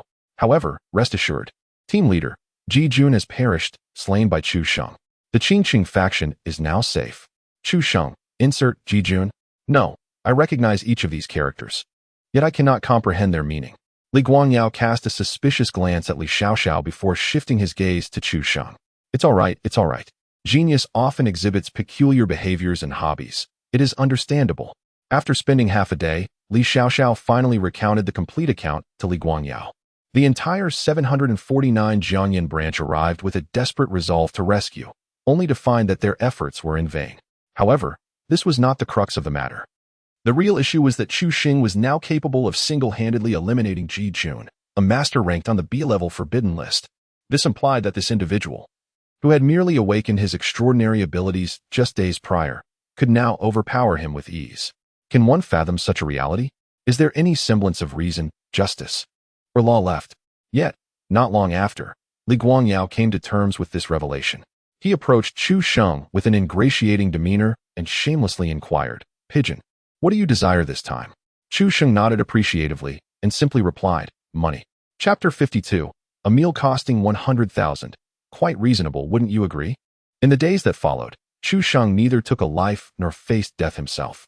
Jiangyan City suddenly fell into a hushed calm, reminiscent of the stillness before a tempest. Chu Sheng waited in vain for several days, yet the retaliation from the Dawn organization never materialized, leaving him profoundly disappointed. Even more disheartening was the absence of the promised reward from the 749 Bureau. Having slain Ji Jun and rescued the Qiqing sect, Chu Sheng had undeniably accomplished a significant feat. Li Guangyao had assured him that he would assist in securing a monetary reward, at least a sum equivalent to that of a single finger. Regrettably, the application for the bonus remains in process and has yet to be disbursed, resulting in Chu Sheng's revival coins dwindling to a mere 67. The days without funds for recharging are quite distressing. He must devise a means to generate income. At present, he has two primary avenues for financial gain. First, collaborating with the 749 Bureau to earn bonuses. Second, awaiting the provincial sports meet to secure the first-place prize. All these opportunities hinge upon bonuses, yet he must also explore alternative methods. Perhaps he could devise a way to extract a little from the Dawn organization? As Chu Sheng pondered, he arrived at school. With only a month until the provincial sports meet, he continued attending classes to avoid raising his parents' suspicions. As he entered the classroom, a figure eagerly approached him. It was Li Xiao. "Brother Chu, it's commendable that you've come to school in person. Please, take a seat." "Understood. I shall step back now. Brother Chu, feel free to summon me at any time." Since returning from Qingqing Mountain, Li Xiao had transformed into a sycophant, fawning over Chu Sheng. Chu Sheng couldn't help but admire his ability to adapt, possessing a remarkable resilience and audacity. However, aside from Li Xiao, everyone else appeared unchanged. What is the matter with him? Why is he fawning over you? Chen Hahao, seated beside Chu Sheng, cast a disdainful glance at Li Xiao's retreating figure. Chu Sheng merely shrugged. Pay him no mind. He has his own motives. At that moment, their homeroom teacher, Guqing Mei, entered. Scanning the classroom before her gaze settled on Chu Sheng, a fleeting look of annoyance crossing her face. Originally, Guqing Mei held a disdainful attitude towards students like Chu Sheng, who lagged behind the class. Even more infuriating was the fact that he had previously declined a recommendation from the director of the sports department. This refusal effectively obliterated her chances of securing a bonus and a promotion. It was no wonder she felt incensed. However, out of consideration for the potential connections behind Chu Sheng, she refrained from expressing her fury. As the morning study session commenced, Chu Sheng intended to doze off, but an unknown number interrupted him with a call. Without giving it much thought, he answered nonchalantly, "Hello. Is this Chu Sheng?" "It's me." "Who is this?" "Aren't you Chu Sheng?" "No, it's me, old Chun, Director Chun. Are you free for lunch today? I need your assistance with something." "Something?" Chu Sheng furrowed his brow and replied with two words. "Is it paid?" "Yes." At the mention of money, Chu Sheng's expression instantly brightened, and he was about to agree when a sharp reprimand pierced through the air. "Chu Sheng, what are you doing? Do you not see me as your teacher anymore? Using your phone during self-study? Hand over your phone. I want to see who you are talking to." "Oh, here." Displaying no emotion, Chu Sheng passed his phone to her. Guqing Mei snatched it away, shot him a glare, and exited the room. Nearby, Chen Hahao's voice dripped with schadenfreude. "Oh dear, you're in trouble now. That phone is likely lost to you forever." Chu Sheng waved his hand dismissively, exclaiming, "No, no, no. I wager that within 3 minutes, she will respectfully return my phone." Upon hearing this, Chen Hahao's interest was piqued. "Is that truly the case? My friend, It seems you've been a bit overconfident lately. The phones confiscated by the ruthless mistress of extinction never return. I accept your bet. If you lose, you owe me 3 days' worth of meals. Sounds good. But what about your wager? My 2 terabytes teaching video hard drive will be yours. Very well, hand it over. Chu Sheng extended his hand. What should I hand over? Chen Hahao was momentarily taken aback, only to see Guo Mei nodding and bowing as she returned the phone to Chu Sheng. A sudden pang of anguish gripped his heart. My esteemed teachers, those precious teaching videos were meticulously collected and categorized over a decade. Every conceivable keyword is contained within. Could you possibly return it to me in 3 days? I wish to bid farewell to my mentors properly. Later, at the Yanchun restaurant, Chu Sheng met with Chen Shuyuan, the director of the Jiangyan City Sports Bureau. He was not at all surprised that Chen Shuyuan had obtained his phone number, given the current influence of the Sports Bureau. Acquiring a student's contact information was hardly a challenge. In fact, Chen Shuyuan had not only located Chu Sheng's number, but had also investigated the recent events surrounding him. While he could not uncover details about the 749 Bureau, he was able to ascertain one crucial fact. Chu Sheng had yet to join the 749 Bureau. Since he had not yet affiliated himself with the 749 Bureau, he could be utilized to their advantage. In the private room, Chen Shuyuan, with his prominent belly, smiled at Chu Sheng and said, "Dear Chu Sheng, I presume you must be hungry. Let us order some dishes first." Chu Sheng glanced at the menu and replied, "Director Chen, let us address the matter at hand. What assistance do you seek from me?" Eager and direct, Chen Shuyuan responded, "Chu Sheng, let us speak frankly. You are an ability user, are you not? Here is the situation. In 2 days, our sports administration of Suzhou province will host a sports conference attended by leaders from 749 departments. During this meeting, there will be a segment for testing abilities, and each city's sports administration must send 2 young representatives to demonstrate their skills. Therefore, so, you wish for me to be one of those representatives? Precisely. Chen Shuyuan exclaimed, smiting his thigh. You cannot fathom how challenging it is to find ability users nowadays. Some cities are struggling to even gather 2 ability users. Therefore, you must assist me in this endeavor. Certainly, Chu Sheng readily agreed. Money is not a concern for me. Director Chen, how much are you willing to offer?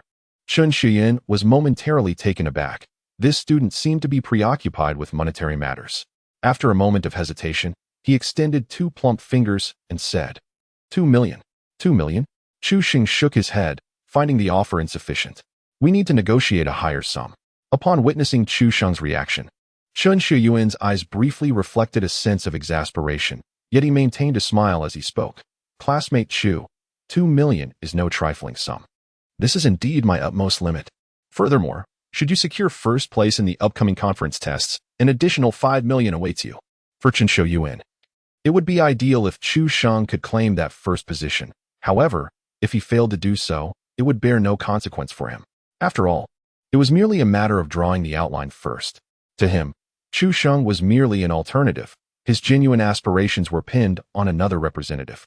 Unbeknownst to Chu Sheng was the ulterior motive that occupied Chen Shuyuan's mind. To him, the prospect of 5 million felt akin to a windfall, an opportunity too good to overlook.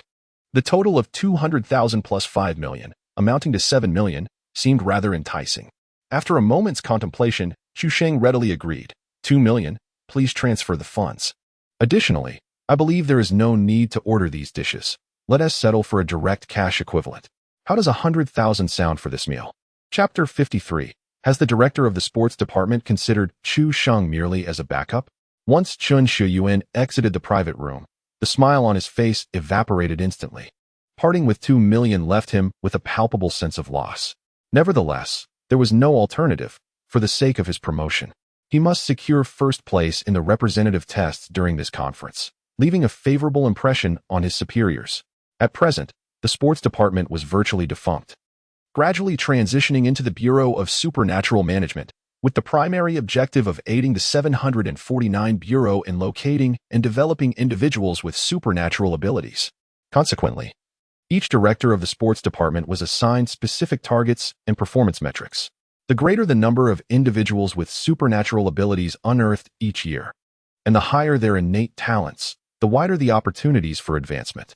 As the director of the Sports Bureau of Jiangyan City, Chen Shuyuan had initially achieved commendable results this year, with promising prospects for promotion to the position of deputy director at the Provincial Sports Bureau next year. However, at this critical juncture, the sports director of the neighboring Donan city unexpectedly unearthed an exceptional ability user ranked within the top 30. The presence of such a formidable individual would undoubtedly overshadow Chen Shuyuan in the upcoming meeting, jeopardizing his aspirations for advancement. Consequently, Chen Shuyuan felt an urgent need to urgently scout for ability users within Jiangyin City, with Chu Xing being one among them. Nevertheless, in Chen Shuyuan's estimation, although Chu Xing was valued by the 749 Bureau, his abilities had only recently awakened, and his combat prowess was likely limited. Thus, Chu Xing merely served as a backup option. Chen Shuyuan's true hopes rested upon another discovered ability user, Lu Tianan, a high jump champion whose abilities had awakened significantly earlier than Chu Shang's. Upon descending the stairs, Chen Shuyuan answered a phone call, his tone tinged with urgency. What is the update? What? Lu Tianan's abilities are ranked within the top 50. Offer him 3 million. No, 5 million. I'll head over immediately. Meanwhile, in the private room upstairs, Chu Xing observed the hurried departure of Chen Shuyuan, a smirk playing on his lips. Really? Was T2 million your limit? Why the sudden 5 million for someone else? Am I merely a backup option? He scoffed. This gluttonous man seems to have quite a bit of leeway. It appears he needs to be taught a lesson. Simultaneously, at the 749 Bureau of Jiangyin City, the conference room was filled with the bureau chief and 3 group leaders from the security team, all convened to discuss matters pertaining to the forthcoming sports conference. The so-called sports conference is merely a cleverly disguised gathering for the exhibition of extraordinary abilities. This significant event will invite a select group of ordinary citizens, such as school principals and teachers, to participate. The ostensible purpose of their invitation is to confirm the members participating in the provincial joint sports meet and to witness the athletic demonstrations. However, upon their arrival, these attendees will realize that the purported athletic exhibition is, in fact, a test of extraordinary abilities. Indeed, the authorities have decided to preliminarily disclose the existence of such individuals to a portion of society, with Jiangyin City being one of the pilot locations for this initiative. Furthermore, this conference will also unveil the representative figure for the provincial sports meet, representing the most exceptional, extraordinary individuals of the younger generation. This individual will serve as a benchmark for all competitors and will also be appointed as one of the highest judges of the event. At the meeting, the team leader Wan Ming inquired, "Who do you think it will be?" Li Guangyao rolled his eyes, exclaiming, "Isn't it obvious? If not Chu Sheng, then who else could it be? It's obviously me." Team leader Xia Shuheng responded with a wry smile. Chu Xing is indeed the strongest of the younger generation, and the provincial bureau has already confirmed his spot. However, I worry that he might not be willing to participate. The group exchanged glances, acknowledging the concern. It was likely that someone would be reluctant to take a position others covet. At that moment, the director calmly interjected, "You need not worry about that. I have a clever plan." Truly, the director is remarkable. What could this ingenious plan be? Simply offer a financial incentive. 2 days later, the provincial sports meeting has chosen Jiangyin City as its venue. The Jiangyin Sports Center has invited numerous school principals and representative teachers to attend.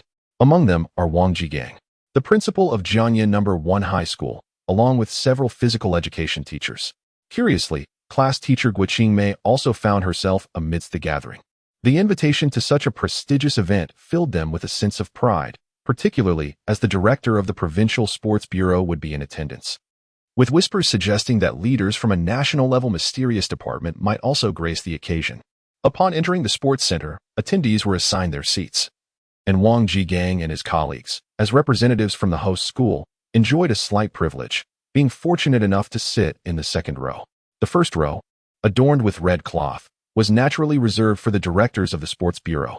In front of the seats lay an indoor sports arena. Although the directors had yet to arrive, athletes representing various cities had already begun to enter the venue. Wang Jigang and his colleagues, observing the athletes' arrival, engaged in excited whispers. "These are indeed the cream of the crop among our provincial athletes. Each city has only 2 slots. Indeed, I wonder who our representatives from Jiangyin City will be." The selected representatives are personally chosen by the director of the Sports Bureau, but unfortunately, our school's athletic program is not particularly strong, and it seems no one was selected. At that moment, one of the physical education teachers exclaimed with enthusiasm, "Look, Our representative from Jiangyan City has arrived. I know him, Lu Tiannan from number 3 high school, the champion of the high jump at our city's sports meet. The city high jump champion certainly has the qualifications. Suddenly, Guo Qingmei, who had been silent all along, exclaimed, "Wait, how is he here?" Wang Jigang shot her a glare, admonishing, "Lower your voice. There's no need for such outbursts.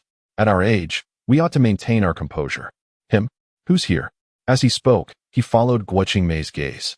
And then, good heavens, isn't that Chu Sheng from our school? The crowd swiftly turned to look, revealing a frail boy amidst a group of robust athletes. Indeed, it was Chu Sheng. Chu Sheng, he is actually one of our representatives from Jiangyan City?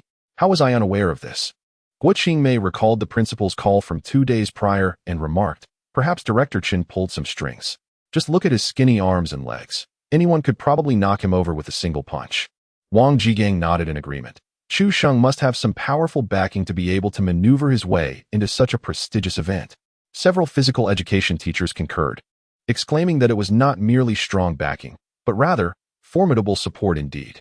Guo Qingmei curled her lips in discontent, saying, "Principal, this is not a good sign. If this fellow ends up at the bottom of every event, it will be quite the embarrassment for our school." As they deliberated, the directors of the various municipal sports authorities began to make their formal entrance. Chapter 54, Serial Number 99, Strange Powers and Unruly Spirits. Wang Jigang and the other teachers promptly ceased their discussion, and the atmosphere grew silent in an instant. Sichuan Province is home to 13 cities, each presided over by a director of sports. Upon their arrival, these directors surveyed the venue before taking their seats in the front row. Among them was Chun Shiyun, who, upon settling down, directed his gaze towards the athletes on the field, searching for the 2 representatives he had recommended. It did not take long for him to spot the first, Lu Tiannan, whom he had secured for 5 million. Standing over 6 feet tall, Lu Tiannan towered among the athletes, exuding an impressive presence. Observing Lu Tiannan's diligent preparations and earnest warm-ups filled Chun Shiyuan with a sense of reassurance. His promotion hinged upon this athlete's performance. Next, Chun Shiyuan adjusted his glasses to locate Chu Sheng. Where could he be? Surely he hadn't failed to show up. A moment later, he found him, pinned against a wall by a female athlete. This woman, strikingly unique in appearance, bore a sweet and charming face. However, the lower half of her body was another matter entirely. Her biceps, pectorals, and abdominals, along with her robust thighs and muscular calves, were formidable, resembling a force more daunting than Tyson himself. Which city had recommended such a powerhouse of an athlete? It was undeniably impressive. Observing Chu Sheng's slender frame, Chen Shiyuan shook his head in disappointment, his hopes dwindling further. He even began to regret having invested 2 million in him. Meanwhile, within the indoor arena, Chu Sheng found himself at a loss, confronted by the imposing figure of the muscular woman before him. Name: Lu Ro, female. Just turned 18. Identity: senior student at Dunnan City No. 1 High School. Cultivation path: none. Comprehensive combat power: 1300. Combat rating: D level. Awakened superpower: chaotic strength, sequence 99. Ability 1. Chaotic strength. The Awakener can transform into a state of chaotic strength, possessing an exceptionally robust physique and power. With the enhancement of strength increasing alongside the level of the superpower, current power amplification factor, 100. Ability 2. Chaotic spirit not awakened. Upon entering the venue, Chu Sheng found himself engulfed in boredom and began to observe the information of representatives from various cities, only to discover that they were all rather unimpressive, with the highest combat power barely reaching D level. The only aspect that piqued his interest was Lu Ro's superpower. He instinctively gazed at her for an extended period, leading to a misunderstanding. What a remarkable Lu Ro! She was truly not as gentle as her name suggested, as she promptly pinned him against the wall. Chu Sheng, flustered, exclaimed, "Beautiful lady, I truly meant no harm." Lu Ro's voice was unexpectedly sweet. "Who said I wanted to be involved with you? You are not my type. Why were you staring at me just now? Were you mocking me?" Yet, sweetness and tone must be measured by the source of such utterances. Faced with a muscular yet adorable girl, no, a fierce girl, Chu Sheng found himself unable to retaliate and could only concede. He raised 2 fingers towards the heavens, fervently declaring, "I swear to the heavens, my gaze was purely one of admiration, devoid of any ulterior motives." Lu Ro paused, her expression shifting. "I'm sorry, I misunderstood you." "Never mind. I have actually grown accustomed to being ridiculed. My earlier reaction was rather excessive. Chu Xing noticed that there were glimmers of tears in the eyes of this muscular girl. Poor girl. She must have been subjected to ridicule at school due to this peculiar ability. He promptly patted her impressively firm biceps and said generously, "Hey, it's no big deal. We're all friends here. I think what you've got going on is quite cool." Lu Rou's eyes brightened. "Actually, I can transform into a normal appearance." With the crisis averted, Chu Sheng and Lu Rou engaged in casual conversation. It turned out that Lu Rou did not always look this way. Her current form was a result of her extraordinary ability. On ordinary days, her physique was quite normal. However, having recently awakened her powers, she found herself in an unstable state, unable to control her abilities. Often, she would awaken to find herself transformed into this muscular girl, taking quite some time to revert to her original form. It was precisely for this reason that the director of the Sports Bureau of Dananxi discovered her and selected her as one of the 2 representatives for the city. Fearing that she might fail to activate her powers at a critical moment during the test, Lu Rou had intentionally transformed into her current form that morning. Her ability was indeed remarkable, far surpassing that of ordinary strength-based powers. As the saying goes, one strength can break through myriad techniques. Perhaps she could even become a true embodiment of a martial arts hero in the future. And if I could replicate this ability, might I not be able to create my own puppets at will? The current capacity of the host to bear supernatural abilities is insufficient. Serial No. 99 supernatural ability is exclusively for females, and the possessor of this ability will be unable to learn any martial arts or chi techniques. If the host wishes to replicate this ability, they may opt to forfeit their martial arts and chi techniques, activating the system's built-in unique gender transformation package. This package is temporarily free of charge, requiring no resurrection currency, and is currently being automatically initiated for the host. 10, 9, 8. Stop. Chu Sheng truly wishes to deliver a couple of punches to this system. What? Is the envy of this host too overwhelming? If there are others of similar stature, like those urging for updates, why not target them instead? Furthermore, what is this nonsense about female-exclusive skills? Is there really such a limitation? Listen, is this a river? Moreover, he never intended to replicate it. Although this ability holds potential, it seems somewhat superfluous for him. The only aspect of interest is that unknown chaotic divine ability. The activation of the unique function has been halted. The Serial No. 99 supernatural ability possesses only a minuscule probability of awakening in adult humans with a base combat power of below 15. Since the base combat power of adult males typically exceeds 15, it is generally regarded as a female-exclusive ability. Awakeners usually exhibit relatively low base combat power and cannot learn martial arts or chi techniques, which is why its serial number is ranked at 99. All right. I understand. Now be quiet. This chaotic divine power seems rather rare. Although Chu Sheng does not wish to replicate it, he might consider developing Lu Rou into his own enforcer. A muscular young woman with a lowly hairstyle exuded a remarkable charm when taken out. Thus, Chu Sheng immediately began to charm this innocent girl. Moments later, Chu Sheng said, "Lu Rou, call out Big Brother for me to hear." Lu Rou, in her childlike voice, responded, "Big Brother." Meanwhile, in a small conference room at the sports center, members of the 749 Bureau from Jiangyan City were closely observing the situation within the venue. This provincial sports conference was, in fact, a preliminary rehearsal for the upcoming provincial joint sports meet, aimed at revealing and showcasing certain truths regarding superhumans. The intention was to first introduce this information to a select group of key university faculty members and assess the response. Since the conference was held in Jiangyan City, the 749 Bureau naturally assumed the primary responsibility for the event. Li Guangyao, the leader of the security team, was appointed as the main coordinator for this occasion. Li Xiaoxiao and Hong Zhuang, as members of the team, were also present. "Leader, how are we going to conduct the tests this time? Should we have the representative athletes directly demonstrate their superpowers and test their combat abilities?" Hong Zhuang inquired with curiosity, as an intern. He was unaware of the discussions from the previous meeting. Li Guangyao shook his head. Testing compatibilities would be futile, as the invited principals and teachers lack understanding of what constitutes combat power. This time, we will select a few events from the sports meet to assess speed, strength, overall capability, and combat proficiency, among others. Now, go check how the preparations in the venue are progressing. And you, Li Xiaoxiao, please reconfirm the list of representatives from each city. By the way, Have you managed to get in touch with Chu Sheng? Li Guangyao spoke as he began to instruct his team members. Suddenly, beside him, Li Xiaoxiao exclaimed, "Ah, how's he here too?" "Who?" "The live father."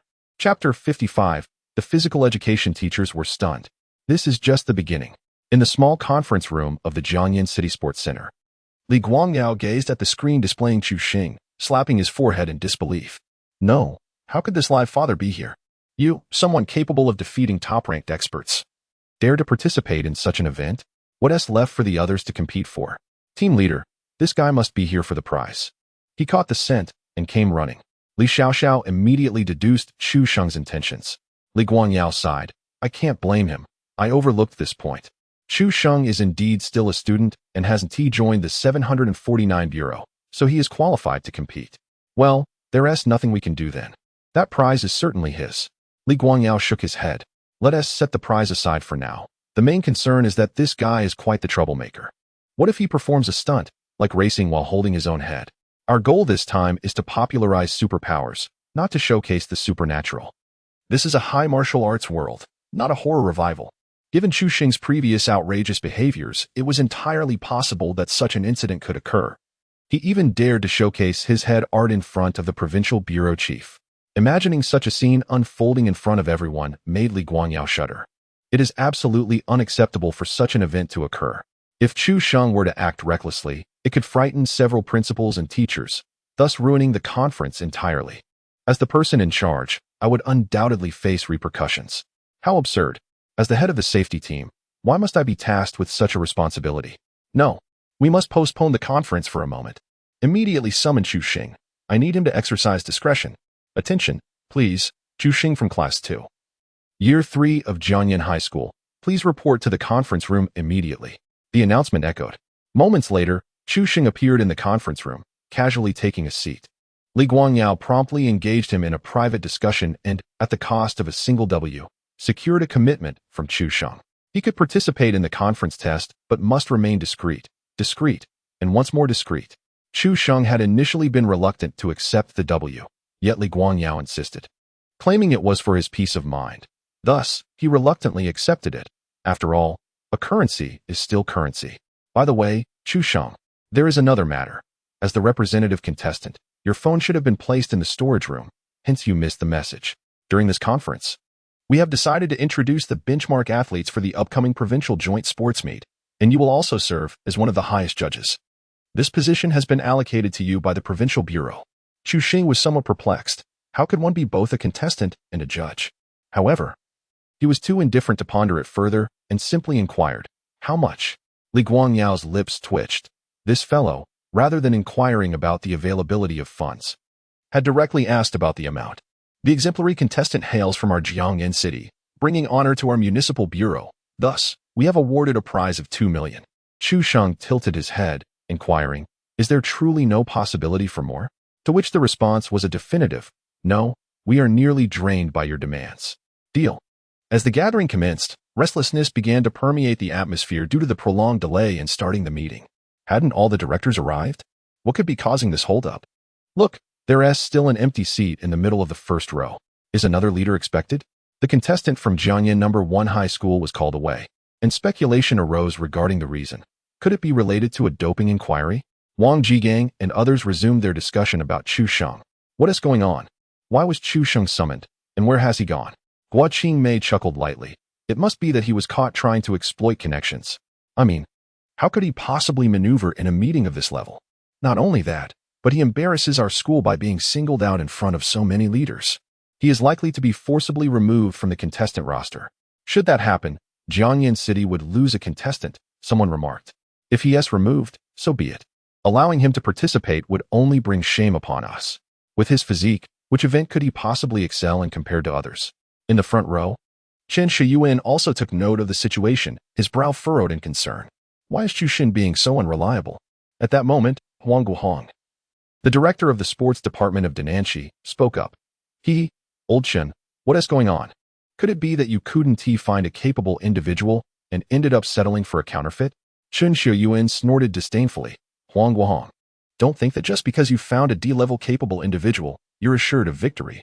We shall see. As the two engaged in their conversation, they noticed Chu Sheng swaggering back into the arena. Shortly thereafter, Li Guangyao entered the venue.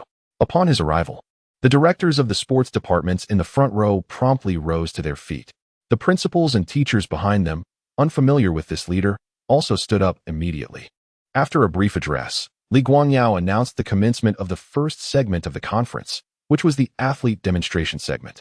In this particular segment, representative athletes from various cities would undergo testing and competition across several events. The events were determined based on the conditions of the athletes present, comprising the 100 meters speed, weightlifting, strength, high jump, comprehensive ability, and basketball, competitive ability. Soon, the first event commenced. The 100 meters featured a total of 26 athletes divided into 4 groups. The first 3 groups each contained 8 participants, while Chu Fei was assigned to the final group of 4. Given the stakes of performance assessment, each sports director became increasingly anxious. Meanwhile, the principals and teachers, at this moment, still believed it was merely an ordinary sports meeting. Until the sound of the starting gun shattered the air. Bang! Whoosh! In the blink of an eye. The 8 competitors from the first group surged forth like arrows released from a bow, their speed astonishingly swift. Among them, one participant even appeared to leave a phantom image in their wake. Mere seconds later, the results for the first group illuminated the large screen. 9. 1 seconds. 8. 8 seconds. 8. 2 seconds. 5. 1 seconds. Instantly, a hush fell over the venue, leaving the gathered principals and teachers in a state of disbelief, exchanging bewildered glances. Most of the invited guests were physical education instructors, well aware of the significance of these times. Prior to this moment, the fastest recorded human sprint for the 100 meters stood at 9:58 seconds. To break the 10-second barrier was already a hallmark of elite athletes. Yet now, these high school students not only all finished under 10 seconds, but each surpassed the previous record. Most remarkably, the astonishing time of 5:1 seconds had long eclipsed the limits of human capability. After a brief silence, the audience erupted in astonishment. Surely, there must have been an error in the results? However, the performance of the second group soon followed, with each participant also shattering records. The results of the third group were no less extraordinary, featuring one runner clocking in at an astounding 4:1 seconds. This speed is akin to that of the fastest land animal, the cheetah. Were these competitors truly human? The educators were left utterly flabbergasted. After years of teaching physical education, had their efforts amounted to naught? They dared not open their eyes, hoping this was merely an illusion. In the front row, Li Guangyao observed with calm detachment. This was the very purpose of the sports event, to allow them to witness the extraordinary firsthand, before revealing to them certain truths about the world. And now, this was merely the inception of their astonishment. At last, it was the turn of the final group. Coincidentally, Lu Rou, Lu Tiannan, and Chu Sheng found themselves among the 4 participants in this ultimate round. On the starting line, the other 3 competitors were poised and ready, while Chu Sheng appeared to be in a daze. So he prefers to keep a low profile. But how does one run in such a manner? He mused, feeling quite troubled. Suddenly, the starting gun fired, and 3 figures darted forward with remarkable speed, leaving Chu Sheng still at the starting line. He lay flat on the ground, gradually transitioning into a handstand. Yet, that was not sufficient. He even tucked away one hand, executing a one-handed handstand. Chapter 56. Chu Ming's modest approach at this moment. The Jiangyan City Sports Center was closed to the public. Within the venue, the audience in the front row, comprising sports directors, exhibited no shock akin to that of the principals and teachers seated behind them. They were already aware that these competitors were, in fact, individuals with extraordinary abilities. Instead, a different emotion gripped their hearts: anxiety. The performance of the athletes directly reflected their own achievements, especially for Chen Xiuyuan, who was anxiously fixated on the unfolding events on the track. His heart raced as he repeatedly chanted, "We must win, we must win." To his left sat Huang Buhong, the director of the Dunnan City Sports Bureau, whose face radiated confidence. The 2 athletes selected from Dunnan City were both D-grade endowed individuals. One was Lu Rou, with an ability ranking of 99, placing her within the top 100. The other, Zhou Jiqiang, boasted an ability ranking within the top 50, specifically in the 38th position. Zhou Jiqiang had already completed the first round with a time of 5:1 seconds, currently holding the second position, having only been surpassed by a speed-oriented endowed individual. This competition comprises multiple events, and Zhou Jiqiang's advantage does not lie in speed. Securing second place is already sufficient. At this moment, Chu Sheng, Lu Tiannan, Lu Ro, and another participant have taken their positions on the track. Lu Tiannan harbors no fondness for Chu Sheng, a fellow competitor from Zhongyan City. Having heard that the latter is merely a novice who recently awakened his abilities, and his power is ranked beyond 100 in the strength category. The final round of the 100 meters is about to commence. Lu Tiannan readies himself for the start, only to notice that Chu Sheng remains standing idly beside him. Oh, has he given up? I truly do not understand why Director Chen selected such an individual. Fortunately, this is not a team event, or else he would undoubtedly hinder our progress. Bang! The starting gun fires, and the other three competitors dash forward with remarkable speed. In stark contrast, Chu Sheng performs a handstand, executing it with one hand. This peculiar display instantly captivates the attention of all spectators, drawing their gaze away from the three who have already sprinted off. What on earth is that contestant doing? Is he dazed? This is not a handstand competition. It's a 100-meter dash. Perhaps he has lost confidence after witnessing the extraordinary prowess of the other competitors and decided not to run. At least there is one individual displaying a semblance of normalcy. Chu Sheng's antics effectively alleviated the shock experienced by the principals and teachers moments earlier. It appears that there are still some rational individuals on the field. Among these educators, however, a few from Zhongyan No. 1 High School were expressions of utter disbelief. How embarrassing. At the very least, he could have made a token effort to run. What a spectacle. I find Chu Sheng quite clever. The disparity is so vast that running seems futile. One cannot fathom why he would choose to take this backdoor route. Does he seek to embarrass himself? Meanwhile, seated in the front row, Huang Guohong chuckled and jested with his neighbor, Old Chun. Your contestant from Jiangyan City is truly amusing. He is attempting a handstand at the starting line of the 100 meters. No wonder you chose such talent. Chun Shiyuan ignored Huang Guohong's banter, instead covering his face and murmuring, refund, refund. Yet, he soon removed his hand, directing his gaze toward Lu Tiannan's performance. Tiannan, it's all up to you now. The reactions of the spectators transpired within mere seconds. The starting pistol had fired 2 seconds prior. Chu Sheng, still in his handstand, pondered. Would one hand suffice for modesty? It seems slightly lacking. Thus, under the watchful eyes of the crowd, Chu Sheng retracted 3 fingers once more.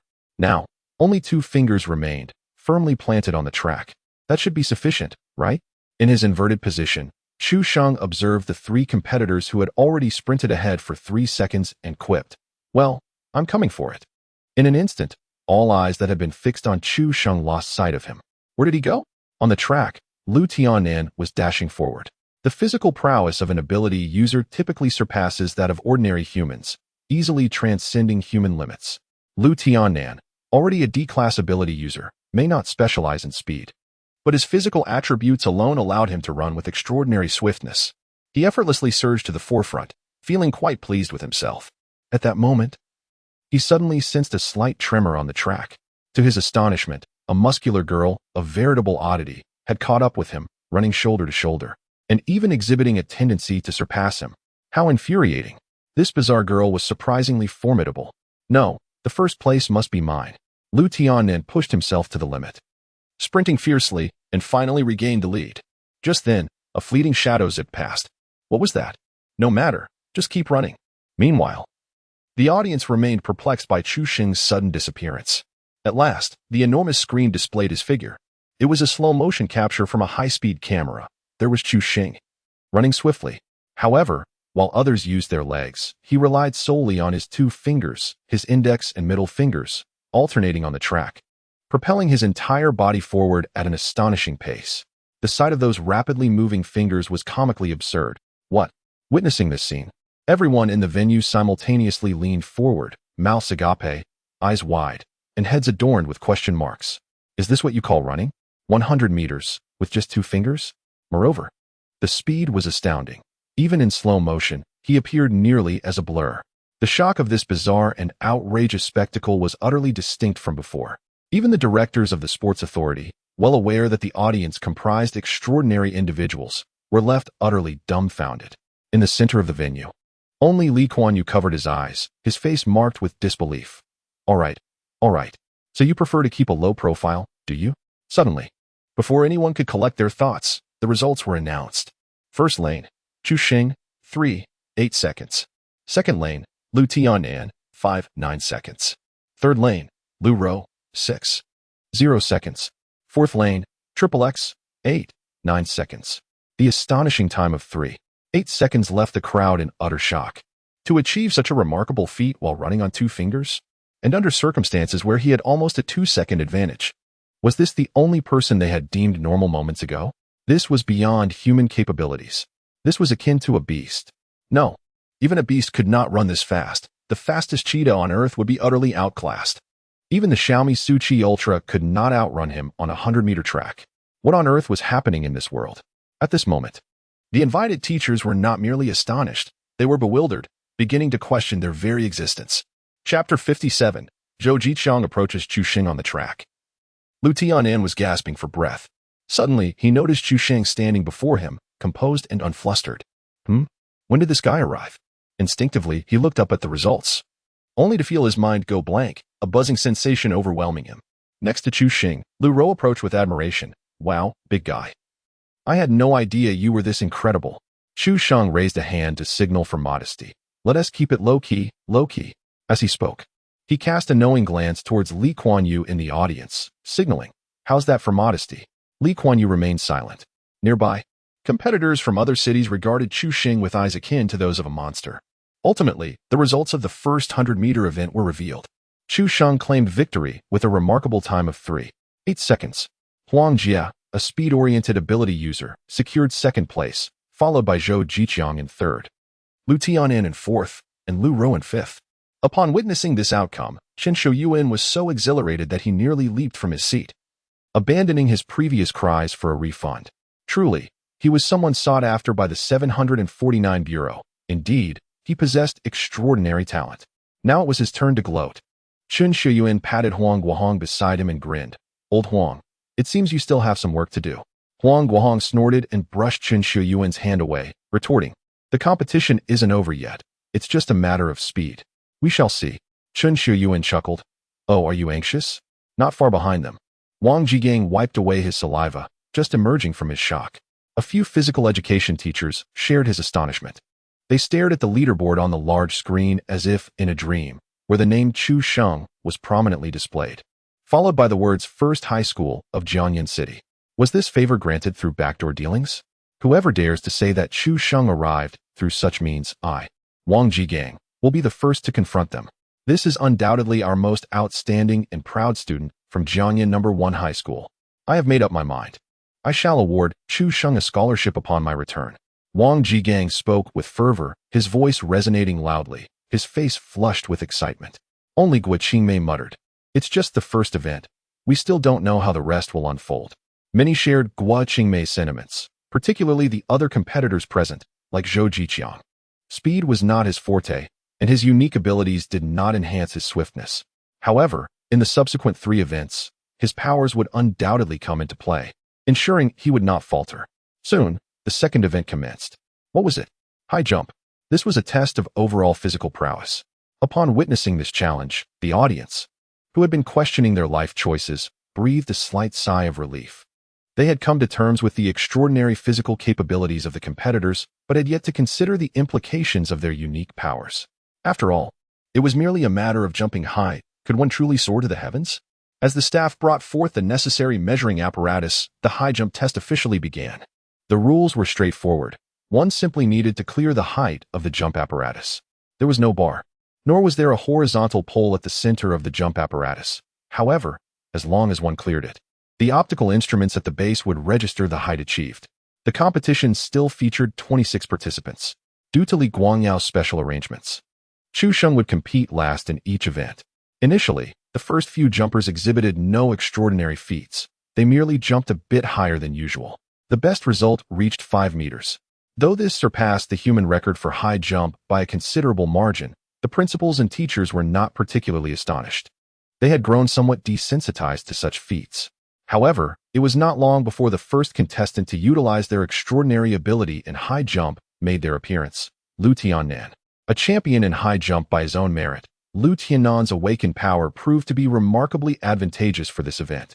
Unlike others, who would typically take a running start, he approached the high jump apparatus, inhaled deeply, and leapt from a standstill. His exceptional physical prowess allowed him to effortlessly soar over 5 meters. Yet, the spectacle did not end there. As he reached the pinnacle of 5 meters, he astonishingly remained suspended in midair for a brief moment. Then, a classic scene unfolded before the audience's eyes. His left foot stepped onto his right, while his right foot stepped onto his left, and astonishingly, he began to ascend once more. This breathtaking display undoubtedly elicited gasps of astonishment from the crowd. Could it be the legendary Wudong cloud climbing technique? No. It appeared that these athletes were not only exhibiting extraordinary physical capabilities but might also be masters of martial arts from folklore. The spectators could hardly contain their excitement. Yet, it was evident that this was not the Wudong technique, but rather reminiscent of it. Chu Sheng, intrigued, delved into the nature of Lu Tiannan's power, discovering it to be the Sequence 66 ability known as Child of the Weather. Its primary capability lies in the manipulation of air, with potential mastery over weather conditions in later stages. However, Lu Tiannan's control over this ability was rather limited. He could not yet even float unaided in the air, relying instead on conjuring an invisible platform akin to an air staircase beneath his feet to assist his vertical ascent. Soon, Lu Tiannan ascended further, gaining an additional height of over 10 meters while suspended in the air.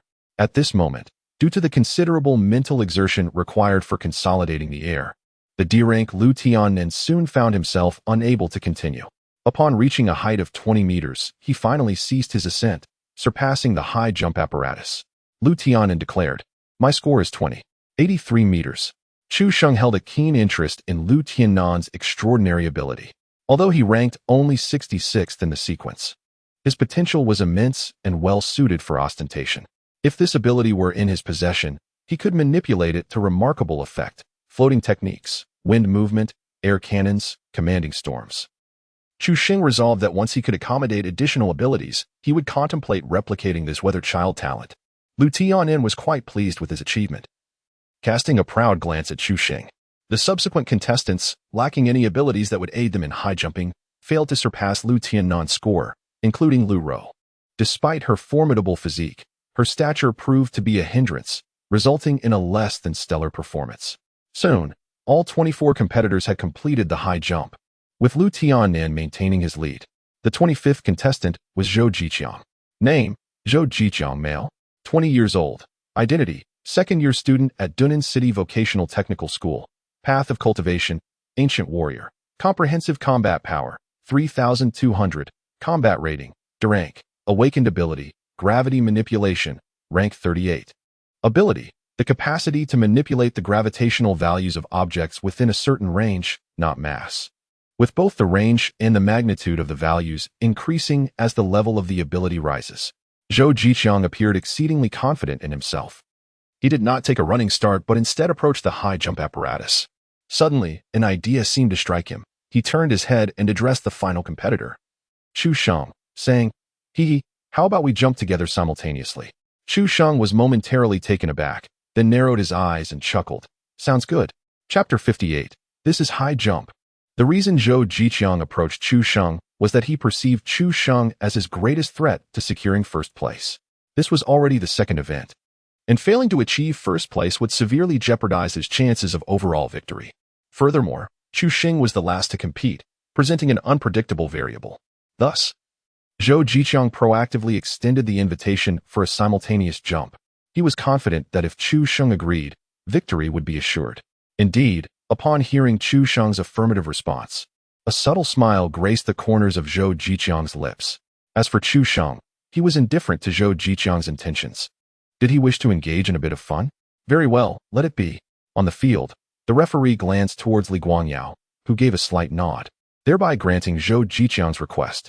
Consequently, Chu Sheng stepped forward, standing shoulder to shoulder with Zhou Jiqiang.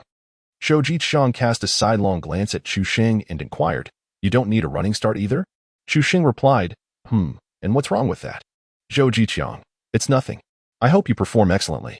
As the sound of the competition's whistle echoed, Zhou Jiqiang cast a glance at Chu Sheng before slightly bending his knees. In the next instant, with a resounding duong, Zhou Jiqiang propelled himself upward into the sky. Gravitational field. Zhou Jiqiang's current ability allows him to reduce his gravity to a mere 5, rendering his weight equivalent to only 5 or 6 Jin. With his strength, He could effortlessly launch an object weighing 5 or 6 G to a height exceeding 100 meters. This implies that he is capable of leaping to extraordinary heights of over 100 meters. Meanwhile, on the other side, Chu Xing suddenly felt an immense pressure enveloping him. This pressure did not originate from an external source, but rather from within himself. Gravitational field, gravitational amplification. Indeed, Zhou Jiqiang's strategy was to confine Chu Sheng within the gravitational field. He could manipulate the gravity of any object, diminishing his own weight while amplifying Chu Sheng's. Currently, he has mastered a gravitational amplification of 20 times. This means that Chu Xing must contend with a weight equivalent to 20 times his own as he attempts to leap higher. Approaching 3 tons in weight is akin to bearing the burden of a vehicle. For an ordinary person, such a sudden increase in gravity could prove fatal. At the high jump venue, the ground beneath Chu Sheng's feet inexplicably sank by several centimeters. Experiencing a peculiar sensation, Chu Sheng smiled, realizing, so this is how it works.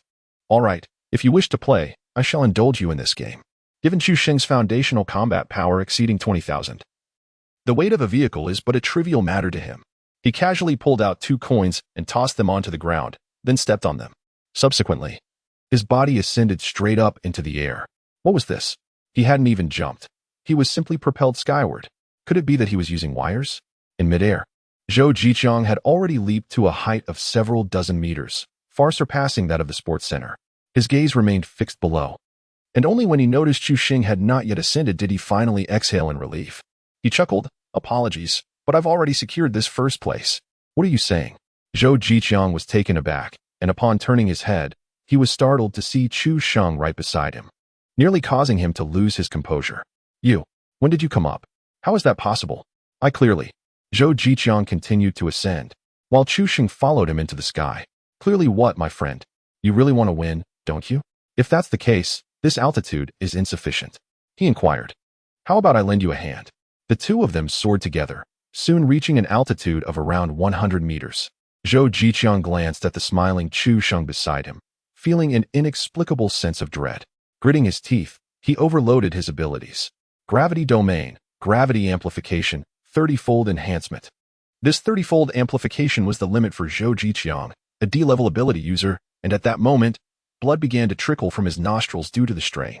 However, even with this 30-fold enhancement, Chu Sheng remained unfazed beside him. At this point, Zhou Jiqiang was utterly panicked. Chu Sheng shook his head and patted his shoulder, saying, "Why bother? If you are so eager to win, allow me to assist you." Zhou Jiqiang replied, Please don't do this. I am frightened." "Fear not. My friend, I will elevate you." With that, Chu Sheng grasped Zhou Jiqiang's shoulder and soared upward. As they took off, Zhou Jiqiang, who had been decelerating in midair, was suddenly propelled forward by Chu Sheng, accelerating to a speed 100 times faster than before, hurtling upwards with increasing velocity. 100 meters, 200 meters, 500 meters, 1,000 meters, 2,000 meters, 5,000 meters, 7,000 meters, 10,000 meters. They had reached an altitude of 10,000 meters. Soaring within the stratosphere, amidst the thick clouds, Chu Xing pulled Zhou Jiqiang through the mist. "How about now? Have we reached a sufficient height?" At this moment, Zhou Jiqiang was in a daze, as if he were witnessing his ancestors. "Not enough, is it? Then let us continue." Chu Xing chuckled, gripping Zhou Jiqiang firmly as they accelerated once more, ascending rapidly. Typically, ordinary ability users devoid of flight-related powers, even at B rank, lack the capability to fly. Yet, Chu Xing possessed 2 forms of flight abilities. He had long mastered iron manipulation for flight, and as his magnetic field control ability enhanced further, he would eventually be able to manipulate the magnetic field for free flight, akin to Superman. On the very first day of awakening his powers, Chu Sheng had flown home on his bed, carrying his father with him. However, to be honest, he had never truly tested the limits of his current flying capabilities. Today, since Zhou Jiqiang wishes to play, he shall simultaneously test the extent of his current abilities. How high can he soar? With a whoosh, amidst the tumultuous currents, Chu Sheng hoisted the already rolling-eyed Zhou Jiqiang, ascending relentlessly. 10,000 meters, 15,000 meters, 20,000 meters. Meanwhile, on the ground, within the confines of the sports center, everyone craned their necks, mouths agape. A few exquisite female teachers, unable to contain themselves, let drool trickle into the crevices of their astonishment. Where on earth is he leaping to? regardless of one's physical prowess. Jumping 20 meters, or even 100, is something these psychologically resilient teachers could accept. But what is happening now? Is this still high jumping? Has he ascended to the clouds? The figure is no longer visible. Could he possibly be leaping into outer space? To jump so high, has he transcended the boundaries of Earth? How can one come to terms with this? In the center of the front row, Li Guangyu rose, a bitter expression etched upon his face. What's wrong? Are you tired? Was he the plan to remain low-key? At this moment, no one cared about the outcome of this high jump trial. It was beyond measurement, having already surpassed the limits of assessment. The staff, knowing the unique characteristics of this group of extraordinary individuals, had prepared instruments capable of measuring heights up to several hundred meters. Yet now, it was uncertain where they had leapt, rendering any measurement futile. All spectators strained their necks in anticipation, awaiting the descent of those two figures above. Not only the spectators, but also the athletes on the field gazed skyward. Time passed second by second, as the initial shock among the crowd transformed into palpable tension and concern. Li Guangyu's expression grew increasingly grave. Could it be that Chu Sheng, that rascal, was truly taking Zhou Jiqiang into outer space? It seemed implausible. Even if he could fly, reaching beyond the Earth's atmosphere was unattainable. Almost all flight-related abilities consumed an immense amount of mental energy, which was precisely why no one had ever attempted to soar to such heights, let alone venture into space. Firstly, it was unfeasible. Secondly, it served no purpose. Those endowed with the power of flight typically refrained from ascending too high, often avoiding flight altogether when possible. Would there be an unforeseen mishap? Perhaps a collision with a high-speed aircraft? With his hands clasped behind his back, Li Guangyu began to feel a sense of urgency. He contemplated whether to report the situation and request the assistance of any flying ability users. Within their Jiangyan City Bureau, there was indeed a team member capable of flight, though it seemed he could not ascend to such altitudes. Did this mean he would have to seek support from the provincial bureau? Just as Li Guangyu was consumed by anxiety, thousands of meters above, Chu Sheng and Zhou Jiqiang were still ascending. Zhou Jiqiang's physique could withstand the frigid temperatures and pressure at such heights. However, at this moment, his mental state was somewhat compromised. He had lost track of how many meters they had risen. All that filled his mind was a singular thought: to return home and find his mother. 20,000 meters, 25,000 meters, 28,000 meters. Chu Sheng's mental fortitude had been exhausted to its limits. However, having ventured this far, he felt compelled to challenge himself. With a surge of determination, he propelled himself upward, reaching an altitude of 30,000 meters. The air grew increasingly thin, nearly devoid of oxygen. Gazing downward, he could discern a portion of the Earth's curved surface. At last, in a fleeting moment, it felt as though he had breached a boundary. At 39,000 meters, he stood at the very edge where Earth's atmosphere meets the vastness of space. Before him lay the azure planet, bathed in the radiant glow of a colossal orange sun, emanating a breathtaking luminescence. Despite the fact that his mental energy was nearly drained, were it not for his possession of several high-level abilities, his mental strength far exceeding that of a singular ability wielder, such an endeavor would have been utterly impossible. A throbbing pain pulsed through his mind. Yet he could not deny the sheer beauty of the moment. Hey, wake up! He slapped the already unconscious Zhou Jiqiang. Zhou stirred, blinking in confusion. Where am I? What are we doing here? Mom, I want to go home. In the face of the immense celestial bodies and the universe, Chu Sheng, even as a B-class ability user, felt insignificantly small. Nevertheless, just a month prior, he could never have imagined that he would physically break through the confines of Earth and venture into space. Though it had been a struggle, he had indeed accomplished it. This was the advantage of becoming stronger. Yet, he mused, it was still not enough. He needed to face death a few more times. In Suzhou Province, Director Ho Dongfeng of the 749 Bureau suddenly received an urgent report. What? A request to access space satellites? Why?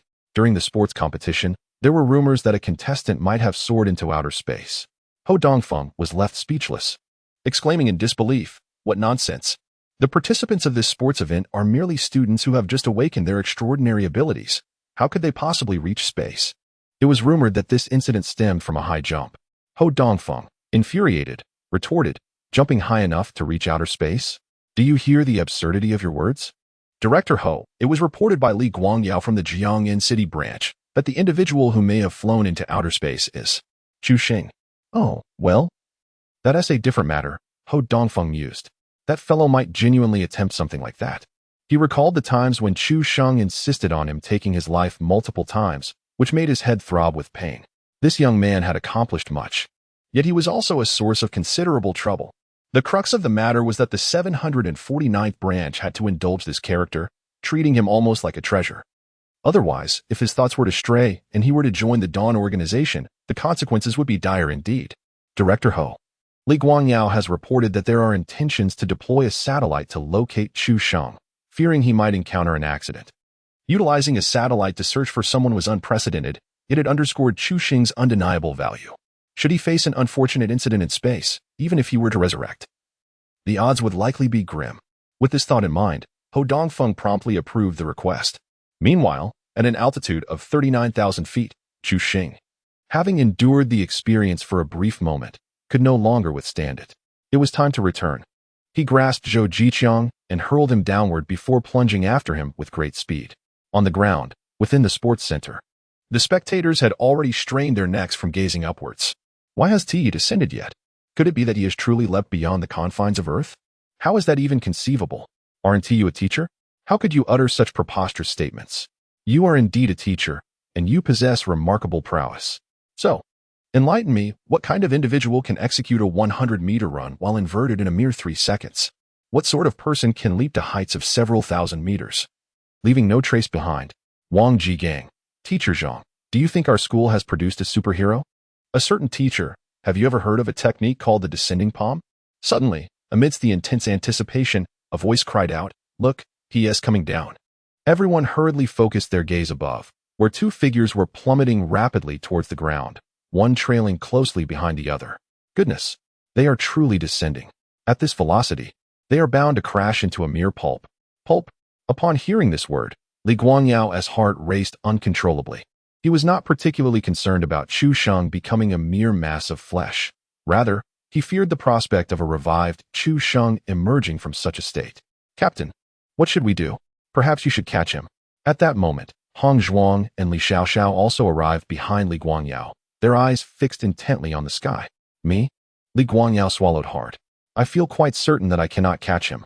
Li Guangyao was confident that since Chu Sheng had returned, everything would be fine.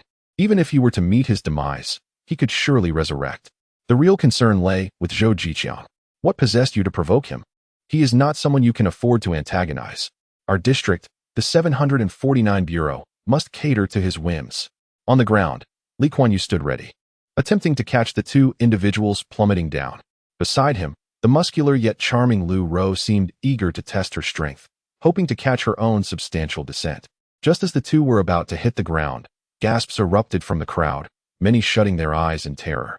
When they finally dared to reopen them, they beheld Chu Sheng executing a flawless landing, gracefully descending into the sandpit in front of the high jump apparatus.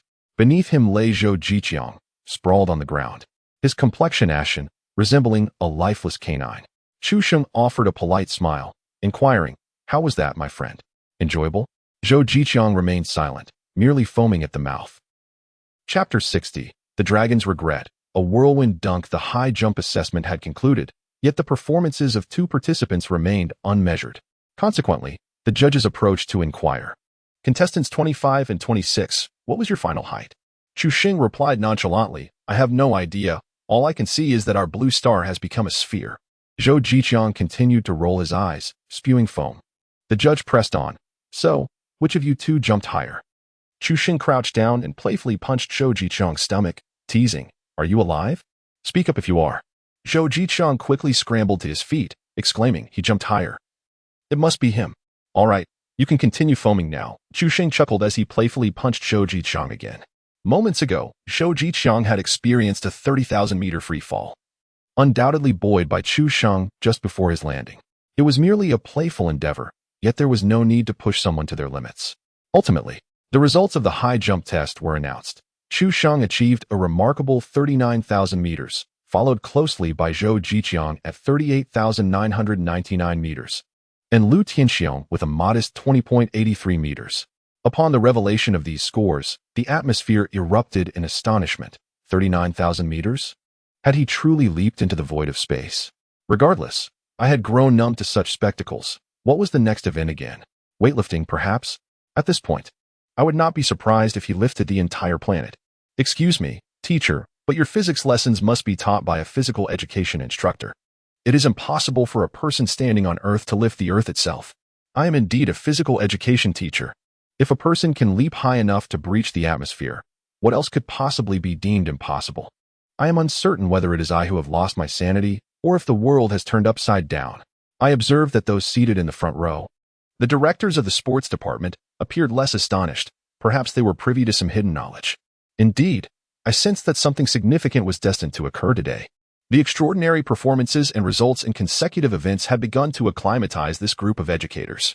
Some instructors seemed to sense an underlying tension, as if this sports meet was far more complex than it appeared on the surface.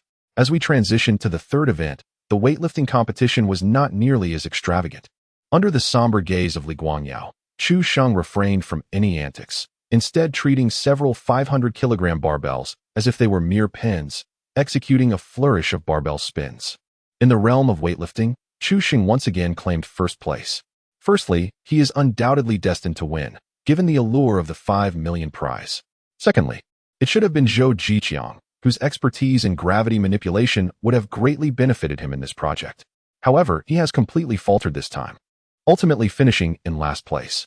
Consequently, the second position was claimed by Lu Rou, followed by Lu Tianxiong in third. With this, the three project competitions reached their conclusion, and Chu Sheng had firmly secured first place. The fourth project, a basketball match, was rather unconventional. Unlike a standard basketball game, this contest utilized the entire athletic field, with the basketball hoop set a staggering 5 meters high and the three-point line situated over 20 meters from the basket. Moreover, each team consisted not of the usual 5 players, but of 13. Goodness, is basketball truly played in such a manner? Considering the physical prowess of these individuals, I felt that the court might still be somewhat insufficient. Indeed, I suddenly found myself unsurprised. In the presence of such competitors, even the most formidable would appear juvenile. Speaking of basketball, I am reminded of an old acquaintance. Soon, an extraordinary basketball match commenced. Chu Sheng, Zhou Jiqiang, and Lu Rou formed one team, while Lu Tianxiong was placed in the opposing team. At the jump ball, Chu Sheng leaped into the air, seizing the ball mid-flight, and sent it crashing against the backboard. The Eastern Three Styles Konglong Yui whirlwind dunk, as the basketball was forcefully thrust into the hoop by Chu Sheng. A series of spectacular moments unfolded. For instance, a dunk initiated from over 20 meters away beyond the three-point line, or someone wielding wood-based abilities, ensnaring players on the court, even using vines to obstruct the basket. Some individuals wielded telekinesis to manipulate basketballs, causing them to soar gracefully through the air. Others ignited luminous points, momentarily blinding all spectators with a dazzling flash.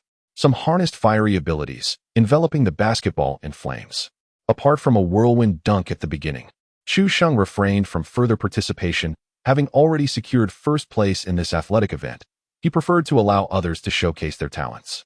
Among these competitors, many possessed the potential to be selected by Bureau 749. Ultimately, the basketball match concluded with a score of 358 to 119. This extraordinary showcase of superhuman basketball skills profoundly reshaped the perceptions of all attending principals, teachers, and spectators. An involuntary thought emerged in their minds. Superpowers? Indeed. This was the noble intention behind Bureau 749's organization of the sports event, allowing them to grasp the existence of those with extraordinary abilities. Is basketball played in such a manner? How marvelous! Our nation's basketball surely has a future. If these individuals were to join the national team, they could rival the best in the NBA. Perhaps we should shift our focus to soccer. But soccer, on second thought. Thus, does a world with superhuman abilities truly exist? Soon enough, an answer was provided. A confidential document was distributed to each audience member, containing pertinent information regarding individuals with extraordinary powers, martial arts, Qigong, Bureau 749, and even details concerning the Dawn organization, all revealed for the first time to the general populace. The worldviews of all principals and teachers experienced a significant upheaval. However, with the buffer provided by the recent competitions, their emotional fluctuations were not excessively pronounced. The existence of abilities in martial arts mastery was something I had always known, as a child. I once witnessed an immortal soaring through the skies. Who would believe such a tale? Yet, here we are. Thus, The contestants that follow are all endowed with extraordinary powers? Is the 749 Bureau truly a cinematic reality? The world has indeed turned upside down. Nonetheless, it is not entirely implausible. The information suggests that those with abilities are still human and cannot withstand a barrage of bullets indefinitely. Why am I not an extraordinary being, given my striking appearance? I wish to learn Qigong. Where might I pursue such knowledge? Jiang Yin Yi, Wang Jigang, and others ponder. Is it true that Chu Sheng possesses extraordinary abilities? No wonder the director of the sports department wishes to endorse him, and that mysterious leader who sought him out. Could they be affiliated with the 749 Bureau? If so, it implies that Chu Sheng may soon join the 749 Bureau, which would render him more formidable than the sports director. A scholarship must be awarded to Chu Sheng upon our return. Furthermore, teacher Guiqing Mei, it appears you harbor certain reservations regarding Chu Sheng, perhaps upon our return. You need not continue as his homeroom teacher. On second thought, it might be best for you to resign. Guiqing Mei trembled at the prospect. Principal, please. I have no objections to Chu Sheng. He is my most outstanding and prideful student. Upon our return, I shall appoint him as class monitor. He may do as he pleases, even if it involves me. At that moment, Guiqing Mei was in a state of utter panic, uttering words that seemed to spill forth uncontrollably. Wang Jigang cast a disdainful glance at her and retorted, "Get lost. You are not even worthy to be in my presence." Chapter 61. The Violet Eyes. Once everyone had perused the materials, Li Guangyao stepped forward and addressed the assembly. "Ladies and gentlemen, I am the head of the safety team of the 749 Bureau in Jiangyan City. I trust that after this sports event, you have all gained a fresh perspective on our world. In a fortnight, at the Provincial High School Joint Sports Meet, we shall make the preliminary revelation of the existence of those with extraordinary abilities to the public. This sports event serves as a rehearsal for the upcoming Provincial Joint Meet. The details of this event require no confidentiality. You may engage in appropriate promotion upon your return." After emphasizing key points, Li Guangyao shifted his tone and continued, "Next, we shall proceed to the final segment of this sports event, the announcement of the sole representative for the Provincial High School Joint Sports Meet. This individual will serve as the benchmark for all competitors and will also be one of the highest judges of the event." As his words resonated, the audience erupted into a clamor once more. Even the directors of the Sports Bureau were taken aback, as they had not been informed of this segment beforehand. However, it dawned upon everyone the immense significance of this singular representative. This Provincial Joint Sports Meet is far from an ordinary competition. Its implications are truly epoch-making. It will officially transition the worldview of the national populace into the era of extraordinary martial prowess. The participants will undoubtedly be the finest young individuals endowed with extraordinary abilities from the province. This signifies that the sole representative of the competitors is undoubtedly the most exceptional among them. Consequently, the prestige associated with this singular representative will be elevated to unprecedented heights, garnering immense attention. At that moment, his fame, popularity, and the focus upon him will undoubtedly eclipse all top-tier celebrities. Who might he be? On stage, Li Guangyao paused briefly, his gaze sweeping across the audience before finally resting upon Chu Sheng. "Here, on behalf of the 749th Bureau of the province and the Sports Administration of Shuzhou Province, I hereby announce that the unique representative for this year's Shuzhou Provincial High School Combined Sports Meet is Chu Sheng from Class 2, Year 3, of Jiangyan City, First High School." The atmosphere surged to a climax, with all eyes converging upon Chu Sheng. Wang Jigang and others from Jiangyan City, First High School, were suddenly flushed with excitement. Their pride had been restored. This time, they could hold their heads high. Originally, Jiangyan City First High School was the top-ranking high school in Jiangyan City, but in recent years, due to a lack of prowess in sports, it had been overshadowed by several lower-ranked schools, with even some vocational schools managing to eclipse them. Each time Wang Jigang attended meetings at the Jiangyan City Education Bureau, he had to endure the sarcastic jabs from those older officials. However, the situation had changed. He could finally hold his head high and even turn the tables on them. The thought of that scene thrilled Wang Jigang immensely. Jiangyan City First High School was poised to rise again. At this moment, Wang Jigang gazed at Chu Sheng with fervent admiration, wishing he could offer his daughter to him on the spot. "Ah, it seems I truly have a daughter, fair-skinned, beautiful, and long-legged. Chu Sheng, please come to the stage and share your thoughts on being elected as the sole representative contestant." Li Guangyao addressed him. Chu Sheng was taken aback. Was he really expected to speak? Well, Considering the 200,000, he might as well oblige. With his hands in his pockets, he sauntered up to the stage. A camera was already trained on him, anticipating a grand, passionate, and uplifting declaration. What should he say? Perhaps a casual remark would suffice. Tilting his head, Chu Sheng grasped the microphone. Let us turn the tide. Halfway through, he handed the microphone back to the camera. Li Guangyao. All the contestants. The audience. Silence, deafening. The sports meet drew to a close amid Chu Sheng's astonishing remarks. Among the most exhilarated were not only Wang Jigang, but also Chen Xiuyuan, the director of the Sports Bureau of Jiangyan City.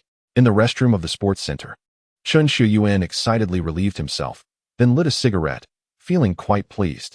It's a done deal. This time, the promotion to deputy director of the Provincial Sports Bureau is assured. To his surprise, it was the very Chu Xing he had underestimated who claimed the top score overall.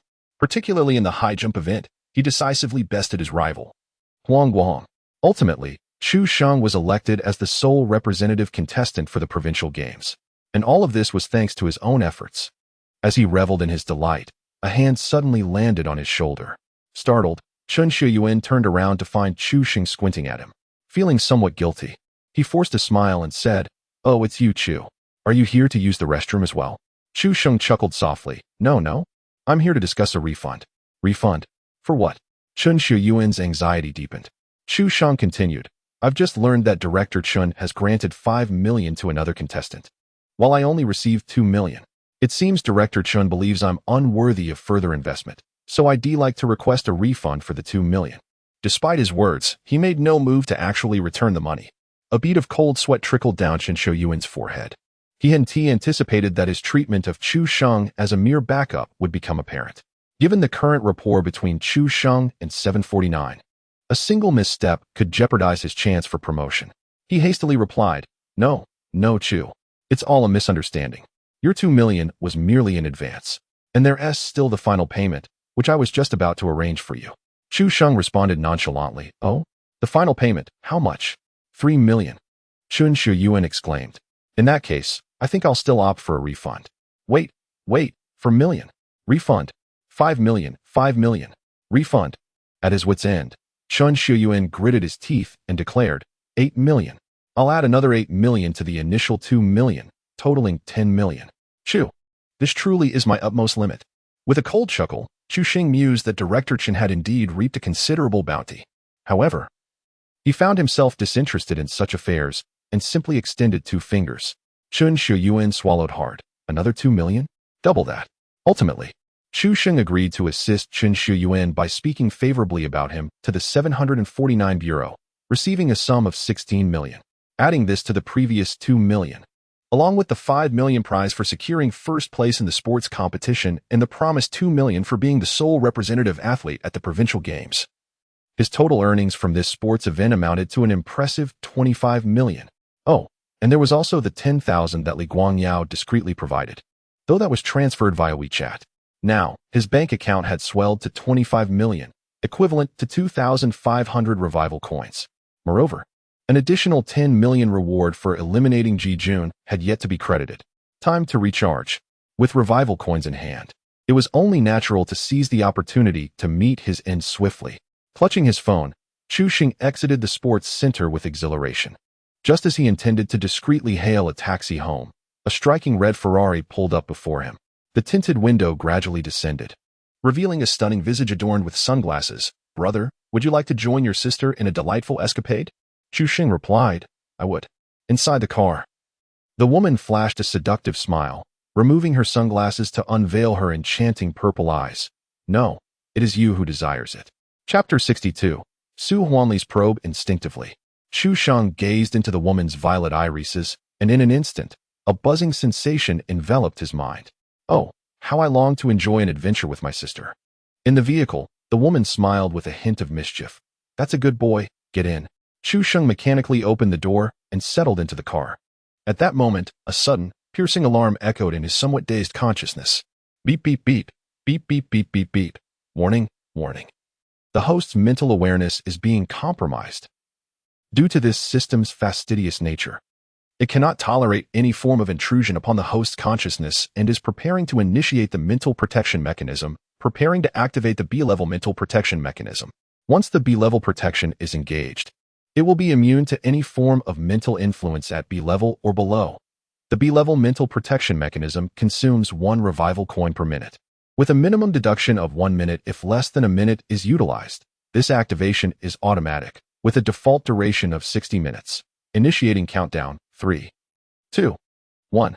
Amidst the sharp, mechanical cacophony, Chu Sheng's eyes instantly regained their clarity. What just happened? Was I compromised? He quickly turned his gaze toward the woman in the front seat. Name, Su Huanli, female, 25 years old. Identity, Dark Web Assassin. Codename, Liuli, Cultivation Path, Ancient Warrior. Realm, Pinnacle of 6th Rank Ancient Warrior. Comprehensive Combat Power, 98, 520. Combat Rating, Peak Sea Level. Awakened Ability, Enchanting Eye, Sequence 20. Ability, a form of mental manipulation. During the use of this power, the user's pupils turn violet, granting them the capacity to influence the will of any observable creature. Direct eye contact is not necessary, though it significantly amplifies the effectiveness of this ability.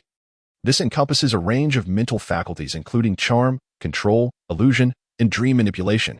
The intensity of this mental control escalates in accordance with the level of the ability. Incredible! No wonder I fell prey to it so effortlessly, ranking among the top 20 abilities. My own mental fortitude already surpasses that of an ordinary B-rank ability user. Yet this individual, a peak C-rank ability user, was able to exert a profound influence over me. This is the first time I, Chu Sheng, have encountered such a mental ability. Practitioners of this nature are exceedingly rare, yet remarkably formidable, particularly due to their enigmatic powers. Even if one's combat prowess vastly exceeds theirs, susceptibility to their influence remains a distinct possibility. Fortunately, this system possesses a peculiar mental hygiene feature. The mental protection mechanism effectively safeguards me from future mental attacks. However, the cost of 1 resurrection coin per minute is rather disheartening, especially given that, under the compulsion of an automatic activation, it defaulted to a duration of 60 minutes, resulting in a deduction of 60 resurrection coins. 60,000, just like that. My recent deposit of 25 million has yet to be allocated, leaving me with only 67 resurrection coins in the system. With this sudden deduction of 60,000, I am left with merely 7 coins, not even enough for a full revival. Feeling a pang of anxiety, I hastily recharged, pouring in the entirety of 25 million at once. Resurrection coins, 2,507. At this moment, although Chu Sheng's heart was tumultuous, his expression remained unchanged, still feigning a look of stupor. With an abundance of resurrection coins, he feared not death, and indeed, he found himself yearning for it. Thus, he was curious to see where this woman would lead him. An assassin from the dark web, was she not a harbinger of dawn? The dark web, what could that possibly entail? The sports car sped along the road, swiftly arriving at a location. The crimson Ferrari surged into the underground garage at a speed of 50 miles per hour, executing a graceful drift before halting perfectly in a parking space. The car door swung open, and Su Huanli elegantly stepped out, one beautiful leg following the other, before turning back with a charming smile and saying, "Get out, little brother." Chu Sheng replied, "Oh, very well. You are the little brother. Oh, but wait, you are not." He pushed the door open and alighted from the car, trailing behind Su Huanli. To his astonishment, he noticed that the surrounding area was adorned with an array of top-tier luxury vehicles. Following Su Huanli, he entered an elevator. They had descended to the underground level, yet the elevator continued to plunge deeper. Throughout the journey, Su Huanli appeared entirely unconcerned that Chu Sheng might flee, and he complied, dazedly following her swaying form. As the elevator descended, it reached a non-existent sub-basement. Upon the doors opening, a deafening cacophony of music assaulted their ears. They had arrived at a concealed underground club. Chu Sheng observed discreetly, noting the throngs of men and women reveling in wild abandon. Su Huanli moved ahead, and several wealthy young men approached excitedly, but with just a fleeting glance from her, they appeared dumbfounded, drooling as they obediently retreated. Soon, the two individuals traversed the entire ballroom and arrived at the club's concealed rear, where a descending staircase awaited them. As they descended, the cacophony of the club faded into silence. On the third basement level lay a tranquil and dimly lit corridor, flanked by a series of doors. Su Huanli opened one of the doors and stepped inside. When Chu Sheng followed, he caught a glimpse of the room number, 007. He had anticipated a space shrouded in darkness and eeriness, yet upon entering, he was astonished to find it far more spacious than he had imagined, radiating brightness and luxury, rivaling that of a five-star hotel suite. His gaze was immediately drawn to an opulent, oversized bathtub. The door closed automatically as Su Huanli casually removed her uniform jacket and seated herself at a table. Chu Sheng obediently followed suit, taking a seat opposite her. In that moment, he beheld the woman's visage in its entirety. Astonishing, her exquisite features captivated him. As his gaze traveled downward, he was taken aback. Could it be a stunning figure? Witnessing this, Chu Sheng struggled to maintain his composure, his eyes betraying his surprise. Su Huanli furrowed her brow, seemingly aware of Chu Sheng's wandering gaze. She set down her glass, leaned forward, and slowly approached him. Suddenly, she yanked her clothing down with a swift motion. At that moment, Chu Sheng could no longer contain himself, his eyes widening in astonishment. A sense of alarm surged within him. It was over. His secret was exposed. That cunning woman had employed such a tactic. Enough pretense. I know you are already awake. Chapter 63. The recruitment of the Dawn organization. Has Chu Sheng's heart been stirred? Su Huanli settled back into her seat, her tone shifting abruptly from seductive to aloof. Humph, you're quite the actor. I never expected you to shake off my influence so swiftly. With his ruse exposed, Chu Sheng ceased the charade and shook his head, saying, No, my acting skills are still lacking. The scale of this situation is indeed rather daunting. Su Huanli let out a cold huff and adjusted her attire. It's good that you've come to your senses. Let us engage in a proper conversation. Of course. I've introduced myself. In the spirit of reciprocity, perhaps you might share a bit about yourself? She prompted.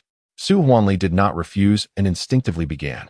You may call me Lioli, 168, 3060. No, wait. You can consider me a bounty hunter, or perhaps an assassin. Chu Sheng chuckled lightly. So? Sister Lioli, are you here to kill me? Su Huanli smirked. Of course, not. I know I lack the capability to take your life, even if I did. You would simply revive, wouldn't you? Chu Sheng expressed a hint of disappointment. That's rather unexciting. Then what can we do? Are you truly suggesting we engage in a more intimate encounter? Did you come all this way for that? As he spoke, he surveyed the room anew. Noticing that his phone had completely lost signal, Su Huanli giggled, her alluring demeanor returning. If you agree to my terms, I would be more than willing to indulge your desires. What terms? Su Huanli sat up straight, gazing intently into Chu Sheng's eyes, articulating each word. Join the Dawn. Chu Sheng remained silent, yet he mirrored her gaze, noting that her pupils had not changed color. So, you are one of them? He inquired. Certainly not. I am merely a hired hand, tasked with persuading you to join the Dawn. Persuade?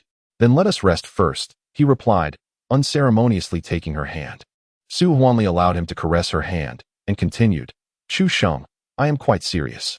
Should you choose to join the Dawn, you will instantly gain access to a wealth of cultivation resources, elite martial arts, and a plethora of chi techniques at your disposal. What the Dawn can offer you far exceeds what the 749 Bureau can provide. Oh, is there money involved? Money? Of course. Su Huanli was somewhat taken aback by Chu Sheng's words, surprised that he shared her affinity for wealth. It is worth noting that most cultivators prioritize cultivation resources over monetary gain, often lacking a deep desire for money. This is especially true for those with higher levels of ability, as many advanced cultivation resources are unattainable even with wealth.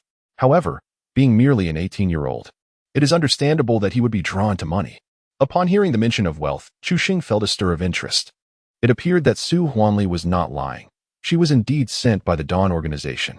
His earlier questioning had been a mere test. So, should he acquiesce to her proposal? From the perspective of gaining strength, it certainly appears more advantageous to join the Dawn organization. However, Chu Sheng remains entirely unconvinced. Why? Simply because he does not wish to. As a well-adjusted youth with loving parents and sound mental health, why would he want to join such an organization and become a rat in the gutter? He is not the archetypal tragic hero burdened by deep grievances. As for the question of abstaining from beef, that is a consideration for when he has truly attained invincibility. So, should he feign compliance? It is a possibility. Perhaps he could pretend to agree and swindle a sum of money. Yet, it is likely not as simple as that. Both of them are preoccupied with their own schemes, yet the conversation persists. How much? What do you mean how much? How much money? Well, it certainly won't be a small amount. Money is the simplest matter. As long as you join, it will not be an issue at all. No, no, no. Chu Sheng scratched the palm of Su Huanli, his gaze sharpening. What I am asking is, how much is the Dawn organization offering to persuade me? What skills do you possess that could convince me? Su Huanli attempted to withdraw her hand, only to find that Chu Sheng was gripping it tightly, the pressure increasing. A flicker of panic appeared in her eyes, and suddenly her pupils transformed into a deep violet. Charmed eye. Immediately, Chu Sheng's grip slackened, and his expression grew bewildered. Su Huanli, somewhat vexed, retracted her hand and huffed. You insistent little brother, forcing your sister to resort to such measures. Now, I shall pose my inquiries, and you shall respond earnestly. Chu Sheng. Oh, very well. Su Huanli pondered momentarily, seemingly unsettled, and adjusted her clothing once more in front of Chu Sheng. He remained utterly motionless. She tugged a little more. Still, he did not budge. With a determined grit of her teeth, she pulled it down completely. Chu Sheng restrained himself. Huh. Su Huanli exhaled a sigh of relief, content as she approached, lifting Chu Sheng's chin. Consider this a favor, for you shall soon forget. Oh, dear brother. You are rather handsome. Chu Sheng, not particularly so. Su Huanli's objectives for this mission were twofold. Firstly, to persuade Chu Sheng to join the Dawn organization, which would be ideal. However, her true aim was to extract intelligence. She sought to uncover all information regarding the abilities of Chu Sheng. The Dawn organization regarded him with trepidation, as he was a being capable of vanquishing top-tier experts shortly after awakening his powers. They were not a band of mindless fools. Upon discovering the terrifying and enigmatic nature of Chu Sheng's abilities, they refrained from sending individuals to their demise recklessly. Thus, the Dawn organization placed a bounty on the dark web and sought out Su Huanli, who possessed unique capabilities, to acquire this intelligence. Once they comprehended the extent of Chu Sheng's powers, they would feel assured in their ability to eliminate him. Chu Sheng, at this moment, I require you to disclose how many abilities you possess and what those abilities entail. Within room 007, Su Huanli's eyes sparkled with a deep violet hue. Chu Sheng, in a daze, began to speak. I possess 3 abilities. My first ability is magnetic field control, which grants me the capability to manipulate magnetic fields. My second extraordinary ability is replication, which allows me to temporarily duplicate the abilities of others. My third ability is resurrection, enabling me to revive myself at the same location. Currently, I can resurrect up to 100 times a day. It is the half-truth that possesses the greatest credibility. Chu Sheng's mastery over magnetic fields and his replication ability have already been exposed. Thus, he candidly revealed them in a manner that was partially true and partially false. Upon hearing the 2 revelations from Chu Sheng, Su Huanli's eyes gleamed with profound astonishment. The existence of 3 distinct abilities is astounding. To possess even a single ability is a rarity. To possess 2 is exceptionally uncommon, and those who do invariably ascend to the status of significant figures. But to have 3 abilities, Su Huanli could scarcely fathom the level of power he might attain if he were to advance successfully. Moreover, the 3 abilities he possesses are astonishingly formidable. It is no wonder that the Dawn organization regards him with such trepidation. Even more astonishing to her is the fact that 2 of these abilities are not included in the currently known catalog of extraordinary powers. After a considerable pause, Su Huanli finally emerged from her state of shock. She gazed at Chu Sheng with an intricate expression and posed one final question. Chu Sheng, would you be willing to join the Dawn organization? Silence ensued. Chu Sheng, answer me. Su Huanli commanded softly, her eyes shimmering with deeper hues of purple. Chu Sheng slowly parted his lips. No, I am not willing. Chapter 64. I will fight 10. Inside room 007, Chu Sheng remained seated, seemingly in a daze. It goes without saying that he is indeed feigning. At this moment, the system's mental defense mechanism remains operational. Even if Su Huanli's violet eyes reach their utmost limit, they cannot exert any influence over him. The situation is quite clear. Chu Sheng has largely deduced Su Huanli's intentions. She is not affiliated with the Dawn organization, yet due to her unique ability, the alluring eye, the organization has located her through the dark web. Their objectives are twofold. First, to attempt to recruit her. If successful, the Dawn organization may genuinely set aside their grievances against him. Conversely, should the recruitment fail, they are likely to take action against him. At this juncture, Su Huanli's secondary mission emerges, to ascertain his true abilities through the alluring eye and, armed with this intelligence, to devise a strategy targeting him. Intelligence is a crucial component in advanced combat, often more significant than the battle itself. In this scenario, Chu Sheng is presented with three options. 1. Eliminate Su Huanli, thereby resolving the matter once and for all. This choice offers no advantages for Chu Sheng, at best. He would merely be expeditious. 2. Pretend to be enchanted by Su Huanli and feign allegiance to the Dawn Organization. 3. Simulate being captivated by Su Huanli, disseminating a mix of true and false information while rejecting the organization's recruitment attempts. Chu Sheng has contemplated both the second and third options. Ultimately, however, he opted for the latter. The uncertainties associated with the second option were too great. After joining the Dawn Organization, there would be no guarantee of their trust, leading to a series of tedious trials. Should he wish to infiltrate the organization, he could easily adopt a different identity and join discreetly at a later time. The third option, however, is far more unequivocal. Chu Sheng was almost certain that once the Dawn Organization obtained his information, they would take action against him. In fact, he eagerly anticipated their assault, yearning for an end to his existence. At this moment, two half-truths became critically important. First, his replication ability was not a temporary phenomenon. Second, the number of times he could be resurrected far exceeded 100. If they believed that killing him 100 times would truly extinguish his life, then Chu Sheng could only express his eagerness for their approach, imploring them not to spare him out of pity for being a delicate flower. In the room, Su Huanli let out a soft sigh upon hearing Chu Sheng's response. With his rejection of the Dawn Organization's invitation, his fate was sealed. Death awaited him.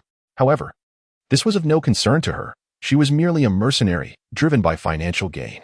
Having obtained the information she sought, the violet hue in her pupils gradually faded. Before departing, she leaned close to Chu Sheng's ear and whispered, "Consider today as merely a dream. Dear brother, as compensation, I shall ensure you enjoy yourself shortly." With that, Su Huanli swayed her hips and gracefully exited the room.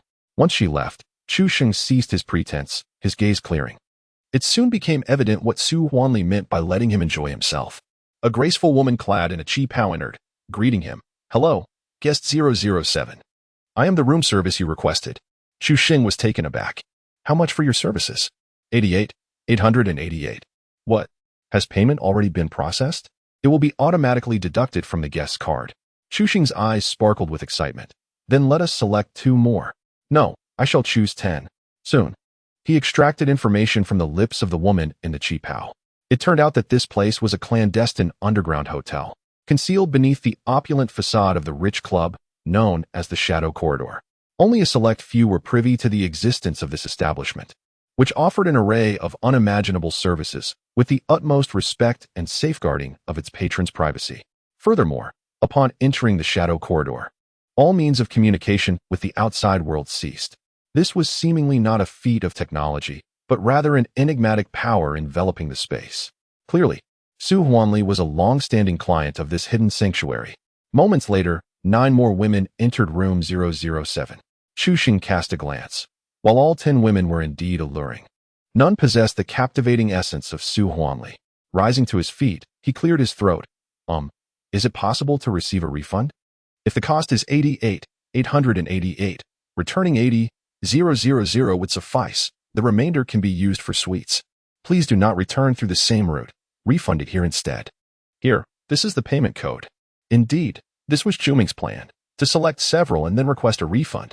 The 10 women regarded Chu Sheng with a gaze that was nothing short of peculiar. An oppressive silence enveloped the room, deafening in its intensity. At that moment, anyone with even a modicum of sensitivity would falter. Yet Chu Sheng maintained that his composure was as steadfast as a fortress, following his resolute insistence and unparalleled audacity. He ultimately managed to dismiss the 10 women and secured a refund of 800,000. Comfortable. At the same time, within a crimson Ferrari, Su Huanli gazed at the deduction notification on her mobile phone, initially rendered speechless, followed by a fierce clenching of her teeth. Speechless. Is this fellow truly that formidable? Clenching her teeth. Ah, my money. Upon returning home, her parents were comfortably seated in the living room, engrossed in the television, while Chu Sheng was in his room meticulously assessing his accounts. Presently, he possessed 507 resurrection coins, his bank balance standing at 0. Yet his WeChat balance remained a substantial 810,500. As for the 81,000, he decided against any further expenditures for the time being. With 4 supernatural abilities and 1 martial art, not yet perfected, Chu Ming harbored a lingering curiosity regarding the criteria for the ranking of these abilities. After consulting with the authorities, he finally grasped the concept. The ranking of supernatural abilities is meticulously compiled by the National Bureau 749, which aggregates information globally and conducts a thorough and rigorous classification. The rankings established by the 749 Bureau of Huagua are acknowledged and utilized within the global extraordinary community.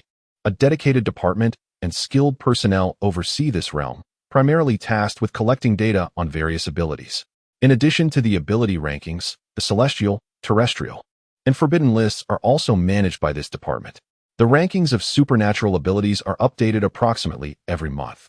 Should new abilities emerge within that time frame, they remain unranked until the following month's reassessment, during which instances of tied rankings may occasionally occur. As time progresses and information becomes more comprehensive, the frequency of new abilities surfacing diminishes. Generally speaking, the recent updates to the abilities sequence have remained relatively unchanged, particularly for those abilities positioned towards the forefront, where sequence numbers typically do not fluctuate. However, Chu Xing unexpectedly awakened two new abilities, Replication and Resurrection, both of which evidently belong to the top 20 in terms of sequence number. This revelation was precisely what left Su Huanli in such a state of astonishment. Of course, this was merely a facade, a misrepresentation propagated by Chu Xing himself. Replication and Resurrection are capabilities of the system and do not qualify as true abilities. If we were to consider them as such, then the recently manifested function, mental protective mechanism, would also warrant inclusion. During his encounter with Su Huanli, Chu Xing made an unexpected discovery. He became deeply intrigued by her identity information, and upon departing from the Shadow Corridor, he promptly reached out to Li Guangyao from Bureau 749. Soon enough, he received a mysterious address from Li Guangyao. Dark Web. Upon clicking the link, his phone was instantly commandeered by a sinister black page. How intriguing. Chapter 65, Sequence Number 55. Barrier. The dark web is an entity that remains inaccessible to the ordinary individual. It embodies a mysterious and neutral organization, or rather, from another perspective, it is not a concrete organization at all, but rather a long-established underground hiring platform. The origins of the dark web trace back to ancient times. And in this current era of burgeoning abilities, it has become increasingly enigmatic. Access cannot be gained through a mere URL, but requires special networks or links. As the head of the security team at Bureau 749, Li Guangyao naturally possesses a certain level of understanding regarding the dark web. Upon discovering that an underground assassin had made contact with Chu Sheng, Li Guangyao instinctively flinched. Yet upon reflecting on Chu Sheng's remarkable resurrection abilities and his current strength surpassing his own, he felt a slight sense of relief. What fear could a person who is unafraid of death, or even seeks it, possibly have for a mere assassin? Initially, Li Guangyao had no intention of providing Chu Sheng with access to the dark web.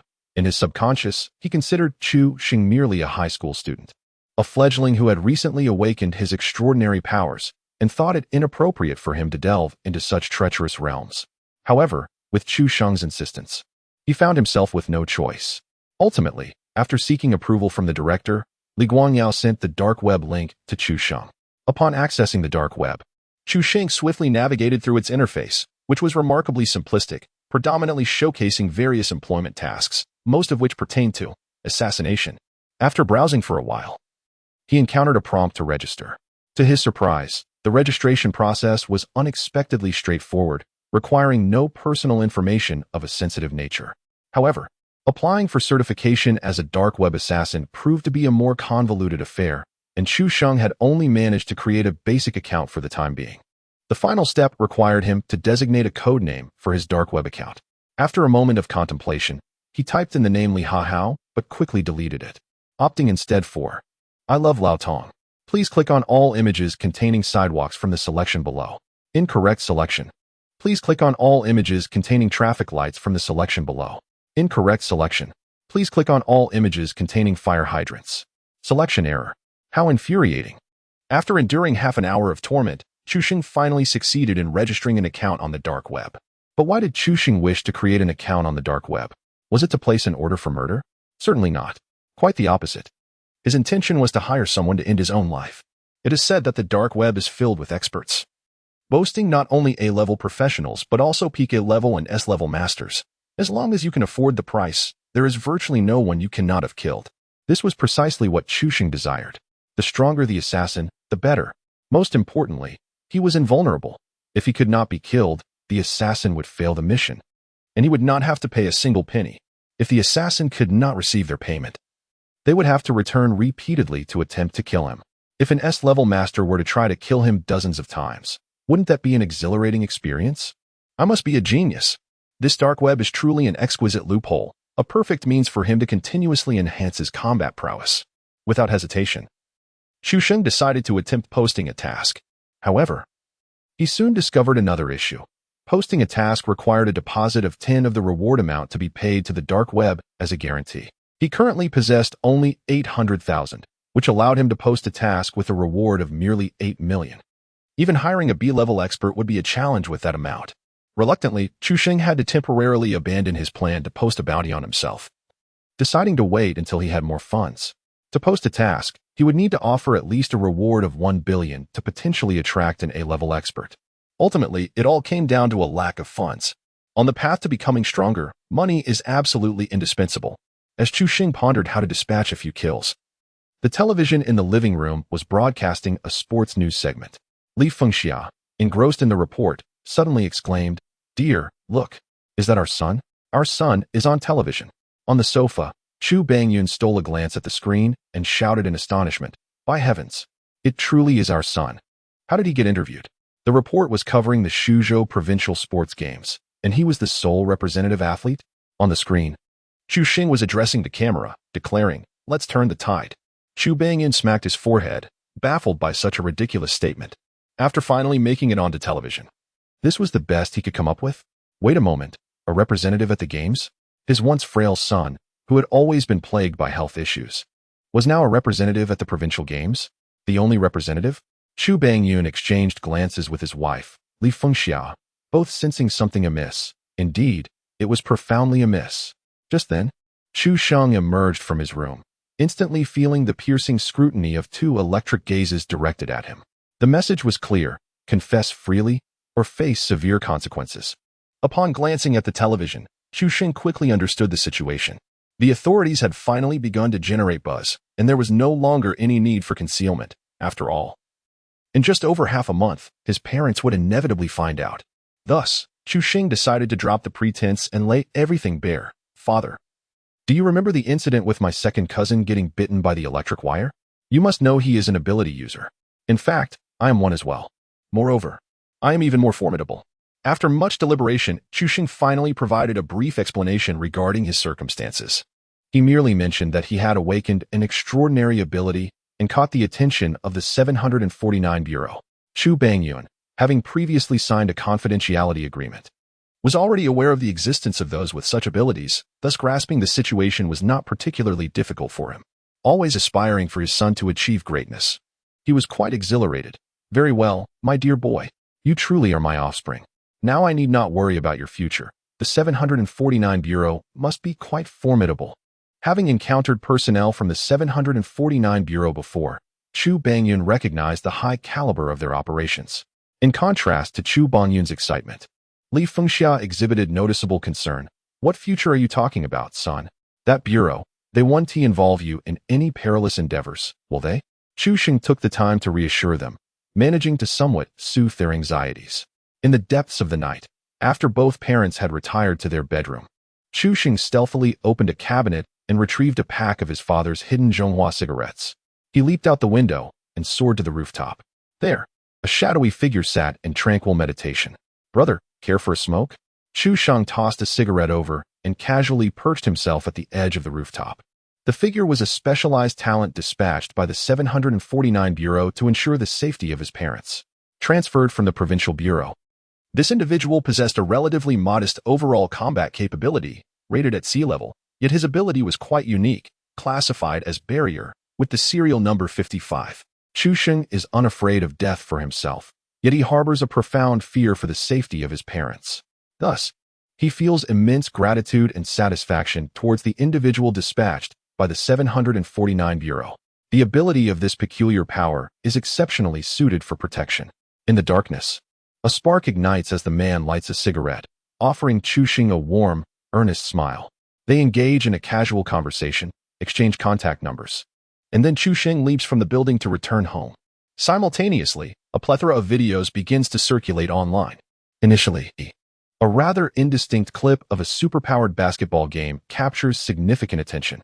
Soon, an increasing number of astonishing videos emerge, igniting fervent discussions about supernatural abilities, ancient martial arts, and Qi practitioners. While some individuals embrace these phenomena, the majority remain skeptical. In a villa located in Dongchuan City, Suzhou Province, a young man with a striking physique observes the images on his phone. He holds a brilliantly radiant orb of light in his hand. Upon witnessing Chu Sheng being chosen as a representative for the provincial sports event, he snorts derisively, causing the orb in his grasp to explode in an instant. The room is instantly illuminated to an extraordinary degree, and the brilliance transforms into countless specks of light, gradually merging into his body. Only one representative athlete. Do you truly believe you are worthy? Chapter 66. Enhancing combat power again. Able to confront an A-class strongman? The following day, Chu Xing resumes his classes at school. The initial thoughts of dropping out now seem to require postponement. On one hand, he must await the provincial joint sports event in over half a month. On the other, he wishes to spare his parents unnecessary worry. After all, attending school does not appear to hinder his other pursuits significantly. As long as one can cite the excuse of 749 classes, it is hard to believe the school would deny a leave of absence. If one wishes to go, then go. If one wishes to leave, then leave. Such an education is still manageable. Indeed, today Chu Sheng arrived late, leisurely sipping soy milk as he sauntered into the classroom just as the morning reading session was concluding. To everyone's surprise, Guo Qingmei not only refrained from scolding but wore a beaming smile, embodying the image of a benevolent teacher. It was rather dull. Chu Sheng preferred her previous, more defiant demeanor. Damn it, you've soared high. I saw yesterday's news. How on earth did you become a representative for the provincial games? As soon as he took his seat, Chen Hahao excitedly approached him. Chu Sheng yawned and replied, stay low-key, stay low-key. You'll understand in time. Chen Hahao exchanged a few playful remarks with Chu Sheng, genuinely happy for him. Yet, beneath it all, a hint of melancholy was unavoidable. He sensed that he and Chu Xing were gradually drifting into different worlds. As soon as the class ended, Li Xiao approached, along with some girls who previously ignored Chu Sheng, now giggling as they engaged him in conversation. The tables had turned, and it was now Chu Sheng who chose to ignore them. After the second period, familiar music filled the air. Dun dun dun dun dun dun dun dun. The athletes march. It was time for the morning exercises. Though Chu Xing initially had no intention of participating, the announcement surprisingly mentioned his name. It turned out that the principal, in a rather flamboyant move, had canceled the morning exercises in favor of a commendation ceremony for Chu Xing. The honor scholarship amounted to 500,000. For the sake of the bonus, Chu Xing reluctantly attended. There was no longer a chance to remain inconspicuous. Most of the students, still unaware of the truth behind Chu Xing being the sole representative for the provincial sports meeting, found the news astonishing. Consequently, various rumors began to circulate. Some claimed that Chu Xing had powerful connections, supposedly the illegitimate child of a certain official from the provincial sports bureau. Others suggested that his family had spent a fortune to secure his spot. Some believed he was merely lucky, while others speculated more absurdly about him selling his soul. Among these rumors, one was close to the truth, linking Chu Xing to the recent buzz about individuals with extraordinary abilities, postulating that he might be one of them. However, the majority scoffed at this notion. For instance, a male classmate, whose prominent forehead suggested an abundance of confidence, remarked, "Him? Chu Xing, awakening extraordinary powers? I look this good and haven't awakened anything. What could he possibly awaken?" The last two periods were taught by the homeroom teacher, Guo Qingmei, which provided Chu Xing an opportunity to rest. While appearing to sleep, he secretly accessed the system panel. His combat power had not increased for 2 days, and he needed to devise a strategy. Currently, with a foundational combat power of 100,000, he had reached the maximum capacity of 5 extraordinary abilities. These included Entropic Erosion, 8, Magnetic Field Manipulation, 12, Void Distortion, 18, Luminous Tailor, 49, and Emotional Resonator, 76. The 2 abilities he could learn in Qi cultivation had also reached their limit. He could study 2 martial arts techniques, but had only mastered 1, Serpent Sandstorm technique, with another still pending due to insufficient revival coins. Now, with a sufficient supply of resurrection coins in hand, I also possess a second-tier martial art, namely the prestigious skill Qingjiao Jiejingzhong, which I cleverly procured from Xiaoshuing, the leader of the second safety team at the 749 Bureau in Jianyan City. How fortuitous that it bears a resemblance to Yushi Fansha Jin, albeit with an upgrade from snake to dragon and a shift in element from sand to water. Qingjiao Jiejingzhong is classified as a second-tier martial art, surpassing Yushi Fansha Jin by one level, and upon entry, it can augment one's foundational combat power by a remarkable 1500. Without hesitation, Chu Xing took out the Suyuling Yu in class and began to study it. Detected that the host has fully read a second-tier martial art, Qingjiao Jiejingzhong, automatically cultivated to the entry level, foundational combat power 1500. Enough of the idle chatter, let us maximize it. Ding, consuming 10 resurrection coins. Qingjiao Jiejingzhong has been cultivated to the minor completion stage, foundational combat power 500. Ding, consuming 10 resurrection coins, major completion. Ding, consuming 20 resurrection coins, perfection. Ding, consuming 50 resurrection coins. Qingjiao Jiejingzhong has been cultivated to the pinnacle, foundational combat power 2000. Total foundational combat power increase from Qingjiao Jiejingzhong, 5500. The host's current foundational combat power stands at 28918, with a comprehensive combat power of 332,557. Breaking through 33,000, the combat rating officially ascends from B to B. Do you think it's over? My dear friend, not by a long shot. Whether in martial arts or Qi cultivation, the stages of advancement are categorized as entry, minor completion, major completion, perfection, and pinnacle. Currently, Chu Sheng has mastered the techniques of Wandering Serpent Sand, Iron Horse River Crossing, and Green Flood Dragon River Palm to their utmost pinnacle. However, the foremost Qi cultivation technique, Qingyun Qi training method, has only reached the level of great success. This premier high-grade skill offers the most significant enhancement in combat power, yet it also demands the highest expenditure of revival coins for system cultivation. Merely advancing from minor success to great success requires 100 revival coins, while progressing from great success to perfection necessitates 200 revival coins. The leap from perfection to the pinnacle is even more exorbitant, requiring a staggering 500 revival coins. During his time at Qingqing Sect, he was financially constrained, thus only achieving great success. Now, with a modest fortune at his disposal, he is determined to elevate it to the pinnacle. System, I wish to invest. Elevate my Qingyun Qi training method to the highest realm. System, understood, initiating. Ding, 200 revival coins expended. Qingyun Qi training method has reached perfection, base combat power 5000. Ding, 500 revival coins expended. Qingyun Qi training method has attained the pinnacle, base combat power 10,000. You have completely mastered Qingyun Qi training method, total base combat power enhancement, 25,000. With an additional boost of 15,000 to his base combat power. Chu Sheng's foundational strength surged to 43,918. His overall combat power reached an impressive 505057, solidly breaking through the 50,000 barrier, securing a status within the B rank.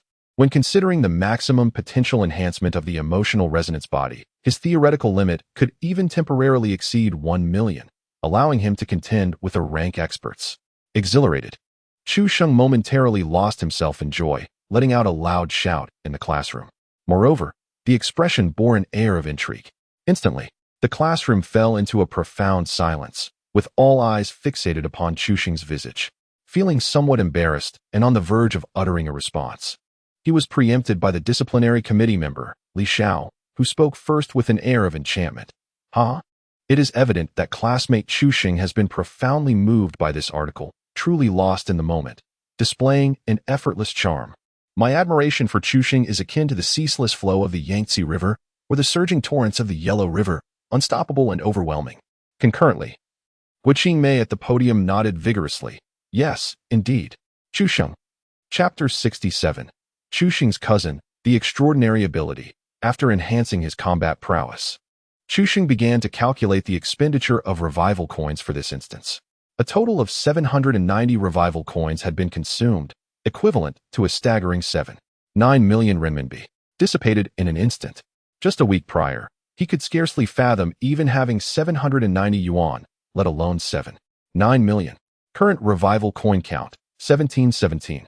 Bank card balance, 500,000. Honor scholarship dispersed. WeChat balance, 810, 500.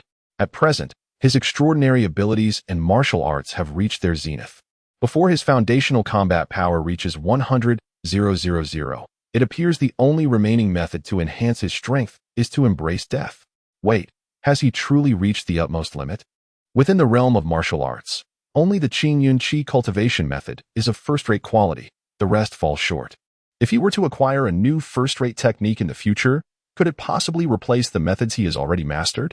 Erase? Speak.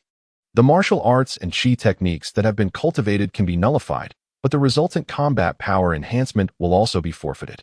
Erasing any martial arts skill requires the expenditure of 500 resurrection coins. How outrageous! Chu Sheng's lips twitched.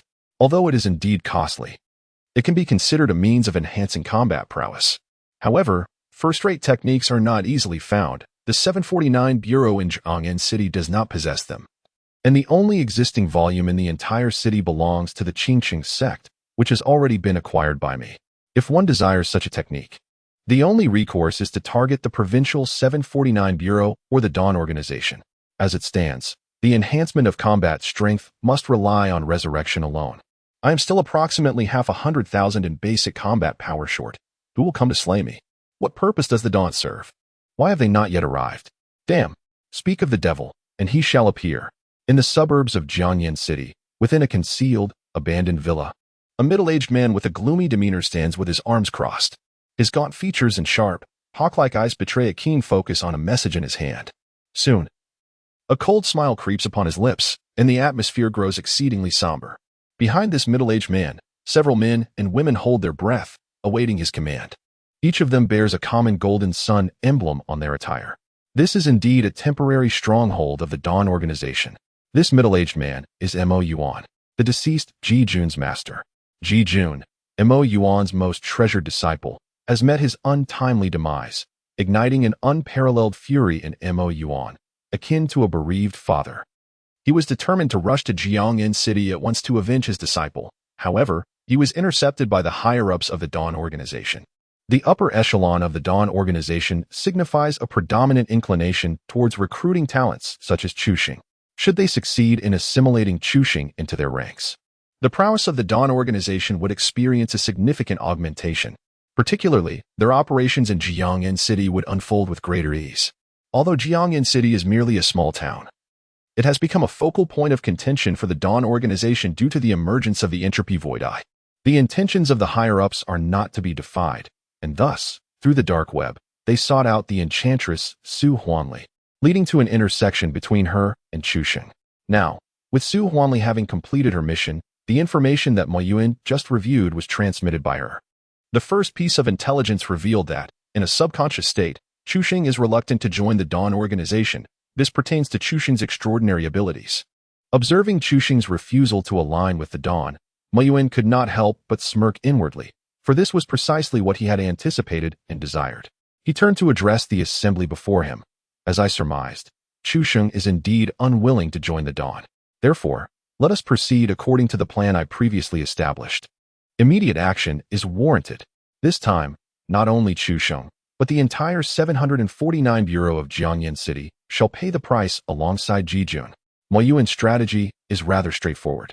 Having obtained the second piece of intelligence from Su Huanli, he believes he can assuredly eliminate Chuxing. After all, reviving 100 times is merely an extraordinary feat. Indeed, it is this very aspect that creates the illusion of his infinite resurrection. With the intelligence now in his possession, he has thoroughly grasped Chuxing's trump card. To kill 100 times? A simple task. Moreover, his scheme was not solely directed at Chuxing. He intended to utilize Chuxing to divert the main forces of the 749 Bureau to this location, subsequently launching a devastating assault on the Jiangyan City 749 Bureau. The first step of the plan, deliberately allowing the 749 Bureau to discover this stronghold. Simultaneously, within the Jiangyan City 749 Bureau, a member of the security team was excitedly reporting. Report, we have identified a suspected stronghold of the Dawn Organization. After school at noon, just as Chu Sheng had taken a few bites of his meal, he received a phone call from Li Guangyao. Chu Sheng, do you want some money? Huh. Is Team Leaderly speaking so directly now? I like it. Naturally, Li Guangyao did not come out of the blue to offer money. He was representing the Jiangyan City 749 Bureau, seeking Chu Sheng's assistance, but knowing Chu Sheng's character, he thought it more effective to ask if he wanted money rather than simply requesting help. Of course, Chu Sheng accepted. He asked Chen Hao to cover for him with a casual leave request, and then headed straight to the 749 Bureau. Soon, he became aware of the 749 Bureau's plan. It turned out that the Jiangyan City 749 Bureau had discovered a suspected gathering point of the Dawn organization in a suburban area and planned to eradicate it in one fell swoop. However, this hideout was surrounded by a spatial boundary that would trigger detection if breached. The Jiangyan City 749 Bureau lacked spatial ability practitioners, or rather, such practitioners were inherently rare. Hence, they thought of Chu Sheng. He had previously demonstrated spatial abilities and possessed formidable combat prowess, making him exceptionally suited for this operation.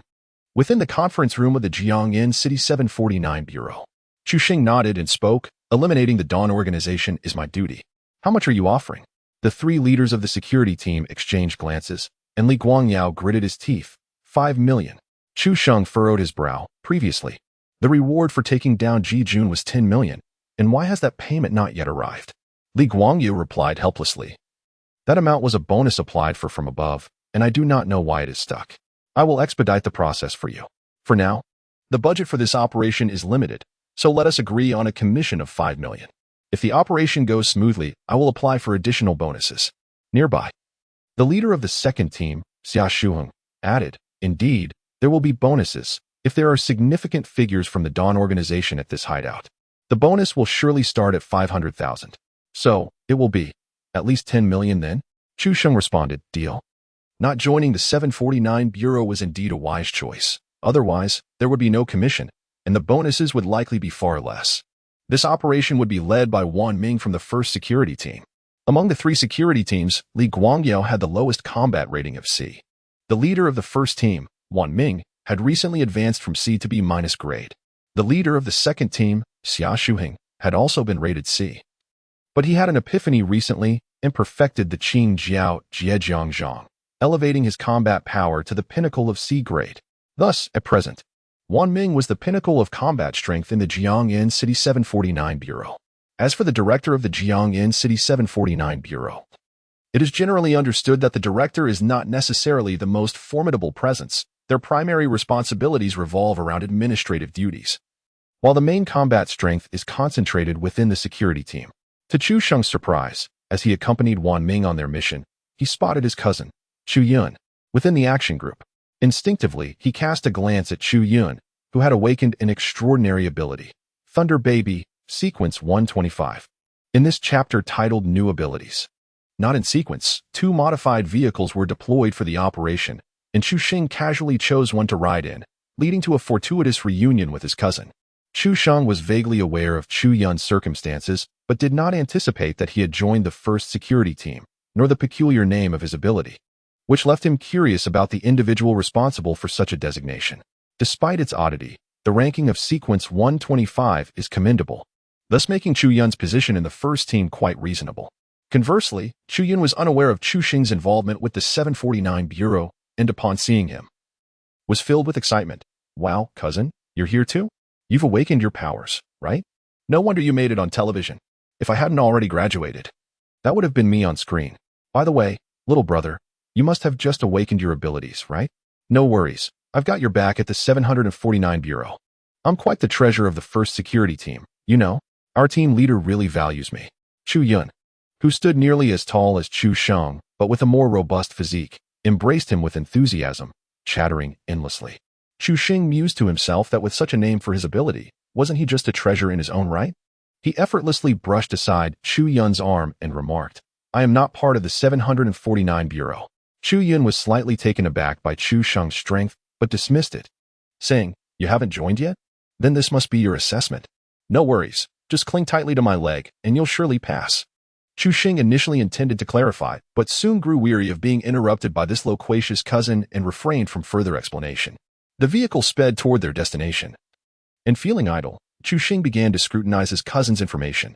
Name, Chu Yun, male, 21 years old. Status, member of Team 1, 749 Bureau. Jiangyan City, Cultivation Path, Qi Practitioner, Level, Mid-stage 4th rank Chi practitioner, overall combat power, 2,500, combat rating, D level. His cousin indeed possessed the talent of a Chi practitioner, which was quite impressive. As an ability user, Qiyun had awakened his powers not long ago, yet his overall combat strength was already comparable to that of Hong Zhuang. Of course, this was also influenced by his innate talent in Qi cultivation. From this perspective, Chu Yun was undoubtedly a gem worth nurturing. Chu Sheng then meticulously examined his cousin's abilities. Awakened ability, Thunder Baby, Sequence 125. Capacity, can store electrical energy within the body and then release it in an explosive manner at a certain multiple.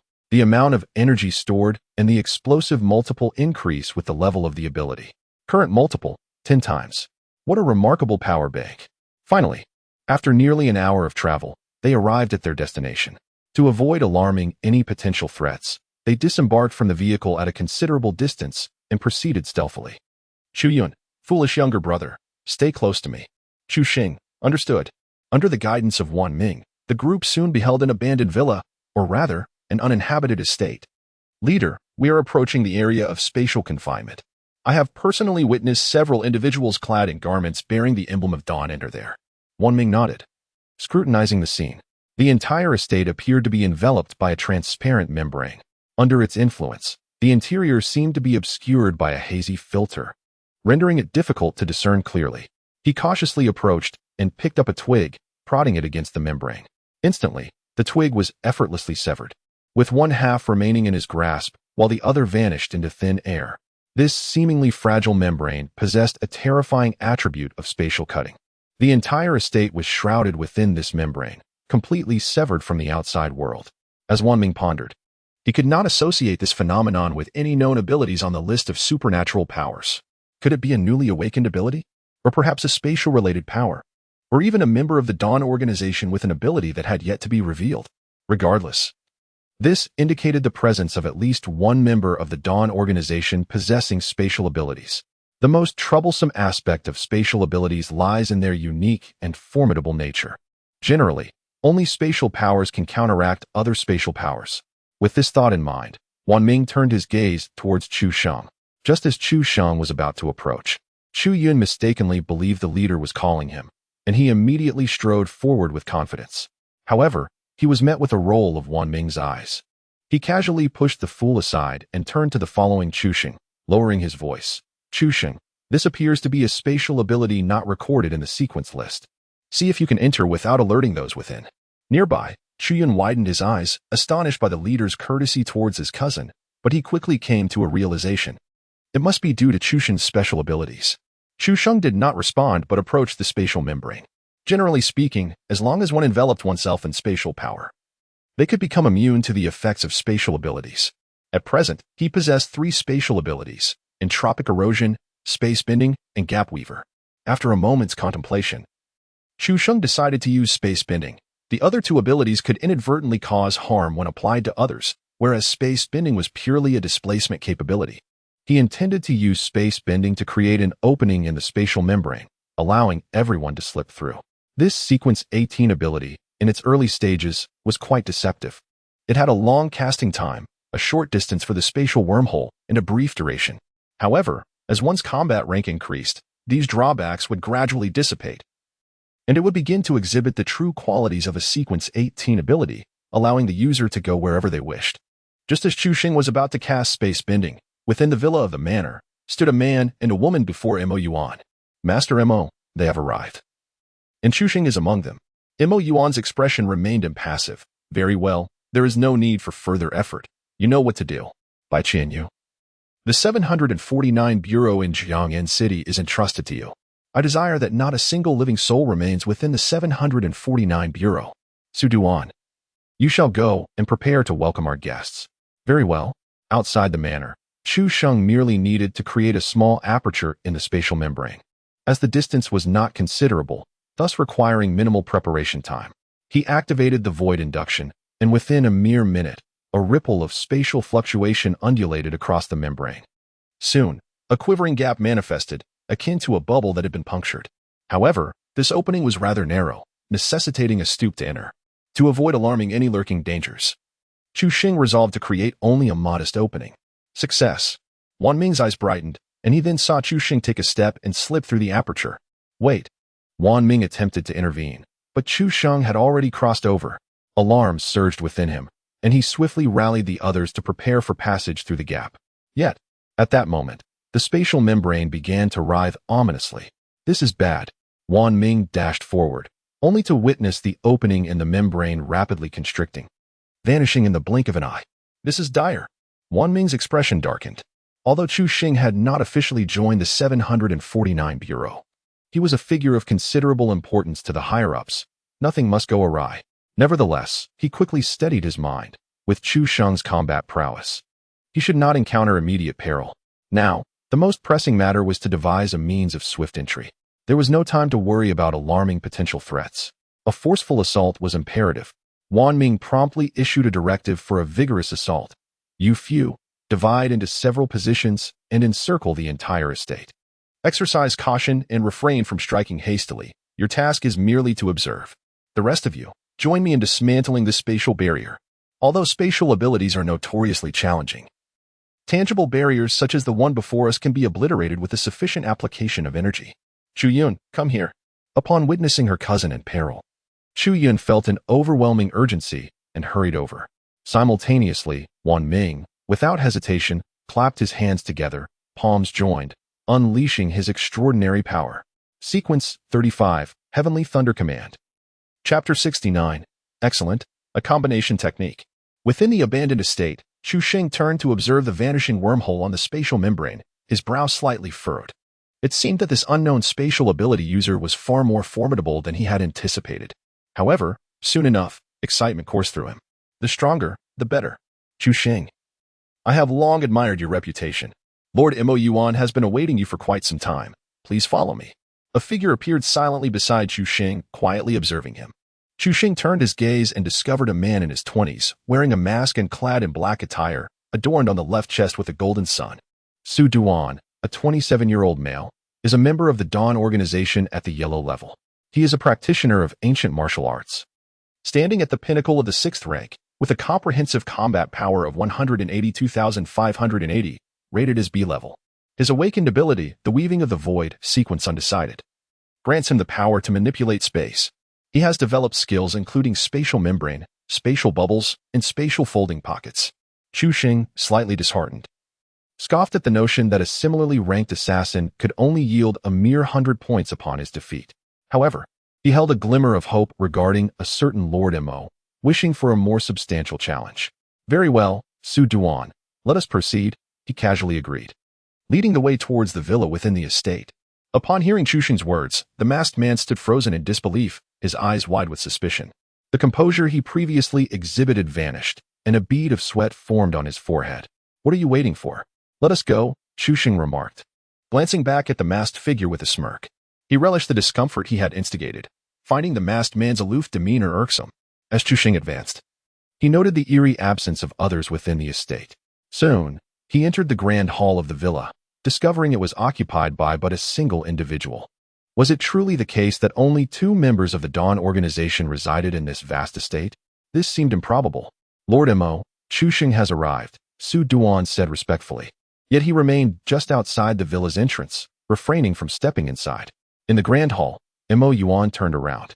He did not cast a glance at Chu Xing, but instead directed a cold smile towards Su Duan outside the door, saying, informed by Qin Yu that preparations for action may commence. Outside the villa in the estate, Wan Ming bellowed, Heavenly Thunder Command. This was, of course, not a spell of thunder magic, but the name of Wan Ming's extraordinary ability, ranked 35th in the sequence. For a long time, Wan Ming had been the strongest force within the 749 Bureau of Jianyan City, and with his recent advancement to Grade B, his prowess had only intensified. The Dawn organization was unable to infiltrate Jianyan City, a feat largely attributable to Wan Ming's efforts. His extraordinary ability was a significant factor in his remarkable combat strength. The Heavenly Thunder Command is currently the highest-ranking Thunder-type ability in the Extraordinary Abilities sequence. And Wan Ming has developed various techniques such as Thunderous Wrath, Lightning Shadow, and Thunder Armor. It can be said that he possesses a triad of attack, defense, and speed. It is rumored that upon reaching Grade A, this ability could command celestial thunder, akin to an ancient thunder deity, summoning lightning to vanquish foes. At this moment, concerned for Chu Sheng's safety, Wan Ming no longer concealed his power. His body was enveloped by arcs of lightning, particularly his eyes, which seemed poised to unleash electric brilliance at any moment. He raised his palm, gathering a formidable force of thunder. Then he spoke. His voice transformed into a resonant electric timbre. Chu Yun, are you prepared? Chu Yun patted his chest, brimming with excitement. I am ready. This time it's quite substantial. I can handle it. As his words echoed, Wan Ming struck Chu Yun's back with a powerful palm, instantly channeling the tremendous force of thunder into Chu Yun's body. An ordinary person, struck by a powerful blow, would likely be reduced to a charred corpse on the spot. However, Chu Yun remained unscathed, instead erupting into exhilarated shouts. Ah, Allah, so exhilarating. Yes, this fervor elucidates why Chu Yun was selected for the elite team and held in high regard by Wan Ming. While Chu Yun's unique ability, known as Thunder Baby, may seem rather mediocre when relied upon solely, fortune favored him as Wan Ming, too, wielded lightning-based powers, rendering them an exceptional duo. Currently, Chu Yun possessed a remarkable capacity to absorb and contain vast amounts of lightning energy, amplifying it tenfold. In their experiments, it was discovered that Chu Yun could endure nearly 50% of Wan Ming's thunderous might, which, when multiplied by 10, surpassed Wan Ming's full strength significantly. Soon, as the tempestuous energy surged within him, Chu Yun's form became ensconced in crackling electricity, his hair stood on end, and his muscles subtly swelled. A combination technique was about to manifest. Could he withstand it? He urged for more. For his brother, Chu Yun was determined to push beyond his limits, absorbing an extraordinary amount of energy. Now was the moment. Sensing that Chu Yun was on the brink of exhaustion, Wan Ming swiftly retracted his hand and shouted. Chu Yun, surrounded by a cacophony of crackles, staggered towards the thin membrane of space, extending a finger toward it. The razor-sharp spatial force threatened to sever his digit in an instant. However, the formidable lightning energy coursing through his fingertip defiantly resisted the onslaught. In the next heartbeat, the ferocious lightning surged forth, using Chu Yun's fingertip as a conduit, and violently cascaded into the spatial membrane. The power of lightning is exceedingly swift. In less than half a second, the stored energy within Chu Yun was completely released, causing him to collapse, sitting on the ground. Oh, foolish younger brother. I have done my utmost. The spatial membrane enveloping the entire manor was instantaneously surrounded by lightning. At last, with a resounding pop, the membrane emitted a crisp sound before shattering violently. However, it did not vanish. Instead, it transformed into numerous circular bubbles, floating in the air. Within the manor, at the entrance of the villa, Su Duan's gaze flickered. It is surprisingly faster than I anticipated. Inside the dimly lit villa, Mo Yuan spoke coolly. Go ahead. The outside is yours to handle. As for this place, leave it to me. As his voice fell, Mo Yuan's eyes shifted, finally locking onto Chu Sheng. His expression instantly turned icy and malevolent. Simultaneously, in Jiangyan City, outside the 749 Bureau, within the military restricted zone, a young man slowly approached the entrance, his face concealed by a mask. Halt. You have 3 seconds to leave immediately. From the watchtower, 2 heavy machine guns were aimed at the newcomer, with no explanation given. Should the young man make any sudden movements, the guns would fire without hesitation. The young man chuckled lightly and raised his hand to remove the mask.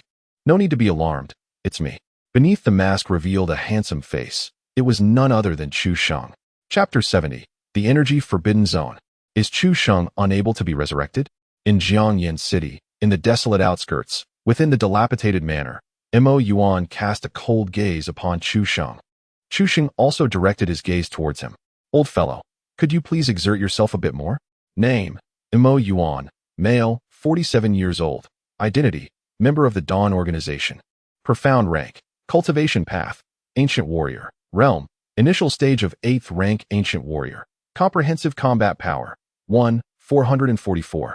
444. Combat rating, A class. Awakening of supernatural ability. Spiritual energy forbidden domain, sequence 44. Ability, to establish a forbidden domain within a certain range, rendering all individuals except for supernatural beings incapable of utilizing any proactive supernatural abilities, active energy manipulations, martial arts, or any other active skills. Mo Yuan's gaze met Chu Sheng's. Mo Yuan smiled, a cold, mocking smile. Chu Sheng also smiled, a hearty laugh escaping him, one that he could no longer contain, his mouth stretching wide in joy. However, Mo Yuan's smile soon froze. What are you laughing at? Nothing, nothing, just thinking of something amusing. Chu Xing's inability to contain his laughter stemmed from the fact that he had finally encountered an A-class expert. At that moment, this cold and sinister figure before him appeared to be a rare tool to boost his combat power. Nevertheless, the nature of the opponent's supernatural ability was indeed intriguing. The spiritual energy forbidden domain could be likened to a realm of silence, prohibiting the use of active skills. Chu Xing tested the waters and, indeed, found that all 4 of his supernatural abilities were rendered ineffective, although emotional resonance body could still be activated. In simpler terms, it meant that all active skills were unusable, leaving only passive abilities and physical combat at his disposal. But what about the system's revival? Would that be considered active or passive? System, do you really think such a trivial domain can restrict this system? Are you questioning me? Fine, the prison is impressive. Upon hearing the system's response, Chu Sheng felt a profound sense of relief. Now, the next step is to devise a way to die a few more times. Quite astute. Have you realized? Within my forbidden realm, supernatural abilities are rendered ineffective. Thus, can your resurrection power still be utilized? Mo Yuan spoke coldly, eagerly anticipating the panicked expression on Chu Sheng's face. However, Chu Xing merely shrugged. Go ahead, give it a try. Do you think I am afraid? Come on, if you don't kill me today, you will. Before Chu Xing could finish his sentence, a flash of cold light cut through the air, and a crimson mark appeared on his neck. In the next moment, blood gushed forth from the wound, gradually expanding, and Chu Xing's entire head slowly slipped from his shoulders, falling to the ground. Mo Yuan remained expressionless, fixating on Chu Xing's lifeless body. He was uncertain about the nature of this individual's resurrection and whether it could manifest within his forbidden realm. Deep down, he hoped for Chu Xing's revival, for one death was insufficient to alleviate the hatred he harbored.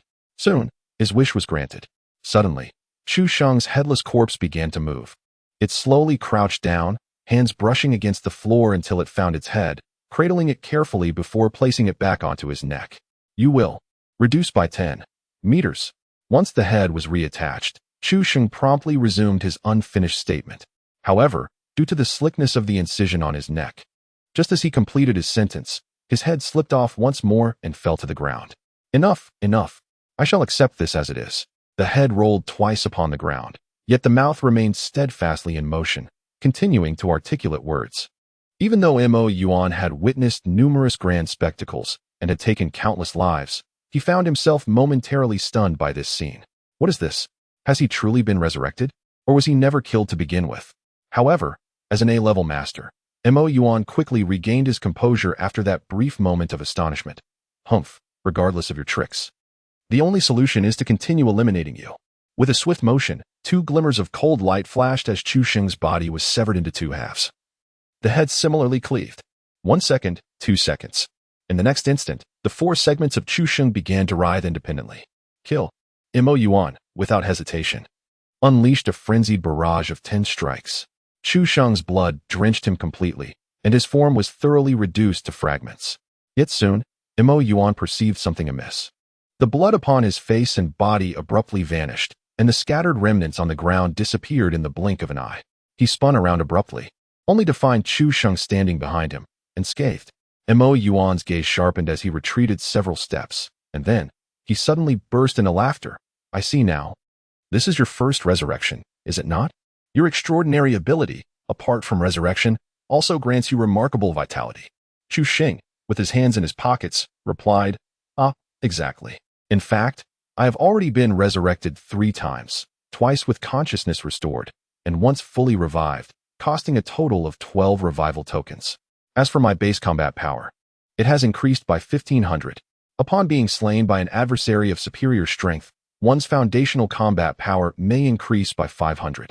In contrast to martial arts and chi mastery, the currency expended for resurrection is significantly less, and moreover, resurrection is not limited in frequency. As long as one possesses resurrection tokens, one can resurrect indefinitely, thereby augmenting combat power without restraint.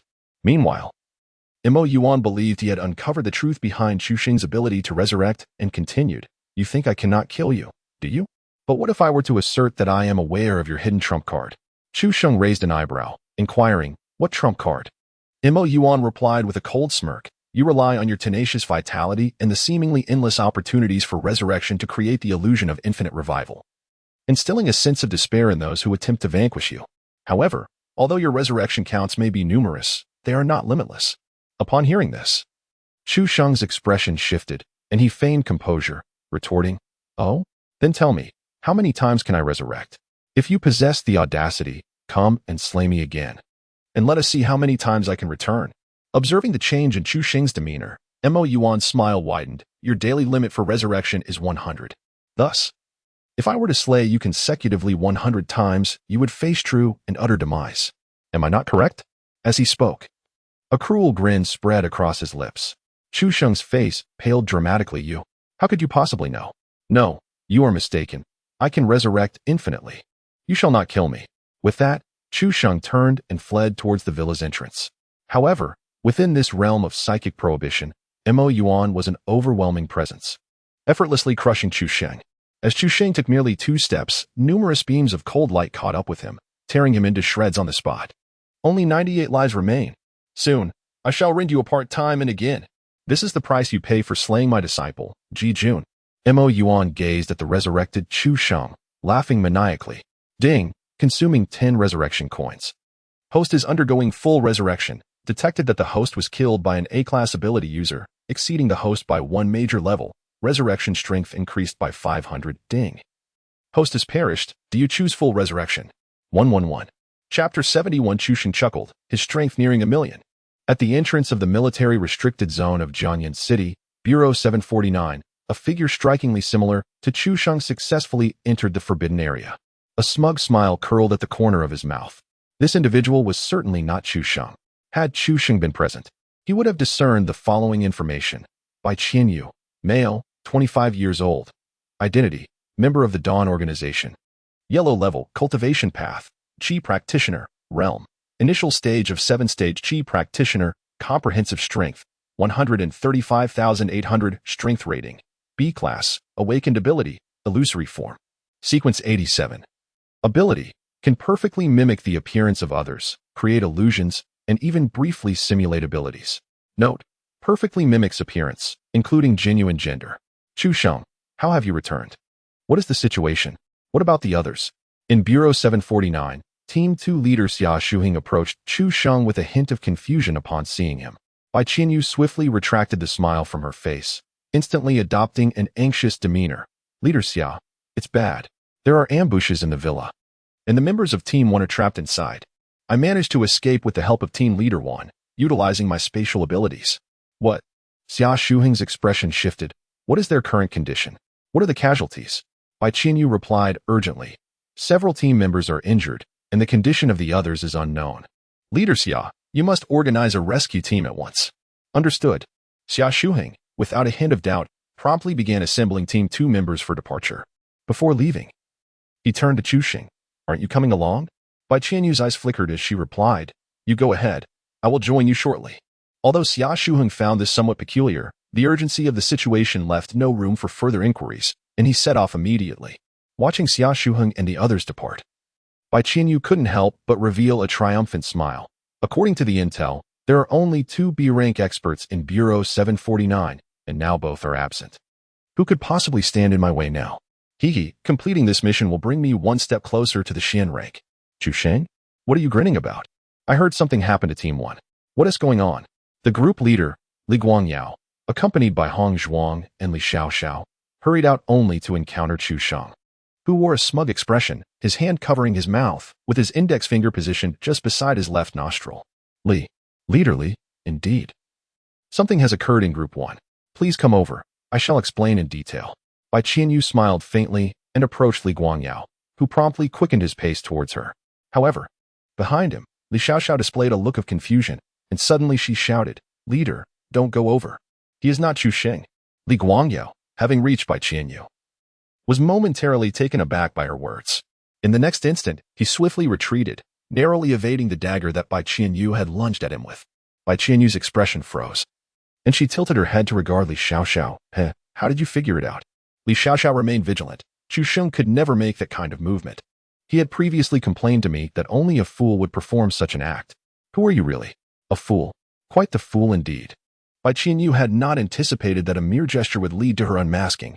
However, it mattered little now. The remaining leaders of Group 3 were merely of C-class combat strength, easily within her grasp. With a cold smirk, her visage suddenly blurred, revealing her true identity. I am Dawn, the thousand-faced white feather. Today marks your demise. As her words echoed, a tremendous explosion reverberated from within the 749 Bureau. Boom. In the suburbs. At an abandoned manor, the exterior of the villa was enveloped in a thin membrane of space, which was shattered by the force of thunder and lightning, dispersing into a myriad of bubbles. Wan Ming, accompanied by his companions, hurriedly rushed inside. Chu Sheng, cousin. Soon, their figures were obstructed by Su Duan. I'm afraid your opponent is me. Who are you? Where's my brother? Chu Yun, having recharged some energy, arrogantly attempted to advance. However, Su Duan merely waved his hand, causing one of the floating bubbles to descend and ensnare Chu Yun, trapping him midair. Spatial bubble. Su Duan smiled. If you wish to rescue Chu Sheng, you must first get past me. Heh, but do hurry, even if that fellow possesses 100 lives. I doubt it will take Lord Imo much time to eliminate him. Lord Imo? Wan Ming's expression changed dramatically. You mean Mo Yuan? The 749 Bureau certainly had its intelligence network, and Mo Yuan was documented as one of the most dangerous individuals, classified as an A-class combatant. The Dawn organization had actually deployed an A-class expert. Wan Ming was utterly astonished. Generally, the Dawn organization rarely mobilized A-class combatants, for if an A-class expert were discovered, the 749 Bureau would similarly dispatch an A-class combatant to pursue them, especially with someone like Mo Yuan, who was already on record. His public appearance would compel the 749 Bureau to employ every means possible to capture him. Even the Dawn organization cannot afford to lose an A-level powerhouse. Thus, their deployment is always approached with utmost caution. Such actions are reserved for significant operations or meticulously devised plans. Initially, this was anticipated to be a minor undertaking. Yet it unexpectedly escalated to involve an A-level expert. It must be for Chu Sheng. Indeed, the adversary has deliberately allowed us to discover this, luring us into a trap with the intention of capturing or even eliminating Chu Sheng. This is a cunning ambush. In an instant, Wan Ming was drenched in cold sweat. This is disastrous. Chu Sheng is undoubtedly no match for an A-level expert, and it seems the enemy has already devised a means to eliminate him. With this thought racing through his mind, Wan Ming's anxiety surged, and he bellowed, "Everyone, attack with full force. Their target is Chu Sheng." Thunder command. Once again, Wan Ming was enveloped in crackling lightning as he charged swiftly into the villa. Simultaneously, the other team members sprang into action, launching their assault. Su Duan squinted slightly, seemingly foreseeing the events, and with a dismissive snort, a myriad of bubbles descended, shimmering as they ensnared one team member after another. Those trapped within the bubble struggled frantically, yet they were unable to break free. Among them, only Wan Ming managed to shatter the bubble before him with a powerful punch. However, for every bubble he destroyed, another swiftly encircled him. While manipulating the spatial bubbles, Su Duan remarked, "Our aim is indeed Chu Sheng, but alas, one Chu Sheng is rather insufficient. Our true objective is your entire Jiangyan city, the entirety of the 749 Bureau." After Su Duan left, within the villa, Chu Sheng had met his demise a total of 85 times. Only 15 lives remained. Did he now feel the dread of death? Mo Yuan's voice carried a hint of excitement as he gazed at the resurrected Chu Sheng. Chu Sheng replied, Yes, I am truly terrified." Mo Yuan paused, sensing something amiss. "Are you laughing?" With measured steps, Chu Sheng approached Mo Yuan, smiling as he took the sword from his hand, aiming it at his own chest, leaning in willingly. With a sudden thrust, blood spurted forth, splattering Mo Yuan's face. "I am indeed so very frightened. Haha." The blade's brilliance erupted, and Chu Sheng was once again reduced to mere fragments. "Ding, the host has died. Would you like to spend 10 revival coins to restore full health?" Revived. Ding, consuming 10 revival coins. The host is currently being fully revived.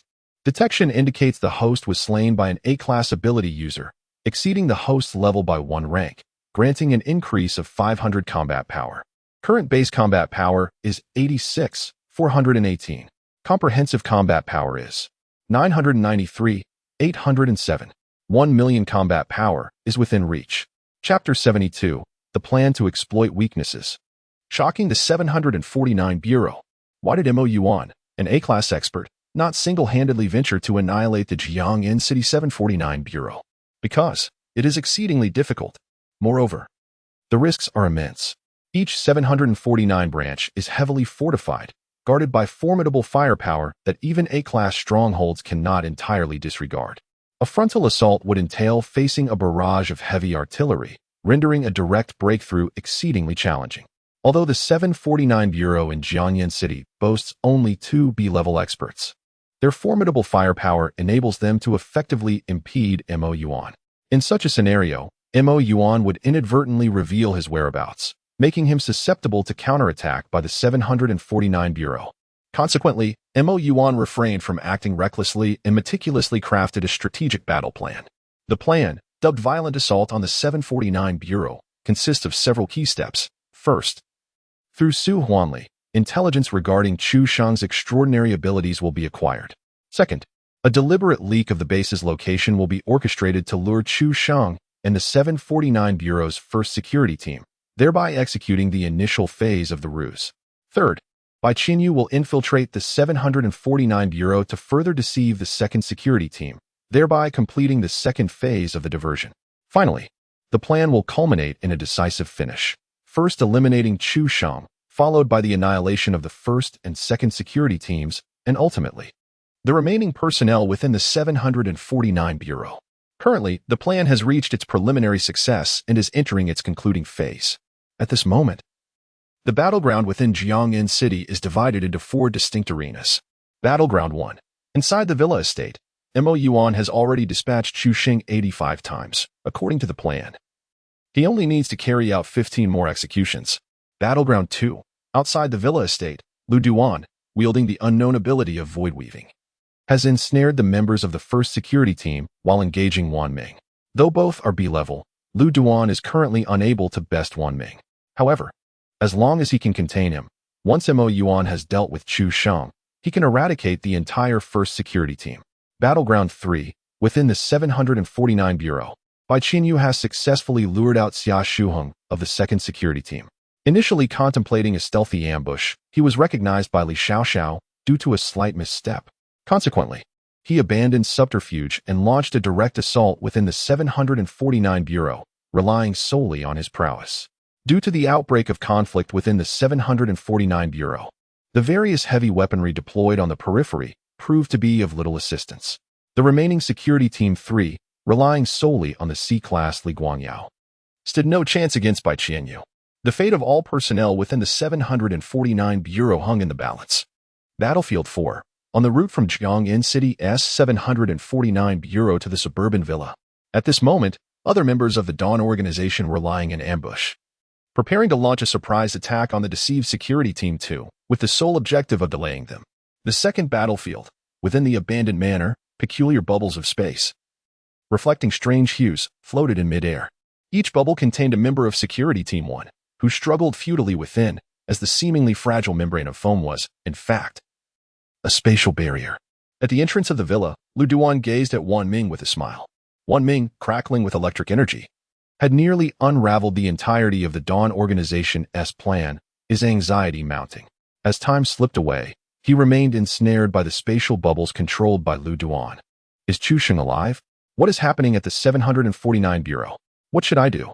Wan Ming gasped for breath, his physical strength severely depleted, and his abilities were beginning to falter. In a moment of desperation, he resolved to escape. He could no longer rush in to rescue Chu Shang, nor could he save his fellow team members. He had to flee. With lightning speed, Wan Ming invoked the Heavenly Thunder command for the 3rd time. This time, he forsook the desire for offense and concentrated all his lightning energy on enhancing his speed. One by one, the spatial bubbles closed in again. Wan Ming unleashed a powerful punch, shattering one of the bubbles, and then charged toward a team member, not Chu Yun, but a young female teammate. With a fierce roar, Wan Ming exerted all his strength to burst the bubble that ensnared her, swiftly grasping her and darting toward the manor's exit, or rather, fleeing from it. As Wan Ming transformed into a streak of lightning in his escape, Lu Duan attempted to intervene, but it was already too late. Had he escaped? The conclusion should come swiftly. It was not a grave matter. Transformed into a flash of light, Wan Ming covered over 10 kilometers in an instant, only to lose control and crash into a boulder, rolling for several hundred meters before finally coming to a halt. Nevertheless, he still shielded the young female teammate in his arms. Let us not indulge in misconceptions. This teammate was not his romantic interest. His decision to save her was driven by purpose. He was not fleeing for mere survival, but rather in search of assistance. The young woman he rescued was the key to that aid. Though her combat prowess was modest, she possessed a unique ability. Sequence number 199, Lingxi Resonance.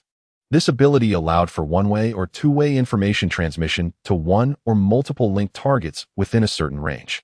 In this technological era, Lingxi Resonance may seem somewhat superfluous, but compared to a phone, it enabled communication under any circumstances, impervious to interference. Even spatial barriers could not obstruct it. Moreover, as a precaution, they typically left their phones in the equipment vehicle during operations. "Captain, how are you holding up?" The female team member, Kai Ping, quickly rose and rushed to assist Wan Ming, who was already in a state of collapse. "Do not worry about me. Contact the provincial bureau at once," Wan Ming urged. With tears welling in her eyes, Kai Ping gritted her teeth and replied, "Understood." Simultaneously, in Suzhou province, within the 749 provincial bureau, a staff member suddenly experienced a sharp pain in his head and collapsed to the ground. Moments later, Kai Ping's voice reverberated in his consciousness. This staff member was the very individual with whom Kai Ping had previously established contact. After a brief interval, he managed to rise, his complexion pale, and staggered toward the director's office. Inside the 749 Bureau's office, Director Ho Dongfeng wore an expression of grave seriousness. Moments ago, he had received intelligence from Jiangyin City indicating that the Dawn organization had dispatched an A-class strongman to launch an assault on the entire 749 Bureau, with the intention of annihilating it completely. The situation had become exceedingly dire, as the 749 Bureau in Jiangyin City had gone radio silent. Furthermore, according to the intelligence, Chu Sheng was very likely to have been killed. If the adversary's plan succeeded, it would represent a significant blow to the 749 Bureau. Not only would the Bureau lose its reputation, but there was also a strong possibility that Jiangyin City would be thoroughly infiltrated and controlled by the Dawn organization. It is crucial to note that Jiangyin City harbors the Eye of Entropy. Immediately dispatch the combat team for support. Capture and eliminate Mo Yuan. Ho Dongfeng issued orders swiftly, though his expression remained one of deep concern. Based on the intelligence provided by Wan Ming, the situation in Jiangyin City was already precarious, and sending reinforcements now would likely be too late. Regardless, this time, Jiangyin City is likely to suffer tremendous losses. The repercussions in various aspects are exceedingly severe. There is even a possibility that he may lose his position as the provincial bureau chief. Furthermore, that young man, Zhu Xing, who was specifically requested by the headquarters Tianlua team for an audience, has actually died. How is he to explain this? The more Ho Dongfeng pondered, the more agitated he became, yet he felt powerless, only able to silently pray. "Young man, aren't you quite adept at resurrection?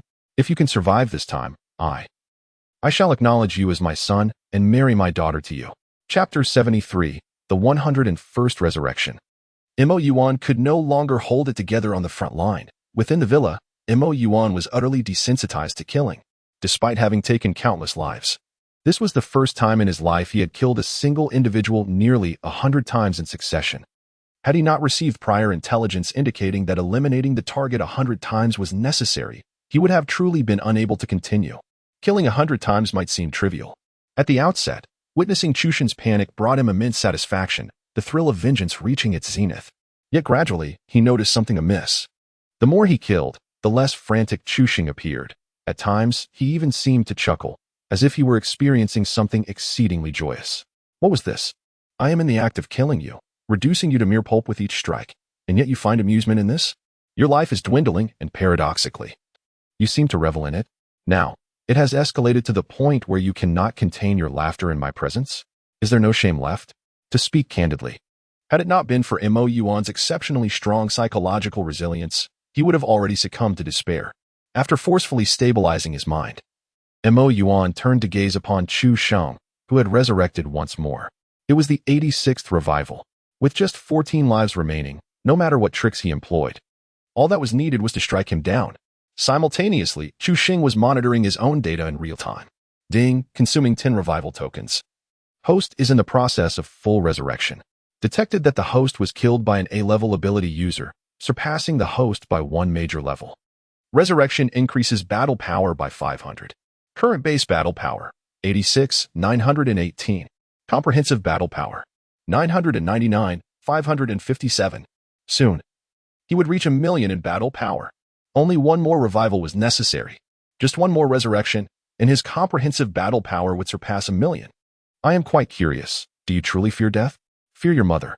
At this point, Chu Sheng had ceased to feign terror. After acting panicked for so long, the muscles in his face had grown somewhat numb. I hope you continue to act defiant. With a swift thrust, the sword light pierced through, erupting as Chu Sheng met his end once again. The 87th death. Ding, consuming 10 revival tokens. Host is in the process of full resurrection.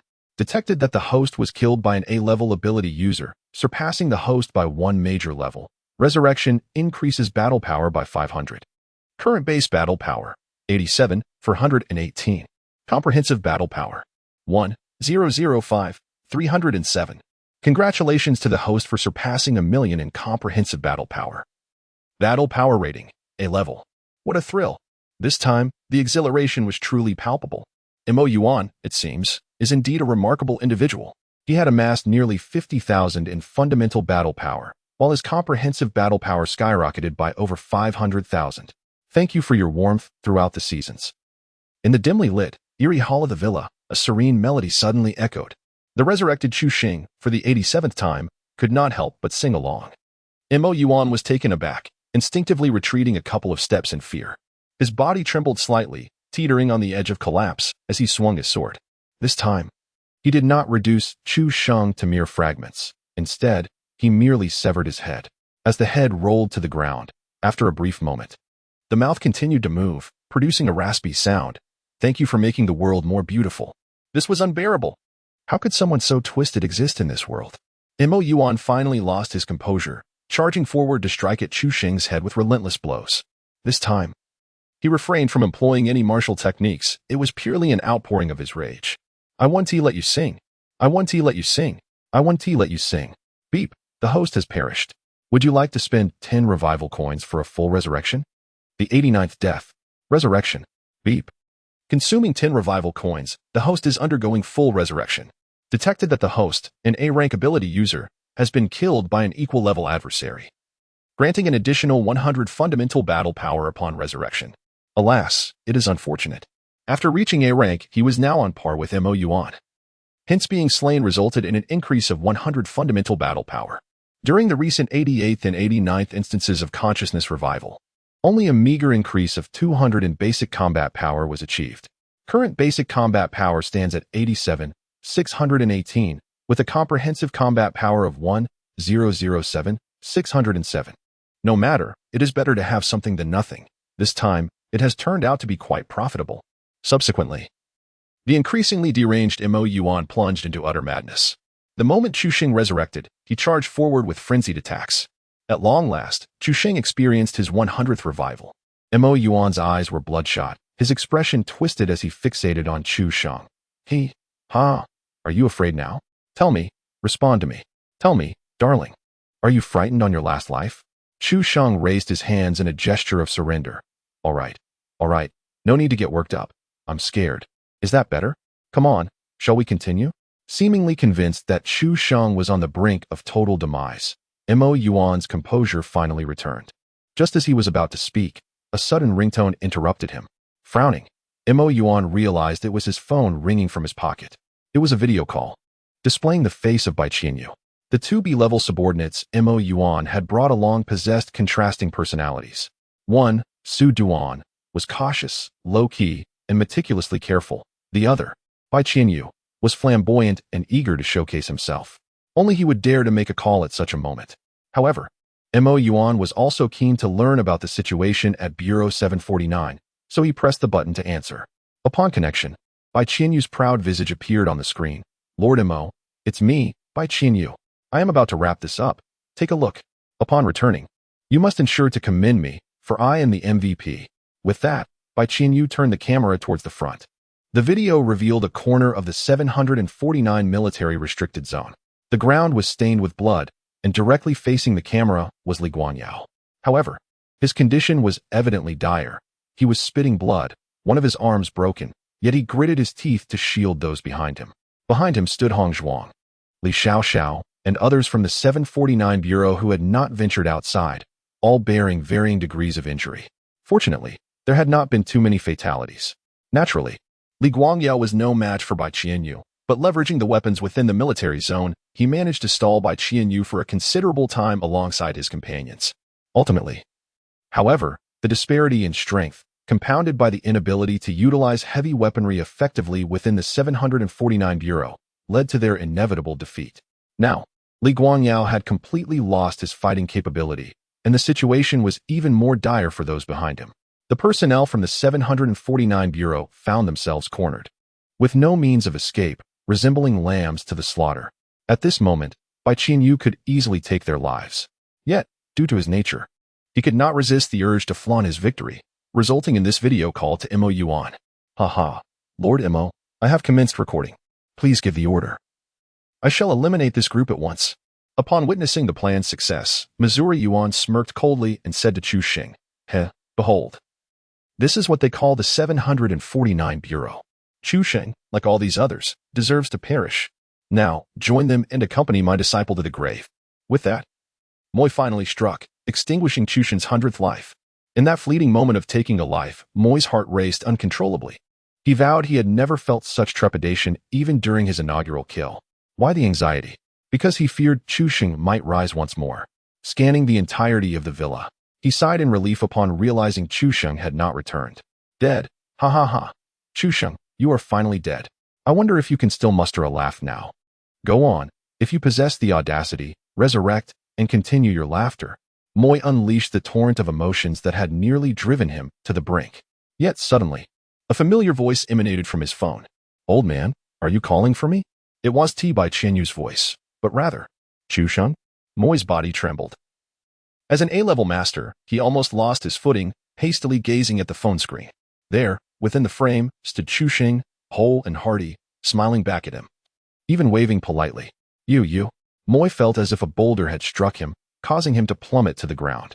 The phone clattered to the floor, and Chu Xing's relentless voice continued to echo. Tisk, you're not pleased that I've truly resurrected? And yet, you still fancy yourself an A-level master.